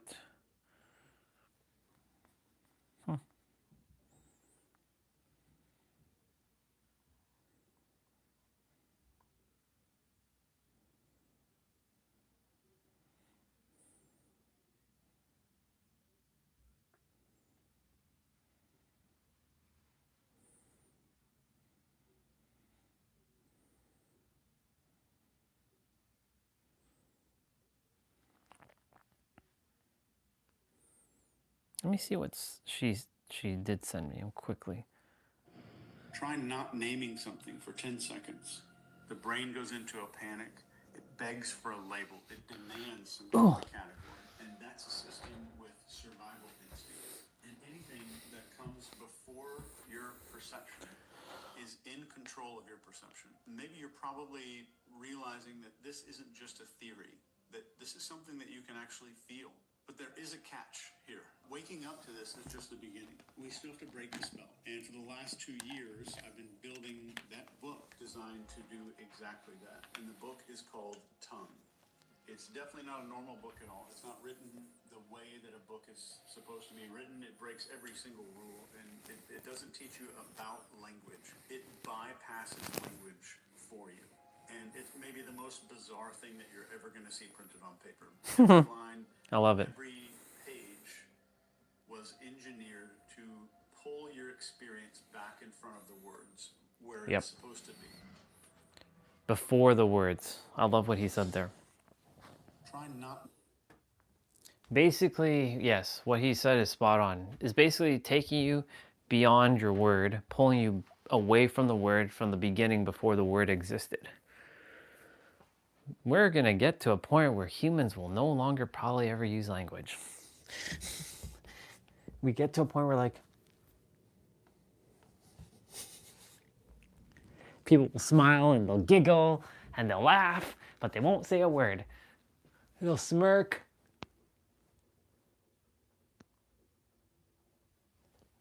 Because they will know. No, language will still be used. Language will still be used one way or another. Oh yeah.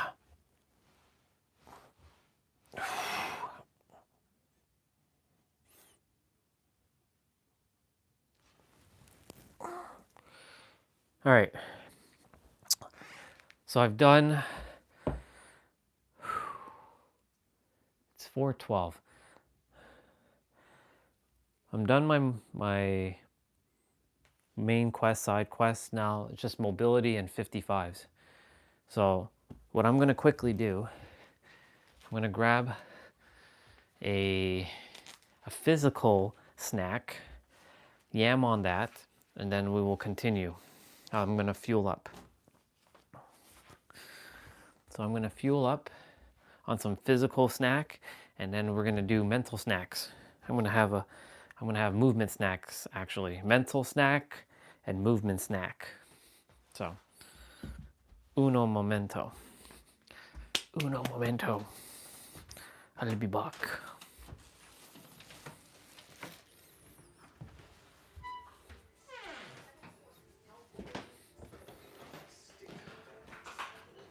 Come on.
Oh yeah, there's a big temperature difference between in here and out in the house. It's much warmer inside the house. The door is closed, like the screen door, but because I let in so much air earlier, I trapped a lot of the cold air in here, and I'm like, oh, okay, I can feel the difference. I can feel the difference. Speaking of which, since this dude talked about tongue, let's see.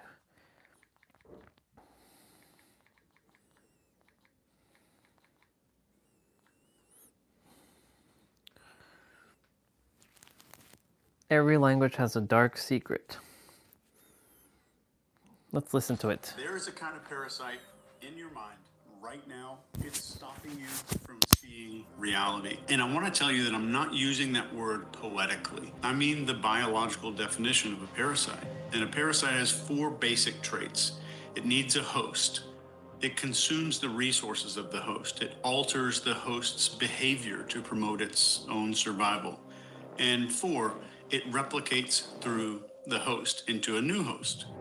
Language meets every criteria of a parasite, and I'm going to prove it to you. I want to literally show you this thing inside of your head right now. I'm going to put something very simple on your screen, but I don't want you to think about it. I just want you to notice what your mind does the moment that it appears on the screen. Are you ready? Here it is. I guarantee you something happened inside your head before you realized it. We're going to go to experiment number 2 now. I just want you to watch what your mind does. Here it is. And instantly, without your permission, your mind starts whispering in your head. Mona Lisa, Da Vinci, famous painting, triangle, before your eyes were done looking. You didn't experience the thing first. Your brain named it first. Most people don't realize it, but this happens to our entire lives. We label emotions before we feel them. We label people before we get to know them. We label ourselves before maybe we get a chance to decide if something is true or not. Language is jumping in front of every experience and it's hijacking it. Let me show you just how deep this really goes. Your language doesn't just name things. Your language creates the categories of things that you see. As an example, different cultures divide the world in completely different ways. And because of that, they literally perceive different realities.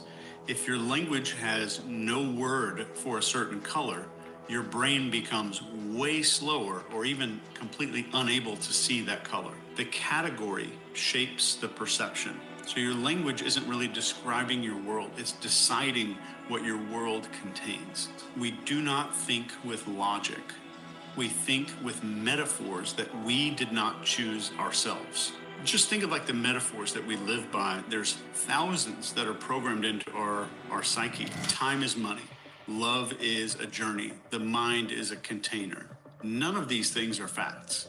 They're metaphors that became little prisons for us. Every belief that you've ever held, every certainty, every fear, every limitation that you think is just who you are, was shaped inside of a language that you didn't choose.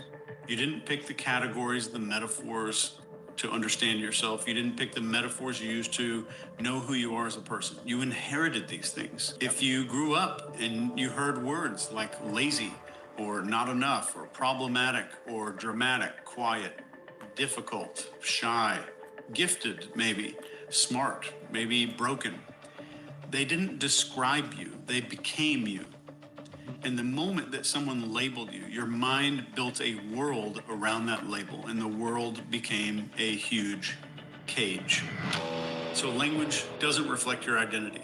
It constructs the identity. In my opinion, the scariest part of that is once the construction of the identity is complete, we defend it like crazy. We protect the thing that is limiting us. We say things like, that's just my personality, or I've always been like this. Like our identity is some kind of geological fact instead of a language program. But answer this question honestly, and this is another experiment. If you had been raised in another family, another culture, another language with different labels and different metaphors and different narratives, would you be the same person? Nope. Of course not. Not even close. So that means that our identity is not the pure, authentic me that I think I am. It's a side effect of language that raised us. You've only met the version of you that language allowed you to be. And we spend our lives trying to live up to a sound, a word. And language takes every experience that you have and cuts it down to fit inside of a category that existed way before we were ever born. You never met your mother as she truly is.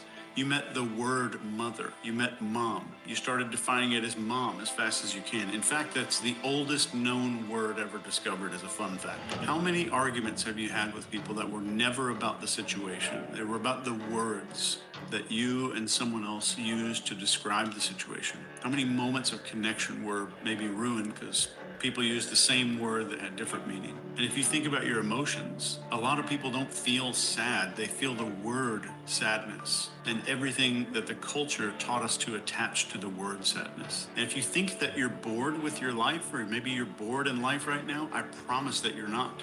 You're just seeing the world through some linguistic categories that are on repeat. Chair, bottle, hand, normal. All of a sudden, your life becomes a slideshow of things that we already think we totally understand because we have a label for it. It turns the sacred things into ordinary things. I want you to feel something and try it out. Wherever you are, look at the nearest object in the room. Wherever you're sitting, wherever you're standing, don't pick a special one, just whatever's closest. Maybe it's a water bottle or a chair, or maybe it's your hand, anything at all. So, all right, you got it? Good. So now, just for 2 seconds, refuse. I want you to absolutely refuse to name that thing. Don't say the word in your head. Don't categorize it. Don't reach for the concept of what it is. Just look at it without any language. Right there. Notice how fast your mind tries to name it automatically. It's desperate. It can't stand not knowing what to call something. So it's like the mind panics when language goes silent. And I think it does this because without language, you become present. There's a sudden sharpness, increase of reality and clarity. There's a moment of raw, just presence that almost feels like a memory from childhood. That's how I would describe it anyway. That's what the world feels like without the parasite jumping in line.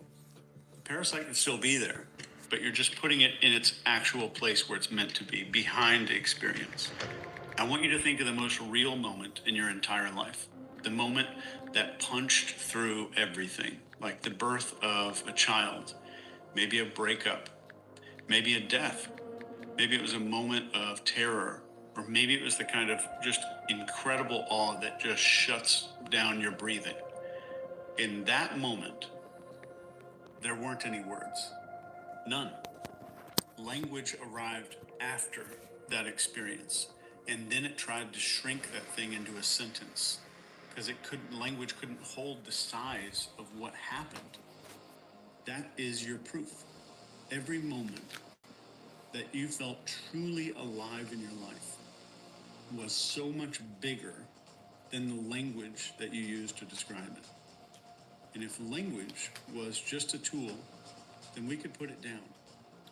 But we can't. Try not naming something for 10 seconds. The brain goes into a panic.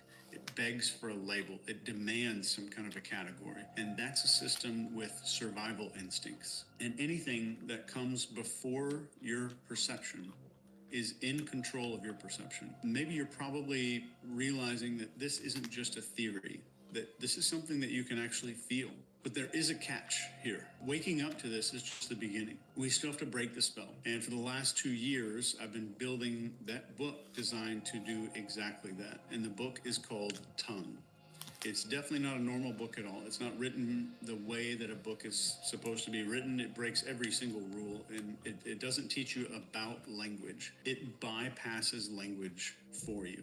And it's maybe the most bizarre thing that you're ever going to see printed on paper. Every line, every page was engineered to pull your experience back in front of the words where it's supposed to be. So Tongue is just a small little paperback, and it works by destabilizing the automatic naming reflex. It really does disrupt the parasite, and it forces your perception to show up first and your language to show up second. Some pages read you out loud in a way that you've never seen done in a book before. And some pages of the book glitch out your inner voice completely, and some pages collapse meaning on purpose so you can feel raw reality start bleeding through the cracks a little bit. It's a weird experience. It's very strange. It's not completely comfortable, but the book's written in a way that skimming through it will do absolutely nothing. It took 2 years because I had to design every paragraph to interfere with your language operating system. And this is the language system we've been living inside since childhood. But if you read Tongue, it's on Amazon and it is just a cheap paperback. But if you read it line by line, the book does something subtle and dangerous. It gives you perception back and it brings the world in front of the word. Starting today, Tongue is available on Amazon. Read it if you're ready, but it's not to understand anything. The book's not going to give you a whole bunch of understanding. It's going to give you an experience to see the world without the parasite jumping in front of it. So if this video cracks something open in you, I designed the book Tongue to really finish the job. Either way, I hope this video was interesting for you. It gives you a new perspective on language, and you can click the link down in the description. Check the book out on Amazon if it's interesting for you. Either way, I have a statistic that says like 49, I can't remember the number, 50-something% are not subscribed to the channel. Number one, I know you hear it from every single human being on YouTube that like and subscribe and all that stuff. That shit helps so much more than people say. They pretend like it's not a big deal. It's a big deal. So this video was important to you. If this video was helpful for you in understanding or looking at language in a different way, then please consider leaving a thumbs up down below. It's totally free, and so is subscribing. Thanks so much. We'll see you in the next one.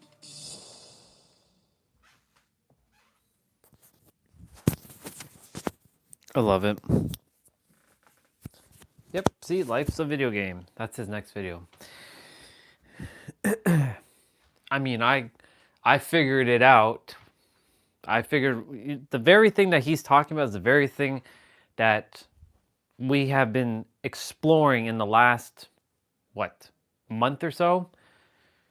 This concept, the concept list, the space before all words exist, because he's spot on.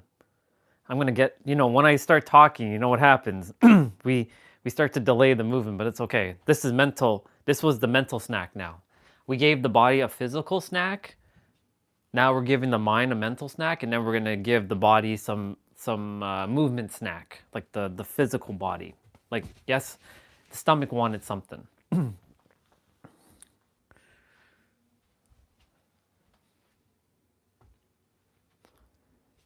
I look around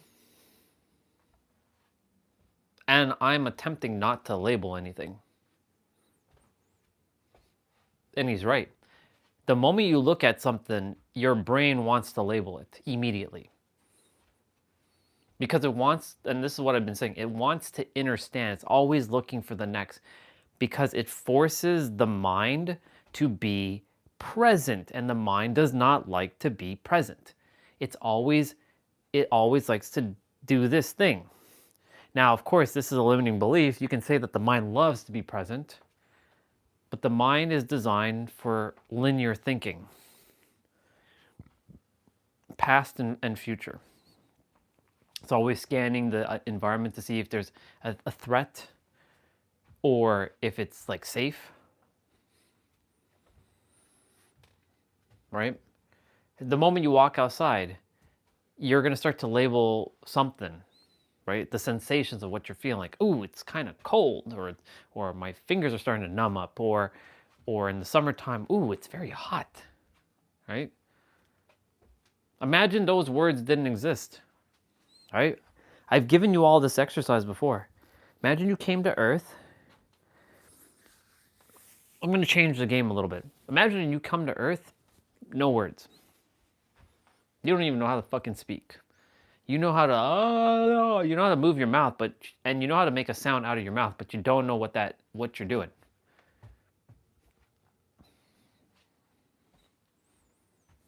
How would you operate? He also brought up, and I'm glad he said what he said. If you or me, grew up in a different environment, different circumstances, different people, different parents, different upbringing, different country, different language, are we going to be the same? If I was to grow up in, what's the country? Australia. If I were to grow up in Australia, would I have the same speaking that I have, the same like tonality? No. I'd be saying crikey. I'd be saying, hey mate, hi mate. I'd be speaking something like that.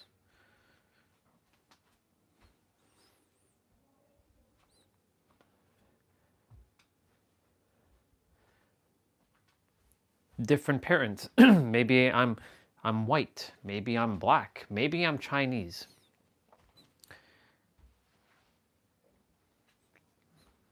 Different philosophies. And so right there, and what he said is spot on. All that is just words, which is sounds that you inherited. Like he said, like you heard words like lazy, broken, not good enough. Well, I'm going to add words like incompetent, loser, idiot, fool, piece of shit, garbage, trash,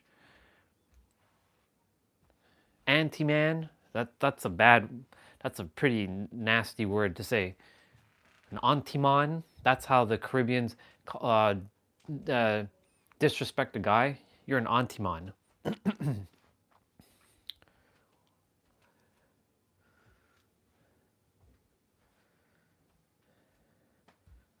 Right? I've been called a fucking bastard. Right? These are words as a child. This is a child. The picture's in there. That child. My picture's in there. I put it in there just so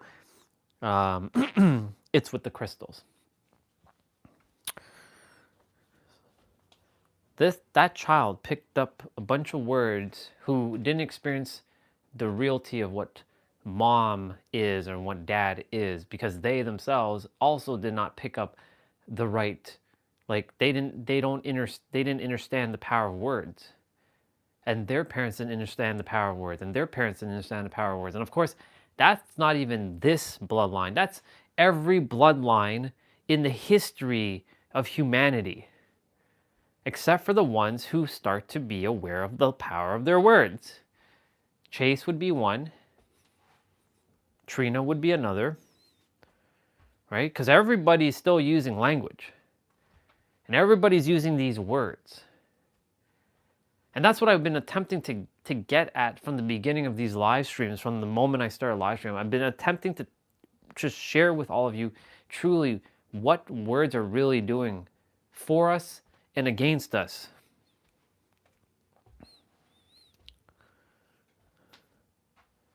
It's ridiculous what words are really doing. Like if you really pay attention. I told you all. I fucking told you all. Point blank. Exactly what I have been telling it from the moment that I was attempting to tell you all, that your words have so much power, but be mindful of what you say.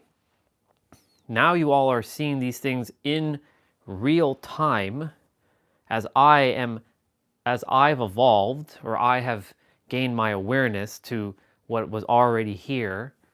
Others, like Chase, showed up, like our sister Olga, right? She was talking about, she messaged me and she's like, she sent me that video. Not that one, but a short.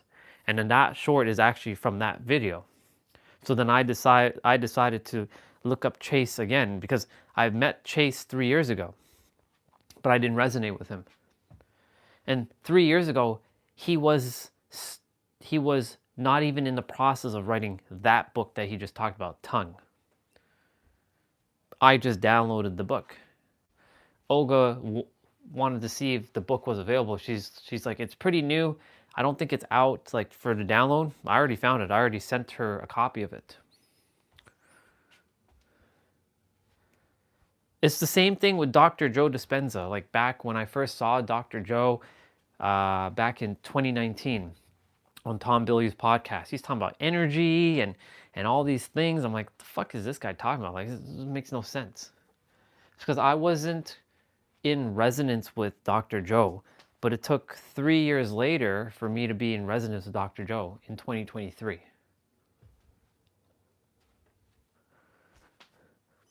In 2022, I wasn't really still in alignment with Dr. Joe. Yes, I was starting to get into energy and healing and crystals and all that stuff, but Dr. Joe was still this. Sometimes it takes a couple of years for me to get into resonance with others. Well, the character. This guy can be in resonance with anybody now because I know how this works.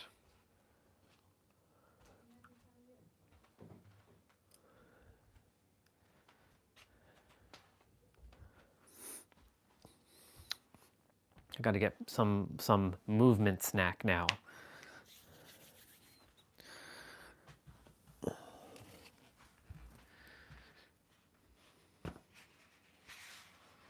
It's important to know because the whole point of why I'm bringing this up is, are these words ruling your life? I'm not saying for you, whoever's listening right now. I'm just saying in general. And I have to tell you something. I have to be brutally honest. Everybody's being ruled by words. These made up, nonsensical bullshit. Someone said to someone, I'm not confident. I am not, or you're a loser, or you're not confident. You'll never be good enough. You'll never make it. It's not for you. And yet, people take it in. I've taken it in for years. They take it in. And they used to say, sticks and stones may break my bones, but words can never hurt me.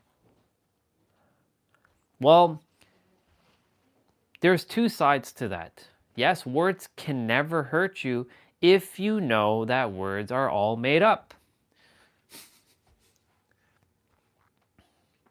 If you know that words are made up, even every word in that little poem, then you don't adhere to it. That means you are basically boundlessness. You are free. You are unhinged. You are untapped or uncapped. You are untethered. You are, what's another word? A word that basically is essentially saying that you're not chained. You are unchained from words, which means nothing can faze you because you are infinite. Even the word infinite, you are beyond infinite. But yet these words, when people text or speak to each other, they get trapped up. This character still gets trapped up at times. But I have to look at each word and remember, even to the ones who still have their voices in this character's head at times, to remember it's just a sound coming out of someone's mouth that absolutely means nothing, but you decided to inherit the meanings of what other people have shared about these words. When did you agree that love means love? Or hate means hate? Or fuck means fuck? Or joy means joy?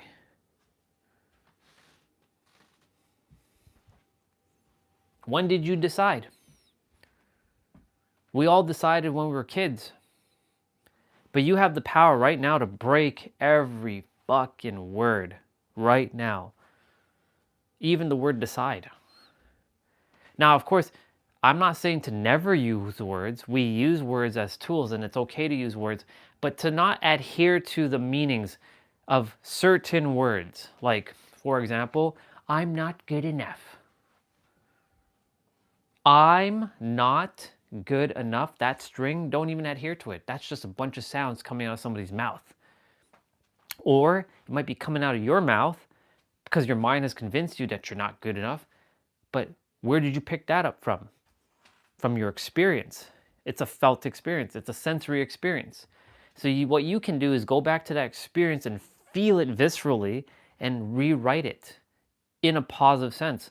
Let's say that 5-year-old girl, for me, who was saying, I'm an ugly monster. I went back and already rewrote it. You know what she said to me when I rewrote it? He's so cute. And I felt that one. He's so cute. Mom, he's so cute. Because her mom was there when she said that. Mom, he's an ugly monster. That's what she said. And of course her mom didn't, she's like, honey, don't say that. That's not nice. That's not very nice to say that. Now, of course, her mom she knew better, but her daughter, she can't stop what's coming out of her daughter's mouth. But I rewrote that scene. And from that moment on, I'm a handsome dude.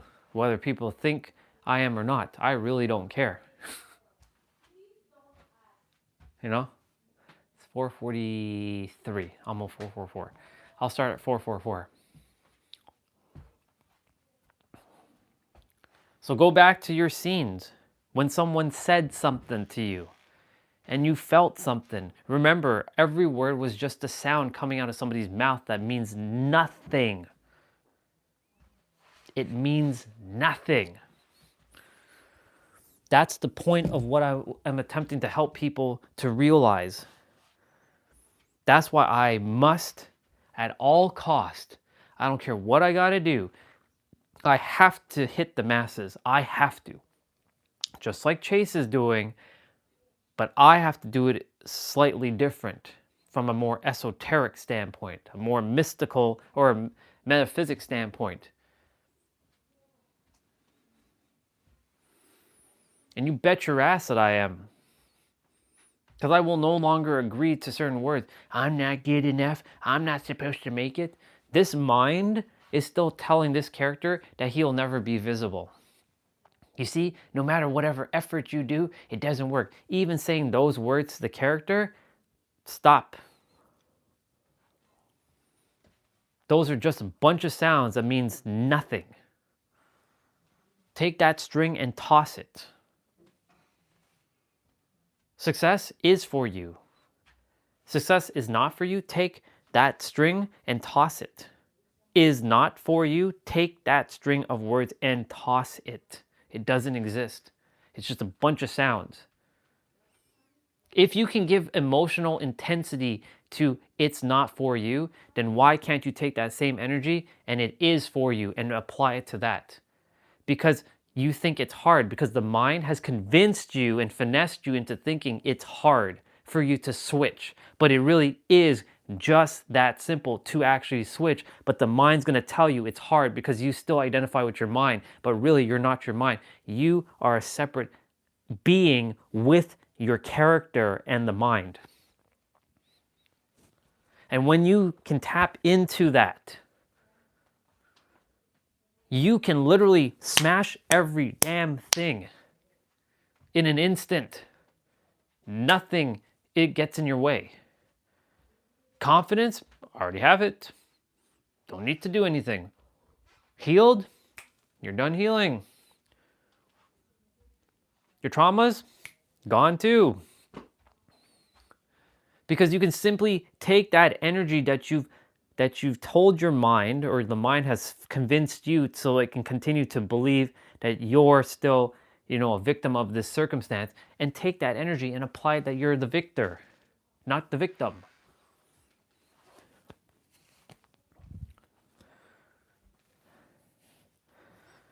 Let's get rolling. I have to take off the watch. It's kind of squeezing me.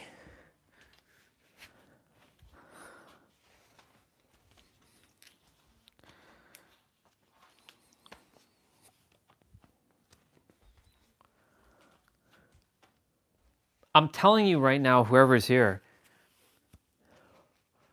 don't you ever go and pay a coach for anything. Because I've given whoever is here and is being the secret admirer that doesn't want to say anything, I've given you everything. In fact, I haven't even given you everything. You gave yourself everything.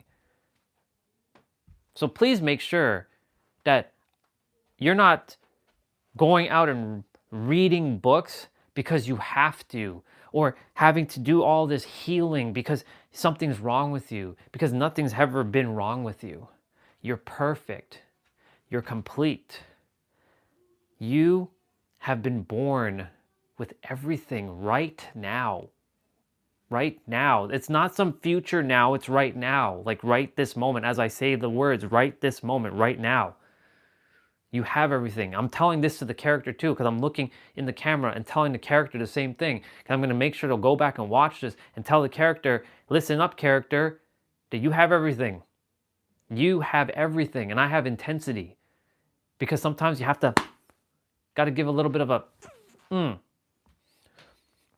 Because talking nice and sweet and blah, blah, blah doesn't always work. Sometimes you have to give a kick in the face for something to land.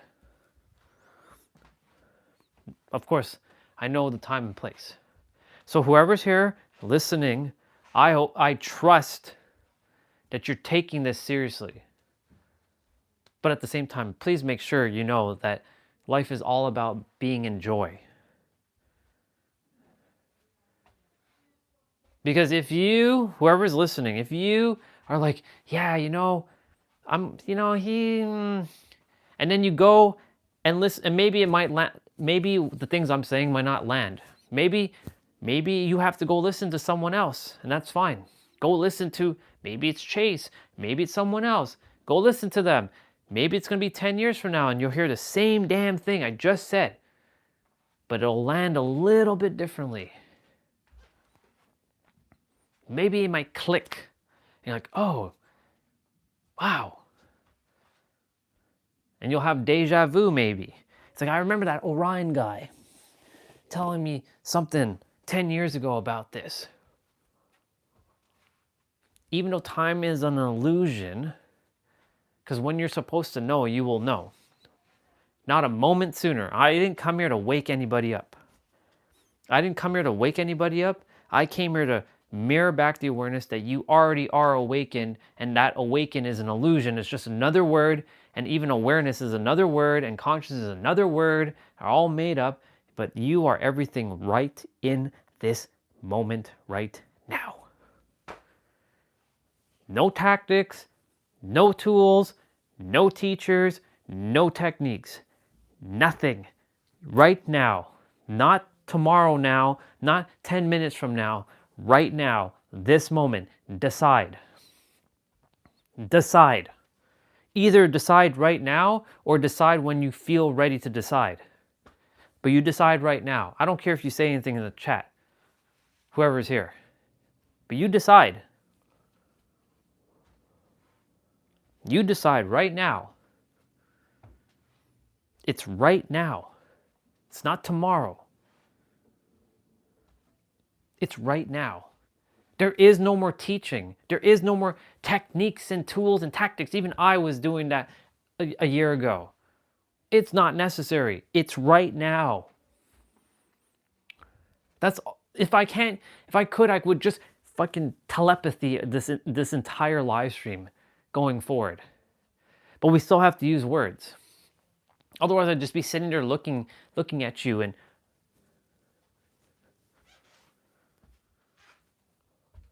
I get so passionate about this because I know that this has helped me, and I know it can help everybody in this world. I know it with every fiber of my soul, and I could free so many people. And I will no longer think or let this character think that he doesn't have visibility. or he's not going to make it because the mind has convinced him. And he feeds the mind that, yeah, I will never make it. Those words are irrelevant now. Oh, I'm making it. I've made it. I'm making sure this character has made it. He didn't come here for bullshit. He didn't come here to fail. He didn't come here to just work a measly old little job and just type his life away. He came here to make sure the damn world knows that they have the power in their hands to shift their life in every present moment right fucking now. That is what this came to do.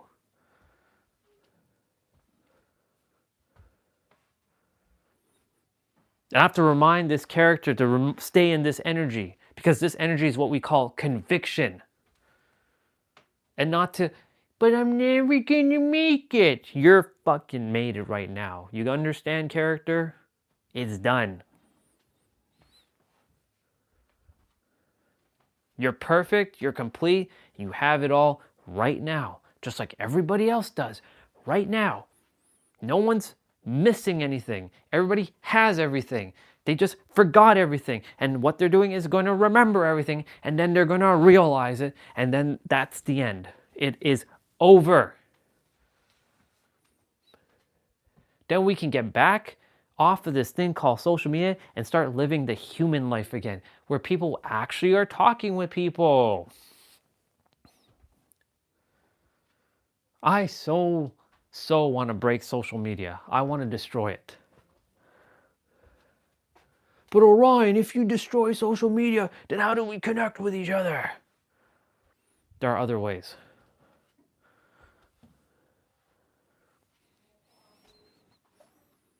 Maybe it has to be some primitive version of social media.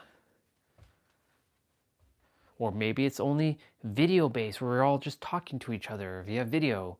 You can't even leave a comment in a video anymore, where people are starting World War III with each other in the comments.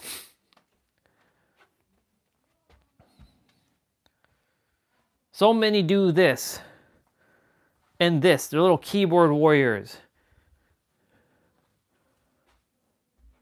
But they don't know.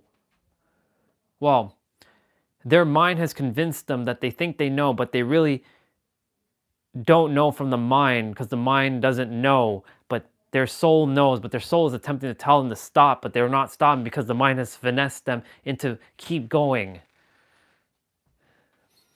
And I want to remind everyone that the mind and you, whatever you are, that cannot be explained with words, are not the same. You are like this thing, and the mind is like this thing. But you were given a vessel, you were shoved into a limited body with a mind and a body. But you are infinite without got crammed into the finite. Now, I've said enough.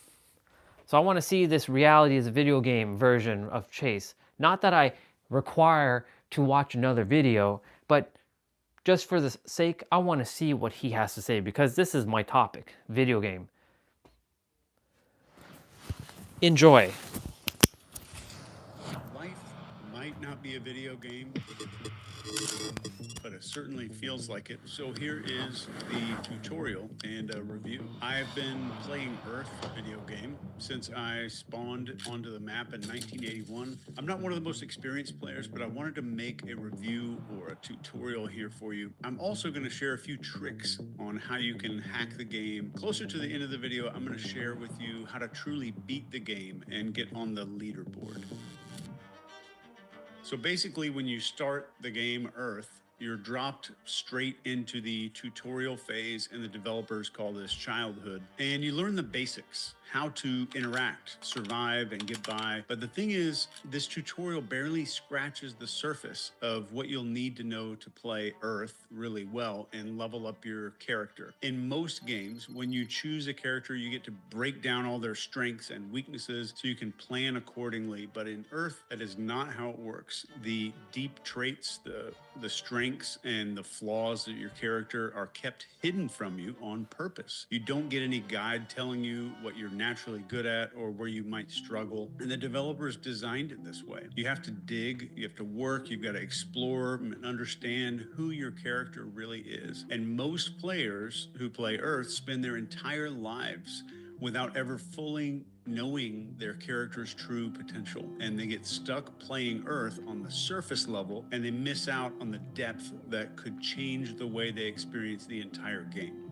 One of the goals that you get in the game is bringing new players into the game. My character recently committed to another character named Michelle, and we used the game mechanics and the in-game coins to bring another user into the game, and we named her Hannah, and she's just now starting the tutorial phase. And this is a hard mission, so I would wait until you think your character's ready, because the game mechanics make you literally walk the character all the way through the entire tutorial phase if you decide to make a new character. Even though they start going to a different map location where other characters are going to help them for like 8 hours a day, this is called school. So not all players get the same tutorial. Some get a pretty easy start, and some have to face some serious crap right from the beginning of the game. But no matter what kind of intro that you get, Earth hides a lot of I love that. details from every character.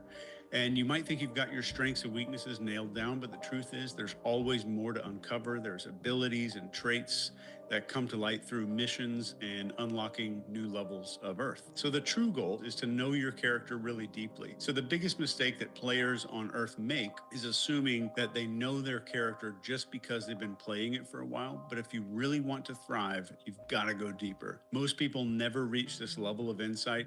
They're too caught up in reacting to the game's weird randomness instead of taking the time to learn who their character is. The game developers didn't give you the answers up front, and they won't make it easy for you to find. But once you do, Earth upgrades from just a survival game into this badass quest of self-mastery with brand new level unlocks and a lot more coins after the upgrade.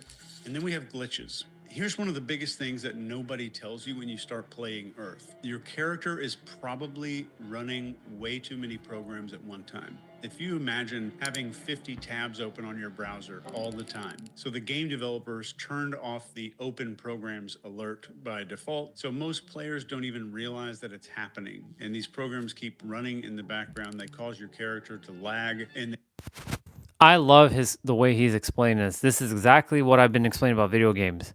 This is why I called this the video game.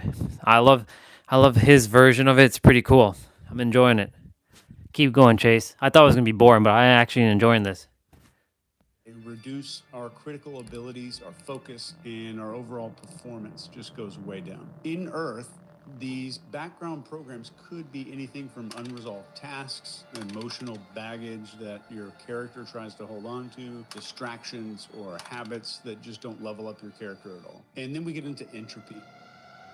This is the silent killer. If you don't keep revisiting your systems, how you're earning in-game points and coins, and what you're focusing on and how you're playing, you're going to start trending toward entropy. And this is true for all video games. And entropy is the slow drift into chaos and disorder that stops your character from focusing on what really matters. So to beat entropy, you've got to study Earth. You have to study the mechanics of this game, its rules, its hidden systems, and the more you understand how the game really works, the better you can control your character's progress. But let's be very real here. Most players will not put in the time, which makes leveling up fairly easy compared to most games. And the good news for you is you don't have to do it alone. You can hire someone to hack your account for you, like a coach. Coaches have studied the game, they know the shortcuts and the hacks to get you back on track faster than if you try to just figure out the whole game by yourself. And another way to reset your character and close some of those open programs is by using certain glitches in the game. One of the most effective glitches might be psychedelics. And if your character is in a location where psychedelics are legal, you can find them in the in-game shop and trade some coins for them. The more programs you close and the better you manage. That's if you are still adhering that you require psychedelics. This character never needed that. entropy, the more you can level up, earn more coins, and do stuff that is fun. In Earth, there are 5 key mechanics that no amount of AI or any kind of automation can really take over. And these are the pillars of real success on Earth, and every character has to master them. So number 1 is connections and love. Building relationships with other characters is one of the most powerful mechanics in the game, and they're going to really pay off for you in the long run. The second one is production. So meaningful work is a core mechanic in the Earth game. And this isn't just about grinding for coins, it's about developing purpose. So what you produce, whether it's physical or intellectual or creative, gives your character a reason to keep playing the game. It's super important. Then we have number 3, which is mindset. How your character thinks is everything in this game. Your internal game is just as important as the external, and there's no AI that can replace your ability to grow and adapt mentally. So Inner world. Missions and good quests to take your character on. And number 4 is your overall character health. Monitoring your character's health is super important for taking the game's quests on and challenges. And this isn't just about physical health, it's about keeping your character in the best shape mentally and emotionally and physically. They have a lot of crap that you have to monitor, but it's totally worth it. And a healthy character performs way better, making it easier to get success and earn coins in the game. But it does get tricky. The game is filled with instant pleasures that look like you're leveling up, but it gives you a placebo. And these are things that give your character a quick boost, but there's no long-term benefit. Enjoyment, on the other hand, comes from achieving meaningful goals and staying aligned with your purpose. So the final goal of the developers is to get you to understand the game. Like, what is the purpose of the game? And this is the meta mechanic of the game. So studying the game itself. The more you understand the rules, the mechanics, and how they interact, the better you're going to play this game. And you can't outsource this to AI. And it's the difference between just surviving in Earth and truly thriving and leveling up your character like crazy.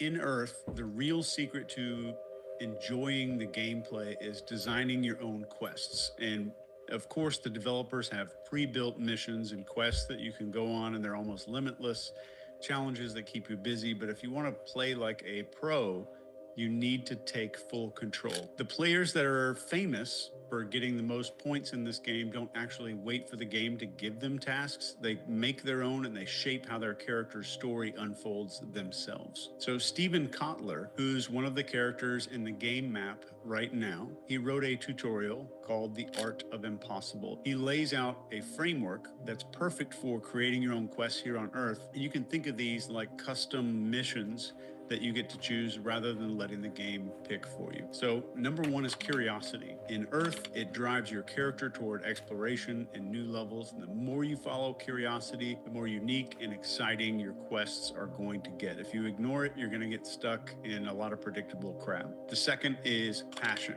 This is your quest compass, guiding toward missions that matter. And when you connect what excites you with what you're good at, your custom quests get really easy to put together. And the third is purpose. So think of this like your ultimate quest line in the game. This is the legacy that your character is going to leave behind. Purpose-driven quests aren't just about completing tasks. They're about creating something meaningful in the game, something that allows other characters to level up themselves in a same or similar way. It's one of the ways that you can get the other players to put your character's name on crap all around the map, and they will talk about you after you exit the game. Then we have autonomy. Autonomy gives you control over your character's direction instead of accepting default quests handed to you. And then we have mastery. The more practice and refinement that you do to your skills, the more powerful your character gets. And this gives you tools to take on even more challenging quests, and it gives you more coins to use in the shops. And as a pro tip, build your quests that avoid your character's anti-vision, the dystopian future that you absolutely don't want in the game. Almost every player ignores this, and they never spend time to lay out the things that they do not want to occur.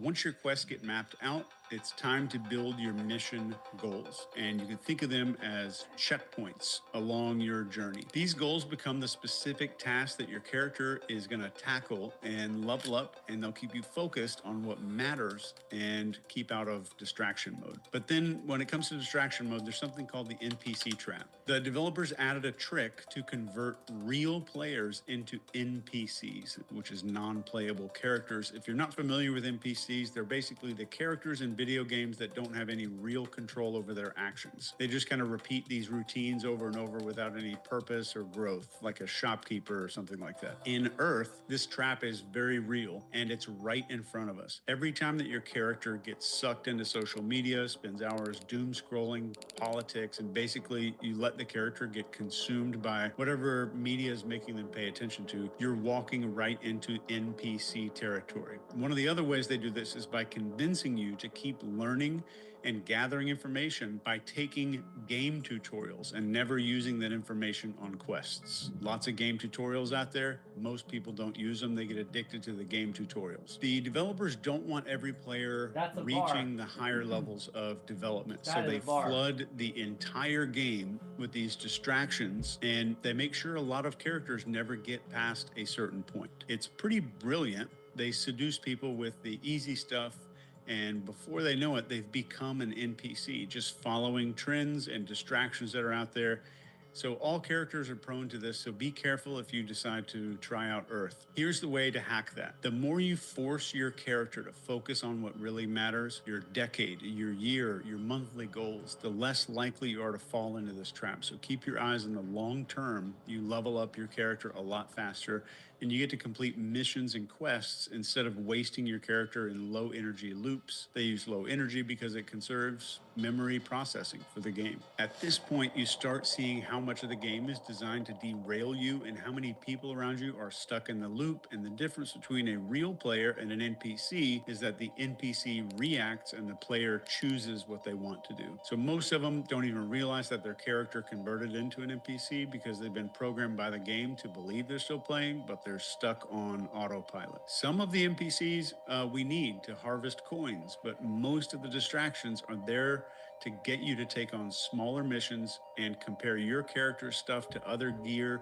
so that you'll spend coins upgrading your skins and all the other stuff.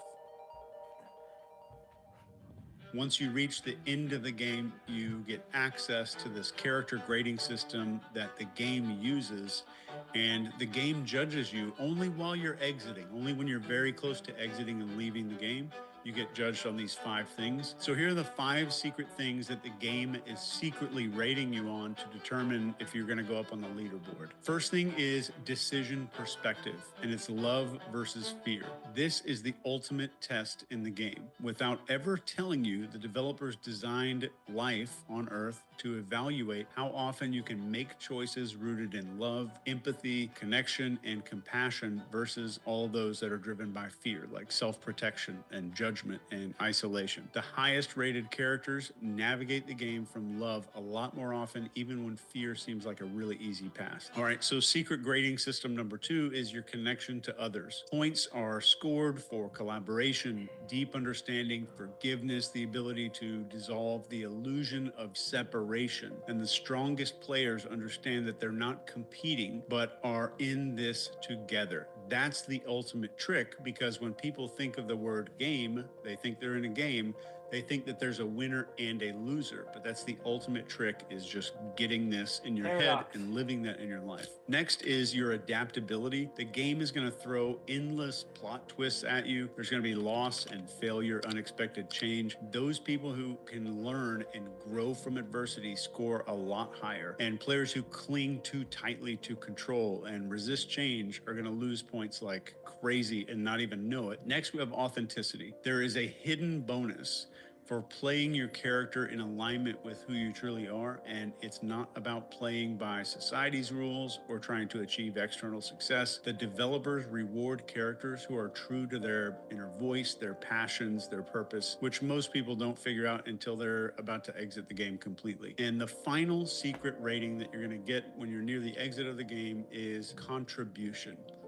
Points are tallied up for how much you give back to the game world. And it could be through helping other characters, sharing knowledge, or leaving behind something that benefits future players. And basically, if you fix things for characters or improve the game map somehow, you get points for that. So remember, Earth is full of distractions and auto-assigned tasks that can keep you running in circles, but the best players zoom out. They set their course and take control of how their story ends. So it's your game, it's your rules. If you learn the game rules well enough, then you can break them. That's how you beat the game. And that's how you get on the leaderboards, by playing it on your terms. And don't forget, you can always reboot your character when things get tough with a psychologist character or one of the NPCs who will accept coins to fix some of your settings. And the cool thing about the game is you're never really stuck in a bad spot in Earth unless you choose to be. Overall, I'll give it 4.5 stars, and it's really fun. I'm still in the game right now as I'm making this video for other characters. If you focus on the points that we talked about to really, truly win the game. Here is one more photo of the other character I connected with and the new character that we brought into the game who's in the tutorial phase right now. Your points also come from whether or not these new characters build points too. So you'll get points based on that as well.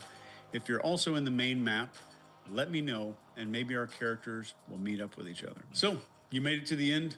Most people don't do that, so I know that you're most likely committed to learning these skills, and I'm willing to bet that you're one of the few people who realize that these skills determine true success, and they always have. If you want to level up your skill level and take it from a casual interest to a serious study, click the link in the description, and I promise what you'll see will blow your mind. So until next time, if you're subscribed, thank you from the bottom of my heart. I really hope you got something impactful from this video, and I hope that your day is the most powerful and meaningful version of it that it can be. Take care.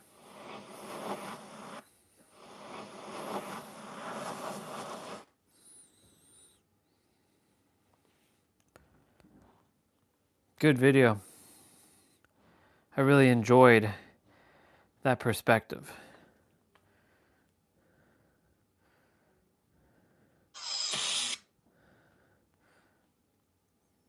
And this is how society, and I'm making sure the character realizes this too, every time he thinks he has to go and watch another video because, you know,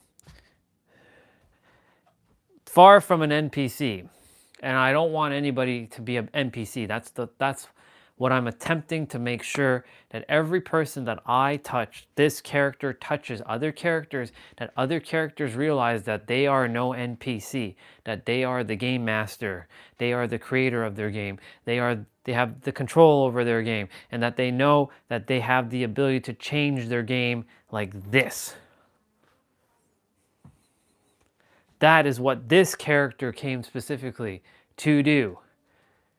I don't care if I make it around the world in terms of like being well known. I don't care about that.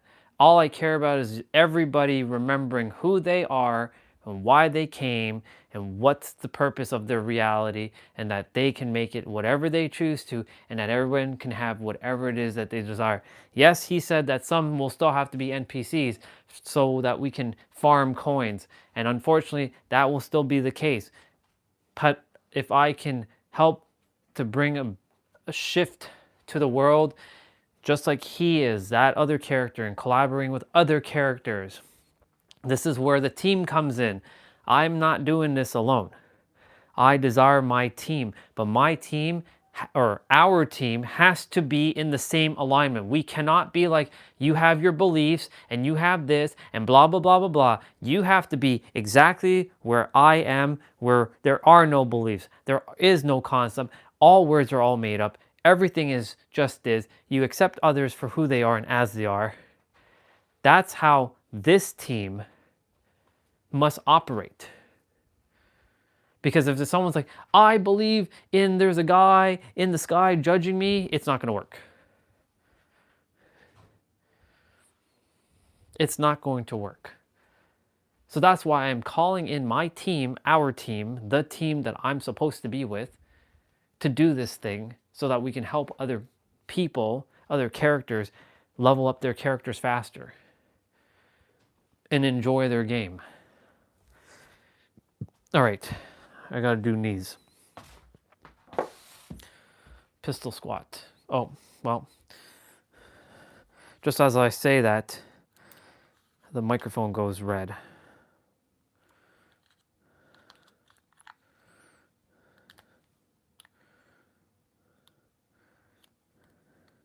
I'm glad I created a system.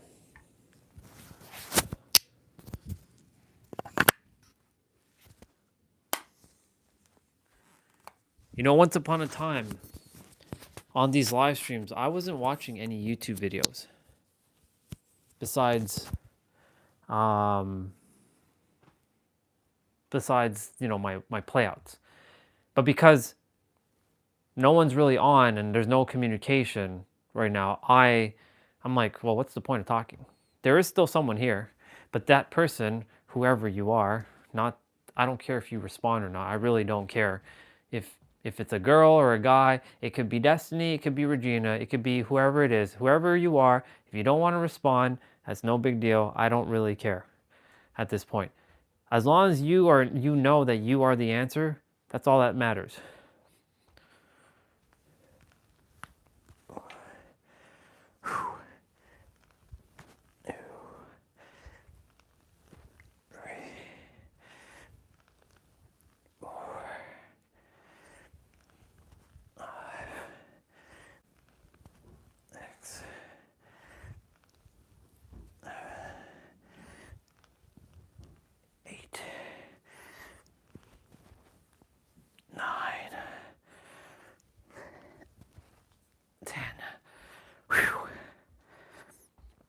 Let's go.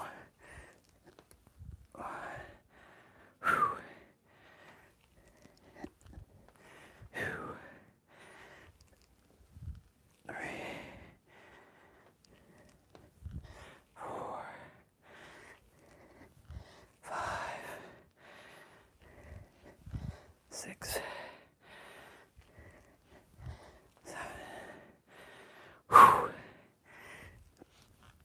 8. 9.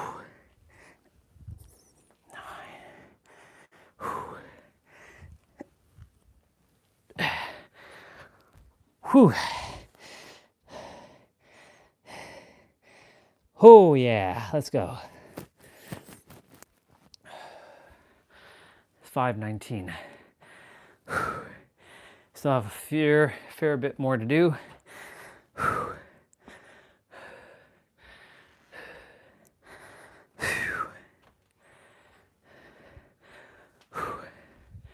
Drink some water.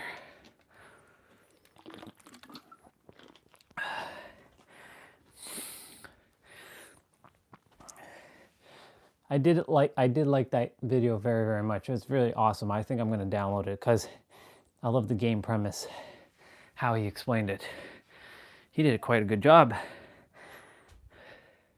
I mean, I created him to make that. Oh. The funny thing is whoever's here, is making me in your reality for your entertainment and your amusement, for me to then, or for the character to then say to you, how dare you not respond when I'm talking to you, whoever you are, hiding in the background.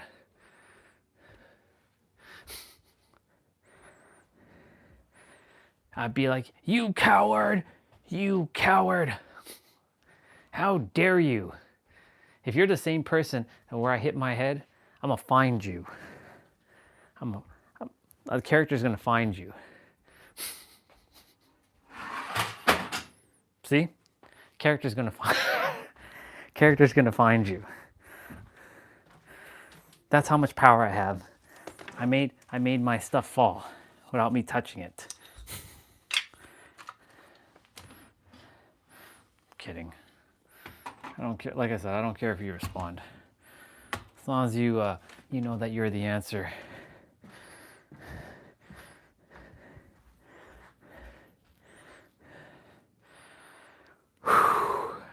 And if it's that random person who it's like my husband that I look at it every day, I will tell you one more time, I am already taken.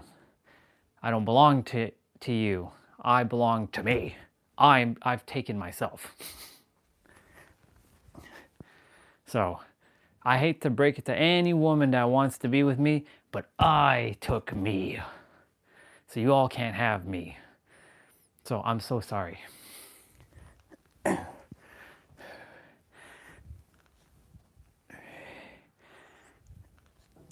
Maybe that scare you away. Nope, you're still here.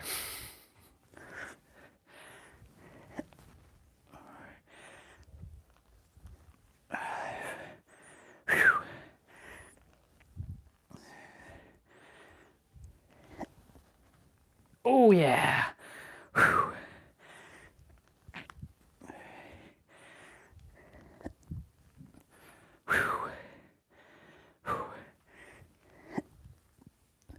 Very good.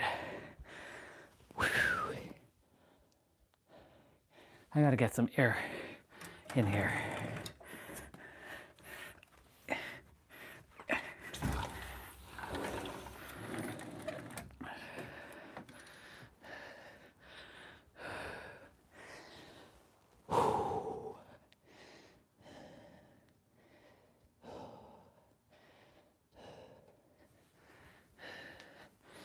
Yep.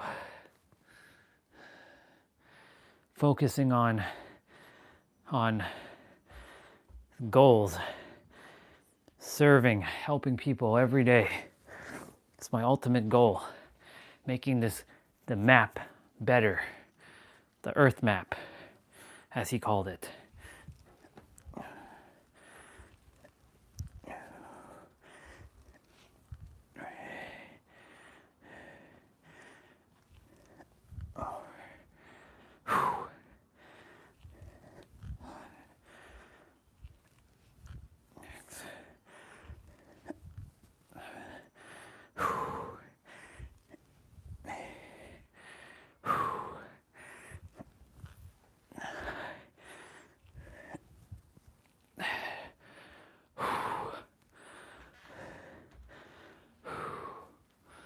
Awesome.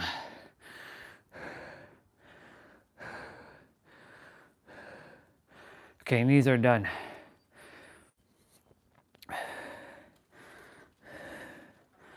Ankles. Or hamstring. My favorite hamstring one is this one.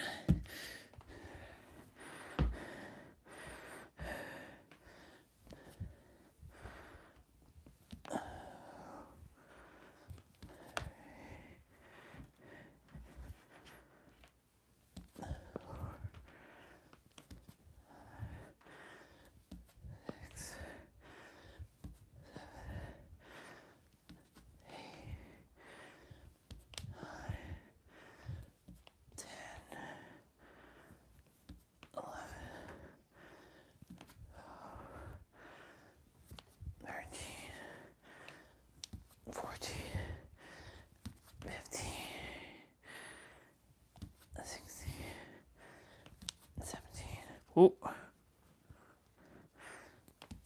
18, 19, 20. Oh yeah.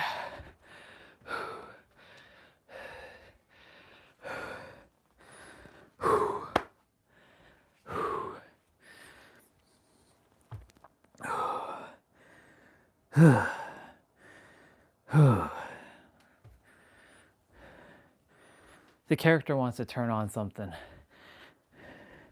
I'm not depriving the character of turning stuff on, but I'm just making sure the character knows it doesn't need to go and look for the next thing. Be in the now. Do your thing.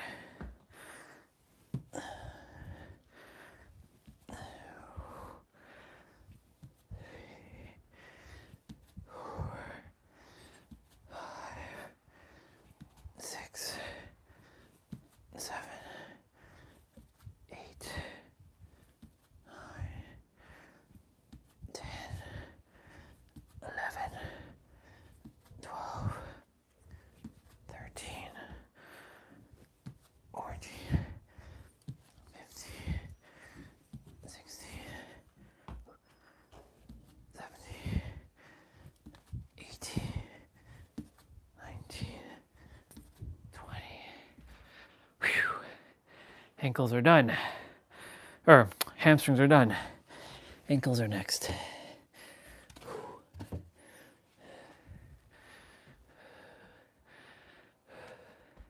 It's funny, I start this at 2, and like I said, I'm kind of like dragging it on throughout the day. So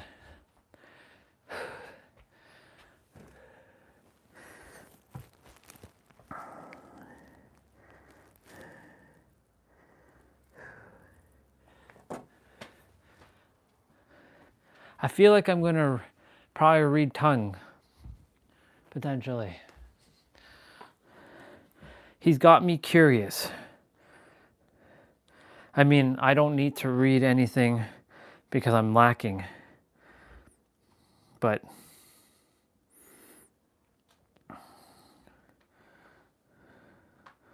Three facts about your brain. you're living inside a prediction.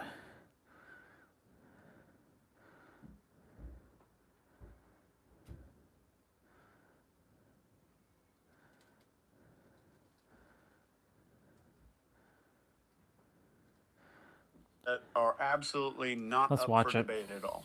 Fact number one is your brain is a Prediction machine.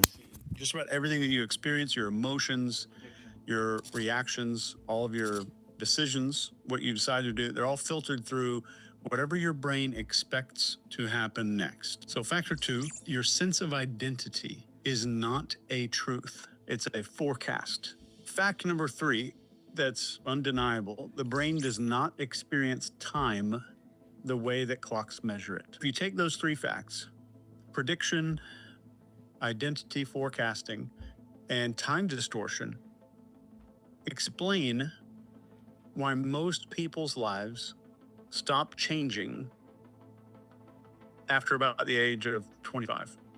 So it's not because we run out of potential. Our brain's decided we've seen enough. This is who you are now. From that moment forward, the nervous system acts like a bouncer. It only lets in the thoughts, the behaviors, opportunities that match the established me. Everything else gets kind of filtered out. When researchers study imagination, they see something pretty weird. The brain uses identical neural networks to imagine the future that it uses to remember the past. It's the exact same neurons that when you remember your 5th grade classroom as when you are going to remember the retirement home that you might be in a couple of decades.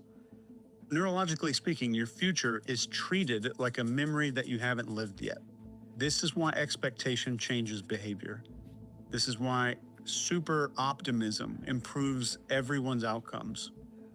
This is why trauma, when people go into a psychiatrist with trauma, that stuff can reshape our decision landscape. The brain's not seeing the future, it's predicting it. And then it shapes your behavior to match that prediction. So every version of you, the super confident one, the one that's burned out, the one that's courageous or brave, the isolated version of you is already a potential neural pattern. So if we look at identity as a forecast and the brain is choosing behaviors based on that forecast, then changing our future isn't about motivation. It's not about willpower or mantras or post-it notes with smiling faces on them.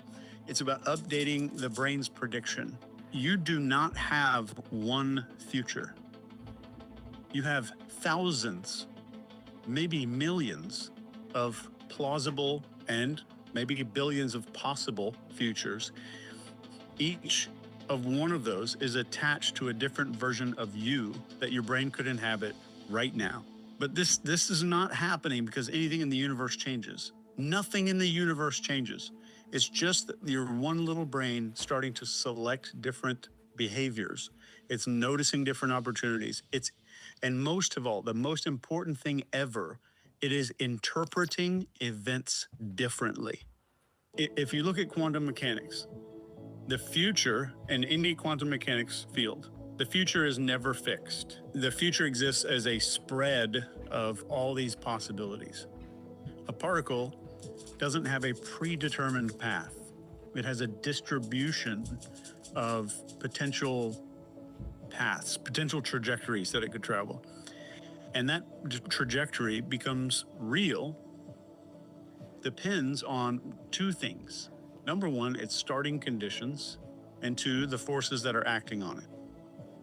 So the particle doesn't choose a best path, it expresses the path that matches the conditions it's in. If you adopt a new identity, you're collapsing a spread of futures into a new trajectory. And that's not a metaphor, that is behaviorally. A different identity selects different actions. And if you take different actions, you have different opportunities, different outcomes. In behavior science, we call it repatterning. And tonight you're going to experience one live. Visualization is a neurological event with measurable consequences. So when you imagine something really vividly, connection circuits in your brain do not distinguish between what's real and what's vividly simulated. They just respond to the patterns. So a vivid imagined future can influence your identity more strongly than a vague memory. If your nervous system encounters some kind of coherent internal image, it updates rapidly, fast. It's not like you need to do this for 5 months. This is like 5 frickin' minutes. When you've had moments in your life of intense clarity, they feel life-altering because they are. And it's never the moment. Not once has it been the moment. The identity collapses future probabilities into a different line. So once we encode some image in our brain, the system starts acting like it's already lived. And in a minute, you're going to experience this. I'm going to guide you through this entire thing. Let me give you a simple story. If you could imagine a person standing at a fork in the road, same day, same life, same circumstances, but 2 different identities. In one timeline, they make the familiar choice. They make a choice that matches their history. In the other timeline, nothing external changes, but their internal prediction does. They stop assuming they're going to be ignored. They stop assuming that conflict means danger. They stop assuming that clarity is going to be punished or honesty is going to be punished. And the moment that internal forecast changes, everything downstream automatically shifts. The email they would have avoided gets sent out. The proposal, the conversation they would have postponed somehow happens. The boundary that they used to just like swallow down gets spoken in one clean sentence without being a dick. And because of that, all of these new opportunities start appearing. And they're ones that didn't even exist in the other version of the day. They didn't even exist. And it diverges entirely because of the person funding them. And that person that was funding them internally was not the same. And that's how fast identity works. That's how fast timelines can split wide open into 2 different possibilities. But let's explore something together. You and me. If you just notice, without trying, the simple fact that your attention is already doing something different than it was a few minutes ago. The mind leans forward when it hears something unfamiliar. It leans back when it realizes how much space is inside of that moment. And you are not doing anything. Your system is starting to make these little adjustments in the way that instruments are telling you what are. And while all that is happening, you might notice small details that you weren't tracking. The weight of your hands, the air on your skin, the sense that the room softened a little bit around the edges during these past 4 or 5 minutes. This is the mind preparing to think in a different shape.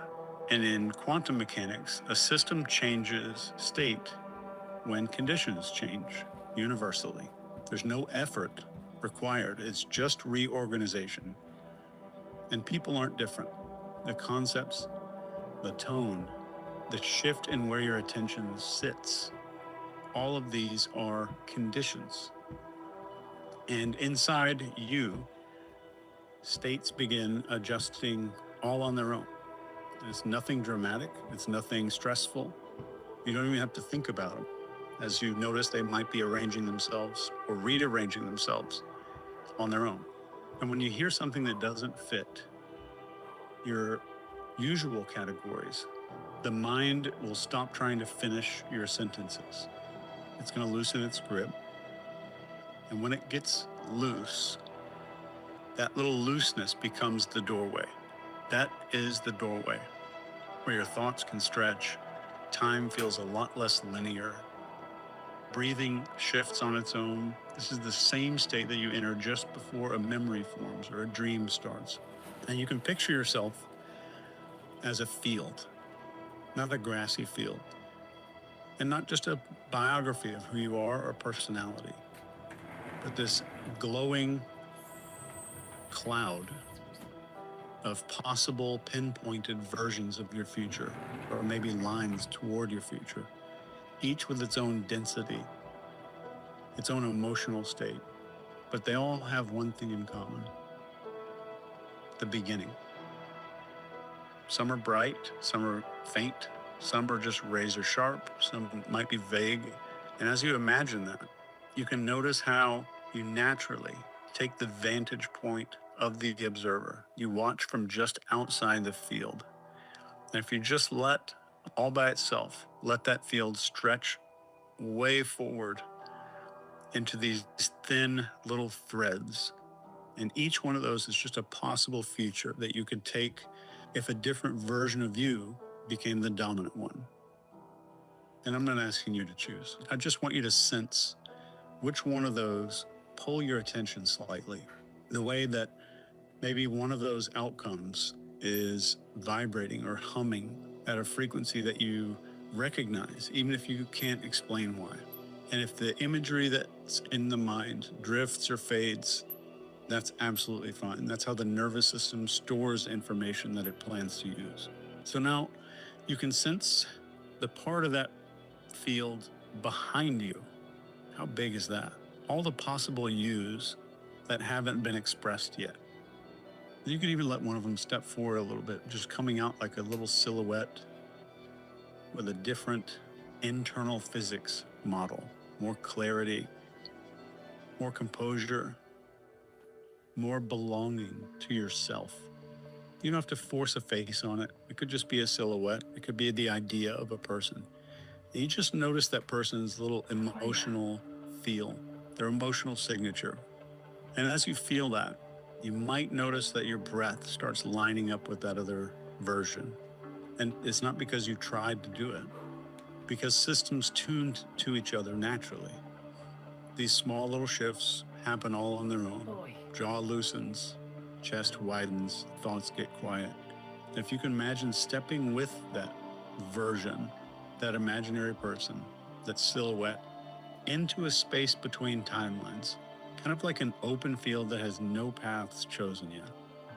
You could imagine a full 360-degree horizon all the way around. It's dotted with thin, glowing lines all over the place, and each line is a different future. Some close, some might be far, some quiet, maybe some are vibrant. And in the center of this space is you. Not the predicted you, but the one that chooses predictions. Those are two different yous. And if you look out at those lines in that field and let your awareness drift from one to the next, you could feel the change in emotional temperature as you hover over them or near them. Some feel super heavy, some might be natural or neutral, and maybe one or two feel like home in a way that makes absolutely no sense, but just feels undeniable. And you can allow that upgraded version of you to walk slightly ahead of you, just kind of guiding your attention toward the timeline that matches the strength that you just felt. And you can notice that as you get closer to that line, the entire field seems to reorganize. The threads start shifting. They start softening or brightening or fading or disappearing as the new state that you've chosen based on predictions starts to assert itself. And if you could imagine just reaching a kind of boundary, like a membrane, like a stretched out, really thin membrane between the old field and this new trajectory, this new path. You can step through it, piercing the entire thing. Just feel the pressure change in your chest or your face. And that's what it feels like when a system chooses an identity decisively. And just take a minute to walk along this new timeline, like zoom forward into the future, that it's a little different. Maybe it's massively different. You can look to your left and right, see the versions of you or that day that come from this identity, conversations, behaviors, these subtle little interactions. You can notice how the identity speaks, how it stands. And this is just a briefing. What this is, what you're experiencing right now, is just a briefing from your future self. And it's giving it to you in sensation and not words, which is the way that we need to receive these things.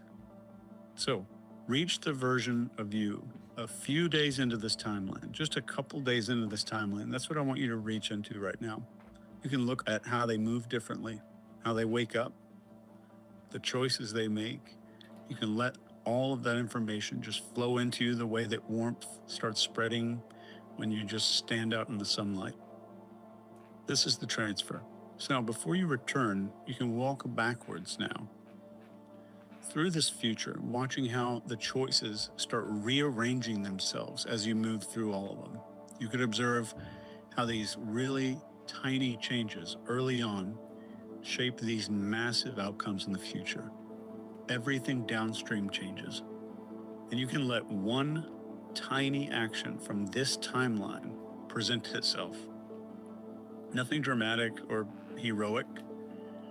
It's something pretty mundane that still belongs only to this version, and just kind of let a small choice float into awareness, whatever it is.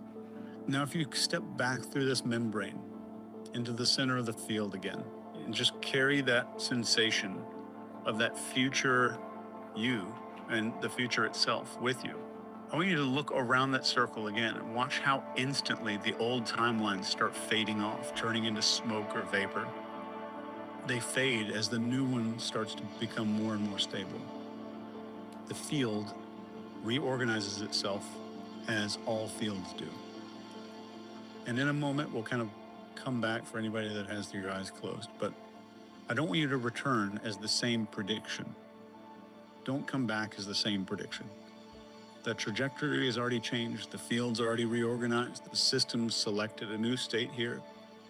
The only thing that's left to notice is how this version of you starts to steer for the next few hours and few days without needing any effort. And whenever it feels right, you can allow your eyes to open and let that version come back.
That seemed like a good exercise.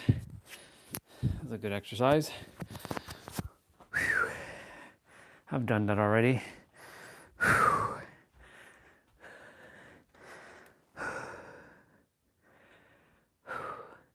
Have a couple more things to do.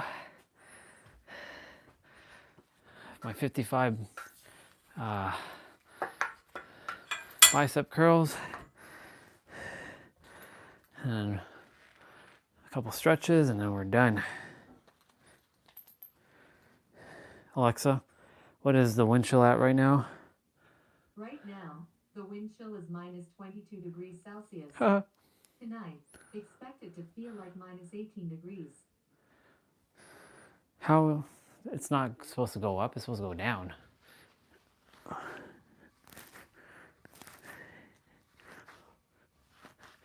Well, minus 18 degrees is actually like going to feel more like minus 27, almost minus 30.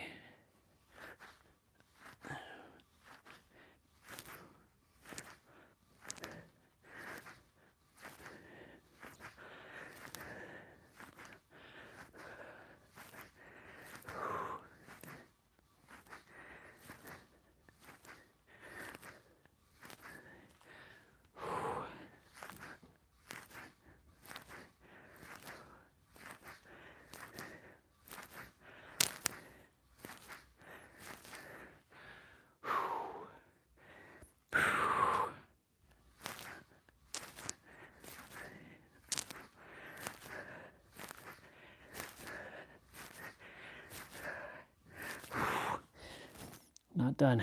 15 more. Don't tell me this is breaking here too. You gotta be kidding me. This is breaking here as well? What the fuck? Seriously?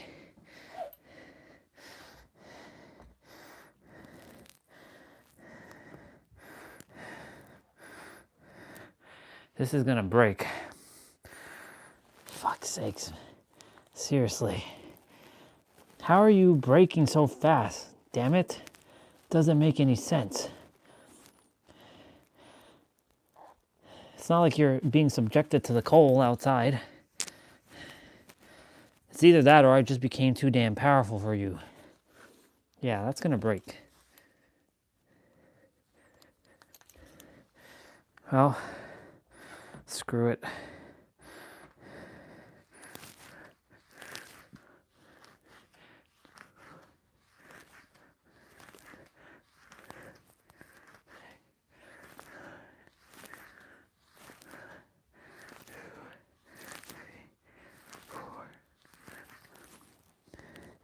This is gonna break. How many resistance bands has busted on the stream? Like, there's a tear there, and there's a tear in the middle here. And I didn't see that this is tearing here. What the fuck?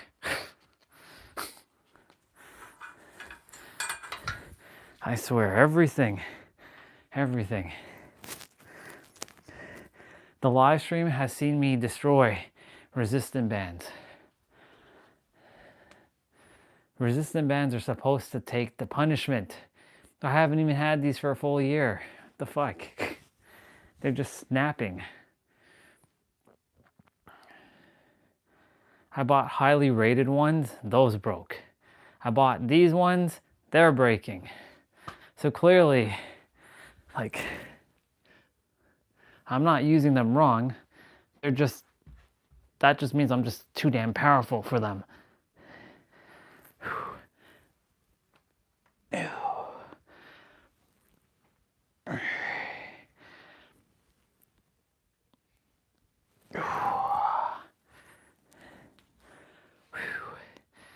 I'm gonna go shower after I finish these stretches.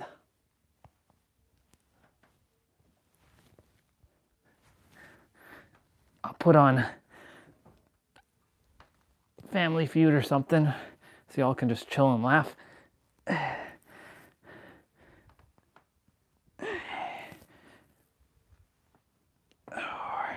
Since you all had mental snacks, I gave you all mental snacks. 2 mental snack videos today. Well, in less than an hour. So you can chill and listen to some Family Feud.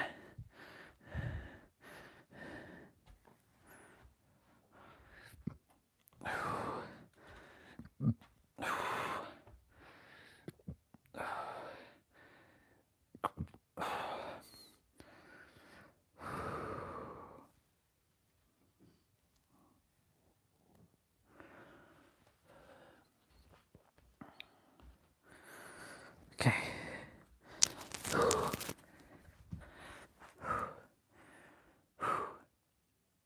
You know, it's this reminds me of the time in 2024 before I live streamed that I was just like, I isolated myself to heal, talk to no one. There were evenings that I just didn't even bother turning on my laptop. My laptop was off, my cell phone was off for like weeks on end. I threw my phone, the same phone that I'm using right now, up in the closet. Nobody could reach me. There was one moment where Mom called. I went for a walk in the morning. No, what was it? I went for a walk in the afternoon and she called and she's like, how come you didn't answer your phone? I'm like, because I'm not taking my phone is off. And I'm not going to answer anybody's calls because it's a bunch of scam calls anyways. Not that I'm putting that belief out, but I put my phone, I chucked it away for weeks on end, turned it on for like maybe like 20 minutes just to see what's going on, and then turned it right off. Should I take a break from live streaming? That's what I'm going to do. I'm just going to keep the phone off. I probably will disable the internet on my tablet and just watch offline content, or just like focus on reading or something. We'll see. I have no idea what's to expect because I'm following the intuition at this point. Hasn't led me astray yet, but I don't know what's next. And that's the exciting part. So, time to do that final stretch here.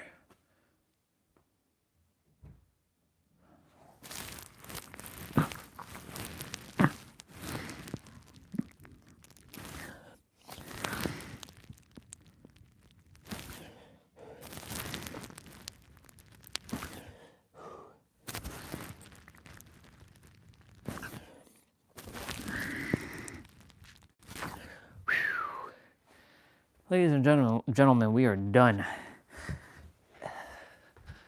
We are done.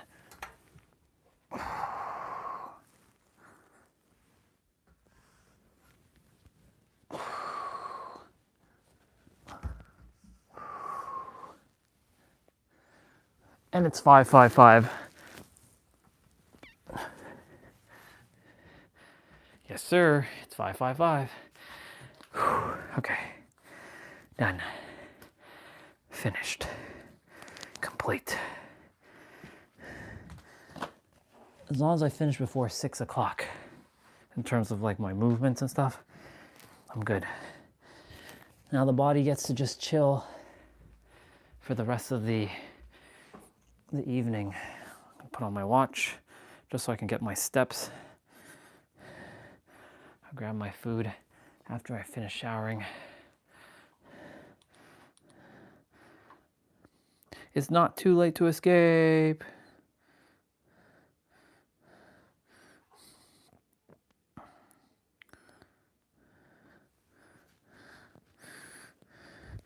"2026 has already decided what will happen.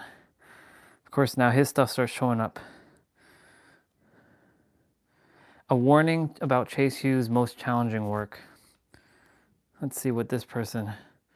I'll watch that later.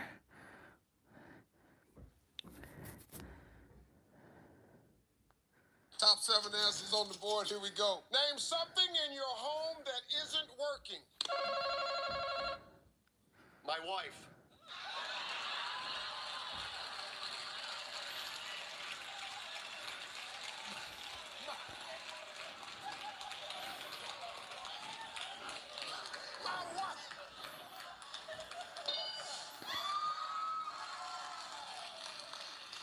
The remote.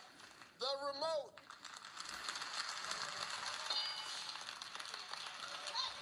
Gonna play, Steve.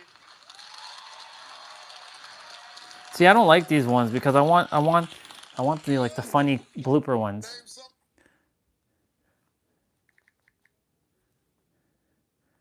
I want bloopers.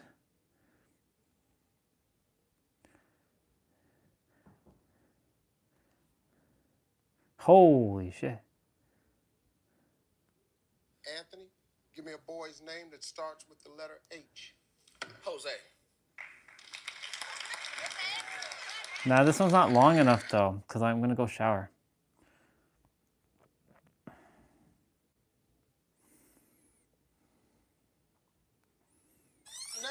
Okay, this one is from yesterday, but it's not finished.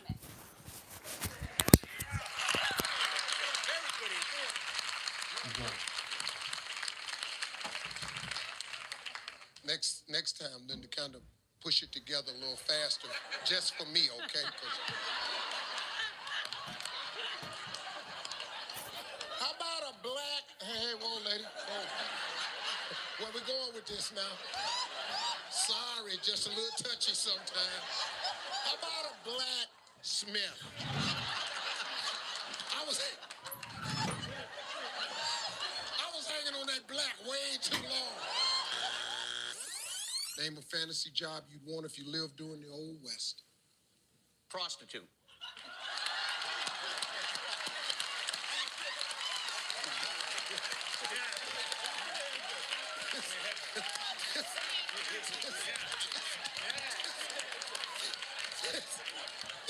This guy here. Prostitute.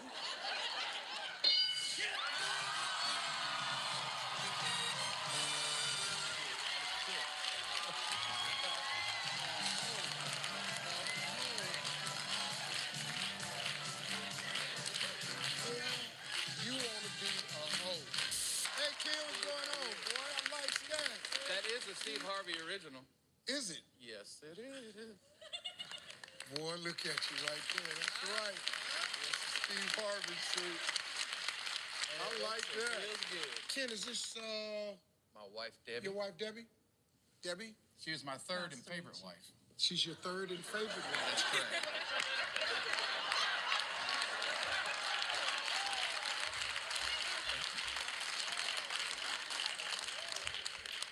I know exactly what you mean. Thank you.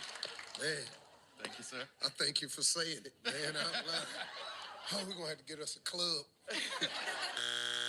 William, one strike. Tell me something a man has that he likes to polish. His man part?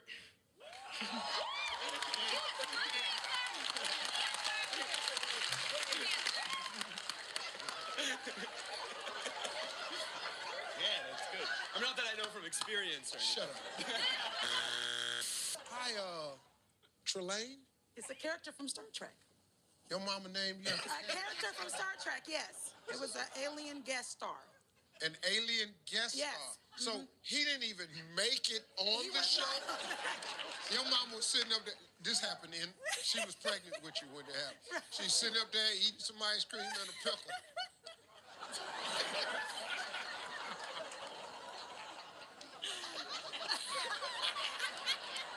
That's the prettiest damn name I ever heard right there. Trey Lane. Name something a circus clown might take off his rubber nose to do. Number 7. The clown? Mama, the clown is high! Jeff, what do you do, man? I'm an emergency room physician. Are you? How long Absolutely. you guys been married? 7 years. 7 years. 6 years. Almost 7 years. Jeff. Right? Is that Jeff. right? Jeff! Sorry. You don't turn around and ask her. What are you, stupid? Kurt, hey, what's going on, partner? How we doing? Good. You married, Kurt? I am not. Single. Well, you said that. I am not. No. Nor do I want to be. Next question, please. Are you dating anybody serious? Not right now, Steve. You got anyone in mind for me? Hey, Kurt, you know, you're on TV. You might want to be a little careful here because if you're dating a girl that thinks it's serious, and I just said, are you dating somebody seriously? And you said, not right now. It's gonna blow the wig back. So you want to try that question again? Are you dating anybody seriously? Yes, and she is great. Oh, she is the best.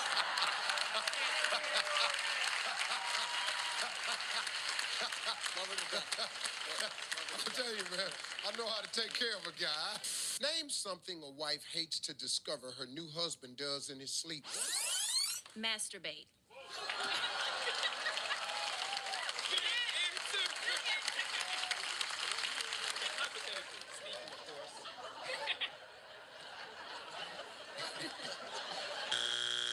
Name something you would never do again if your wife didn't force you to. Kyle.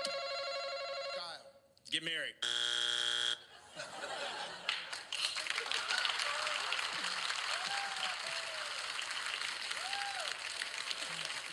I did not force him to get married. It's okay, Carla. It's okay.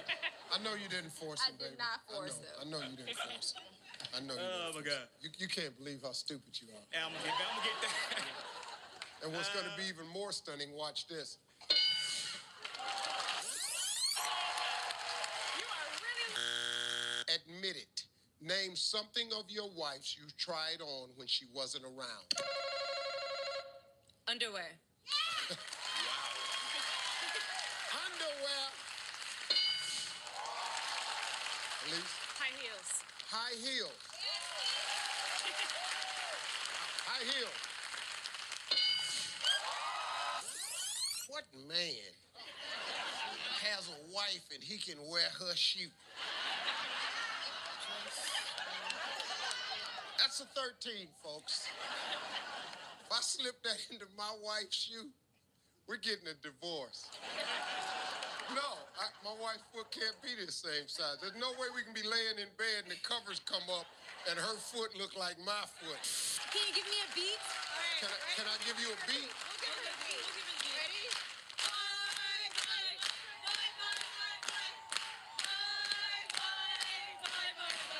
Oh, yeah.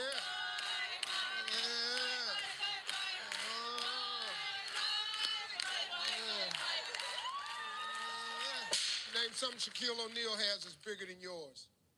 I'm gonna go with hands. He's got, well, that's a body part. That's a body. I'm gonna go with junk.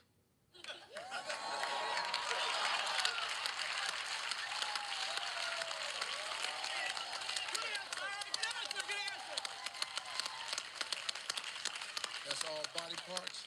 I know you're the judge here, but I just got to, that's a totally separate item. That's handled differently. It's set aside differently. It's cared for. It's protected with our life. I actually have an alarm system.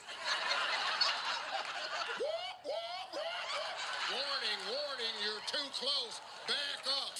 We ask 100 men, name a part of your body a blindfolded person might touch and think belong to a woman. They're private parts.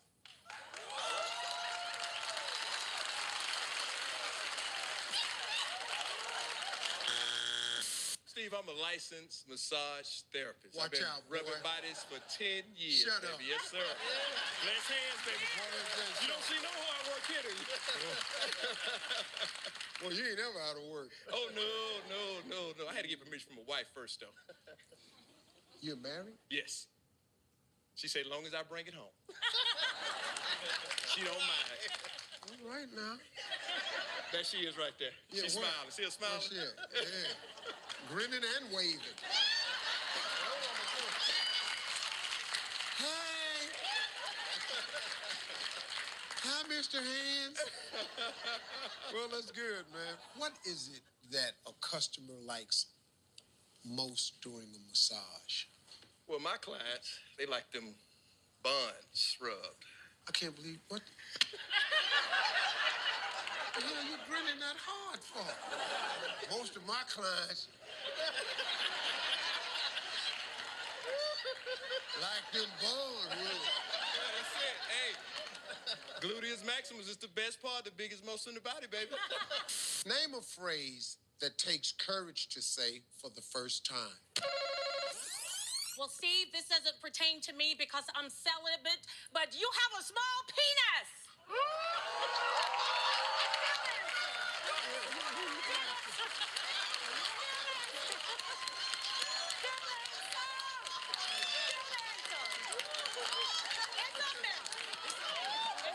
What the hell are you looking at me for?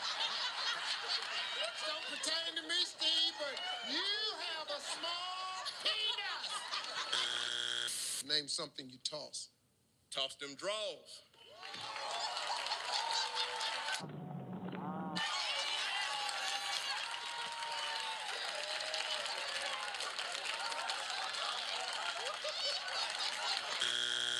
Name something you hope doesn't fall apart while you're on it. My wife.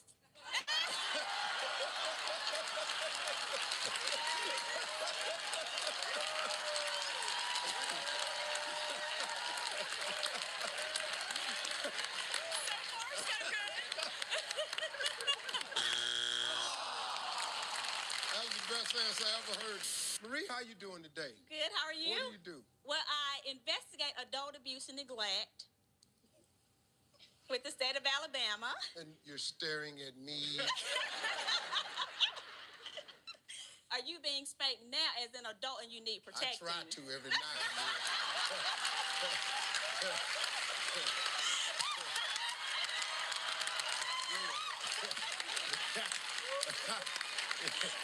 But just know this, though. When you spank me,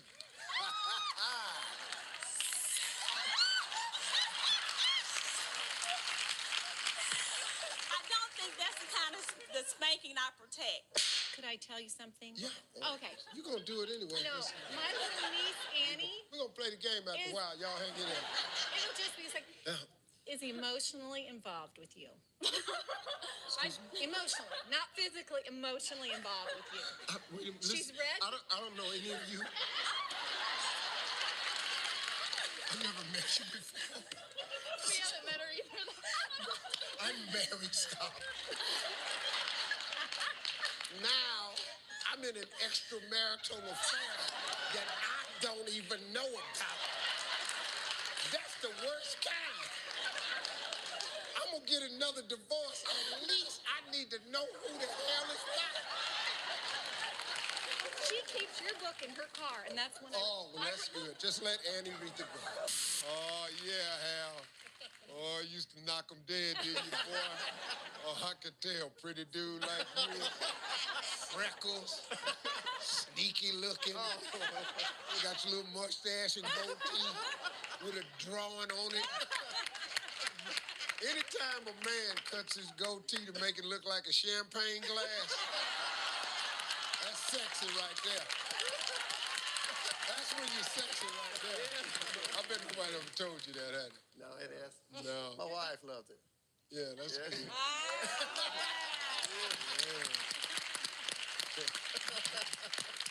She likes sipping on that champagne, huh? Oh, Deacon, you just up in there doing the most down there. Hey, name something a babysitter might be too busy doing to play with the kids. When I knew this girl, I would go by and see her. So I would be over there and we'd be making out. And I'll be massaging her, Steve.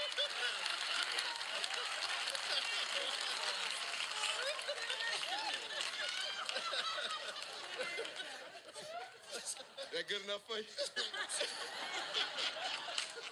Somewhere making love, too busy to play with the kids. There we go. My name fell off, Steve. My name fell off. What the hell is going on over here? Hey, Samson, we only got one strike. Name something a babysitter might be too busy doing to play with the kids. I'm a very responsible parent. Let me put that out there. But sometimes... Let me show something. There's something about this family right here. Can y'all ever just answer the question?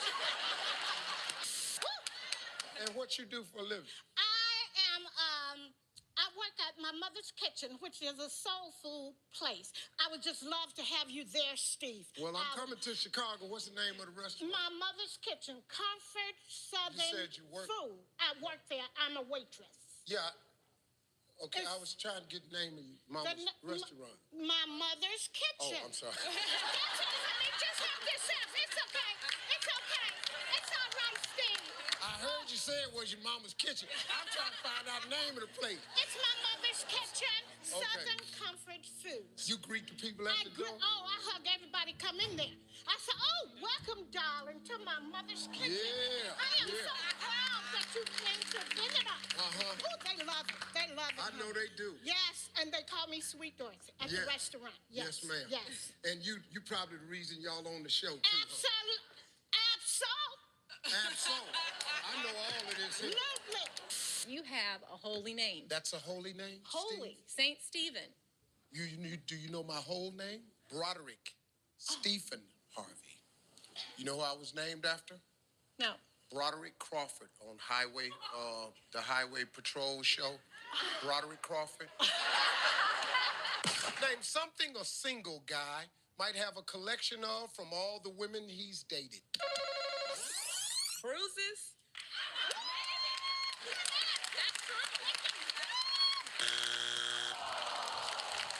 You can believe that. I'm sure you got to scratch it too somewhere. I got to scratch it too? Sure. Well, I mean, you know. Player. I got some scratches, but they was on my back. Oh. Well. You feel me? This is what I do for a living. You know, you can't stop me. Watch out. Isabella, how you doing? I'm doing great. Good. Yes, sir. I would like to say a shout out to my husband who is in the audience, my husband of 37 years, Henry.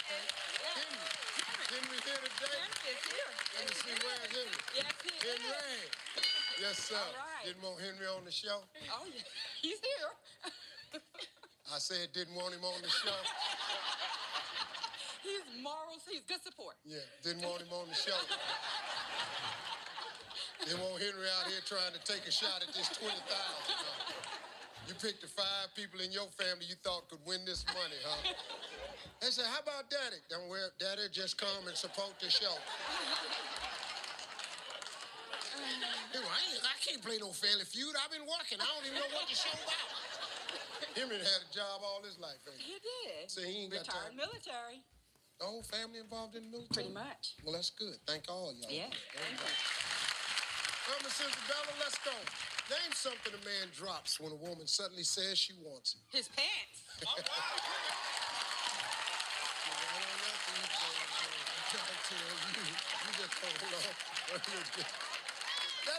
That is the first thing, too. We don't take our shirt off, shoes, nothing. I want you. Okay. Get these puppies. They be down around our ankle, but yeah. Ashanti, name something a man drops when a woman suddenly says she wants it. How about some money?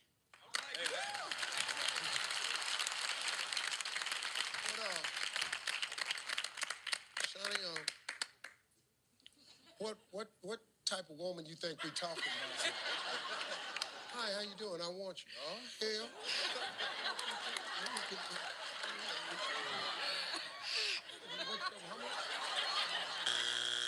Name something a woman does to make a man want to kiss her. Takes her clothes off.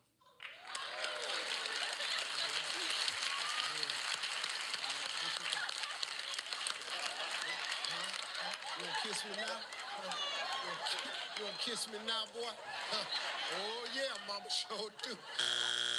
Name something you do to your bottom. After you get off that porcelain guard, you wipe it.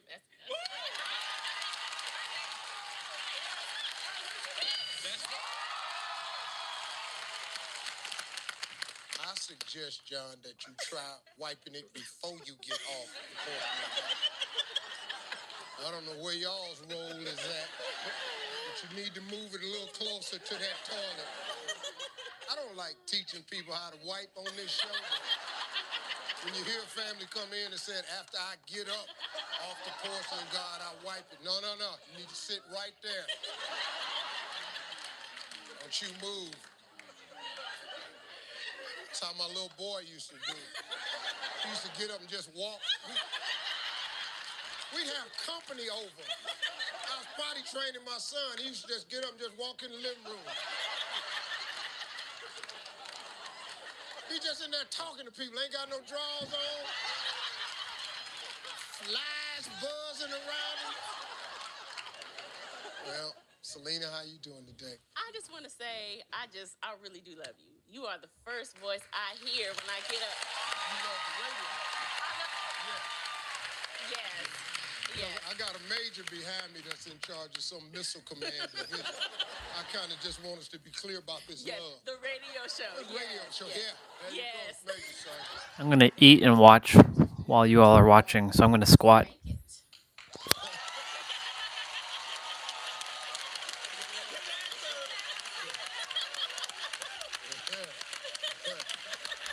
Major.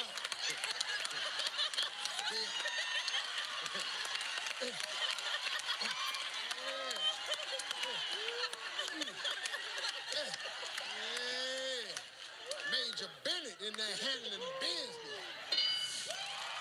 Shout out to my wife, my 3 kids, 3 beautiful kids, and my one lovely wife, Elizabeth. Been married 22 years, Steve. There you go, Rob. 22 years, baby. Make it happen, baby. There you go, baby. There you go. We're going good. 22 years. All right, let's go. You ought to know this one then. Oh, man, I know it. I Name got something one that for you. sports teams do to players that husbands wish they could do to their Man, wives. Steven, I do it every night. I tackle mine.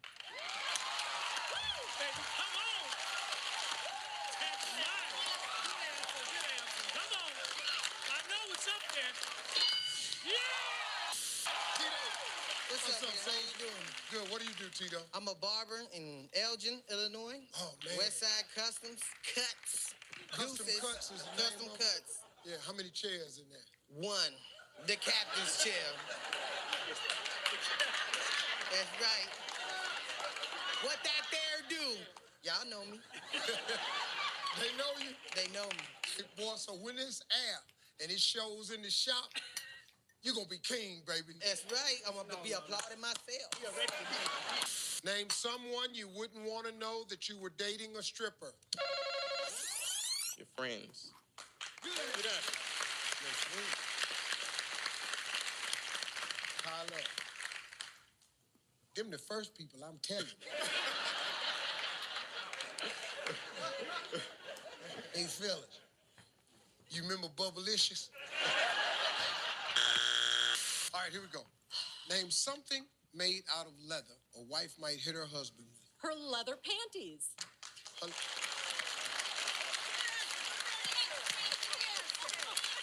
get yourself a pair of them leather panties. Keep your man at the house. Beat me with the leather panties. Rod, you're probably one of our more famous people. You know, with YouTube clips, his clip is one of the most watched YouTube Naked grandma. clips in the history of Family Feud. Name something a burglar would not want to see when he breaks into a house. Rod. Naked grandma. Naked, huh? Naked, huh? Looking for a naked grandmama in the house.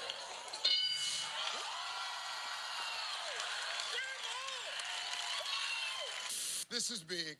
Welcome to Family Feud's Big Money Tournament finale. I'm your man, Steve Harvey, and boy, look at here. We got a good one for you today. From Atlanta, Georgia, it's the Woolley family.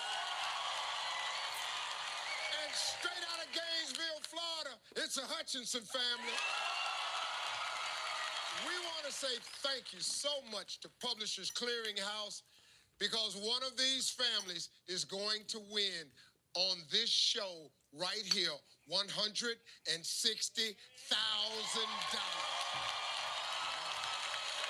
There is no fast money today.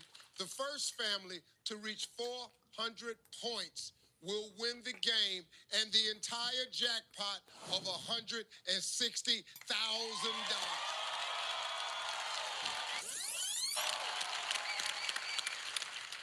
Willie family,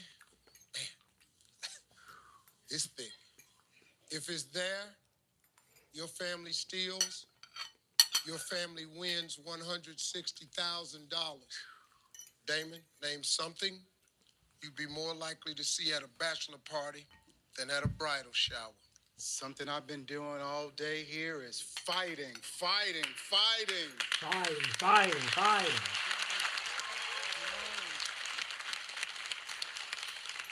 This answer is worth $160,000 to someone.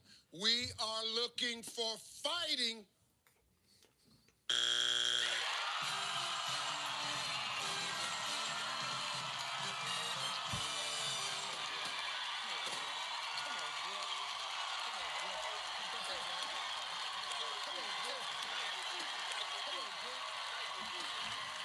Let's look at number 4. Yeah, man. Hey, fellas, come over here. Yeah, man. Listen to me. These are friends at Publishers Clearinghouse, and they're presenting the Hutchinson with $160,000.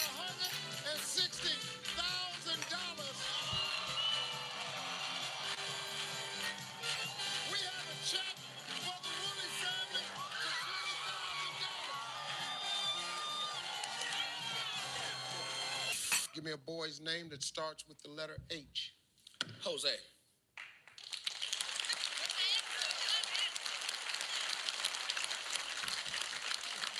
Jose with an H.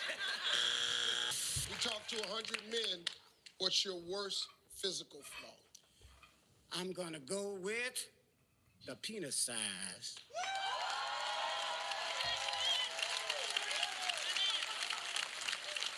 We asked 100 men. So now imagine. I'm in the mall. Here comes Marshawn. I go, Marshawn, would you mind taking a survey?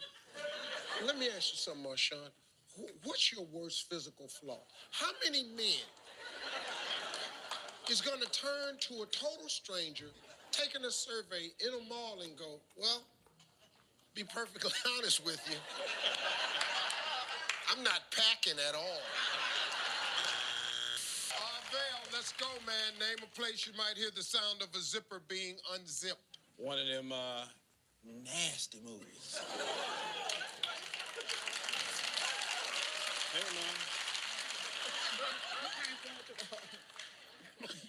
Trust me, she's not raising her hand.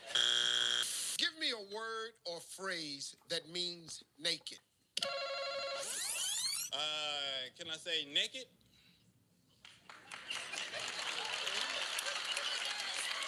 N-E-K-K-E-D or I-D, naked. N-E-K-K-I-D. Bing. Naked. You think because you're pronouncing the word naked, naked, that it means it's different. You can't possibly be trying to pull that off on national TV. Avail. I'm sure that two of these people are teachers in the family. Yes. Well, you gonna sit up here on national TV and say naked and then point at the damn board like we gonna let you get away with this. I bet you said naked in one of your comedy routines. You on Family Feud? This ain't a comedy routine.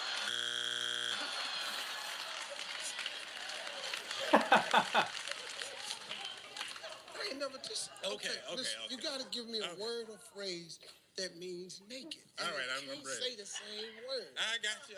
All right, you ready? Yes. It's one strike. Good thing this ain't two strikes. Scantily clad. Scantily clad means you're wearing something.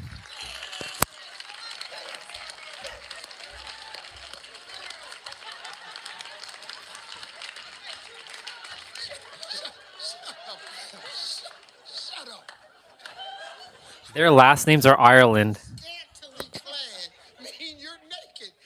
If you're scantily clad, you have on a little bit of clothing. You're not naked. This is the worst. Scantily clad for strike 2. We asked 100 women, name a reason you might turn down a date with a gorgeous guy. She's on her cycle.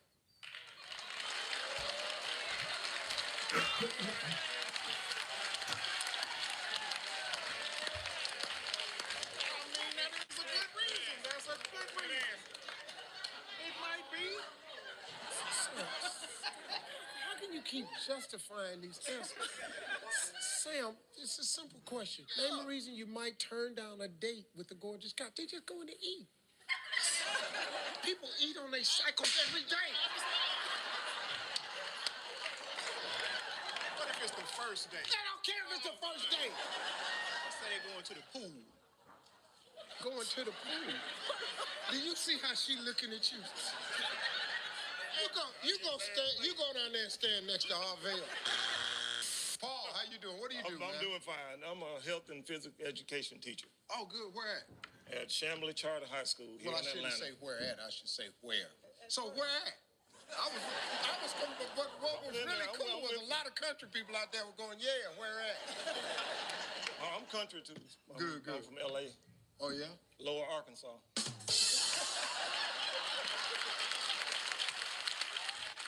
I do the jokes on this. Your job is to try not to get 3 strikes. So, y'all go. Let's clear the board. Come on, Faye, you can do it. Let's go. Just take your time, Faye, that's all. Just take your time. Faye, that's the longest walk anyone's ever had coming out here. Okay. You was working it, girl. Faye was at 100.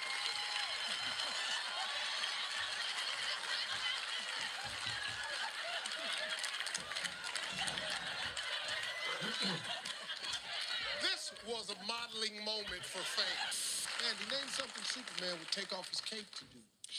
He would take off his cape when he goes to like a charity function. Clark Kent. Well, like when he goes out in public, and he's not. I'm gonna go outside for a little bit. It's like minus like 25 degrees right now, apparently. He takes his cape off to not be Superman. You got it? I have no idea what she's talking about. Show us the X.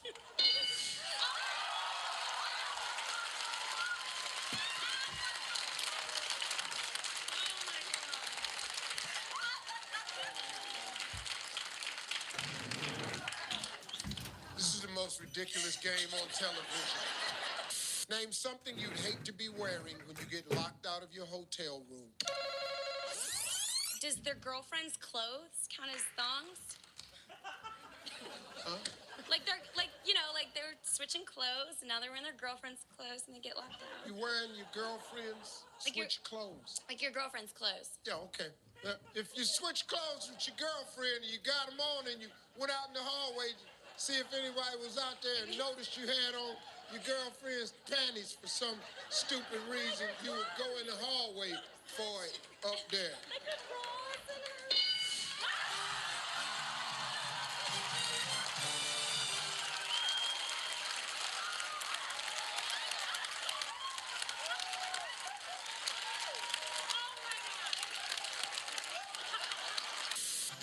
Hey, you ain't gonna believe it, Jenny, but you did it. Give me 2 people right now. Let's go. We're playing. We got Jenny. Jenny's dream come true. She's come over here on this side. There you go. Where?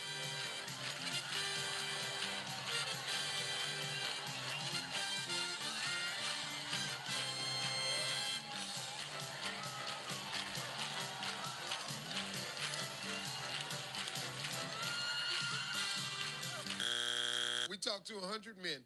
Name something a man would love to unwrap on Christmas morning. An all-inclusive paid hunting trip.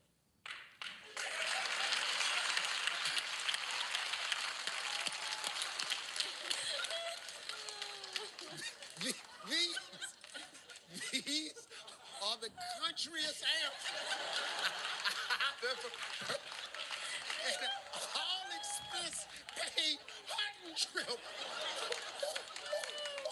the hell gets that for Christmas? Oh man, Nate, how you doing, All right, man? What do you do, buddy? I'm a high school government teacher. I went to Georgia Southern University. I coach middle school basketball, and I started the Cow Olympics in Hazelhurst. Well, let's just talk about you started the Cow Olympics. That's right. Cow Olympics. It actually started by accident. I went to feed the cows one night, and I guess I left the gate. See, let me explain something to you. The average person don't go out to feed the cow. These were show cows. So, and they show cows. Oh, yeah. See, I've been to places and tried to feed some show girls. Right? Now we're talking about show cows. So you go out back, cows are back there, and what happened? I fed it. I guess I left the gate open, and my mother called and said, there's a cow in the pool. So then once we got back, we had to just let it swim around as long as it wanted to, and then climb out the steps. And took off running. Hold on, this is the best one. And then they turn him around. This can't get you. Yeah, wait, this is. Nate and his dad were chasing him back toward the pen, and I'm over there, and his dad hollers, "Cut him off, Nita." I'm thinking it's a 1,200-pound steer. Cut him off, Nita. What are you standing there for? Block him, block him. Nate, it's your turn, right? It is. And we probably could have used my answer during that day. A fishing pole.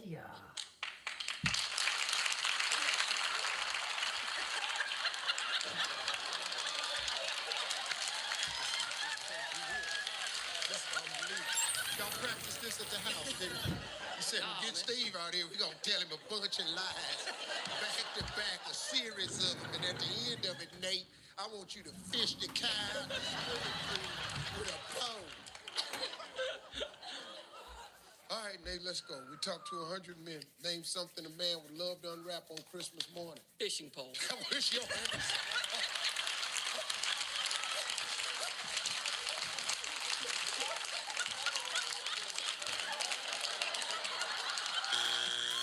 Hi, Michelle. Hi. You're married to Jason. I am. So, how long you guys been married? 9 years. Got, right now, only 2 kids. So, see how that goes. Oh, so there's plans for more? No.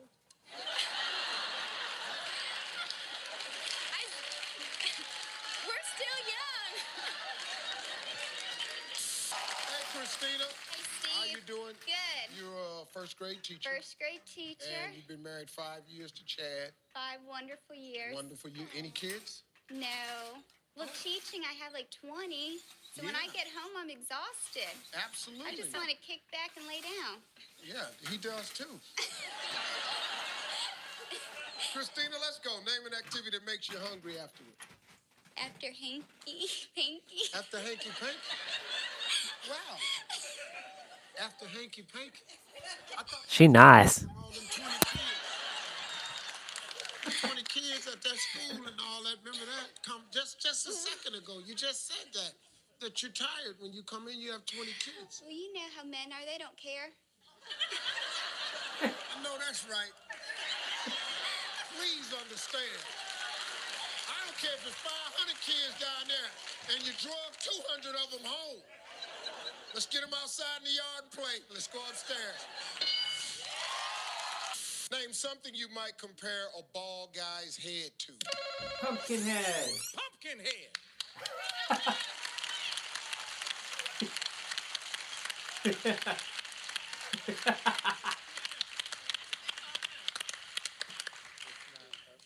Hell, you down here laughing at? Just the way you look at me. Oh, okay. It's just me and you in the same club, partner. I don't really appreciate the Pumpkinhead term either, but you down there laughing hard. Like you got a head full of Antonio's hair over there. Kate, name someone you don't mind disrobing in front of. My kids. My kids. Hey, kids, how y'all doing? Yeah, what's happening? How was school today? You got to put your kids in therapy, I'm telling you. It's on there. It was on there. I don't know how the hell it was on there, but I tell you, that's the worst answer you could give. Tell me a famous couple you wish would adopt you. Jay-Z and Beyonce.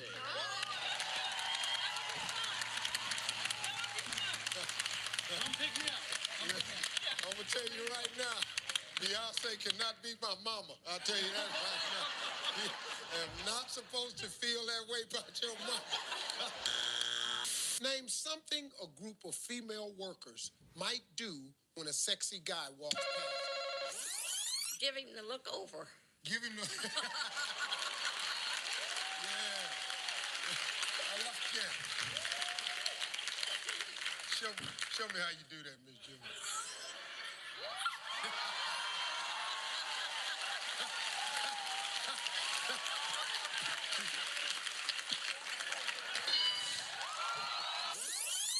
Miss June, Yes, how hello. you doing? Doing good. Doing good. Oh, glad to have you on the show. Well, thank you very Maybe. much. Been watching it for a while? We've been watching it since we found out we might be coming, and we've been enjoying your show. Found out we was coming. We tuned in every day after that. But we've enjoyed the show. We've been watching it That's very good. much. Well, Miss June, what do you think? Name something a group of female workers might do when a sexy guy walks past. I'm going to meet him. You gonna meet him. Big fella with no shirt on. Come here. I'm June. What's your name? Name something a woman has a hard time getting rid of. Number 5.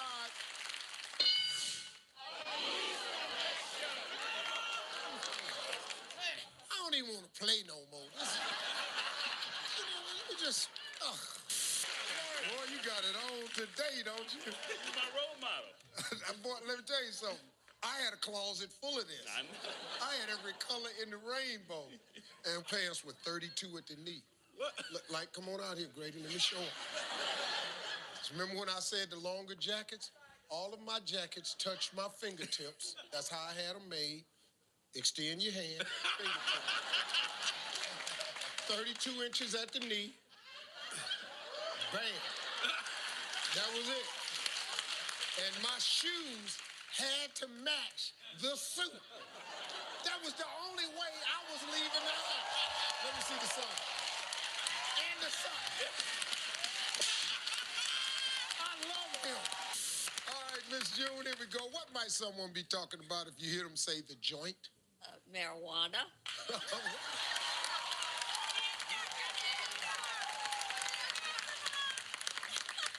I knew that was one of them, but I just didn't really see it coming from Miss June. Name something a man has to hide from his wife when he's having an affair. His dirty underwear.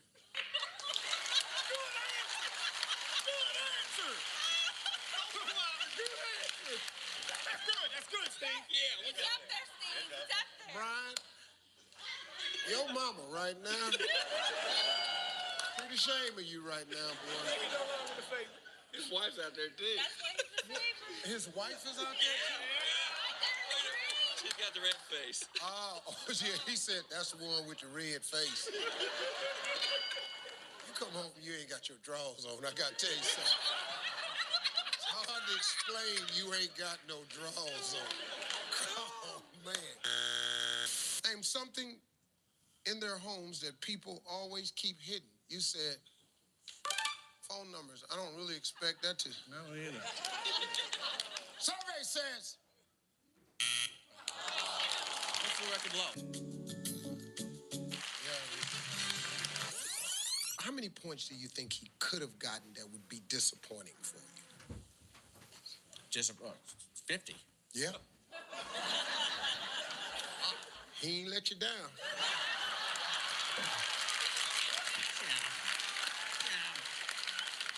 You're going to have to give me every number one answer we have. Okay. Jimmy got 14 points.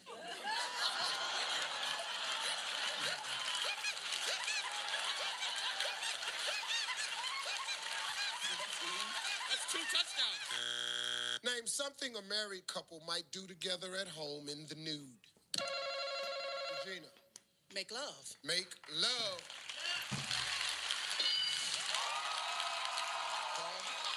Take a shower. Take a shower.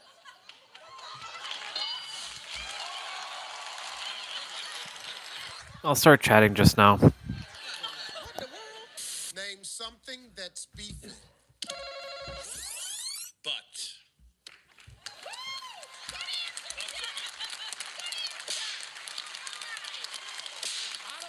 it ain't up there, Jimmy, you my man for saying it. Huh? What's the rock, What'd you say? That's people. Oh, no, that's totally different. I know you're the judge, but you can walk by, you can be butt ugly. But if when we look back and it's banging, you're gorgeous.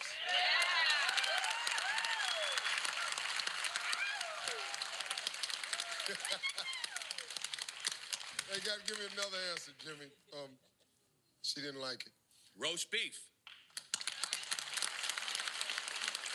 That's the same thing as a steak.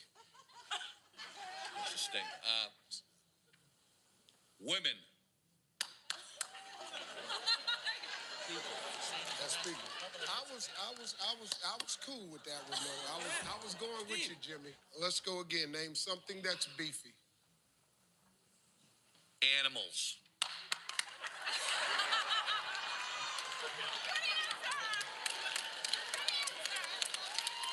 Steve, help me on this one, baby. Help me, Stevie. I promise you I want to. They're killing me. There's nothing I can do. No, just the host, Jim. I'm hurting for you. They're gonna probably call cattle animals. So one more time, Jimmy. Name something that's beefy. Football players. Number 6.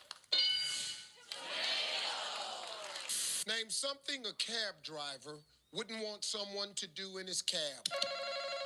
Katie. Make love. Make love in the cab.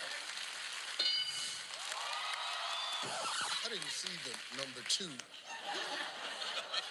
The first part would throw me, but the second part... Hey! Hey! Hey, cut it out! What's Brad Pitt got that you don't have? A big penis.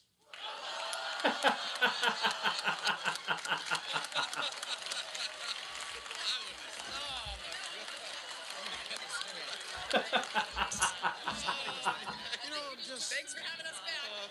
He's making me look. I'm running all the movies in my head. I'm trying to figure out what was the scene you saw? What's up there? I saw Ocean's 11. He didn't.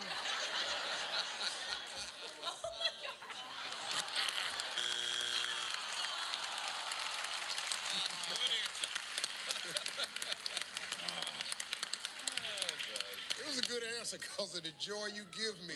I want to thank you folks for coming. Name an annoying creature that you wish would hurry up and become extinct. Dogs.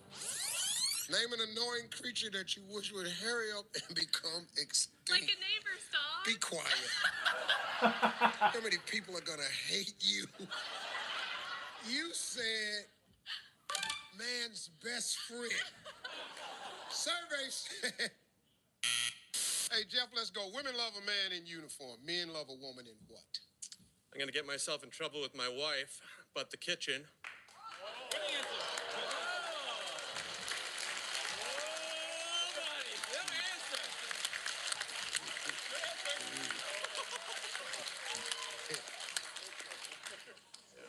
Jeff, I got to tell you, stupidest thing you could have said.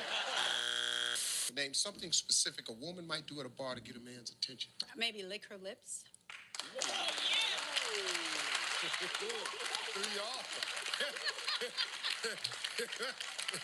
Clarence kind of messed you up about your mama, didn't it? Clarence said, whoa, Mom, I can't know that. Name something people might be referring to when they use the term rack. A woman's area up here. Boobies. A woman's area up here. Boobies. Huh? Excuse me? Her boobies. Her boobies. That's what we're looking for, ma'am. We're looking for her boobies. Hi, Christy. Hi. Just wanted to come down here and meet you. Her area, her thing, the thing up, the area, oh no, we need a word, lady. Let's go. Boobies. Name a green vegetable that the Jolly Green Giant's wife might compare his manhood to.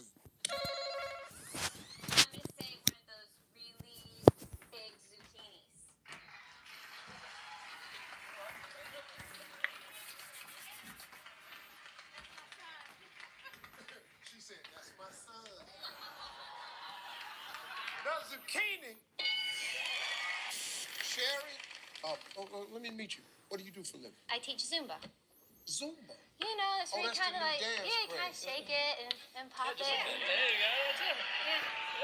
Yeah, till you get yourself in shape. Yeah. Okay, you ready? Yeah. This is for the win, darling. If Santa Claus was sick on Christmas Eve, who might he ask to deliver Easter the presents for the Bunny. win? Okay, I'm thinking outside the box. He already knows the route. Easter Bunny. Yeah, that's right. He's going there anyway. He knows the route. He knows where all the kids are. Good answer. That is a good answer.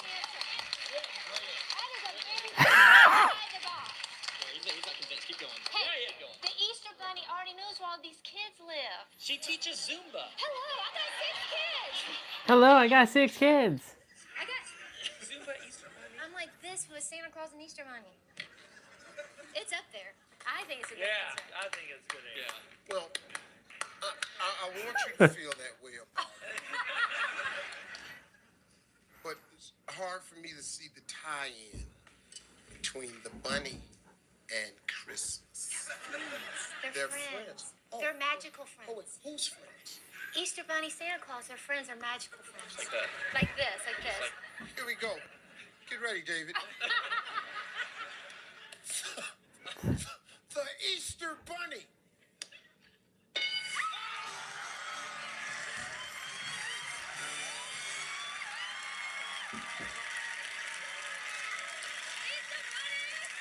Easter Bunny.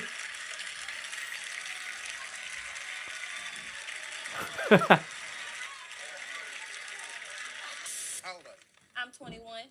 21. I have a 21-year-old son. Do you?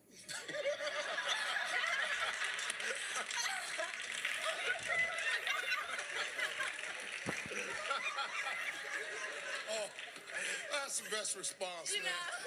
Do you? Do you? I wanted to ask you, but I didn't want to sound. Yeah. Now you got a 21-year-old boy, 21 and a 20-year-old boy. Yeah. You got pictures? Do I have pictures? Right. What you think? They ugly or something? Hey, dog, hey, hold up, Terry. This ain't got nothing to do with you, man. Terry should have been there. What we ain't gonna have now is a bunch of ugly people in this here family. What does your husband do when he runs out of clean underwear? He wears a pair of mine. He wears a pair of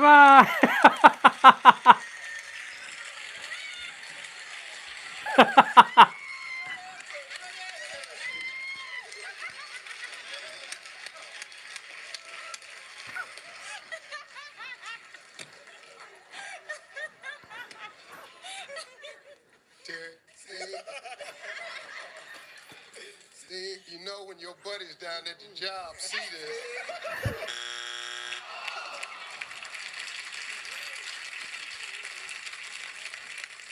Terry? Yes. Ask 100 married women, what does your husband do when he runs out of clean? Steve, he washes them. He washes them?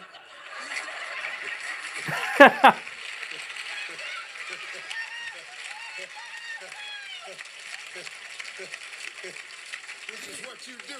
Washes them? Your wife thought that other thing was funny. I'm feeling your pain, but he washes them. We asked 100 men, name something of yours that's always seemed to be growing.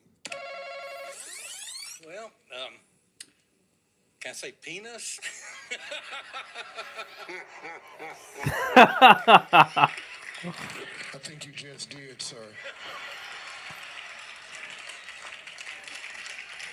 Oh. I'm just speaking for myself.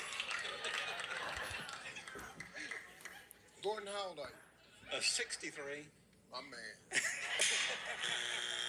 Name the first thing a guy wants after his girlfriend has dumped him. He wants to have a cigarette.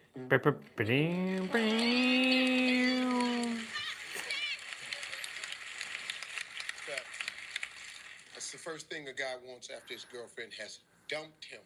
He's relieving his stress. Not humped him. Name another word for toilet. How about a bidet? Wow. A bidet. A bidet. What? Best story I've ever had about a bidet. When I first started touring, I was about maybe 29 years old. I go into the bathroom. They have a bidet. I've never seen one in my life. I leaned over, looking at it, and mashed the button. I sprayed so much toilet water in my mouth. In my mouth. I looked over and went, so I thought it was great. So the guy was out front putting my bags up, right? They brought my bags up. Old black guy, right? I come up to him and I'm wiping my face off right there. He say, been in there and messed with that bidet. I said, how you know that? He said, why else would you have water in your hair? Sheila? Sheila. What do you do Sheila. for a living, man? I'm a registered nurse. Okay. I am known as the butt and gut nurse. The butt and. What do you mean? Are you 50 years old? Have you had your I know colonoscopy? you can't tell, but yeah. Have you had your colonoscopy? Yes, I have had a colonoscopy. Yes, that's what I do. And I did not enjoy it at all. Yeah. I don't have to go back for how many years? Probably go back between 3 or 5 years. They told me 10. Oh, they're trying to kill me. Oh, man, I'll be back down there next summer. They may not go see this guy. You'll never come back for 10 years. I went, yeah. Yeah. I just talked to the butt lady. 3 polyps. You need to be back next summer, mister. I'm going back, too. Are you married? No. You've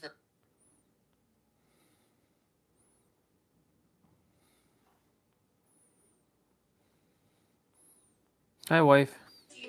Which ones are not maybe okay, so first off, Ray Horror is not Carly Rae Jepsen, although I'm obsessed. I'm obsessed with her. Best. It is also not, ooh, I know this is going to break some hearts. Not pentatonics. I know you guys have been requesting this for years, but maybe in the future, still on the table. You killed one dance for the stars, proud of it. Next, it is not. Oh, again, breaks my heart. One of my dear, dear friends, a really talented, inspirational artist, Lucia Cutts. Okay, next, it is not.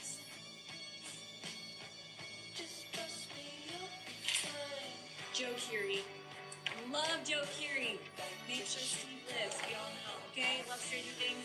Someday, hey, just let me know, Steve. Joe. Okay, next, it is not. Jax. Although, again, another great friend of mine. Love her. So creative. Again, another time, hopefully. Not Neon Trees. Although, guess what? We went to college together. We both were starting our careers off in Provo, Utah. Crazy. All right, and finally, we are down to our final 2, and it is not. It is not All Time Low. Although they are also really dear friends of mine. We have a collab together as well, and someday. But for now, you guys, here it is. I am touring this summer with Paris. Cannot wait. I have been a fan for a really long time. This is going to be so good. Welcome back.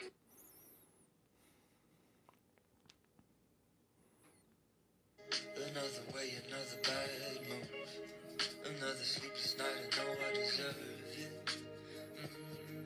And no one's perfect. Another fail, another dream.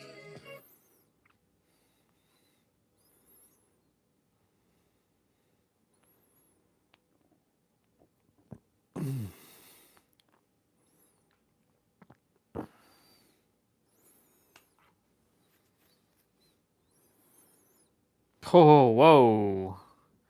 That's a karambit. Wait,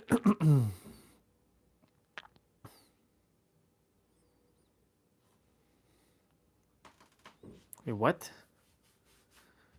But he's already in the game. What the fuck? The fuck? This is like... The fuck? He's already in the game.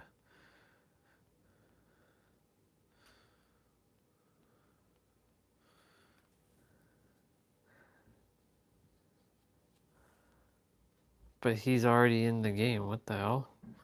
That makes no sense.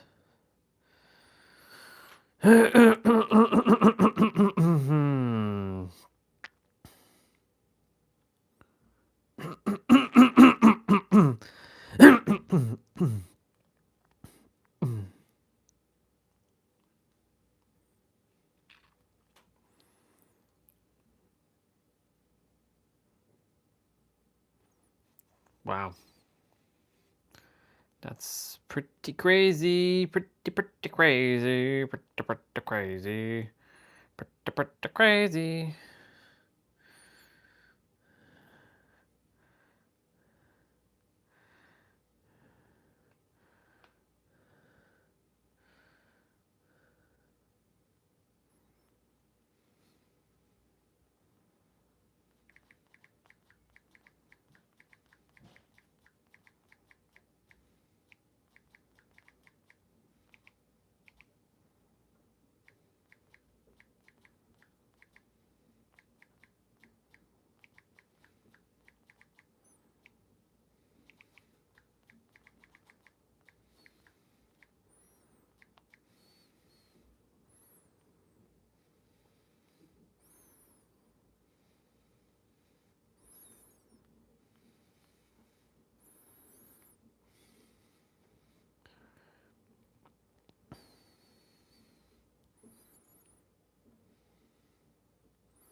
Just doing a quick little survey.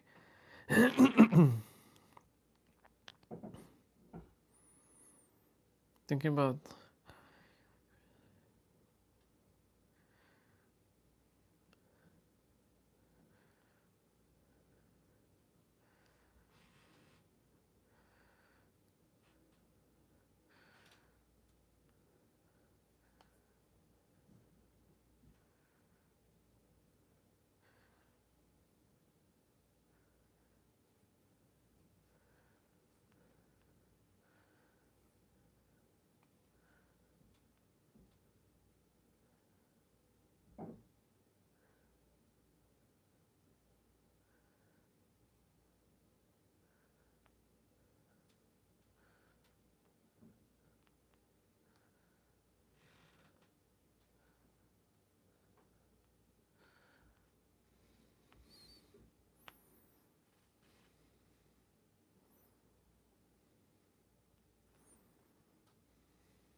we done with this?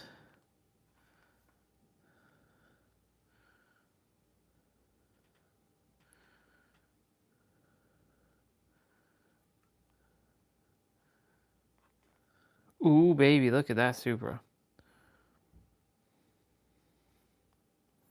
With sources my guide. With sources my guide. I score. Go girl.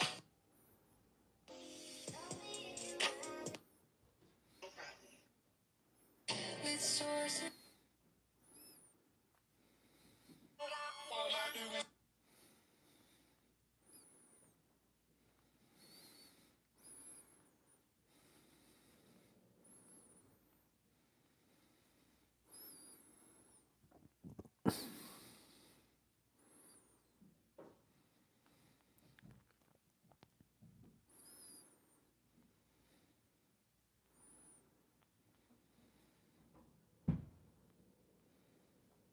Nice.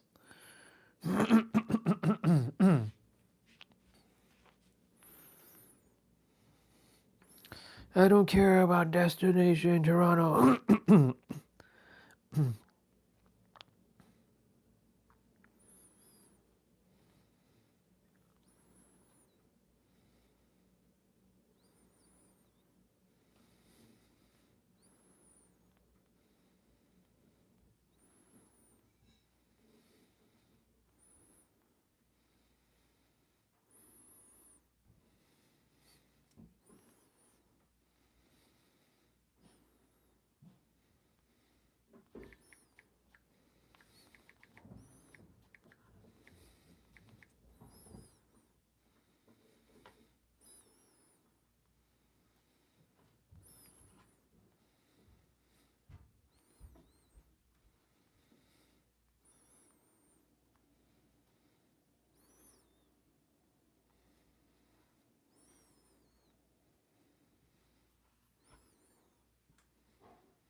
Forza.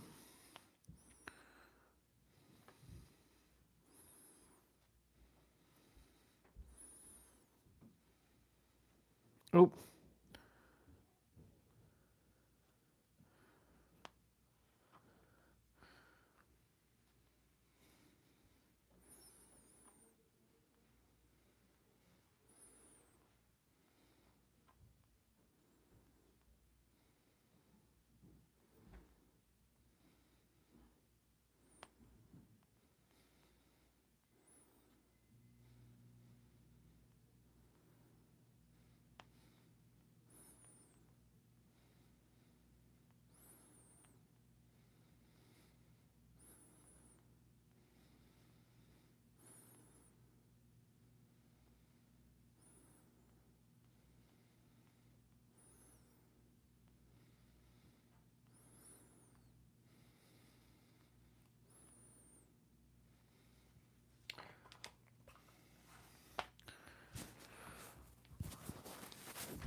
I'll be back.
Ta-da!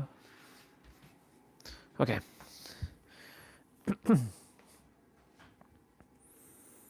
So, live stream's gonna be done in about 6 minutes.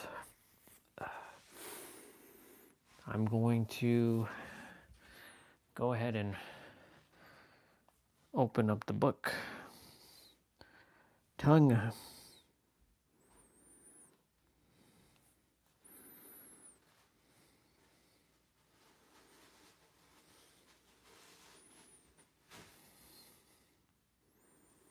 Tongue.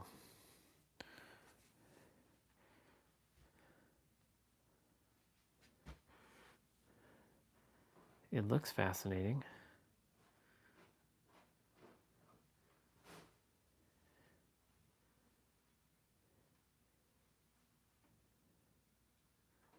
This is a photocopy of a book. I wonder if the EPUB version is any better.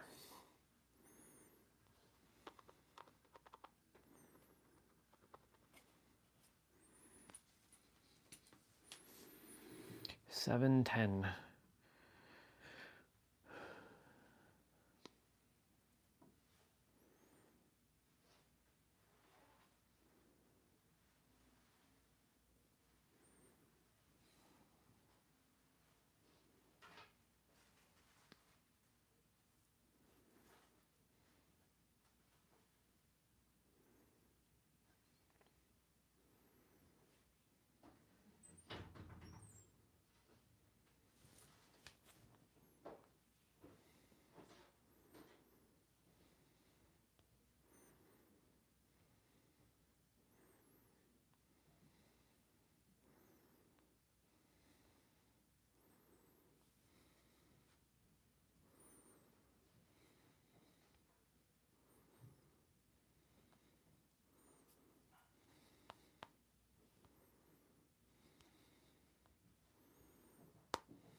Okay.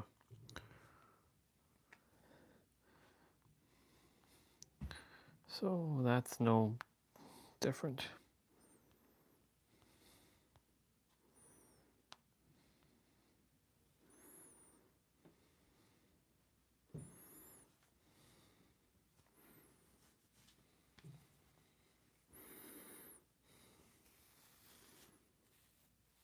$7.12. Yeah. I feel like I've said everything I had to say, though. I feel like I said what I needed to say. There's nothing really much to say. I'm just going to continue to stop here. To read further is to consent to dismantling. Keep going only if you're willing to lose the sound of your own thoughts. Keep going only if you are ready to discover that silence is not the absence of words, but the extinction of the need to meaning, define, and control anything. Infection 1. Naming silence. The naming of silence is a kind of disappearance. To say tree is to replace the living filament with an icon in the mind, a neat, stupid electrical scar that hums when you summon it, so you can walk through forests without ever noticing they're alive. You were trained to do this. Not maliciously, they never meant harm, but inherently hallucinations passed down in nursery rhymes, biology exams, the survival trick that became a cage. Every word's a lens, each lens a sterile layer of glass between you and life. Do you remember the first time you learned that everything has a name? Remember. The small authority it gave you, like a god, allowed to number her creations. Your teacher said, "This is a leaf." You repeated it. You swallowed it whole. And in that moment, you didn't just learn a word. You agreed to see through it forever. Now say leaf again. Now let it hover in your mouth. Feel how the sound folds the air. Leaf. What if the leaf itself never called itself anything? What if it has been whispering its own language under the threshold of words and hearing, a slow green dialect of light, sap, and decay? Every time you said leaf, you drowned it, suffocated it. Look around you. Everything is blinking, observing back in a code older than syntax. You've always understood it. Table, screen, hand, page. Anyways, thank you all for coming on today. I appreciate you. I'm going to read this book. I'm going to spend some time this evening to read. All right, y'all. I'll see you tomorrow. It's going to be a very frosty one in the morning, but have yourselves a good night. Bye for now.